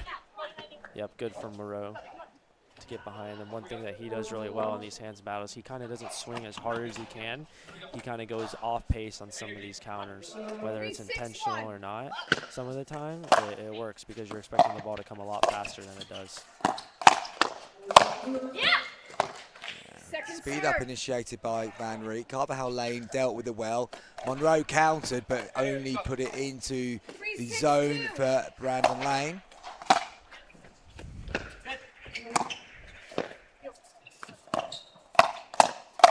That's nice from Van Rijk. That's her best moment of the game so far. Yep, I like that she's trying to take those balls out of the air and flick or roll them. I think that's a good play for her. She just has to make sure she's picking the right ball to do that on. And I've always preferred Rose Van Rijk when she is getting just that little bit more aggressive and trying to be the protagonist in the game. Munro will want that one back for sure. He was just a little bit jumping up on it, not quite as balanced as you would normally see. Yep, and I think Jack will like Rose speeding up. You know, as I said earlier, Jack's some of the quickest hands, so he's going to be able to clean up a lot of Rose's speed ups, especially with his forehand in the middle. So I think he's going to like that she is initiating. Of course, that's something that's only going to get better in time with a new partnership, just the reading of when she is going to speed up and being set for that next one. Glauca relieved to see that one go out. Yeah, very much so. So the lanes are off 6. They're on to 7.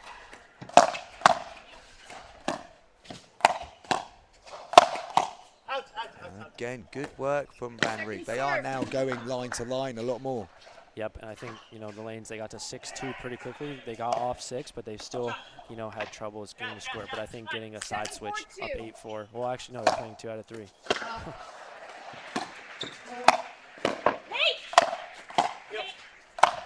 I like that from Rose. Taking control of court, though. It would have been easy for Jack to come in and take that ball. Rose called it early. Yep.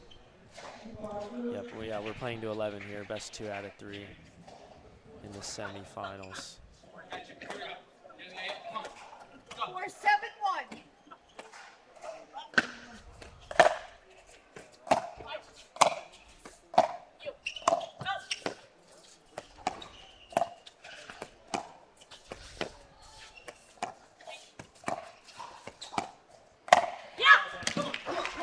Rose Van Rijk is a different player at the moment, isn't she? Yep, I think her looking to take those balls out of the air, being aggressive, is really picking up pay dividends for them in this match.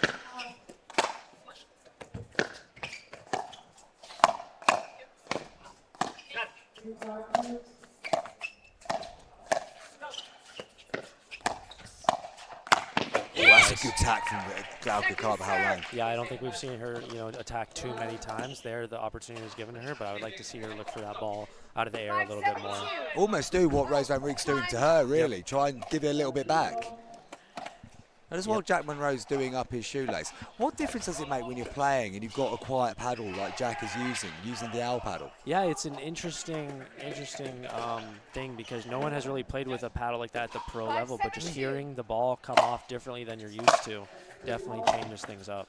But is it something you then get used to quite quickly as well? Just that maybe the initial bit is a bit of a surprise or something different? You know, I think good hands from Brandon Lane there.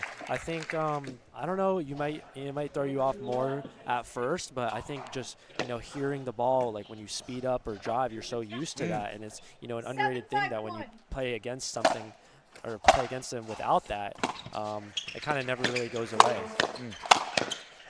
That's what we were saying a moment ago. Can Glauca Carvajal Lane match Rose Van Rijk for aggression? And yes, seems to be the answer. And they are on to 8. First to 11, win by 2. Best of 3 at the semi-final stage.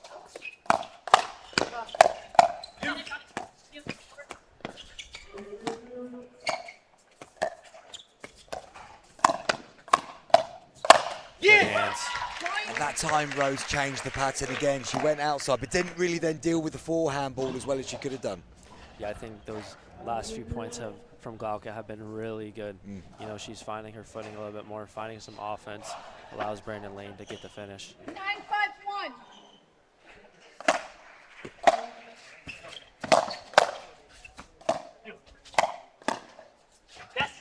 Second serve. A little bit of nagging pressure there from Van Rieck.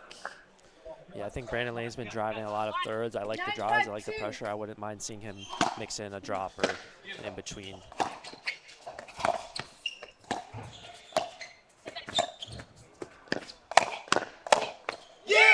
And Glauca Carvajal Lane comes out of that hands battle with Jack Monroe.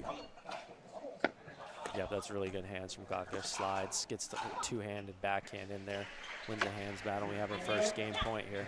Can they close it out the first time of asking?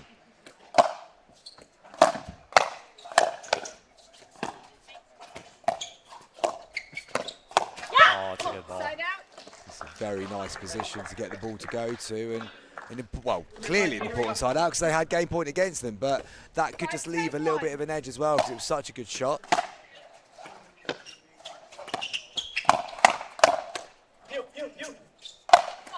Lane knew where that one was going. What a reset. Oh, very well taken. Rose Van Rieck took control. What a reset that was from Carvajal Lane in there, though. Yeah, almost got them back in the point, but Rose Van Rieck, too good. I think she has a very unique skill set from a female. You know, many girls used to speeding up off the bounce. She looks to attack a lot of balls out the air and really hug that kitchen line where most girls are playing off the line a little bit.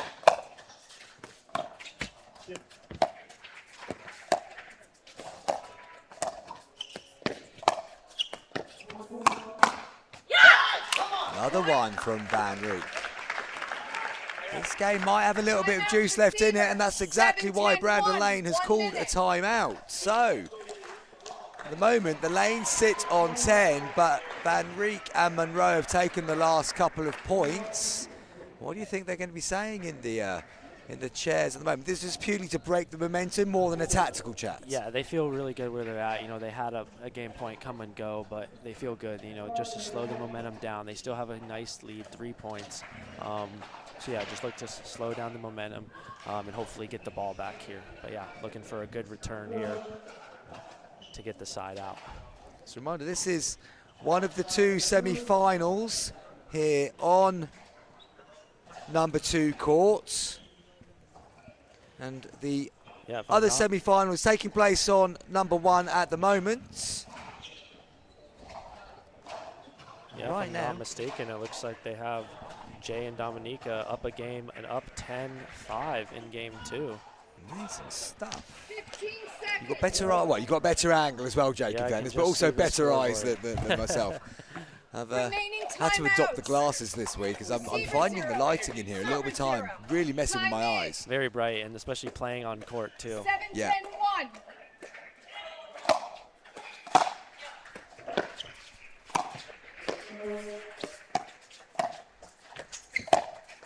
ATP defended. Was that just a little clip off the net though? I was unsighted for a fraction. I think it was Rose takes another ball out of the air. Glauca on her back foot. 8-10-1. 3 points in a row for Van Rieck and Monroe. Oh, and that's a big miss from Brandon Lane. Just getting a bit tight here closing this game out. Yep, it's a good ball. Third ball pressure. Yeah. 9-10-1. Here we go.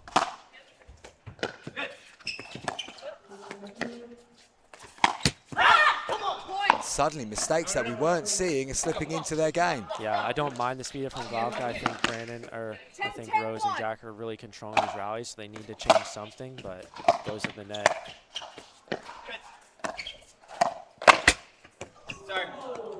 What a time to get a net cord like that. Clash of paddles in the middle. Ball goes onto the net, and 10-10-2. 10-10-2.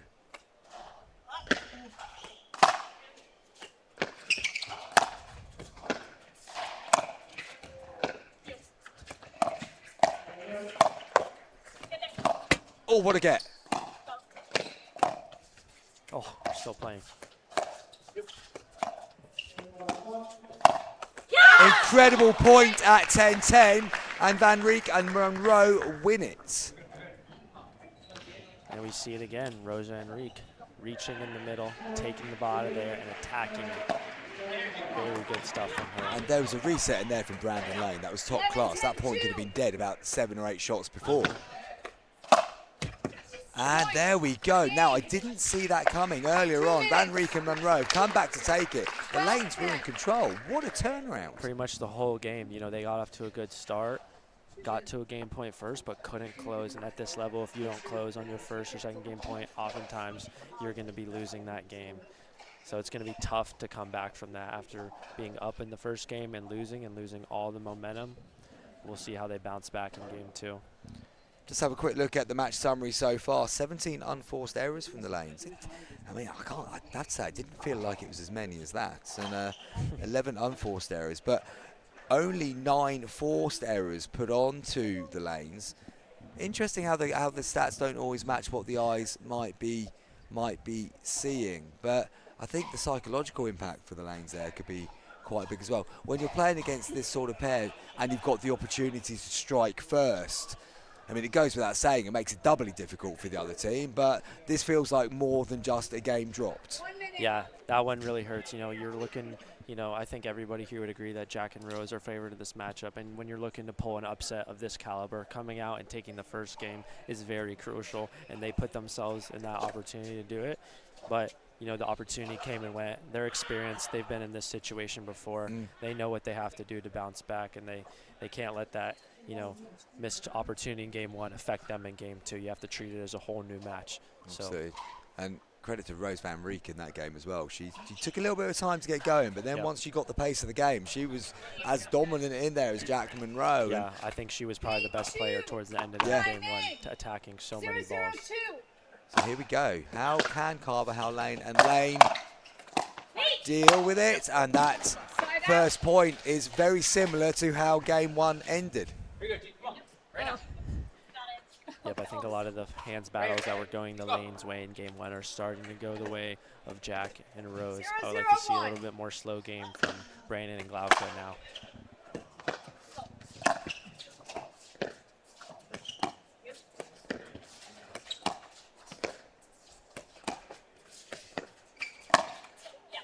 Just catches Monroe on the wrist. A bit of a lift there from Jack, and Lane on it in a pounce. Yep, Lane's doing a really good job of reaching in there. Can almost touch the net with how long he is.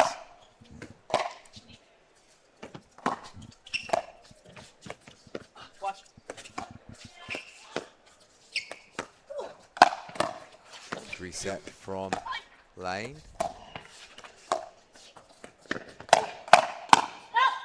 Great play from those two there. Now Van Rijk is getting that right drop, isn't she, to the backhand side, and that's opening up more possibilities. Whereas before she was leaving it in the air a little bit too much. Yep. 1-0-2. Side out. After just talking up Rose Van Rijk for the last few minutes, she puts a serve into the net. Can happen to you even when you're running very hot. 0-1-1. Feels like this side out is crucial. They've been in a bit of downturn in form, and what a recovery from Van Rijk. There it is again. I think, you know, they were getting really used to Brandon Lane driving the ball there. They've been ready for a lot.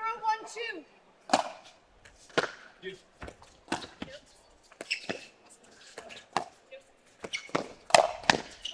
I like that play a lot more from Brandon and Glauca. They get up to the line, hit a dink, and they get a speed up from Monroe that then gets countered. I like that pattern a lot more for them right now. Important point to get as well. They haven't scored too freely for a long time now, and again they leave a little bit air on the ball and they get punished. I'm liking the dynamic between Rose and Jack though. There's clearly a connection. There's clearly that team synergy, and it, at times looks like it's Rose Van Rijk who is the vocal one who's leading it. But she's just missed 2 serves in a row. Oh, are we going to have a challenge, or are we having a timeout? I think we're going to have a challenge of that serve. We've got a challenge.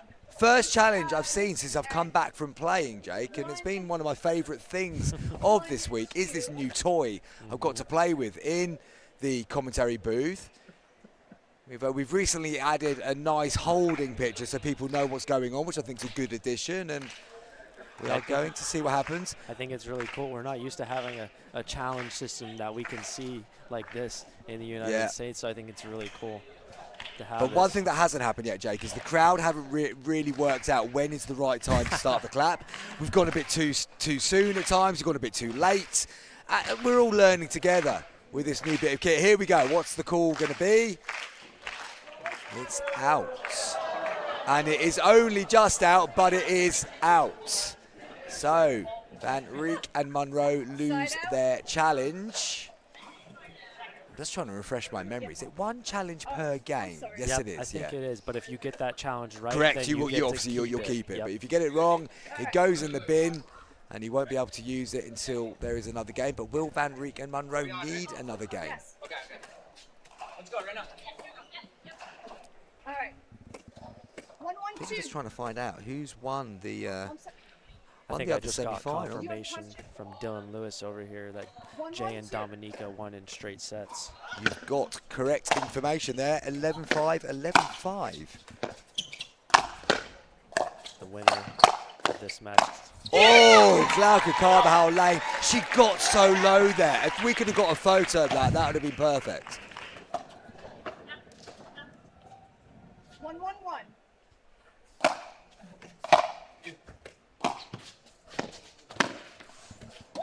I think he might have kissed the line there. That landed in. It did. It did. Didn't look the most controlled, but hey, take it at this point in the game. 2, 1, 1.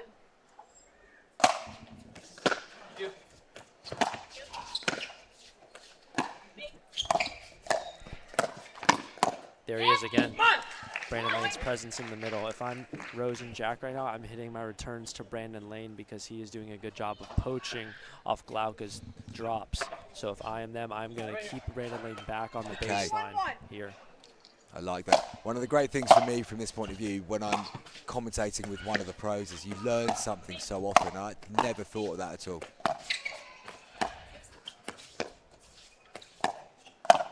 Oh, that's good from Van Rijk. But I like that play from Brandon Glauca. Glauca's drops get them into the line, and they get up into the position that they want. That's the style of point that they want to play. It's got them an early lead here in game 2.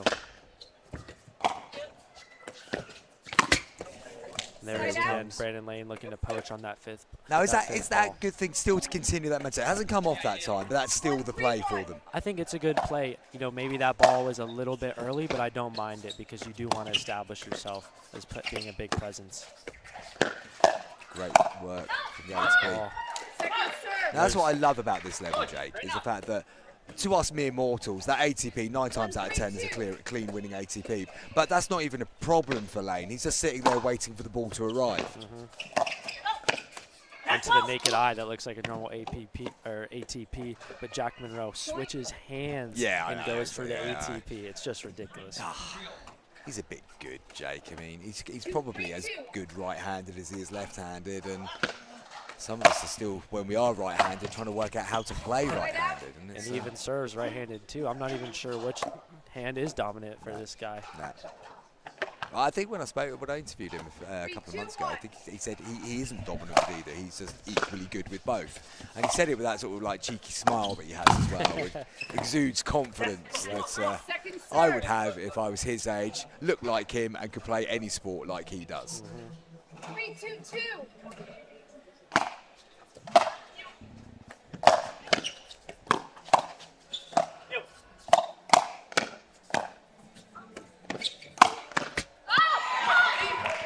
Lane comes out on top.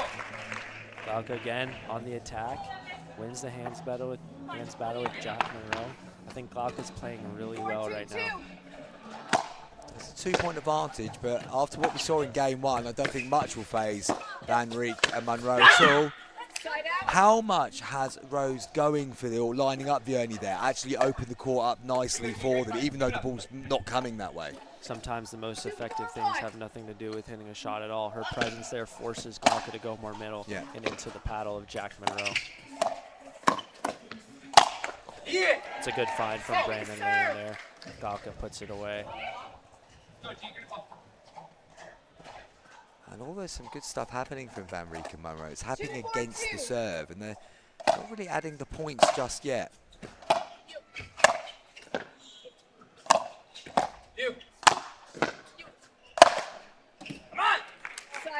Just for a moment, I think Munro thought that was going slightly more central. The weight was just fractionally to the left foot. Yep.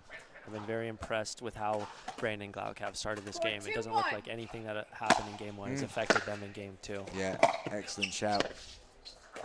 But will it be nagging in their back of the mind that they've been ahead before and not closed it, or are we too soon to worry about that? Oh, I think as we get more and more into this game, you know, they've gotten the start that they've wanted. Again, they've found some side outs, they found a lead, but they still haven't been quite able to build a big enough lead to feel comfortable quite yet. Well, a lot of the crowd from court number 1 has come over to court number 2 to see this semi-final. And that was a non-scoring side out, I believe. Yep, no points from them. I wouldn't mind to see an offensive timeout from them if they get the ball back here quickly.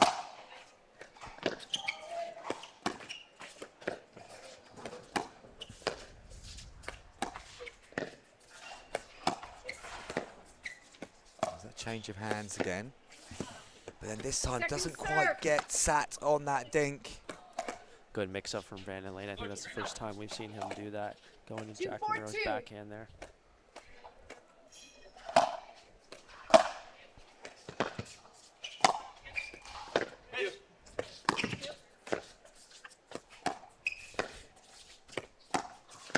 Oh, I like that. So does Rose Van Rieck. 3-4-2.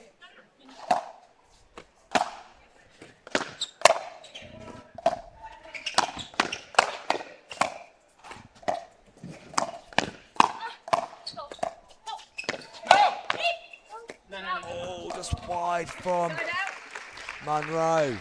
Amazing hands battle. 4-3-1.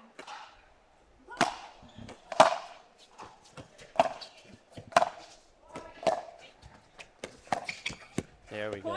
Brandon Lane hits a drop. They find their way to the kitchen, get the air. That's the point construction we would probably like to see more from them rather than getting into those drives and hand battles so early in the point.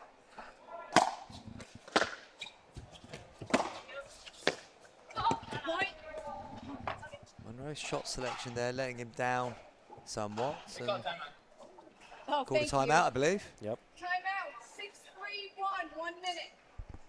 Okay, so Monroe and Van Rieck have been here before. Yep. And Lane and Carver-Howell Lane have been here before. A lead in the game. Van Rieck and Monroe have just dropped off their level in the last 5 minutes, I would say. Yep. Brandon Glauc finally getting the couple points, the breathing room that they needed. But yes, they've been here before. Will they be able to take this game 2 and send it to a 3rd? What do you think Jack and Rose are talking about? I would imagine that they just got to find a way of getting that momentum back. It doesn't feel like Rose has been as aggressive as she was about, I don't know, 10 minutes ago or so. And that worked so well where Jack was actually, he was almost playing the backseat driver to a point, just setting things up. And it was Rose who was then coming through and attacking Glauca 1v1 in a straight line. We've not really seen that play in this second game. Yeah, I think the increase in level from Brandon Glauca these last few points has maybe surprised Jack and Rose a little bit, and that's how we kind of got those errors that forced them to call this timeout. And what have Brandon and Glauca done particularly that has stopped Rose being able to have that aggressive play? I think they've stopped. You know, trying to go to such a small area of the court. I think they've played a little bit more middle. I think Rose, was able to hit some backhand flicks because they were going, so far wide. So I think the middle ball has served them well here. And there it is again. Brandon Lane maybe goes a little bit too far wide. Rose is able to flick that ball and win the point. I would like to see, them go a little bit more middle. It's going to be the safer area for them here. And going back to the drive on the 3rd. Straight away after the timeout, they've got the 2 next exchanges in their favour, get the ball back in their hands. Yep.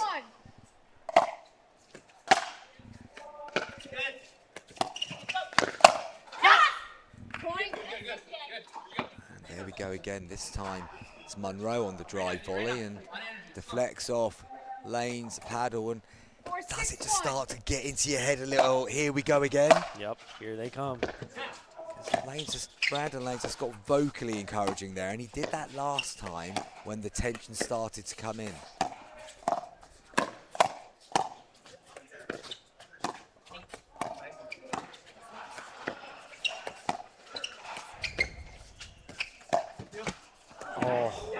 Lane's missed the resets. I think he felt like fractionally he was thinking, was the ATP on, and then just changed his mind on the last.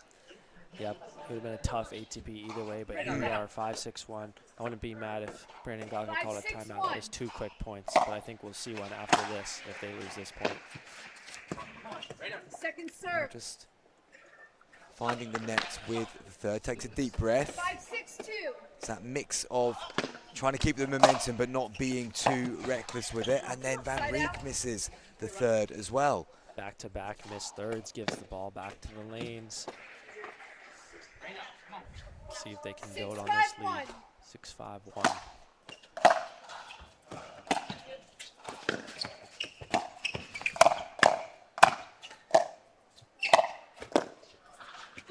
And there it is, Rose Van Rieck again being the aggressor. I think her pressure from these, when they hit drops, her pressure out of the air is doing a lot of good for their team. Not something we're used to seeing from a female on mixed doubles. The amount of pressure that she's able to hit with these balls. You know, normally you're going to feel comfortable dropping to the ground mix because she's going to let that ball bounce. But her taking these balls out of the air is causing a lot of problems. And to be fair, Rose isn't the biggest person. She's not at all, but she's got great reach and great timing. Yeah, I haven't watched her play a ton, but now that I'm seeing her play in person, I think it's, you know, a very unique skill set.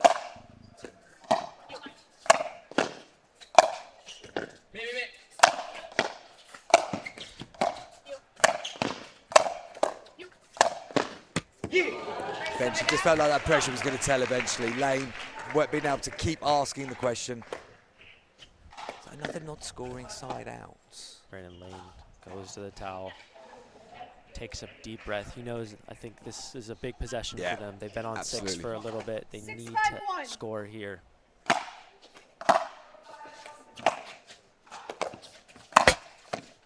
Oh, Van Rieck has reacted superbly. It's clipped up off the net.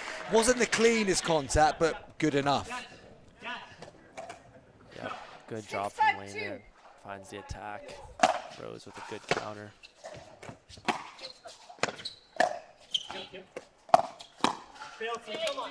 Backed away from the line there, but it worked out well because I think Carvajal Lane might have been expecting her to step in and go quick. Just that off pace causes the problem. Yep. 5-6-1.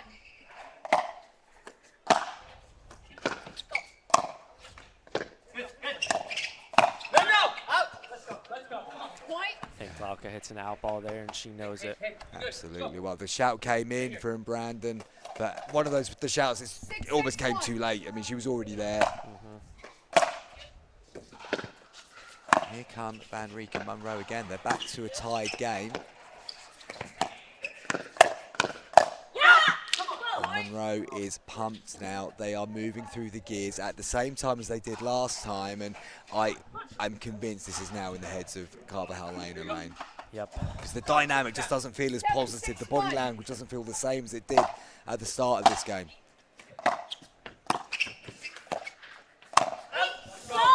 I think Brandon needs to take another half step to a full step towards the middle of the court. Just some of these balls he's kind of reaching with his arm. I would like to see him get his legs underneath the ball and reach it a lot like we saw Jason Toze do earlier, you know, getting his legs underneath the ball and reaching in the middle. I think Brandon's standing a little bit too far on his side. He needs to play a little bit bigger in the middle here. Absolutely.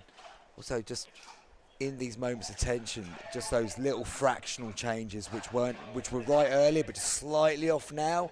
At this level again, it's what makes the difference. And Van Rieck and Munro called the timeout perfectly earlier, and they've barely missed a beat since that moment. And right now, they're not really having to say much to each other at all. They're just taking some fluid, taking some time, and getting themselves ready for what will be a final sprint to try and turn this into a 3-game semi-final. The winners of this, as we mentioned earlier, will play Evie Kenner, a late replacement Evie Kenner, to play with Tristan, playing with Tristan Dussault. They are sitting in the final. No, they're not. My apologies. I've read the wrong bit of the draw there, Jake. I gave Evie the big build up there. Dominika Turkovic and Jason Tonze sitting in the final, waiting to see who they are going to be playing. Time in. 8-6-1. There we go. What will the lanes do differently now? That's not the first action you want after you've called a timeout. Yeah. Maybe a little bit overextended that ball. Jack and Rose in the driver's seat looking to close this match out. There we go. Third lane reaches in the middle.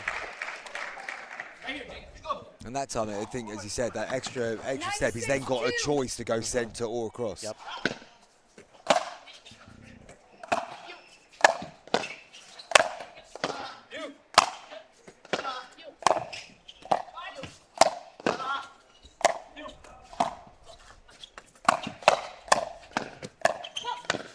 Oh, what a point that was. Great work to get from a defensive position to being established and come away with the point. Yeah, almost a culmination of the whole match that we've had. Jack and Rose down in the point, down in the match, but they come back, find themselves their first match point.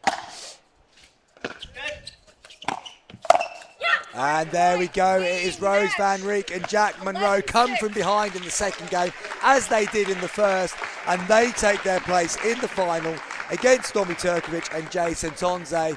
The lanes are going to feel like they've left one on the table there, surely. Yeah, up both games 1 and 2, played well, but couldn't quite get to the finish line in game 1. Similar situation in game 2, but too good from Jack and Rose. Ultimately settled into the match very well and played some very good pickleball. Yeah, and where it looked like Rose Van Rijk was the driving the bus in game 1, it felt like Jack Monroe decided he was going to be the guy that gets game 2 done. Jack Monroe, always a cool customer on the court, and he'll be looking to add his second gold medal of the tournament around his neck. And we'll just see the tail of the tape, and unforced errors from the lanes significantly higher in the end from Rose Van Rijk and Monroe. Forced errors pretty even in all fairness, but yeah, that was more as much down to mentality than technique and a few subtle tactical changes along the way. Yep. Great stuff. Well, look, we're going to take a short break now, and not entirely sure what's coming up. Logic would suggest that we would go straight through to the finals and the bronze final, but we have heard rumours that we might get a different bracket coming in. In fact, there are a couple of players that I'm familiar with coming into the court, and it might be that we've got the mixed 4.5 35 plus category coming in, whilst the open players just take a little bit of a break, get some fuel on board to be absolutely at it for the final and the bronze medal match. We'll just go to some adverts and we will be back shortly.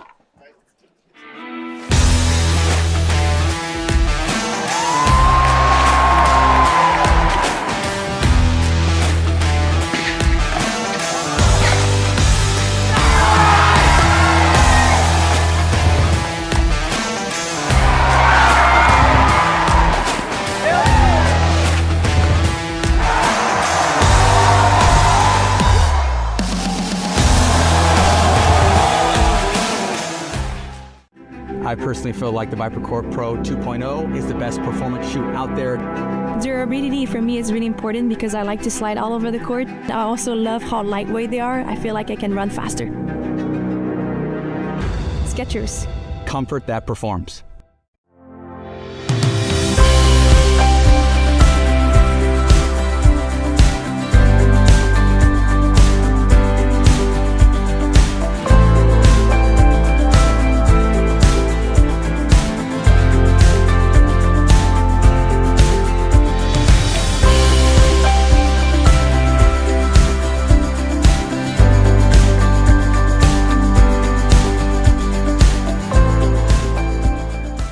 APP Tour is back in 2026, and we're bringing the world's best pickleball tour to your city. That was sick. Join us on a court near you this year. To learn more, visit theapp.global.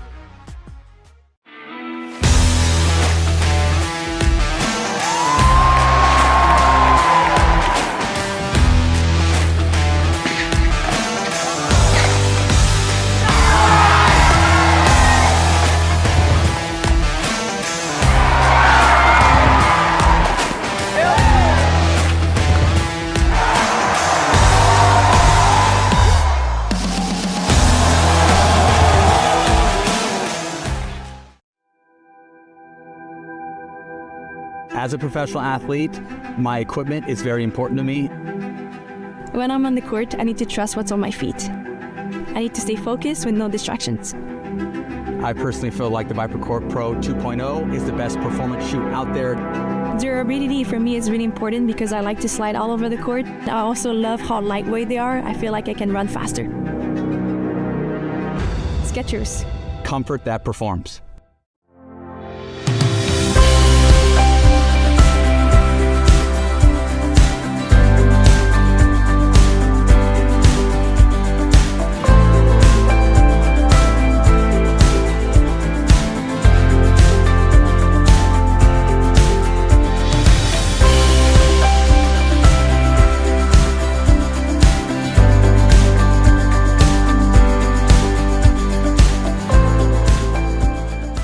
The APP Tour is back in 2026, and we're bringing the world's best pickleball tour to your city. That was sick. Join us on a court near you this year. To learn more, visit theapp.global.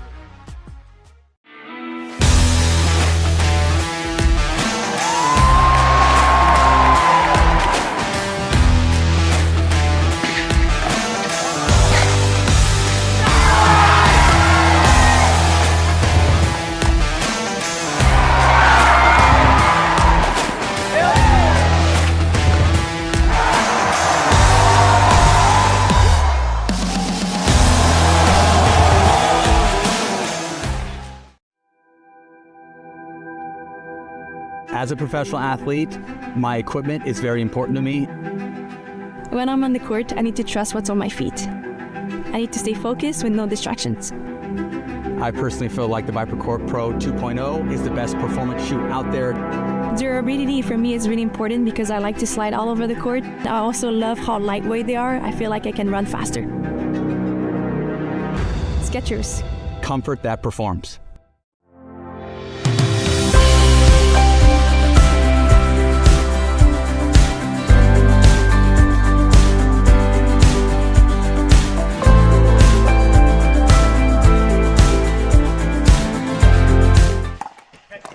Okay, welcome back everybody. We are bringing you the 4.5 plus, 35 plus mixed doubles bronze medal match here from the ProFlex English Open. The Open players are just having a rest before they go into their medal matches, and here we have Kim McCall and Sam Anderson against Marcia Odebert and Ben Fletcher. Now, let's give you a little bit of background as to what happened here. McCall and Anderson won Group A, winning 4 from 4. Fantastic effort by them in a very tough group to work their way through. Now, Marcia Odebert and Ben Fletcher, well, they were in my group earlier, and I'm delighted to see as I just look at the league table. We finished 3rd in that group. What a performance from myself and my partner, Monica. I'm delighted with that. It's put a big smile on my face. But anyway, obviously not about me. It's Marcia and Ben won that group, 5 from 5. Went into the knockouts, and McCall and Anderson beat Antti Giuliano and James Neal, and then lost to Amanda Evans and Andrew Parker in the semi-final. And Evans and Parker actually my tip for the final, or a tip to win it, and they will be playing Shannon Hadley and Banu Baweja in the final. Shannon and Banu beat Marcia and Ben 15-6 in their semi, having beaten Heidi Gerard and Dean Aldred in the quarter-finals. So, Kim McCall, based out of Wrexham, came to pickleball probably about 18 months ago now, I would say. Former high-level tennis player for Wales. Sam Anderson, well, one of the better-known players of in the UK, big part of the PPL, and very good player, dangerous threat in this bracket throughout. Marcia Odebert, well, Marcia is one of the top senior ladies in the country and has been for some time now. And Ben Fletcher, well, they were the guys that we played first up today, and Ben, first time I've really spoken to Ben, he comes up to me, he's about 6'4", he's American. I thought, yeah, we're in trouble here. 6'4", an American is likely to be good. And he's a good mover. He hits a heavy ball. So I think this could be incredibly evenly matched. I'm not even going to go as far as suggesting I wonder where they'll sit. who is going to take it. But as I look around, it's a full coaching contingent for Odebear and Fletcher. Anderson and McCall at the bottom of your screen. Marcia Odebear is going to get us underway. 0-0-2. Anderson comes central, goes long, and it's an early side out. 0-0-1.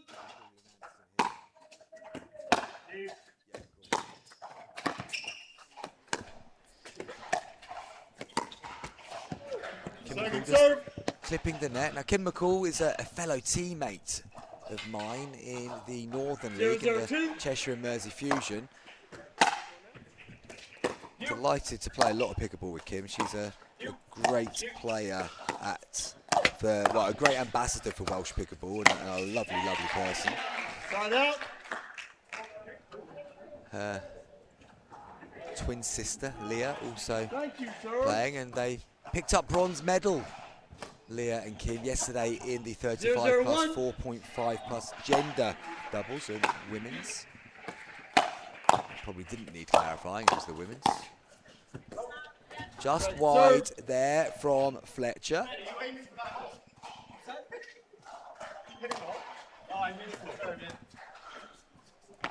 Referee Ron Ponder on the sidelines. 0-0-2. Big drive from Fletcher, dealt with by McCall. Odebear into the net. 0-0-1.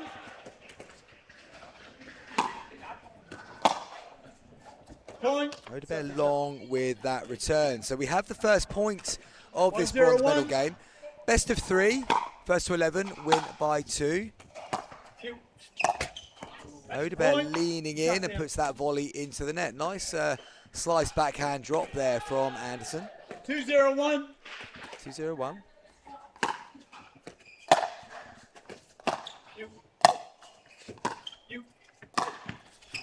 Odebear forces the ball wide. Uncharacteristic mistakes slipping into Marcia Odebear's game there, but still very early days in this. Anderson comes all the way over. Stays there, but puts his volley into the net and move on to the second serve. Sam Anderson, definitely one of the more tactically intelligent players in the game, and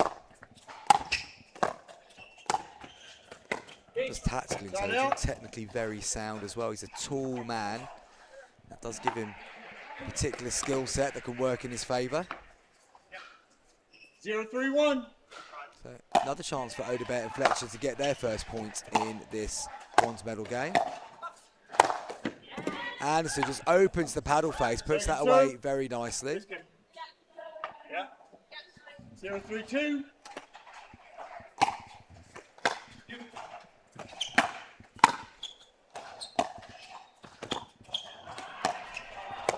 Off the net, cord, well dealt with. Point resets.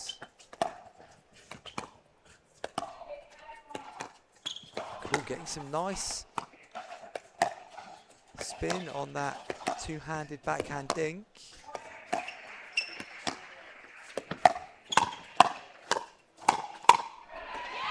Well played, Kim McCall. Liking Kim McCall on the left there, because when it comes in onto that counter, McCall's forehand counter-attack is really strong. Oh, hang on. Ben Fletcher's called that out. What's happening here? Marcia Odebear called it good.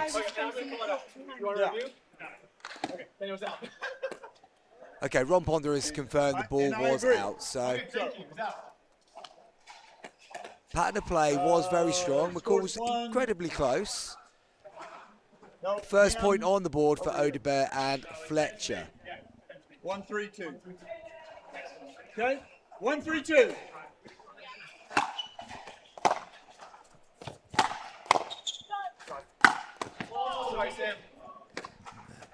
Anderson gives himself the cry of leave it, but the ball was whistling. He knew it was coming towards him, but sometimes it's so hard to get that paddle out of the way. 2-3-2.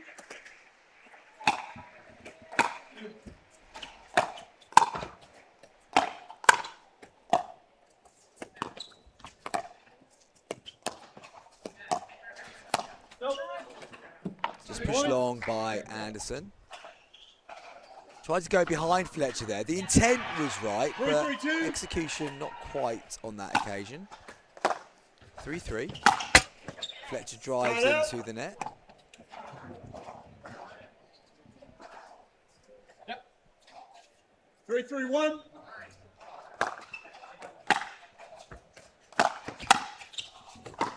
Push to the back of the court.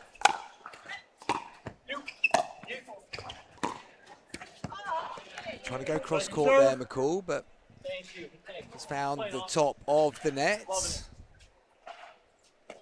3-3-2.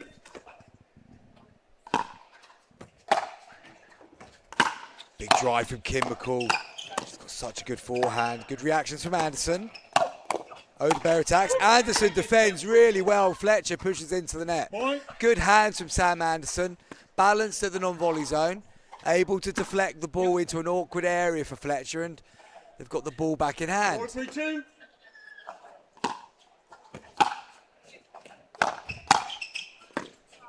Good placement that time from Fletcher as well. So, point advantage for McCall and Anderson. Odebear and Fletcher have got their way back into this first game.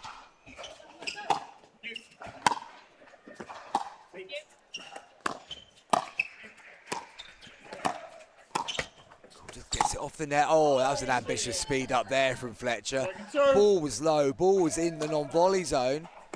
Difficult to get the ball to come down again with all that considering.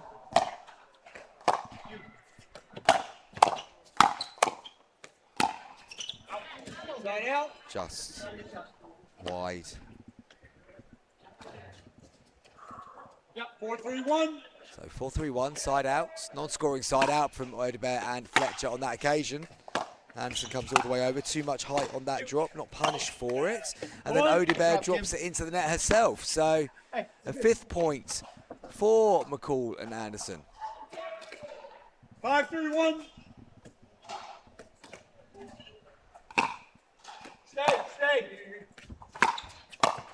Oh, that's a nice change. Good defence. Bit of height from Anderson. Does well the second time. McCall gets it up as well. Down the middle. Anderson gets it again.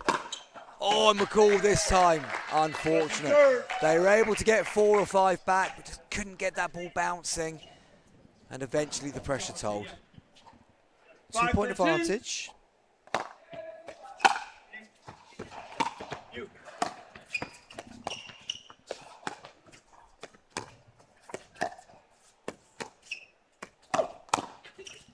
Oh, Anderson reads that nicely.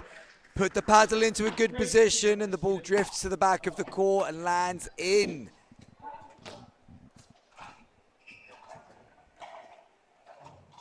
Six, 3-2.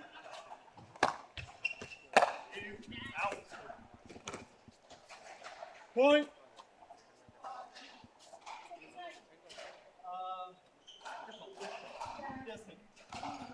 Timeout being called by Odebear and Fletcher. I don't think Anderson and McCall mind that themselves, actually. Chance for them just to check in their own progress and grab some fluid. And Odebear and Fletcher, I think, to be fair, it's just, can they find a way to cut out the unforced errors? Because that's what's killed them in the opening part of this game. And Odebear's talking to her husband Bernie Odebear. And between them, they're going to come up with a plan, I am sure. 23 seconds left in this timeout. 15 seconds. Good start from McCall and Anderson. They have a 4-point advantage. They've still got the ball in their hands. Can they push this one further Timeouts remain. down Receivers the 0, line. servers 1. Time in. 7-3-2. 7-3-2. Fletcher hits the net. Anderson defending. McCall does well to keep it up. Fletcher not able to put it away. Anderson saw the opportunity, came through, didn't quite hit the corner.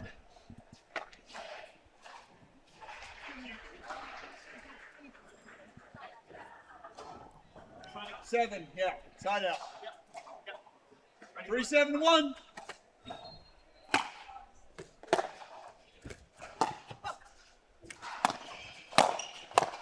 They're attacking from the back of the court. Height on that.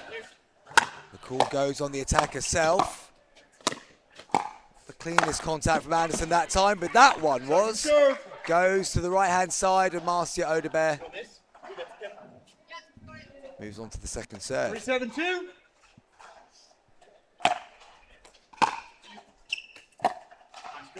Nice depth on the return from Kim McCall. 7-3-1. Second serve. Long from Anderson. Second serve. Can't afford sloppiness to fall into the game as things have been going so well for them.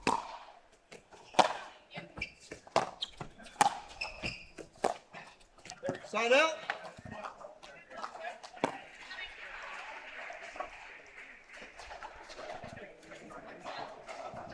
Three, 7-1.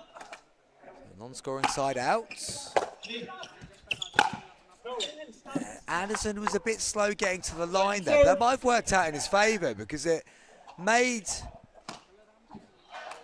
Fletcher feel like there was a gap there when maybe there wasn't, and the ball goes wide. 3-7-2.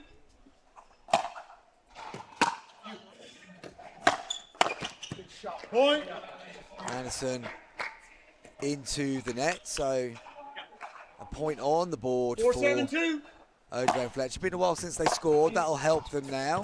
Big drive from Fletcher.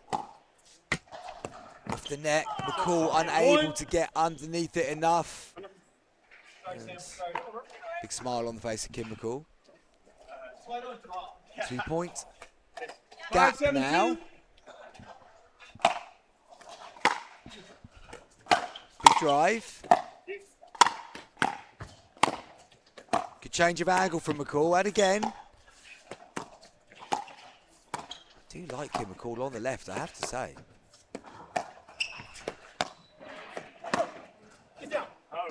Just long from Marcia Odebert. She has a look at the referee. Are we going to have a review?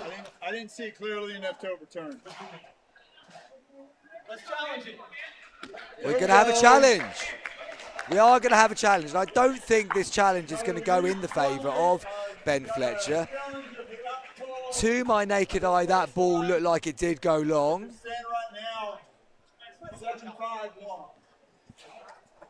At the moment it's 7-5-1. It's I think McCall and Anderson will be okay with this one. Not enough coordination in the clapping for my liking. They've gone a bit fast, a bit soon. Not in rhythm either.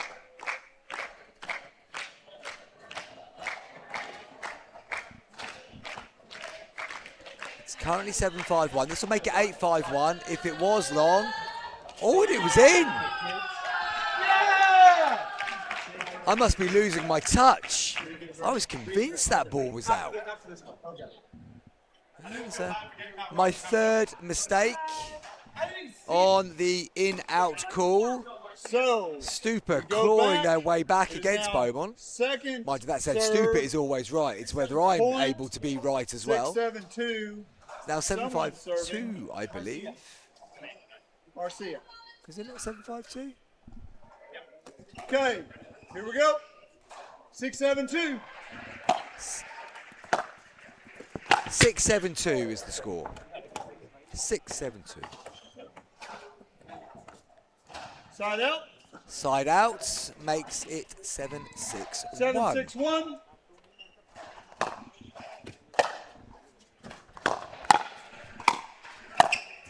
Good shot. Point. Good shot from Marcia Odeberg down the line. 7-6-2. Oh, just out. My mistake. Apologies. Keeps McCall at the back of the court. Anderson comes central. Little touch. Fletcher gets him back over to the left. And then Anderson gets a little bit of benefit of the net cord there, and it just ends up in the body of Marcia Odeberg.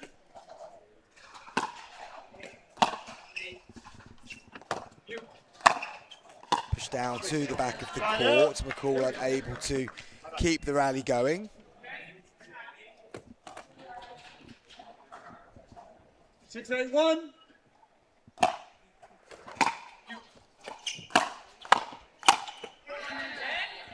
Point. Nice play.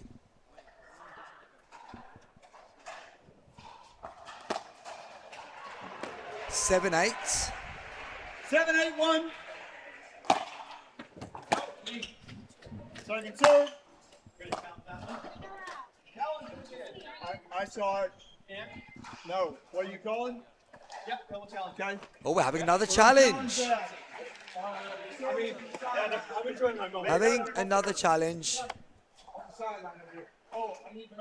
Yeah, we've got you, Ron. We've got you. We can hear you loud and clear, my friend. Some of the referees need to give the hand signal. Ron Ponder, not so much, as his loud, booming American tones come across.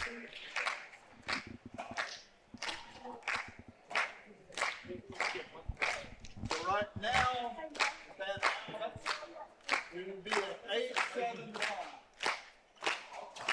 Standing at 8-7. See what happens here.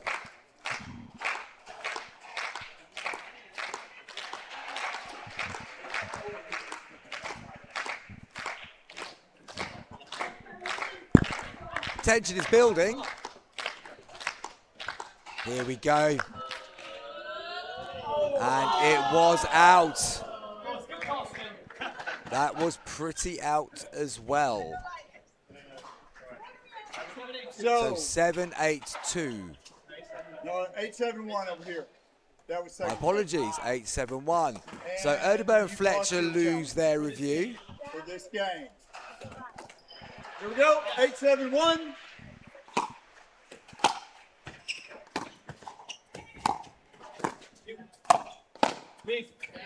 It's down to the toes of McCall. She's unable to keep that rally going. 8-7-2. 8-7-2. Deep return. Odeberg deals with the next ball. Called long by Anderson. Sorry, called by Fletcher. Anderson's giving it a hand signal. Another challenge. The ball was called out. Anderson and Fletcher discussing it. Are we reviewing or not, folks? Okay, we are having a challenge. We got a challenge at the far end of the court. Anderson felt the ball was good. Fletcher called it out. I have to say, my initial reaction, but I'm losing my touch here. I thought it was out, but I have been wrong twice in this game so far. First time I've had a double header, but I don't mind this from Anderson. It's a good opportunity for them to have another little catch up and use it as a timeout as well. Here we go. Yeah, the ball was out. And that's significantly out compared to some we've seen on the review system. I knew it. You said by a way. Did you see that was amazing? Yeah. All right. I'm playing a little fast and loose with the script here, but you've lost your challenge too. Yeah. There are no challenges left, so it's going to be pretty. Has anybody got a challenge left? I'm not sure. I don't think they have. Off the net. Oh, hits Kim McCall on the chest.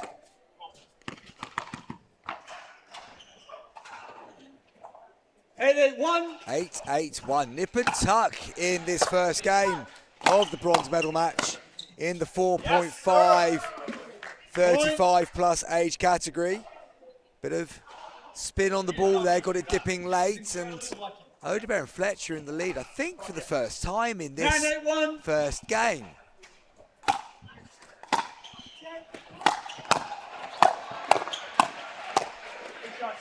Anderson repels the ball down the middle. Second serve.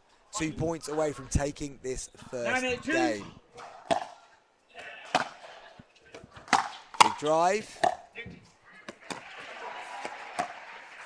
Cross court dinks. Start to take place. McCall could go first. And then Anderson is able to get Odeberg towards the left hip. She slides but unable to keep the ball over the net. McCall and Anderson get another chance to go forward in this match.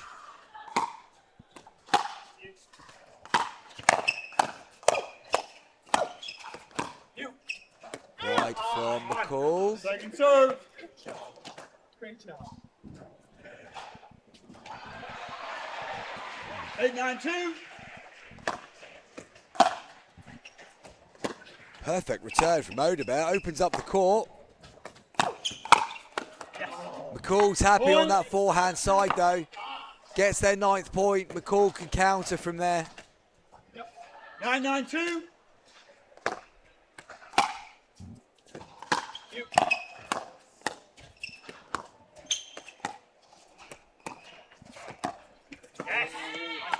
And McCall keeps the pressure on Odeberg. McCall is now pumped.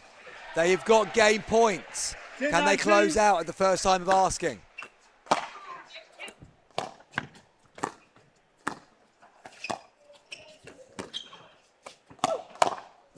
Oh, Anderson read the play, just sat on that forehand a little bit hard though.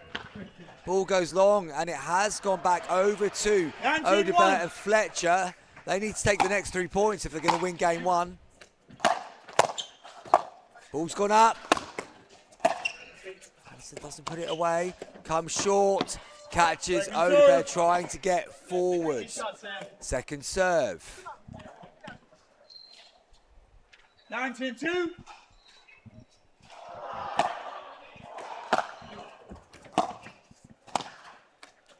And once again, Anderson just plays a little bit more shallow.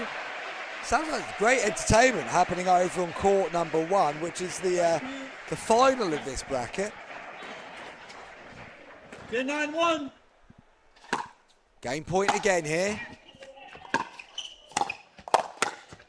Anderson comes central. Poaches, wins the game. Time out, change in 2 minutes. Good entertainment here in game 1 of this bronze medal match. Just for a while, it looked like Odeberg and Fletcher were starting to take a little bit of control themselves. But credit to McCall and Anderson, they stayed tall, stayed strong, deflected the ball back in their favour, and they now have one hand on the bronze medal. It's up to Odeberg and Fletcher to win the next 2 games to see if they can come back out on top.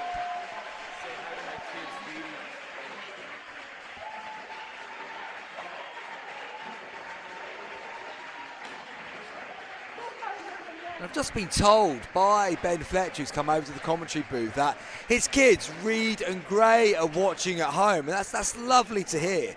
And I'm presuming that home is somewhere in the US for Reed and Gray. And if that is the case, I might be wrong, they might be living in the UK.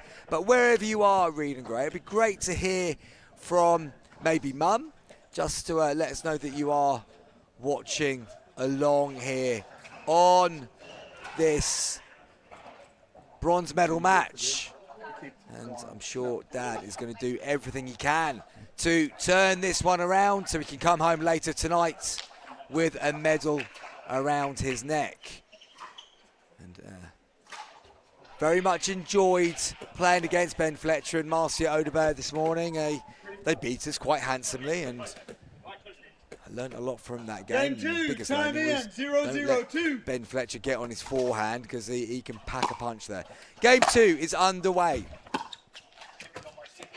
McCall with the third shot drop into the net.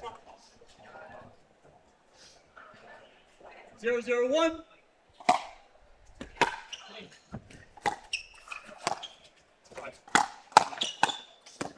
Good reflexes from Fletcher to keep the point alive.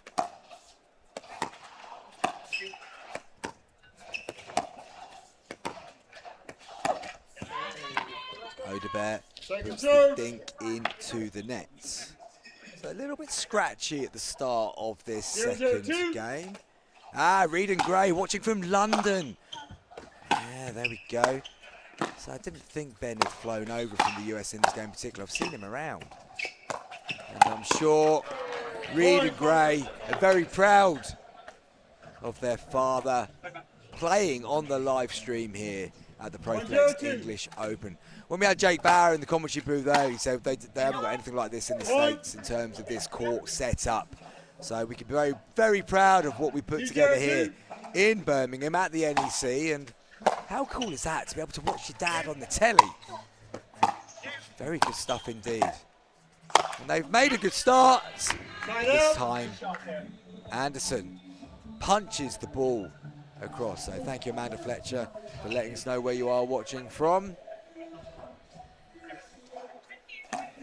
I think we're finished on court number 1. Let's see if I can find out who won gold in this bracket. This Picklebook logs me out for the 172nd time at the English Open. Typing my email address and password whilst keeping an eye on the action. Second serve, 0-2-2.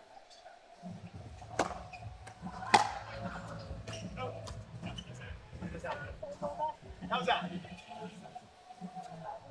sure you want to chance? No, I'm good on that one. 1-2-2. The music is being cranked up pretty loud in the other court. Side out. I haven't got the result just yet. Barely hear myself think over here, to be honest. It's quite an intimate setting here at court number 2 this game. We've got a few people milling in. I think most people are probably getting ready for the gold medal match on court number 1 in the open category. That's a nice touch by Sam Anderson. Second serve. 2-1-2. Second serve on 2 for Odebert and Fletcher. Going at McCall there. Again, McCall on that left is not a problem. Anderson coming quite central though. Might have been better leaving that one to Kim McCall, who's been very good on that forehand throughout this game. 3-1-2.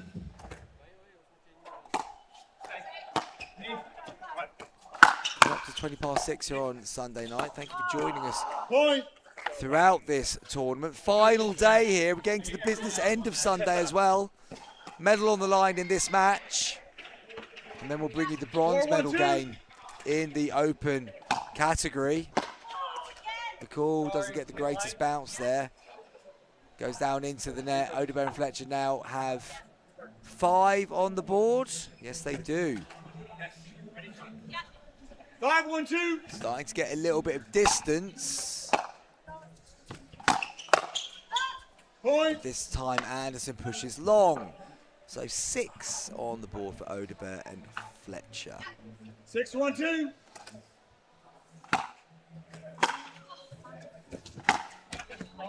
Side out. Hits the net though and side out. So, but a good little run there for Odebert and Fletcher. They've got themselves a 5-point gap and feeling good about that, I'm sure.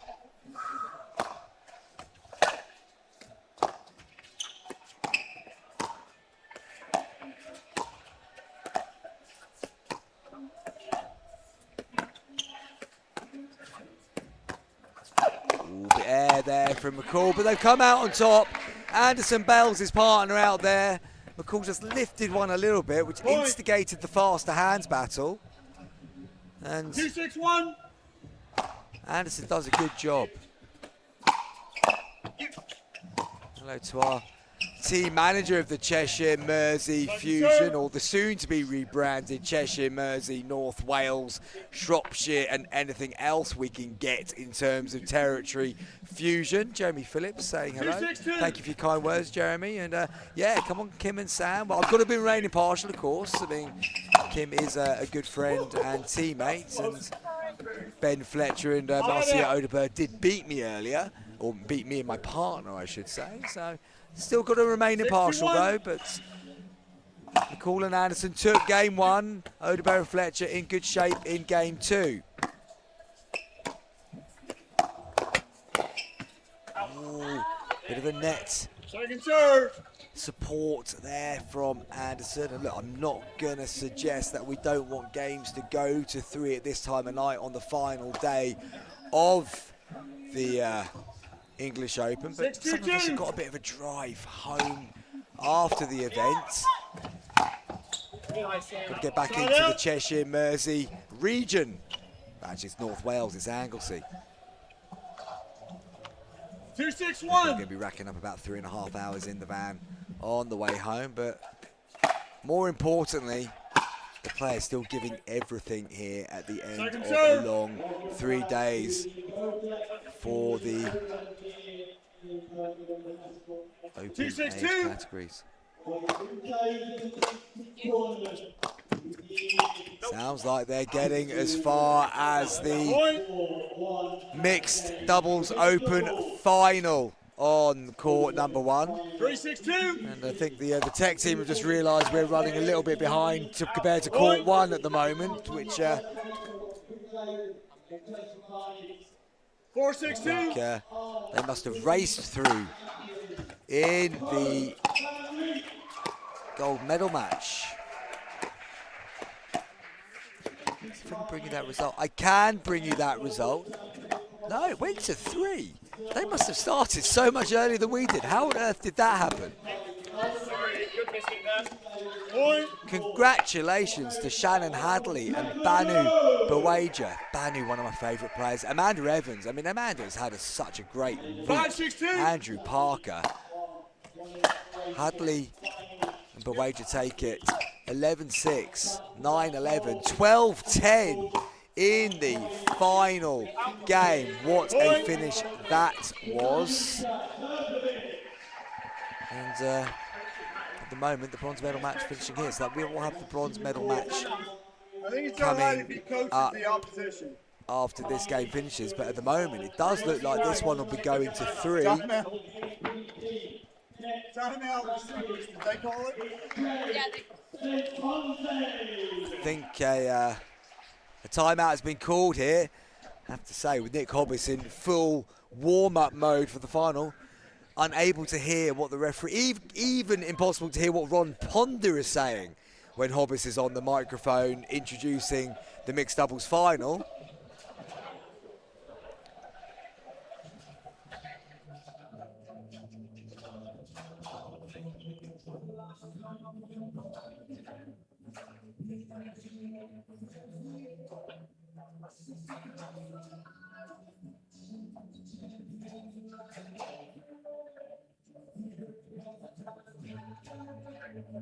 $15 seconds. Referee Ron Ponder calls the players back to their marks.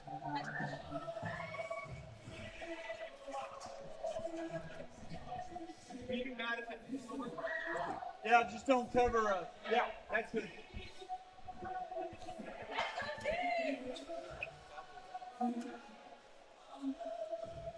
Time in. 6-6-2.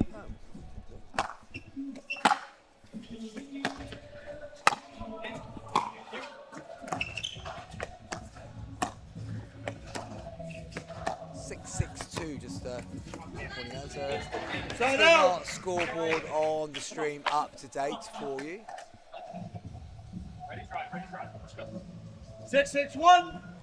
There we go, 7-6-1. So good comeback from McCall and Anderson in this second game, but Odeberg sees the space Anderson left, nudges it down the side very nicely indeed.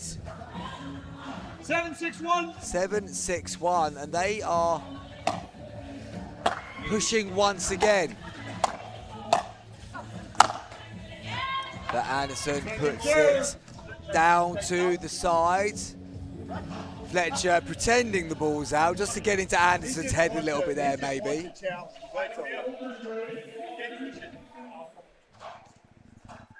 7-6-2. Goes quiet at the NEC again, the intro music to the mixed doubles final. Finishes. Side We'll out. hear ourselves think once again. 6-7-1.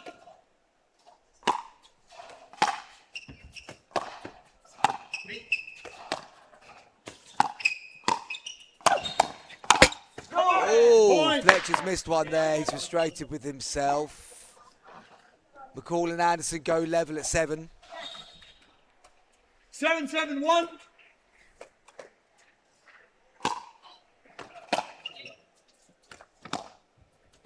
Nice drop from Anderson, gets them up to the non-volley zone.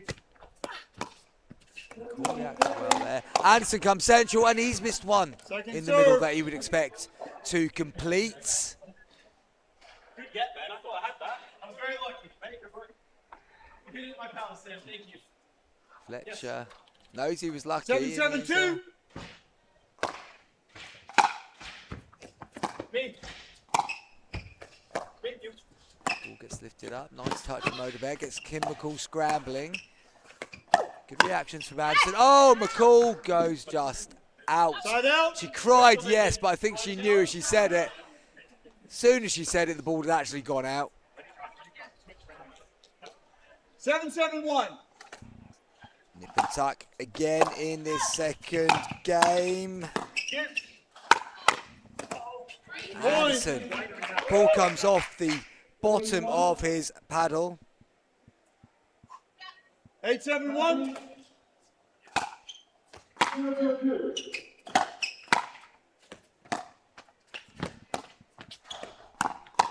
Speed up to McCall. Gets the 1-2 he was looking for, Fletcher. 2 points away from taking us to a third game in this bronze medal match. Temperatures just dropped again at the NEC. 9-7-1. Gone back to being fridge-like in the commentary box, but the action on court is certainly a bit warmer than that. Anderson trying to set the point up the way he wants. Anderson and McCall clash of paddles. Anderson's come a long way over there, and I understand why, but once again, McCall has been so comfortable and competent in a lot of moments that it's best to trust his partner a little bit more there.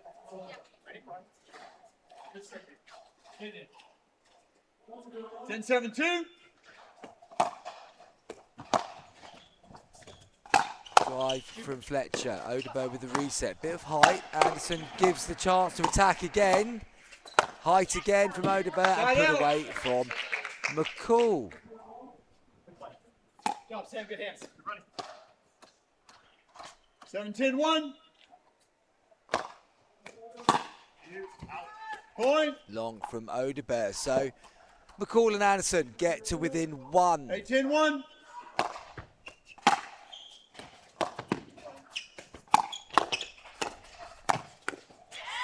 Point.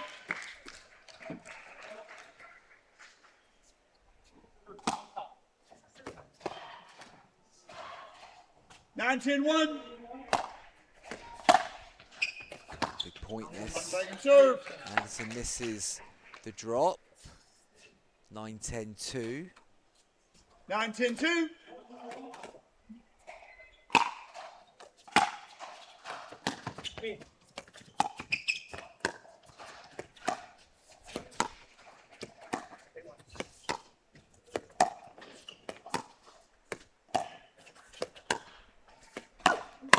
Odeberg went for the speed up. Oh, good hands from Ben Fletcher. They get the ball back in their hand. They've got game point. Can they take us to a third game here in this bronze medal match? 10-9-1. Slower serve from Odeberg. Goes long. close? No. They do have a review 2-9-2. in this second game, but they've chosen not to use it.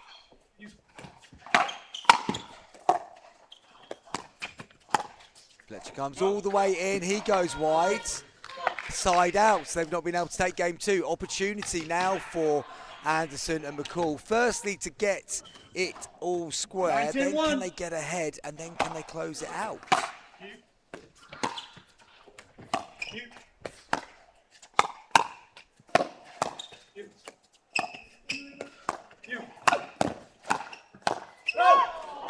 Anderson goes long, so they're not going to be able to do it on the first serve. They're going to need the second.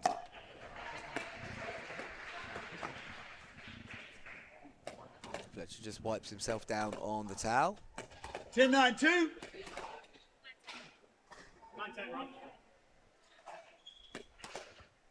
10-9-2. 9-10-2. 9-10-2. I'm sorry. 9-10-2.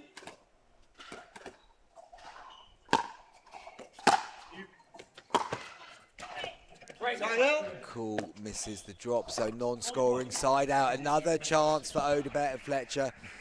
Two opportunities now to take this to a third and final game. 10-9-1.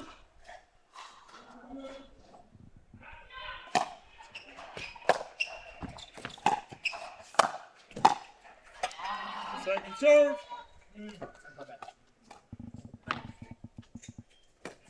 And they are going to need that second 10-9-2. opportunity.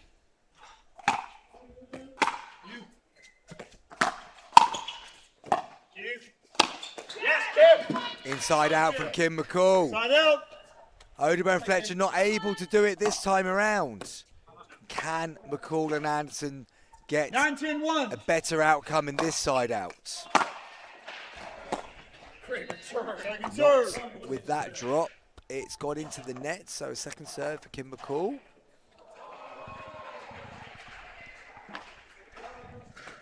Nine, 10-2.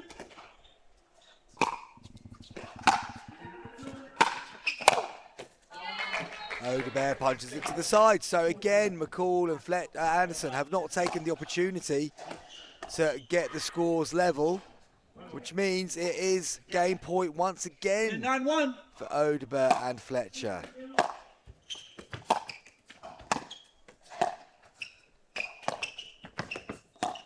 Comes all the way over. He's got a bit of luck off the net. Great reset again from Fletcher. Anderson slows it back down. Forces the error. And that's 5 opportunities they've had to win this second game. 10-9-2.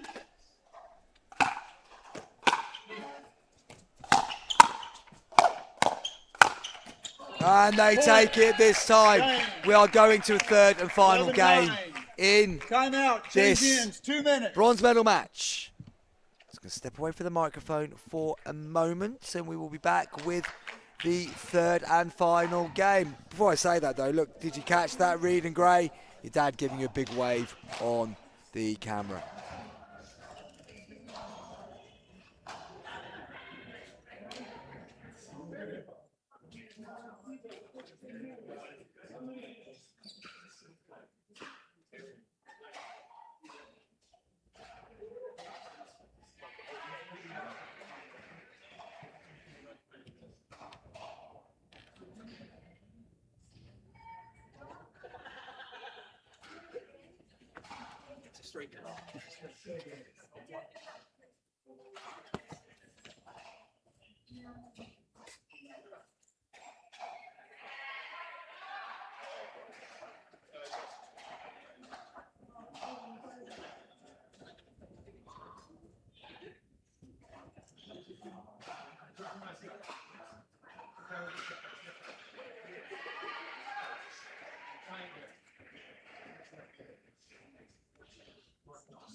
I think, well, there's microphones on the net. I'll say it.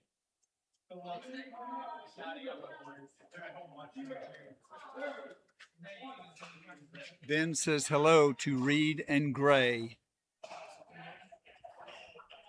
We hope you can hear us. 15 seconds. Referee Ron Ponder calls 15 seconds.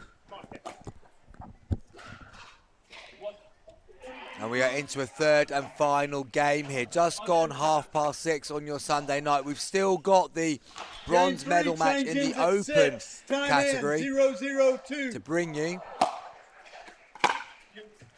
There'll be an 8 o'clock finish here at the end of the ProFlex English Open. Just long from Anderson. First point on the board for Odebert and Fletcher. 1-0-2.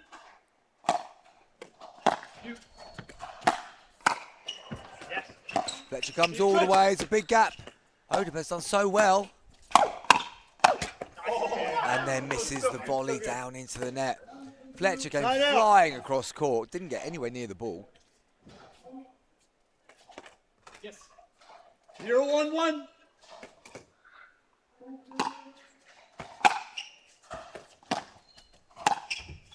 Pushes them back. Clash of paddles between Anderson and McCall. Second serve. Second serve. 0-1-2. Stay. Anderson early call. McCall slides to the sides. Back to McCall. And Anderson able to get it down to the toes. Mine went too high. Well, Mine went too high to begin with.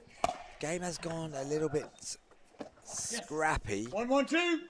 I'd like to see Anderson and McCall just dropping the ball a little bit more to get situations like that, really. But Anderson unable to complete the move. But it was a nice third, lower than net, which meant the ball was lifted. It was there for him to attack, but he didn't quite take it.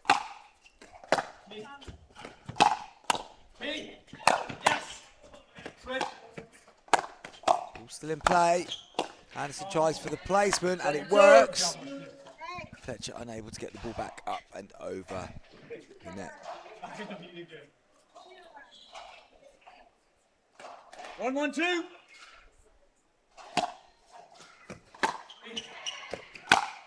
Anderson says very central. But it's worked because he's then forced the error from Odebert.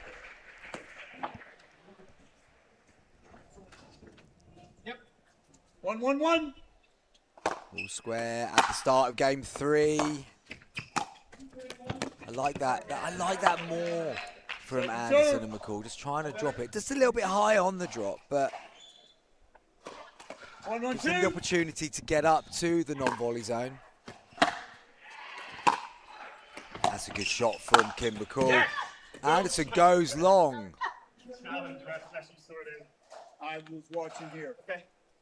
Calls out. We have challenge. We've got a video review.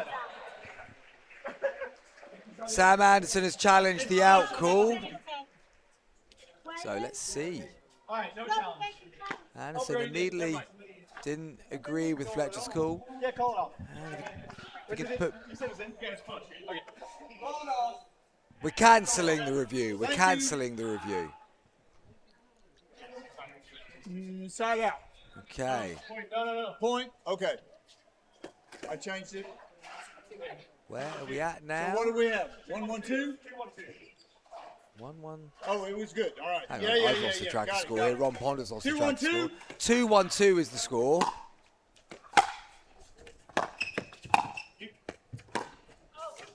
Side out. Cool. Puts it into the nets. 1-2-1.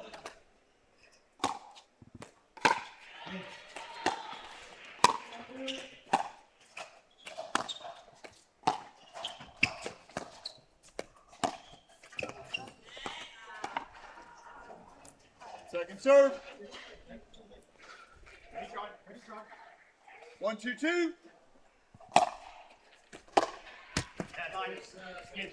Ball goes into the net from Anderson. 2-2-2. 2-2-2 is the score. Drive.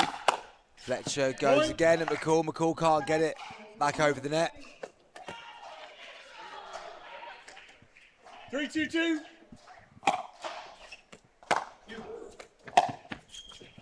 Ball's in the air. McCall goes wide. Forces the error from Fletcher. Not particularly balanced that time, Kid McCall, but it was certainly effective. It's done the job. 2-3-1.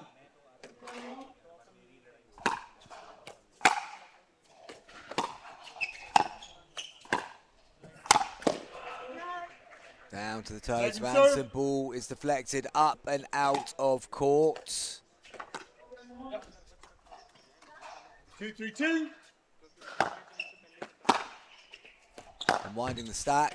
Fletcher lets it go long. So side out. 3-2-1.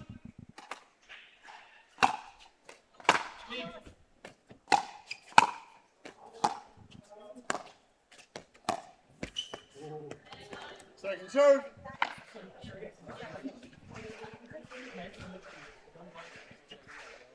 3-2-2.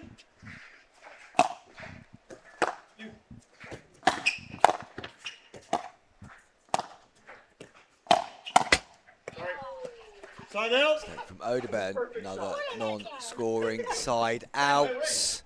No rhythm to game 3 here. Players' energy levels dropping, understandably. 2-3-1.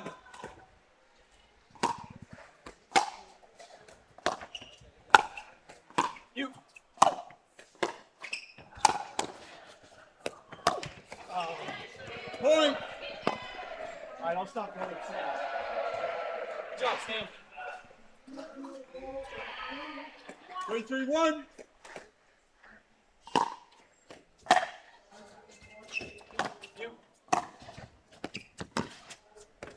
Good scrambling. Anderson steps in to punch, hits the net. 3-3-2. 3-3-2.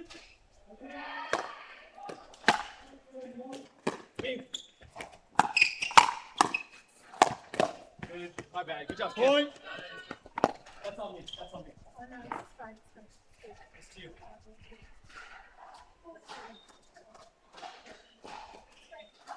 4-3-2. Called out by Fletcher. Yes. We are having the video review this time. Video review. Challenge of the. Let's see what They say it's in. the call is. Players' energy levels definitely dropping here, and it's getting late in the day on Sunday. Still got the the mixed bronze final for the open age category. They're well underway in the gold medal match on court number 1, so we're running behind our partner court.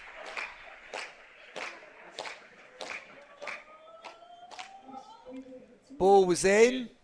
Good review from Sam Anderson. So your challenge is uphill. You retain it. We go back. 5-3-2. Okay?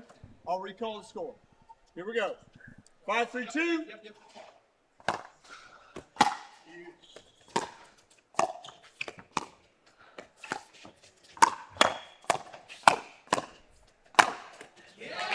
Odeberg punches it through the middle of the court.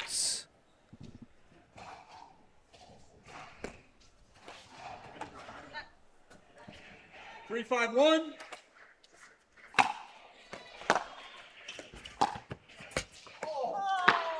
Fletcher Second serve. able to get that one up and over the net.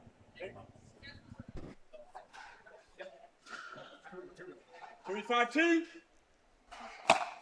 Fletcher just going to find a way of establishing himself fully in game 3.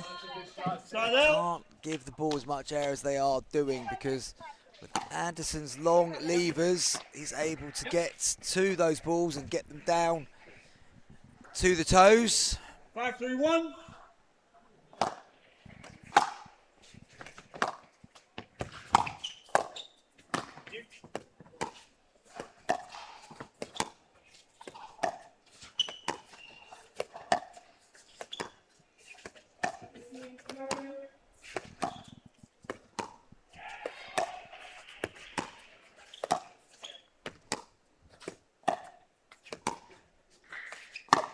Speed up from Oterbear. Point. McCall, great hands. Timeout. Change in. And that gets us to the change of ends 3-1. 1 in minute. game 3. McCall stuck the paddle up. Two-handed backhand. Goes to the back of the court. And they lead in this third and final game.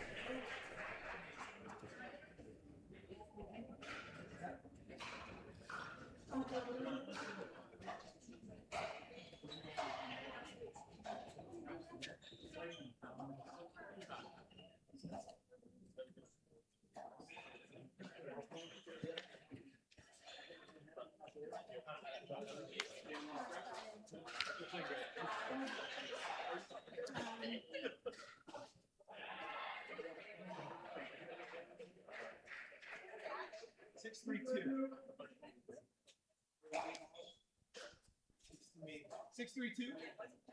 Oh, 15 seconds. I would start soon. Is 6-3-1 or 6-3-2? Yeah, 6-3-1. So 6-3-1 is the score. On the serve, Anderson. Time in. 6-3-1. And lie, folks, it's getting pretty cold here in the commentary booth. The energy levels are affecting the temperature. Well, yeah, you know. McCall 6-3-2. 6-3-2. Only 5 more points to take bronze. Kisses the line. Call it out. Got to call it out. And we're having another video review here. Possibly the game that has had the most video reviews in the ProFlex English Open 2026. Not entirely conducive to getting us back on schedule and it's either clearly in or clearly out. helping us get on the road. If call stands. It's a late call from Fletcher. Anderson was convinced it was in straight away. I have to say, I think I'd go with Sam Anderson in this one. It looked good to me. And here's a quote. We've got video reviews happening on both courts at the same time. I don't think we've seen that so far. Let's see what the outcome is here. Hey, boys. Love you. Reed and Gray. And as we suspected, the ball was good. Good work from the guys at Stupa once again. Not sure what the call was on the other court. Out, I think, and pretty close. Not that it matters, you can't see what's going on over there. Why would you care?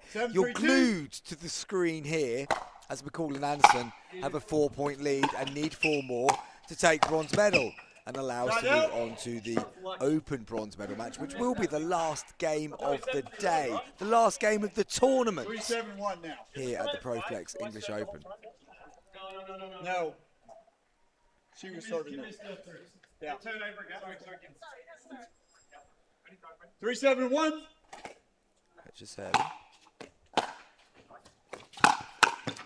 McCall punches into the net. Just caught hopping to the right hip there, Kim McCall. 4-7-1.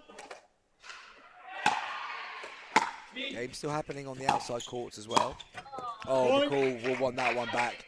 Just couldn't get the paddle anywhere near the right position. And suddenly Oderbo and Fletcher have halved the deficit and will be sensing an opportunity to push this a little bit further. Drive Gets a third error in a row from Kim McCall. Point. Anderson stands central, just assessing the situation. 7-1. What he's going to come up with that could potentially change how this dynamic has changed so quickly. Up to McCall again. And then this time, Odeberg is able to go at Anderson, and he goes long. Suddenly it's 7-7. 7-7-1.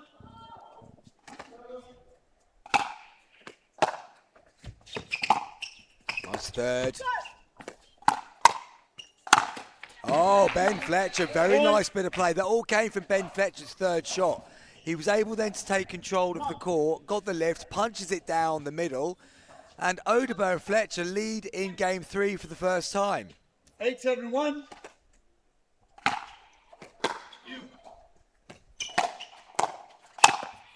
And the tide has turned completely. Timeout. Timeout call by 9-7-1. Anderson. Paddle is dropped to the floor. He goes to get the ball. It is all Fletcher and Odeberg at the moment. The Love you, game Amanda. is going away from McCall and Anderson quicker than they would like. Anderson and McCall, I think they've just got to get that ball bouncing in the non-volley zone again, because they've left themselves open to attack on 3 or 4 occasions there where the ball's been able to come quick at McCall from pretty close quarters, and just need to get the ball bouncing in the right areas in the non-volley zone. 15 seconds. 15 seconds before we're back underway.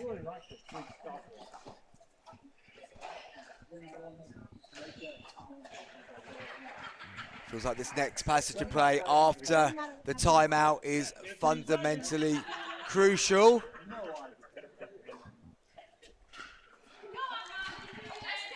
Have McCall and Anderson got the Time in. 9-7-1. metal to get the ball back in their hands? Well, there's one bite of the cherry. Odeberg on serve on the second serve. 2 points away from victory. Hits the line. Hits the net. Side out. Exactly what McCall and Anderson wanted from taking the timeout. 7-9-1.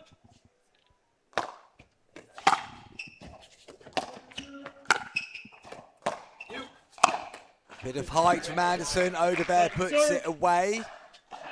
McCall and Anderson really have to score in this side out. 7-9-2.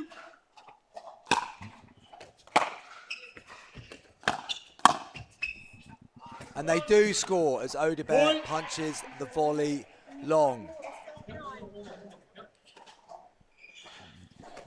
8-9-2. McCall on serve. Second serve on 8. Point behind. Anderson drops it into the net. He was still moving through the transition zone. And then Fletcher will get the ball in hand. 9-8-1. Good return from Kim McCall. Anderson changes the angle. Fletcher thought about coming.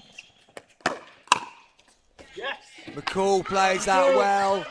She's been so good on that two-handed backhand. When the speed up comes her way, she's able to deflect it. Second serve. Fletcher comes, he's gone long, hops over the hoardings to the side, another side out. Tristan DeSalt is hopping around the corner to see the state of play in this one. He'll be keen to get his bronze medal match underway. I don't know how you're feeling, Tristan. Called out. We're going to have another video review. The baseline call. Are we sure, Mr. Ron Ponder, that all these players have still got all these reviews left? They've been using like they're coming free and easy. But the decision is pending.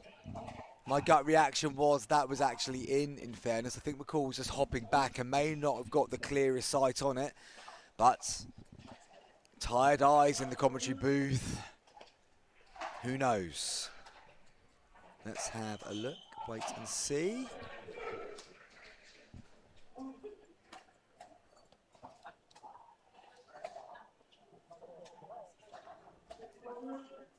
Here we go, we shall have a look.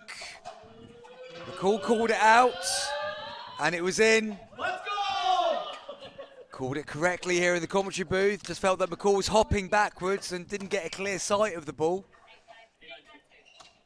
Fletcher delighted with that. And he was right on the review. 2. Okay. 8-9-2.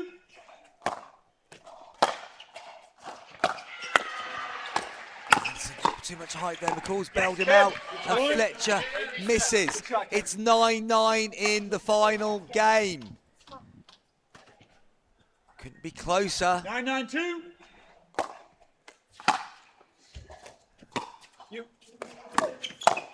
Yes! Anderson attacks.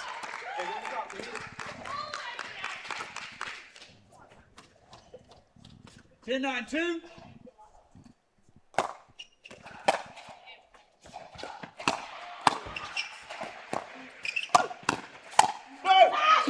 Fletcher goes long. McCall and Anderson take bronze medal. A fantastic game with Marcio Odebert and Ben Fletcher comes to the end. The ball goes long. McCall and Anderson take bronze medal. Great work by the pair of them. We will be back with the bronze medal match at the open age category.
26625. Ladies and gentlemen, welcome to the final game of your 2026 ProFlex English Open. They've been left waiting. Have Tristan Dussault, Evie Kenner, Brandon Lane and Glauca Carvajal Lane. But they are here. They are playing for the bronze medal. And we're going to be underway in the not too distant future. It's been an epic tournament, and I think I'm probably going to do a fair bit of the thank you to everyone who's made this happen now, because, let's be honest, at the end of this game, I'm not going to say the minute the final ball is hit, I'm going to be legging it, but there's every chance the minute the final ball is hit, I'm going to be legging it. I've got a home to get to, I've got a family to see, I've got a wife and dogs who I'm going to disrupt massively by getting in about gone midnight. So, the players are just going to go. I would imagine they'll go through a decent warm-up here, because they've been off court for some time. But I just want to give a shout-out to our referee for this game. Now, Marcia Friso has been one of Pickleball's most influential referee educators and ambassadors. And I'm really, really pleased to do this shout out over the commentary, because, as I say, as one of the first 10 USA Pickleball certified referees, she helped establish the profession during its formative years and has since trained officials throughout the United States and internationally, alongside her husband Byron, who's such a character. She's travelled extensively to countries including India, China, Belgium, England and Vietnam, sharing best practices and helping develop the next generation of pickleball officials worldwide. Why am I telling you this? Well, Marcia was inducted into the Pickleball Hall of Fame, and they announced their 2026 class just a few days ago. She enters alongside the likes of Matt Wright. What a player Matt Wright is, wow. Lucy Kovalova, same can really be said about her. Dave Weinbach, another top player. And Linda Lehman, who is under the category of contributor. Now, there's going to be a Pickleball Hall of Fame induction weekend, which takes place November 12 to 14, 2026 in Gold Canyon and Mesa, Arizona. It's going to be an induction banquet, Pickleball Hall of Fame benefit screening of the power of pickleball, on-court recognition during the APP Mesa Open event, and opportunities for fans to celebrate and interact with the inductees throughout the weekend. 36 members now of the Pickleball Hall of Fame, and this is something that has to continue growing. Every other sport has got a credible Pickleball Hall of Fame, and now Pickleball has had one for a while, but it's the first opportunity I've had to really shout about it in my commentary. So well done to everyone who's been inducted this year, fully deserved. Some absolute legends of the game mentioned there. All right. Okay, so coming back to this bronze medal match, they're going to be getting underway any second now. And 15 seconds. Final opportunity for you to see, feel and watch the action here from the NEC in Birmingham. Glauca Carvajal Lane and Brandon Lane at the bottom of your screen. Evie Kenner and Tristan Dussault at the top of your screen. I'm hoping for a crackerjack of a game here, just to get me warm in the commentary booth again, because I'm genuinely freezing. Genuinely freezing here. Dussault comes all the way across straight away. Kenner going side to side with Carvajal Lane. Leans in, tries to go middle, hits the net. So, first side out, opportunity for Glauca Carvajal Lane to fire a serve in the opposite direction. Dussault goes long. First points to our married couple.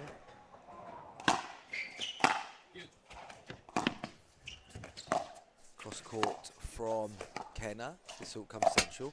Lane looks to speed up, but has the net slow it down.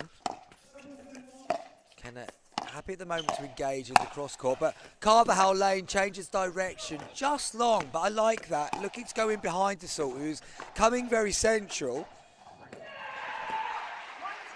And Carvajal Lane had a bit of joy with that in the semi. Carvajal Lane looking to, sorry, Brandon Lane looking to go to the backhand side of Dassault as well, but again hits the net. So side out, opportunity for Kenner and Dassault to serve. Punched out to the sides.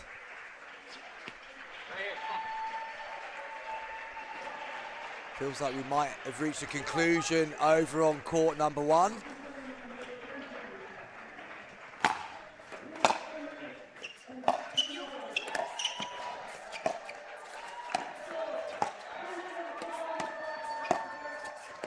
The referee's doing the final call of the game there, not Nick Hobbs. Good resets. Carvajal Lane goes cross court. Ooh, Carvajal Lane clips the net cord. Is it over on court number 1? I genuinely don't know. Maybe I should concentrate on this bronze medal match rather than sticking my nose in on what's going on a different court.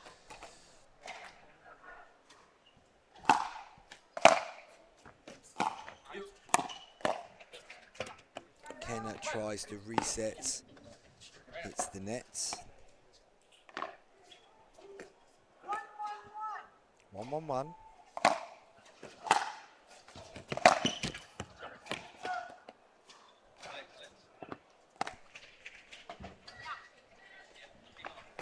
Two, second serve.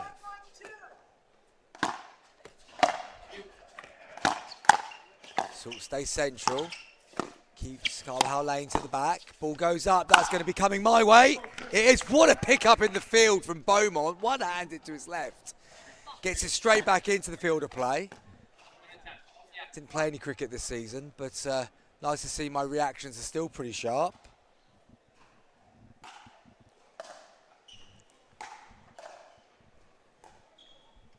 I'm hoping some of the spectators from number 1 court come over to number 2 court and give us a bit more of an atmosphere over here, and it's starting to drift in, which is good to see. Big serve from Dassault. Followed up with a drive. Kenner does so well to keep that. Lane goes wide. Oh! And a bit more bend on that one from Dassault. Took it behind Carvajal Lane. She tried to hook it back from behind her, was unable to do so. Dassault on serve. Has a 3-1 advantage. But Carvajal Lane repels the ball. Dassault coming through the transition zone. Moves over to second serve at 3-1-2.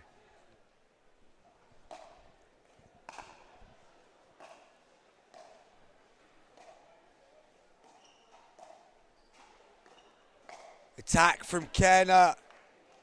Goes long. Dassault's looking at the ref. Are they going to challenge? No, they're not. So it remains a side out. And Lane is on serve. Dassault coming so central. Will Carvajal Lane go down the line? She does. Good reactions from Brandon Lane. Like that from Glauca. Carvajal Lane pushed it just behind Dassault. Then we're able to take control of the court.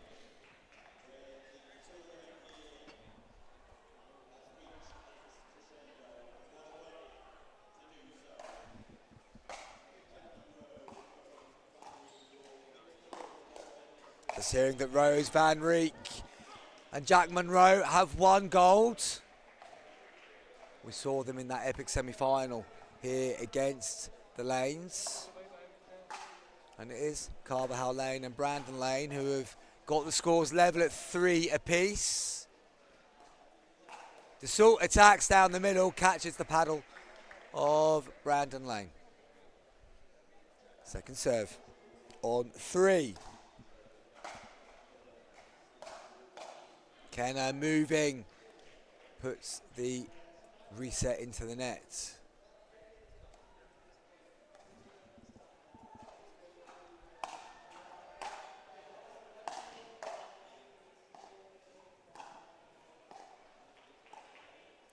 from Dussault. Lane has to move across. Dussault sends him back the other way. Kenner goes to Carvajal Lane. Dussault always hunting, always looking. A little bit left, but Lane didn't come in that time. Carvajal Lane goes behind Dussault, as does Lane. Good patience. What an exchange this is. Oh, Carvajal Lane saw the speed up coming, rolls it back down the line behind Tristan Dussault, and Carvajal Lane and Lane lead 5 points to 3.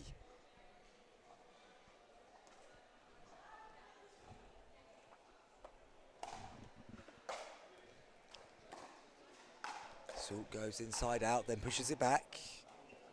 Carvajal Lane hits the net.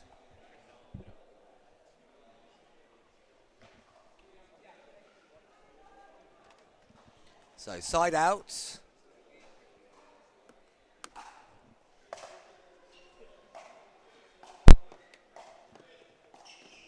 Goes behind him again. I like this from Glauca Carvajal Lane.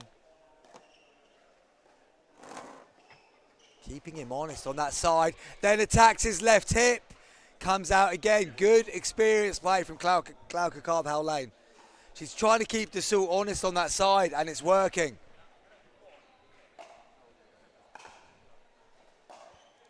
Cross court comes off the nets.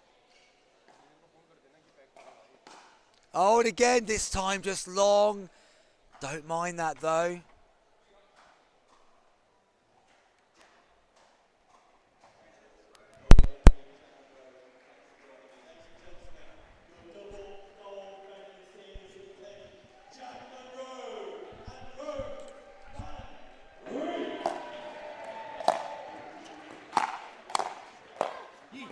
Kenner caught in the transition zone.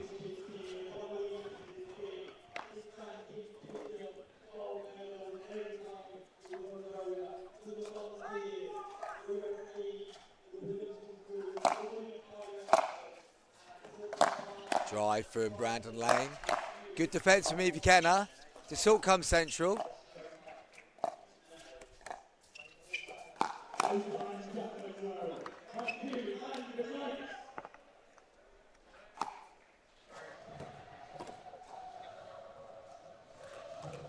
Second serve.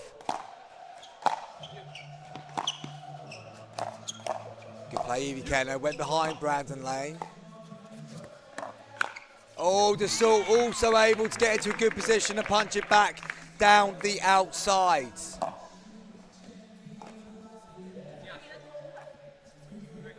So, side out, Kenner on serve, 1 point behind.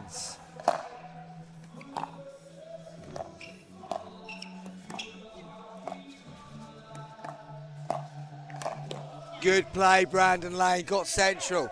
Went to the forehand side of Dussault, and it flies out of court.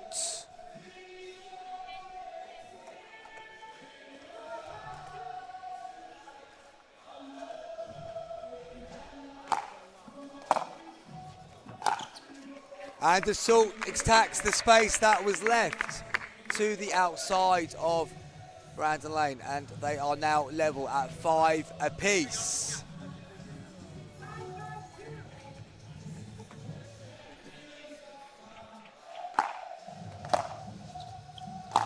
Dussault attacks, Kenner comes through, puts it into the net. That felt like a big moment in the context of this game. The Lanes have the ball back in their hands. Drop from Glauca Carvajal Lane goes into the nets.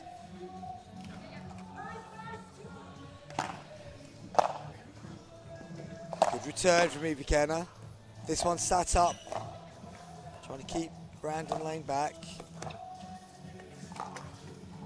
Dussault trying a bit of a side spin, centre one. He's hit his face in his shirt. Disappointing choice there from Tristan Dussault. Action has concluded now on court number 1. Jack Monroe, Rose van Rieck, your gold medalists. We've yet to find out who's going to take the bronze. Evie Kenner goes long. 2 point advantage now for Carvajal Lane, and Lane in game number 1. Big drive to Kenna. She deals with it.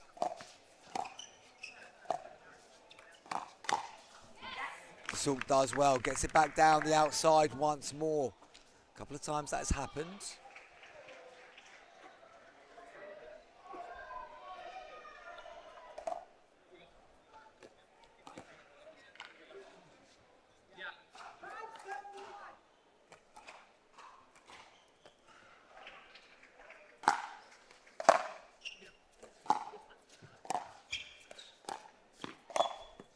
Lane Lenton looking to flick it down the outside of Evie Kenner. Found that net in the way. So they've narrowed it back down to a single point deficit. But just running through the transition zone on there, keen to get it over to Carvajal Lane, but wasn't really set enough to be able to execute. Good drive, Carvajal Lane defends. In the air. Salt read the play, sides, and gets it down, and Brandon Lane can't counter. Good slide across there. Chad Edwards has arrived in the coaching seats for Dassault and Evie Kenner. Good play down the line from Evie Kenner. That's the first time we've heard from her in this first game. Lets out a cry of pleasure. They lead now, 8-7-2. Good drive from Dassault. It's in the air. Kenner's done well to keep it going. Getting Carvajal Lane back from the line, but she's now back and established. She goes behind Dassault. Oh, the counter was there, but she misses. That was a nice bit of play from Carvajal Lane to set up what she wanted, but just snatched at the forehand volley.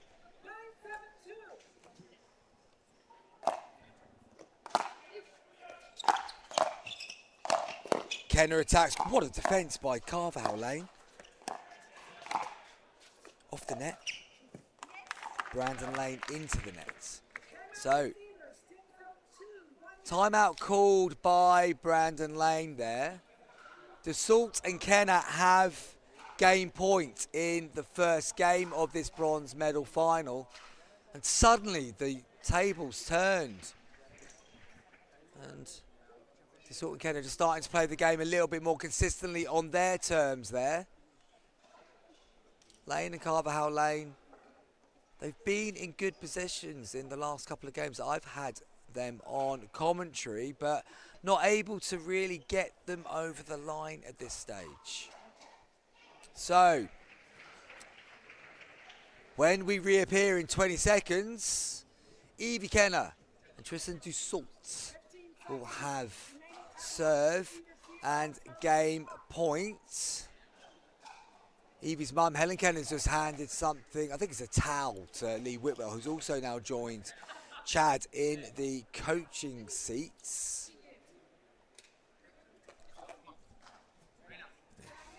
Anybody wants to join me in the co-commentary booth for the final push of this championships, they'd be more than welcome.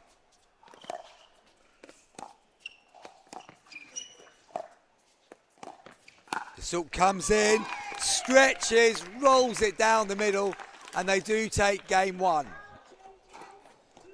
So in this bronze medal match, it is Kenner and Dassault who go first.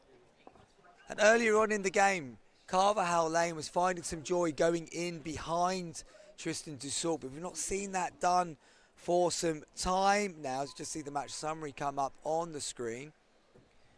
Dassault then was just coming a lot more central, taking control of the court. Maybe Carvajal Lane just going in behind Dassault will just open up space for them again to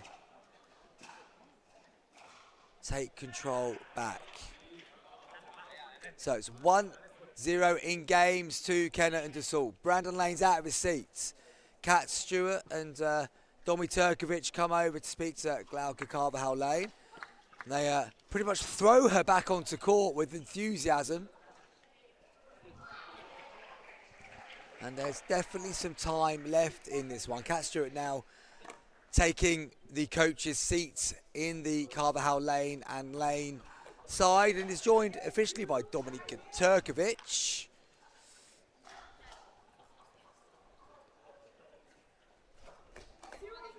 So Glauca Carvajal lane gets us underway in game 2. They need to win the next 2 games to take bronze. Kenner and Dussault just need this one. Kenner is now pumped. Carvajal lane goes long. Brandon Lane G'ing up his partner. Kenner on serve. Kisses the line. Doesn't execute on the third. Dussault will get his first serve of this second game. Big serve from Dussault. Lane, equally big return. Lane goes long. Good early call from Tristan Dussault. And they have their first point of this second game. Such a tall young man, Tristan Dussault, 17 years old. Clearly got a good tactical IQ about him as well.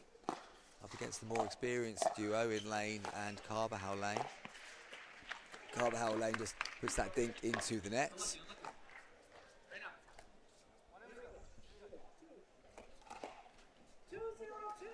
Two points on the board on the serve of Dussault. Second serve. Kenner shuffles to the side, allowing Dussault the space to do what he wants to do. Good reading by Brandon Lane. Got it low on Dussault, and he pushes that next one into the net. So side out. Glauca Carvajal lane back on serve. Dussault comes so far across. He's got such long levers. Then just delays the wrist a fraction longer to go inside out. Goes down past the toes of Brandon Lane. Cheetah, as he was being called by Jake Bauer earlier on today when he was in the co-commentary seat with me. Great analysis during the game by Jake Bauer. Speaking of tactical IQ, he was picking up on absolutely everything. Great to have some of the APP pros in the hot seat with me over the course of the week as Carvajal lane just goes long there. Just frustration showing on Glauca's face there. They're not able to get a consistent run of points for some time now. Kenner counters. Dussault gets it onto the right shin of Carvajal lane, and it feels like Kenner and Dussault are very happy to engage in the hands battles now. The game is being played on their terms and has been done so for some time.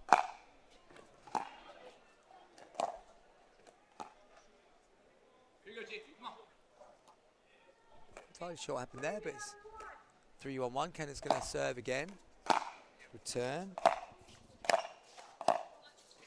Lane comes all the way over and then again goes down the outside of Dussault. That was where they were getting joy earlier on in game 1. That's the first time we've seen it for some time. Dussault hits the line, two-handed backhand, whizzes down the outside of Carvajal lane.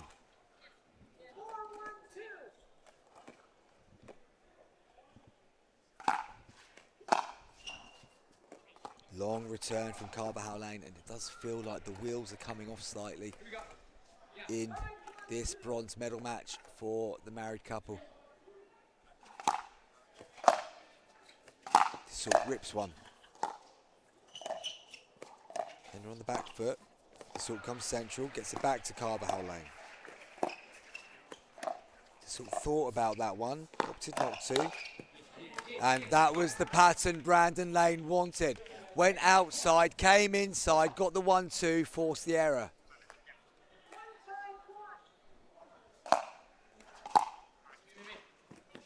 Good drive, dealt with. Nice angle, here comes the ATP. Dussault's defended it himself. Kenner was further over than he was. What play from Evie Kenner and Tristan Dussault. I don't think I've ever seen the left-sided player defend the ATP before in the time I've been commentating.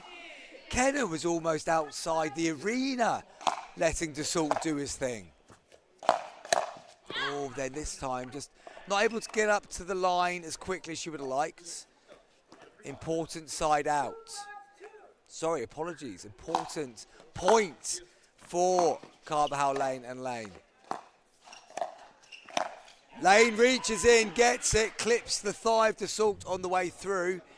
2 points, and we've just had the emotion of Dassault and Kenna defending that ATP, turning it into attack, and now there's a couple of points on the board. Dassault comes back to speak to Kenna. Only 2 points difference. Off the net, stays in court. Sort of attacks. Lane has seen that all day long. Has the paddle in the right position. The ball goes down. And it's 4. This is an important little run from Carvajal Lane and Brandon Lane.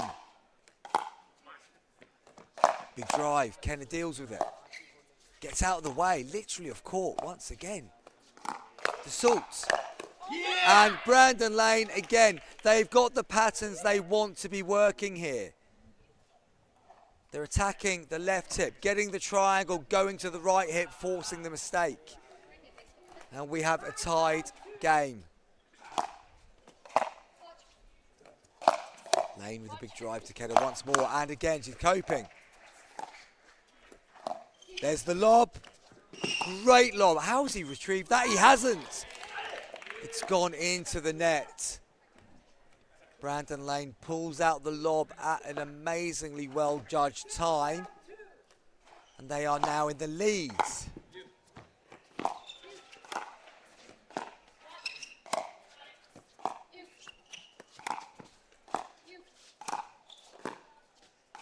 Good resets. Keeping the ball alive.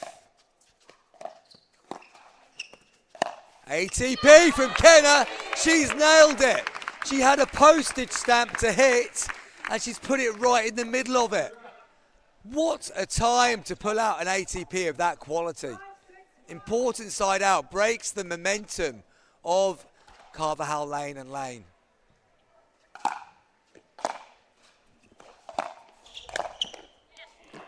Brandon Lane, though, important they got the next action right, and they did.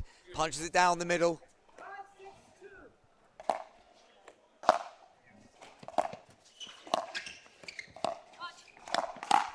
Dassault reads it.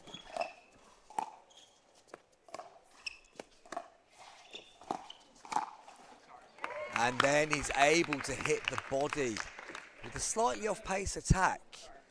Tristan Dassault does well.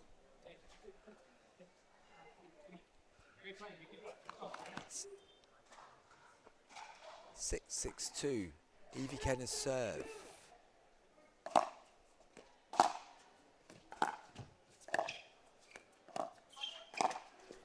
Carvajal Lane reaches in, misses. And they take a time out. Taking a time out are Carvajal Lane and Lane. And I think that's a good time to do it. They had a good little run to get the scores back level, but it's just suddenly turned again. And Kenna's ATP, certainly the instigator of this change of mini change of momentum once more. Dassault and Kenna go back to their coaching corner where they've got the experience of Chad Edwards and Lee Whitwell in there. I mean, that's going to help for sure. Kat Stewart and Dominika Turkovic speaking to Carvajal Lane and Lane. Such an interesting tactical battle, this game. For a moment there, Brandon Lane took over the court, was setting up things exactly how he wanted. And it momentarily looked like Kenna and Dassault were going to be overwhelmed. But no, they adjusted themselves and got back. And then find themselves a single point ahead with the ball in hand. And they already lead 1-0 in this bronze medal match. I'd love to have been hanging around the coaching corner when Edwards and Whitwell were imparting some wisdom on this young pair. Let's see what happens. Just out. Carvajal Lane goes cross court. Is she going to have a look at this one? We're going to challenge. We are having a challenge on that out call. So the tech team at Stupa whiz into action. The ball was called out. Lane and Carvajal Lane immediately challenged.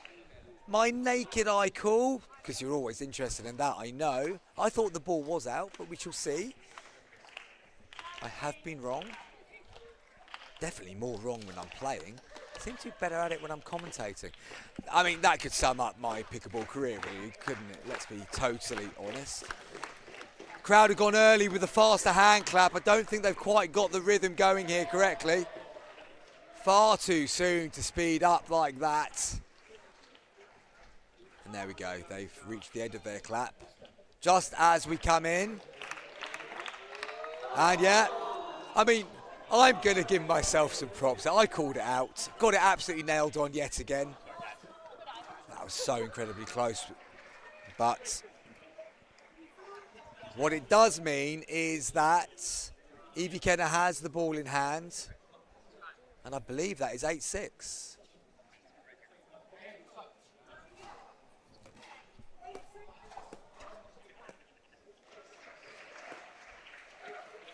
(8-6-2) is the call. Assault comes central. Kenner slides as usual. Now Lane comes in, back to Kenner. Assault attacks. Finds the inside channel. Comes off the bottom of Brandon Lane's paddle, goes down to the floor. And 2 points away from bronze. Big rip. Dassault unable then to reset on the next ball. Are they taking a timeout? Or are they challenging? What are they doing? Getting on with the game, that's what they're doing. So, Carvajal Lane, ball in hand, 3 points behind. This feels like a crucial side out for Carvajal Lane, and Brandon Lane totally off balance there. Unable to do anything with the ball, so moves over to the second serve. I do feel like they've got to get at least a couple of points out of this side out. Whipped across court. Kenner deals with it so well, and again, Brandon Lane down to the ankle. Dassault just walks to the back of the court.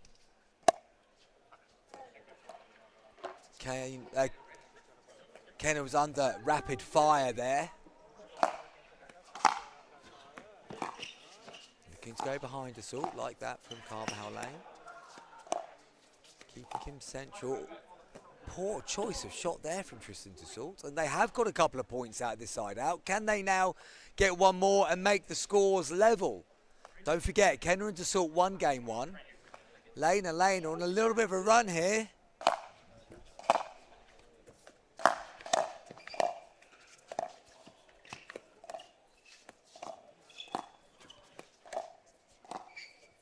Like that from Carvajal Lane, just going in behind. Does it again. Dassault so keen to come central. He's just got to have that in the back of his mind that she's going to go there again. And again. That is brilliant from Carvajal Lane and Lane. I was saying after game one that she's got to start going behind Tristan Dassault, and we saw that 5 or 6 times in that exchange, and they have got themselves level.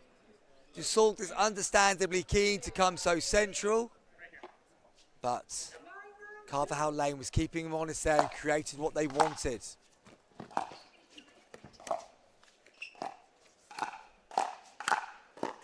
Good play, Tristan Dassault. So important.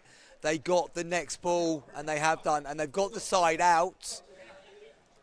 And now they've got the opportunity to move towards the finishing line.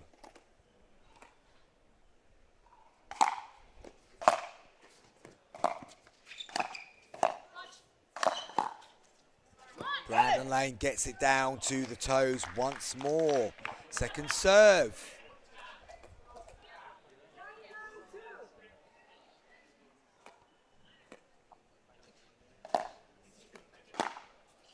Kenna takes the third. Lane keeps her back. And Kenna puts into the net. So a non-scoring side out. Carvajal Lane, Brandon Lane. Brandon Lane on serve at 9-9. They've got to win the next 2 points. And they've got the opportunity to win the first one. They now have game point, which would take us to a third and final game here at the NEC.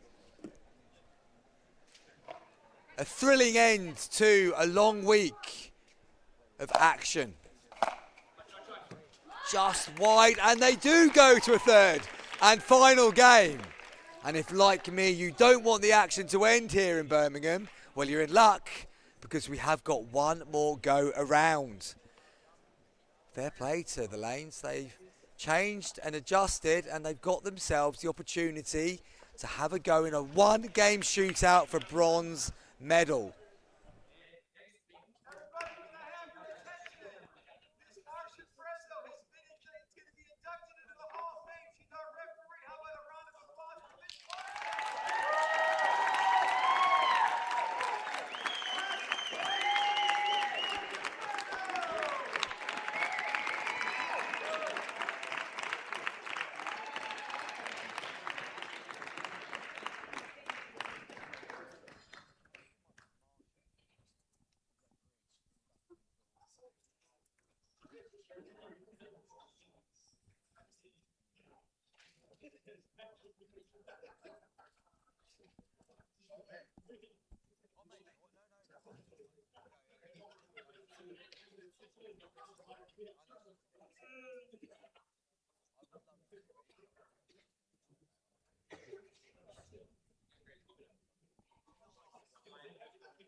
And if you thought your Sunday night could not get better, finally we've got us the right way round.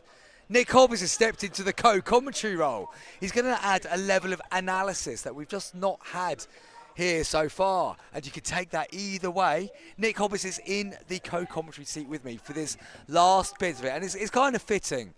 Nick and I got here on Monday night. We're going to be leaving at the same time. Nick, I know you're watching some of this from the sidelines a moment or two ago because your game finished ages ago. We've got a bit of a thriller here at the end of the English Open.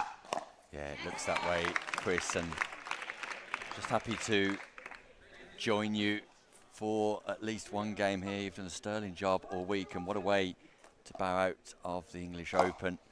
I'll try and give you some analysis and insight. You take it away, my friend. Looking to go behind the Salt. That has been the fundamental change, Nick, in this game. Carvajal Lane and Lane had joy doing that early in game one, but then stopped doing it, and Salt and Kenna came through to win. By changing that in game two, they were able to get game two.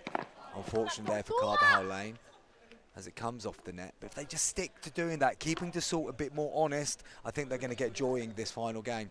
Yeah, we've seen it all day, Chris. Keeping Salt out the centre, critical to the success of the opponents, and playing back in behind at the first opportunity. Essential. Look at the court space. Good defence, but put away by Brandon Lane. The cheater lets out a little cry of celebration.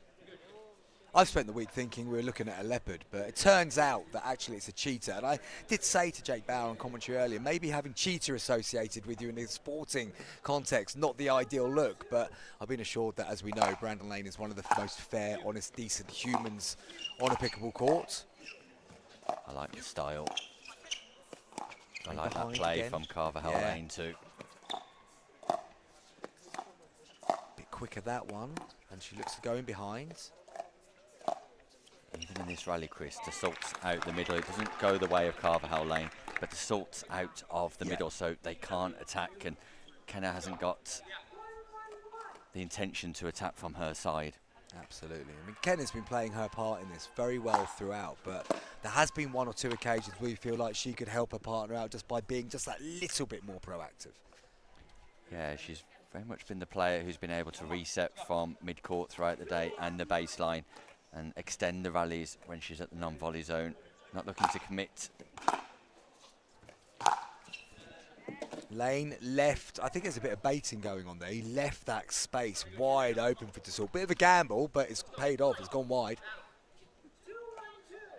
Yeah, I just feel like Carvajal Lane, Brandon Lane here might have the measure psychologically of Dassault and Kenna. Why you say that, Nick? I mean, Lane and Lane have had good opportunities, certainly when I've been commentating on them, and they've not got things over the line. We're going to have a video review here.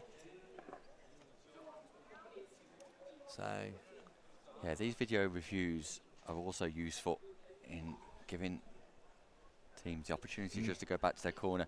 What's your thoughts on that, Chris? I mentioned it in the final just a few moments ago. Sometimes they use tactically. I feel players should have to stay on court during a video review. Now I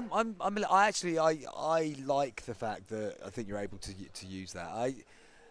The review system is there, and that is actually I think that's a valid challenge. I don't think they're challenging it just for the challenge is valid. I just think players should have to stay on because it acts as an additional timeout in some respects when it takes 20 to 30 seconds. No, I see what you're saying there. I see what you're saying there, Nick.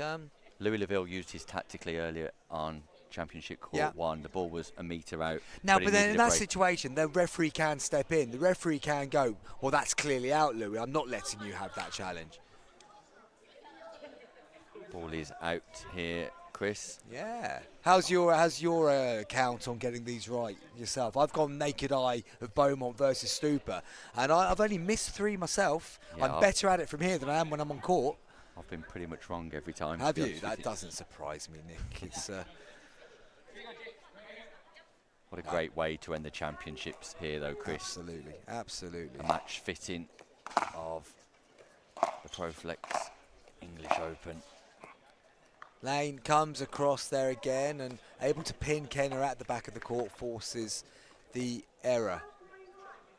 So can they use this side out to get the scores level? Not that time as the drive hits the net, so Carvajal Lane gets the ball in hand.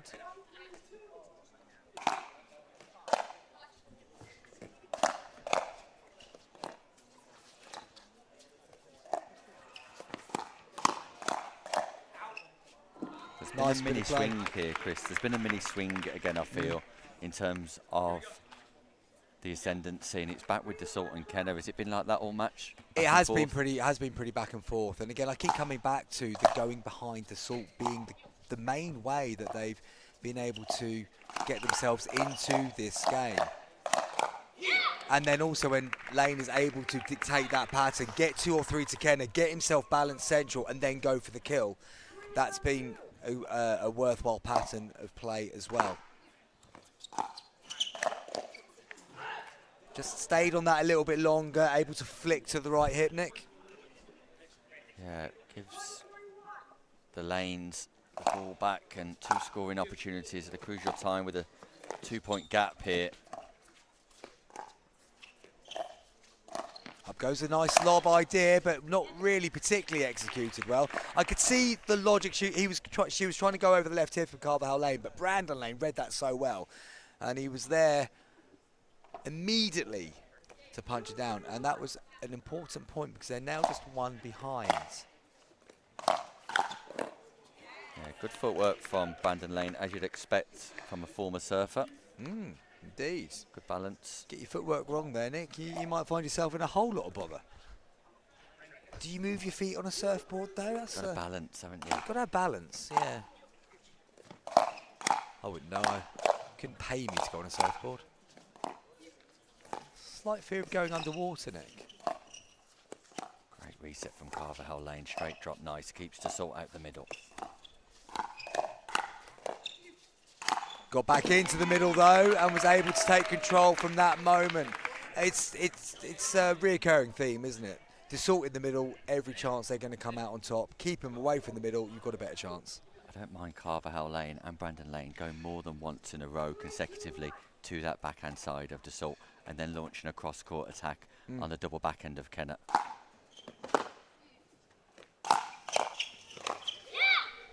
Good defence from Carvajal Lane. Just dropped in front of Dassault, and he came rushing through because I think he was expecting a bit more height on that ball to get on the attack. I love the reaction of Carvajal Lane as well, letting Dassault know that she's got the better of that exchange. Well, she's a feisty competitor, and there is a lot of passion from this married couple. Dassault just goes off to... It's amazing how sweaty, I was saying this to Jake Bauer earlier, amazing how sweaty players get when the pressure's on and they just need an extra moment. Lane just letting that one go.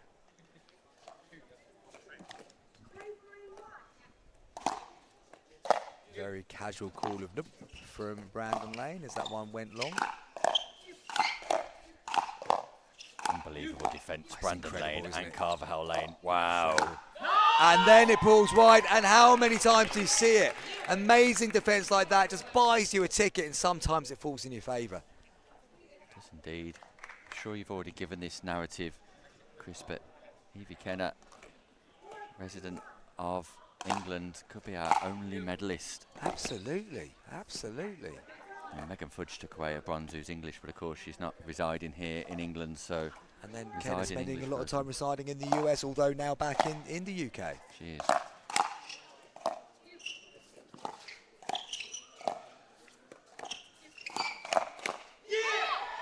Dassault just not balanced on that one.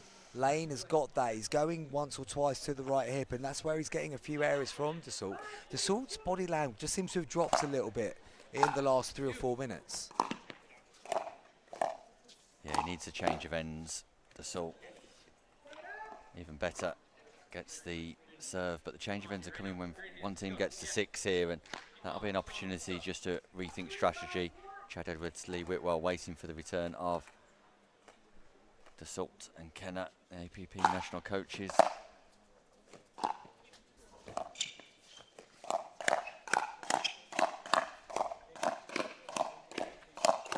So good, Brandon Lane, so good. It's all him on court there. Wins that battle, basically 1 versus 2, and he comes out on top. Kenner cannot initiate to the body of Brandon Lane because his reactions are just too good. I like the fact that Kenner's looking to initiate, but it was the wrong space, Absolutely. the wrong location. And Lane wants that all day long. He's more than happy to play that game. Beautiful Carvajal Lane. Go there again. Go there again. Keep it. Yeah. Yes, she does. Yeah, not a good selection there from Brandon Lane. You can get it over Kenner, sure, but her partner's not exactly the shortest chap in Birmingham at this moment in time.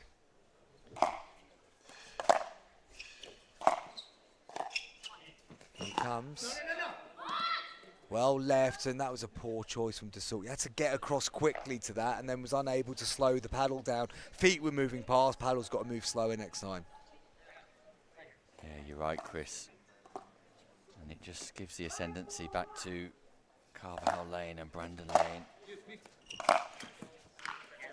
Didn't take it, and I have to say, Lane's drives on the third have been quite erratic in the last couple of games. Last couple of matches, I should say, sorry. Can't afford to miss thirds at this level of competition, at this stage of the competition either. So keep going behind Dassault and see what opens up.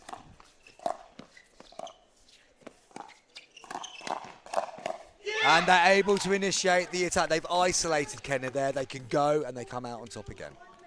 Yeah, Brandon Lane was able to speed up from the centre because he occupied the centre going back in behind Dassault from the centre, cross court to the backhand of Dassault, and he was in prime position to take full advantage as Domi Turkovic and Kat Stewart just offer some words of wisdom to the Lane duo. It's Lee Whitwell and Chad Edwards who are going to earn their coin now with absolutely. Dassault. I just think this is where the experience of Carvajal Lane and Lane is going to be worth double at this moment in time.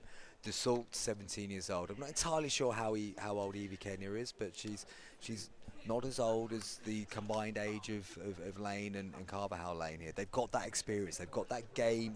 They're wise to a game of pickleball at this time. They've been here more times than Kenya and Dassault as a partnership. And Evie Kenya, a last-minute stand-in really in this partnership. And they've got those battle-weary miles on the clock.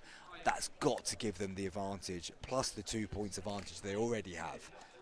Yeah, and even though Dassault Shungi's got a fair amount of experience, number 4 on the APP next rankings list, and Evie Kenya, like you said, Chris, has been involved in Moneyball events in America. Absolutely. And various tournaments, so she's back now, but you're right, the experience and the know-how and possibly the ability to control the emotion of the last few stages here sits with Brandon and Carvajal Lane.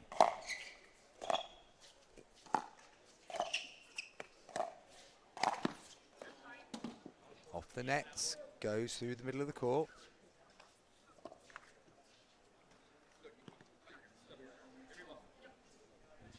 Second serve.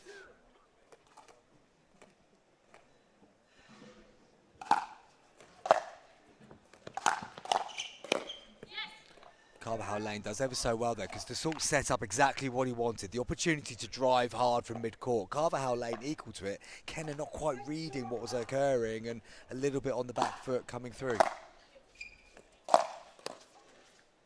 And again, just being picked off on the drive. And it's a 7th point, and suddenly there feels like there is a true momentum shift. Brandon Lane looking to become a double medalist at the ProFlex English Open. Good location that time from Dassault though, to be fair. He just caught Carvajal Lane hopping back a little.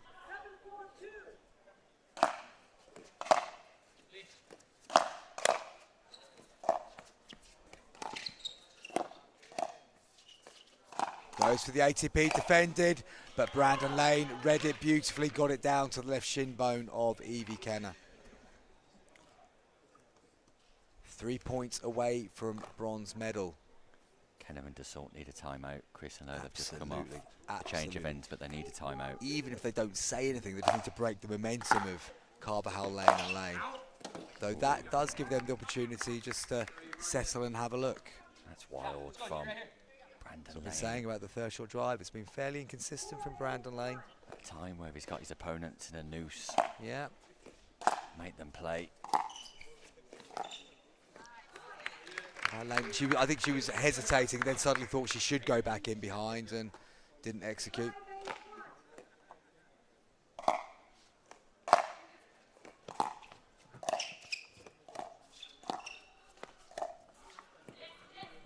Net from Evie Kenya. She needs to find an element of consistency in these closing stages.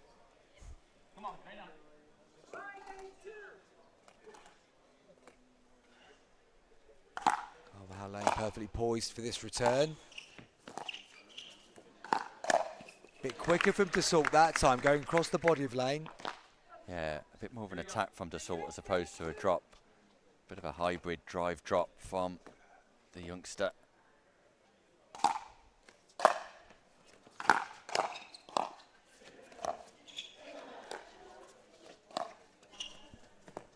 Perfect. What a get though by Evie Kenya. Dassault nearly keeps it in as well.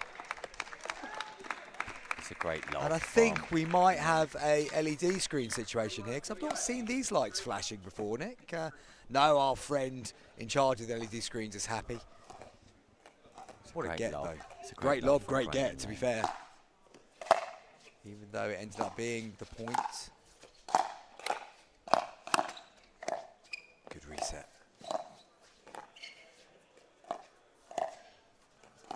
Lovely from Carvajal Lane. Yeah, like really that. Kenya's done well this time. Kenya's done very well this time. Stood up 1v1 in a straight line with Brandon Lane and forced the error. Really good from Evie Kenya.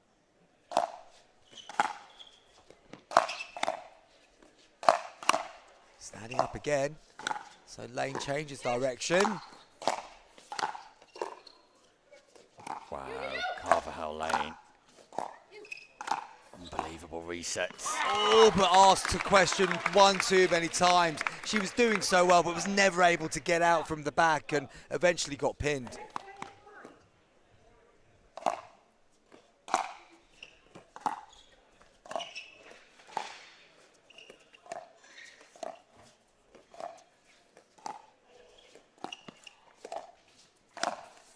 Lane just reaches in, a little bit of a lift on that ball. Lane takes full advantage and puts it straight down the middle.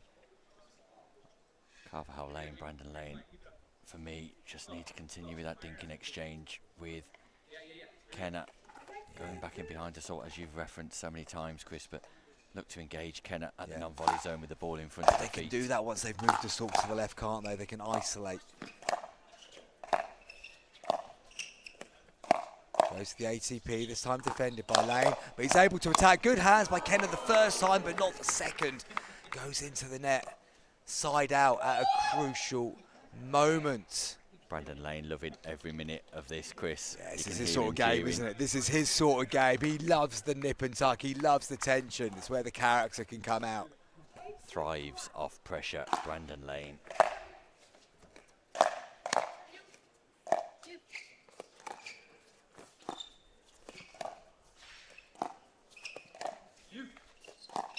Off the net.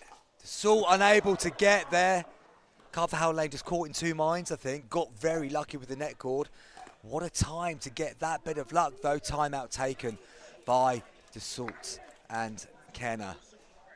I suspect that might have been a timeout called from the coaching corner more than the player himself, because Chad was on the court before you could really even hear the referee say timeout. Yeah, Chad Edwards standing up to indicate that Kenna and Dassault just need a timeout because Brandon and Glauca Carvajal Lane 2 points away from a bronze medal here, and you can see the confidence in Brandon Lane.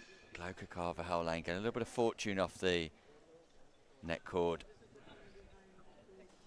but all the momentum, the rhythm, the ascendancy with the Lane duo. Yeah, absolutely. And again, I think just those battle smarts are really starting to show now. And also, you just know Brandon Lane just loves the pressure, doesn't he? He loves these moments. And he would. There's a part of me that thinks he would actually prefer a game to go down to this sort of situation rather than it being a bit of a cakewalk.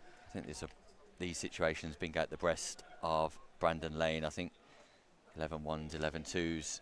You don't see the quality that he possesses. That said, I'm going to put one caveat on this, Nick.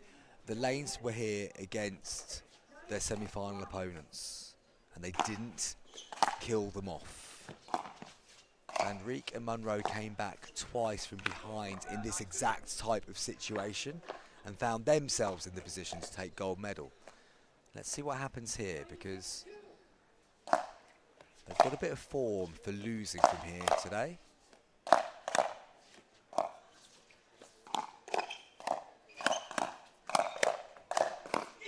But that gives me a bit more confidence in their ability to turn this around. We have bronze medal points. The last medal of the 2026 ProFlex English Open is up for grabs, and it is now on the paddle of Brandon Lane. Can they do it at the first time of asking?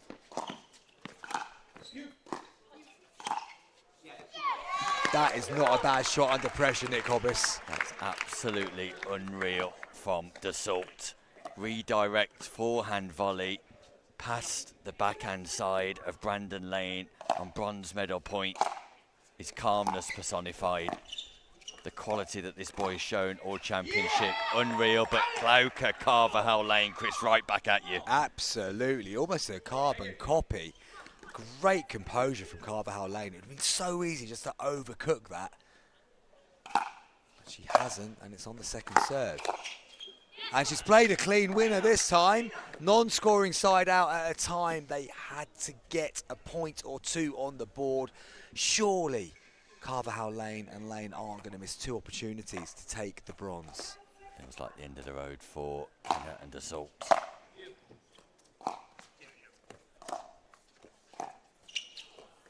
Yeah, but again, Nick, I'd refer back to the previous evidence. Carvell Lane skipping in dismay at that location.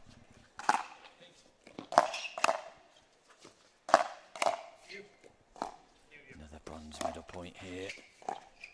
And again, And Carvell now Lane, look, Chris. I'm sorry, Nick. It is clear they are tight. They are carrying the baggage of being here before. Just play middle, Chris. Exactly. Just make them make the mistake at this point. If Kenner and Dassault can pick up a couple of points on this side out, it's going to get very interesting indeed. Unbelievable defence. Glauca, Carvell Lane. Wow.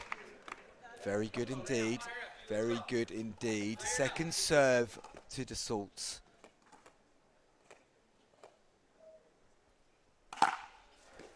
Huge serve. Drive.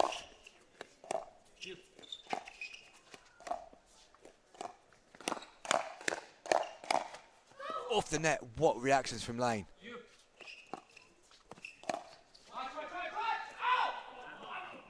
I'm surprised at that choice from Eva Kenny there. That's what pressure does. That's what suddenly shots that you wouldn't normally play in that situation become a good idea. It's match point once again. It's bronze medal point once again. Will they close it this time? They will, and what a way to do it. Lane comes flying across the court, puts it down the middle, tosses the paddle to one side, and your bronze medalists are Brandon Lane and Glauca Carvell Lane. They took their time to get it done, Nick Hobbs, but they have got it done with a flourish. Yeah, impressive stuff from the Lanes in there. Just a word on Evie Kenner, who's had a great championship Sunday here on mixed doubles day. Tristan Dassault, an unbelievable weekend. Both players will be stronger for their experiences here and will utilise these in the future. They walk away with a 4th place finish in a field of 50 entrants at pro level, but ultimately Glauca Carvell Lane and Brandon Lane too good, and Brandon Lane just letting everybody know this is his house, this is his court, and who could deny him that unbelievable drama yesterday in the men's doubles, taking away bronze, and same again here today. Great from the Leopard. Yeah, absolutely. It's been a nice little trip over to the UK for Carvell Lane and Lane. They've done very well indeed in that one. That brings us, Nick, to the end of our coverage of the ProFlex English Open, powered by the APP. We got here middle of the day on Monday, Nick. We leave here, well, not quite middle of the night on Sunday, but heading in that direction. And if you could sum up yourself quickly the event, I'm going to give you, do it in 3 words, Nick. I'll go for what somebody said on commentary with me the other day when I asked them to do the same. Stuart Simpson, he went awesome, awesome, awesome. Yeah, that's a good shout there from Stimson. And Hobbs passes that one on to me. I've got to say, guys, look, bigger and better this year. Absolutely bigger and better. 62 courts in play for 6 days. Action non-stop all the way through. A big thank you to everyone. No matter what you've done to make this event happen, thank you ever so much. It'll be unforgettable. It's going to live long in the memory. The ProFlex English Open, powered by the APP, comes to an official close. Thank you and good night.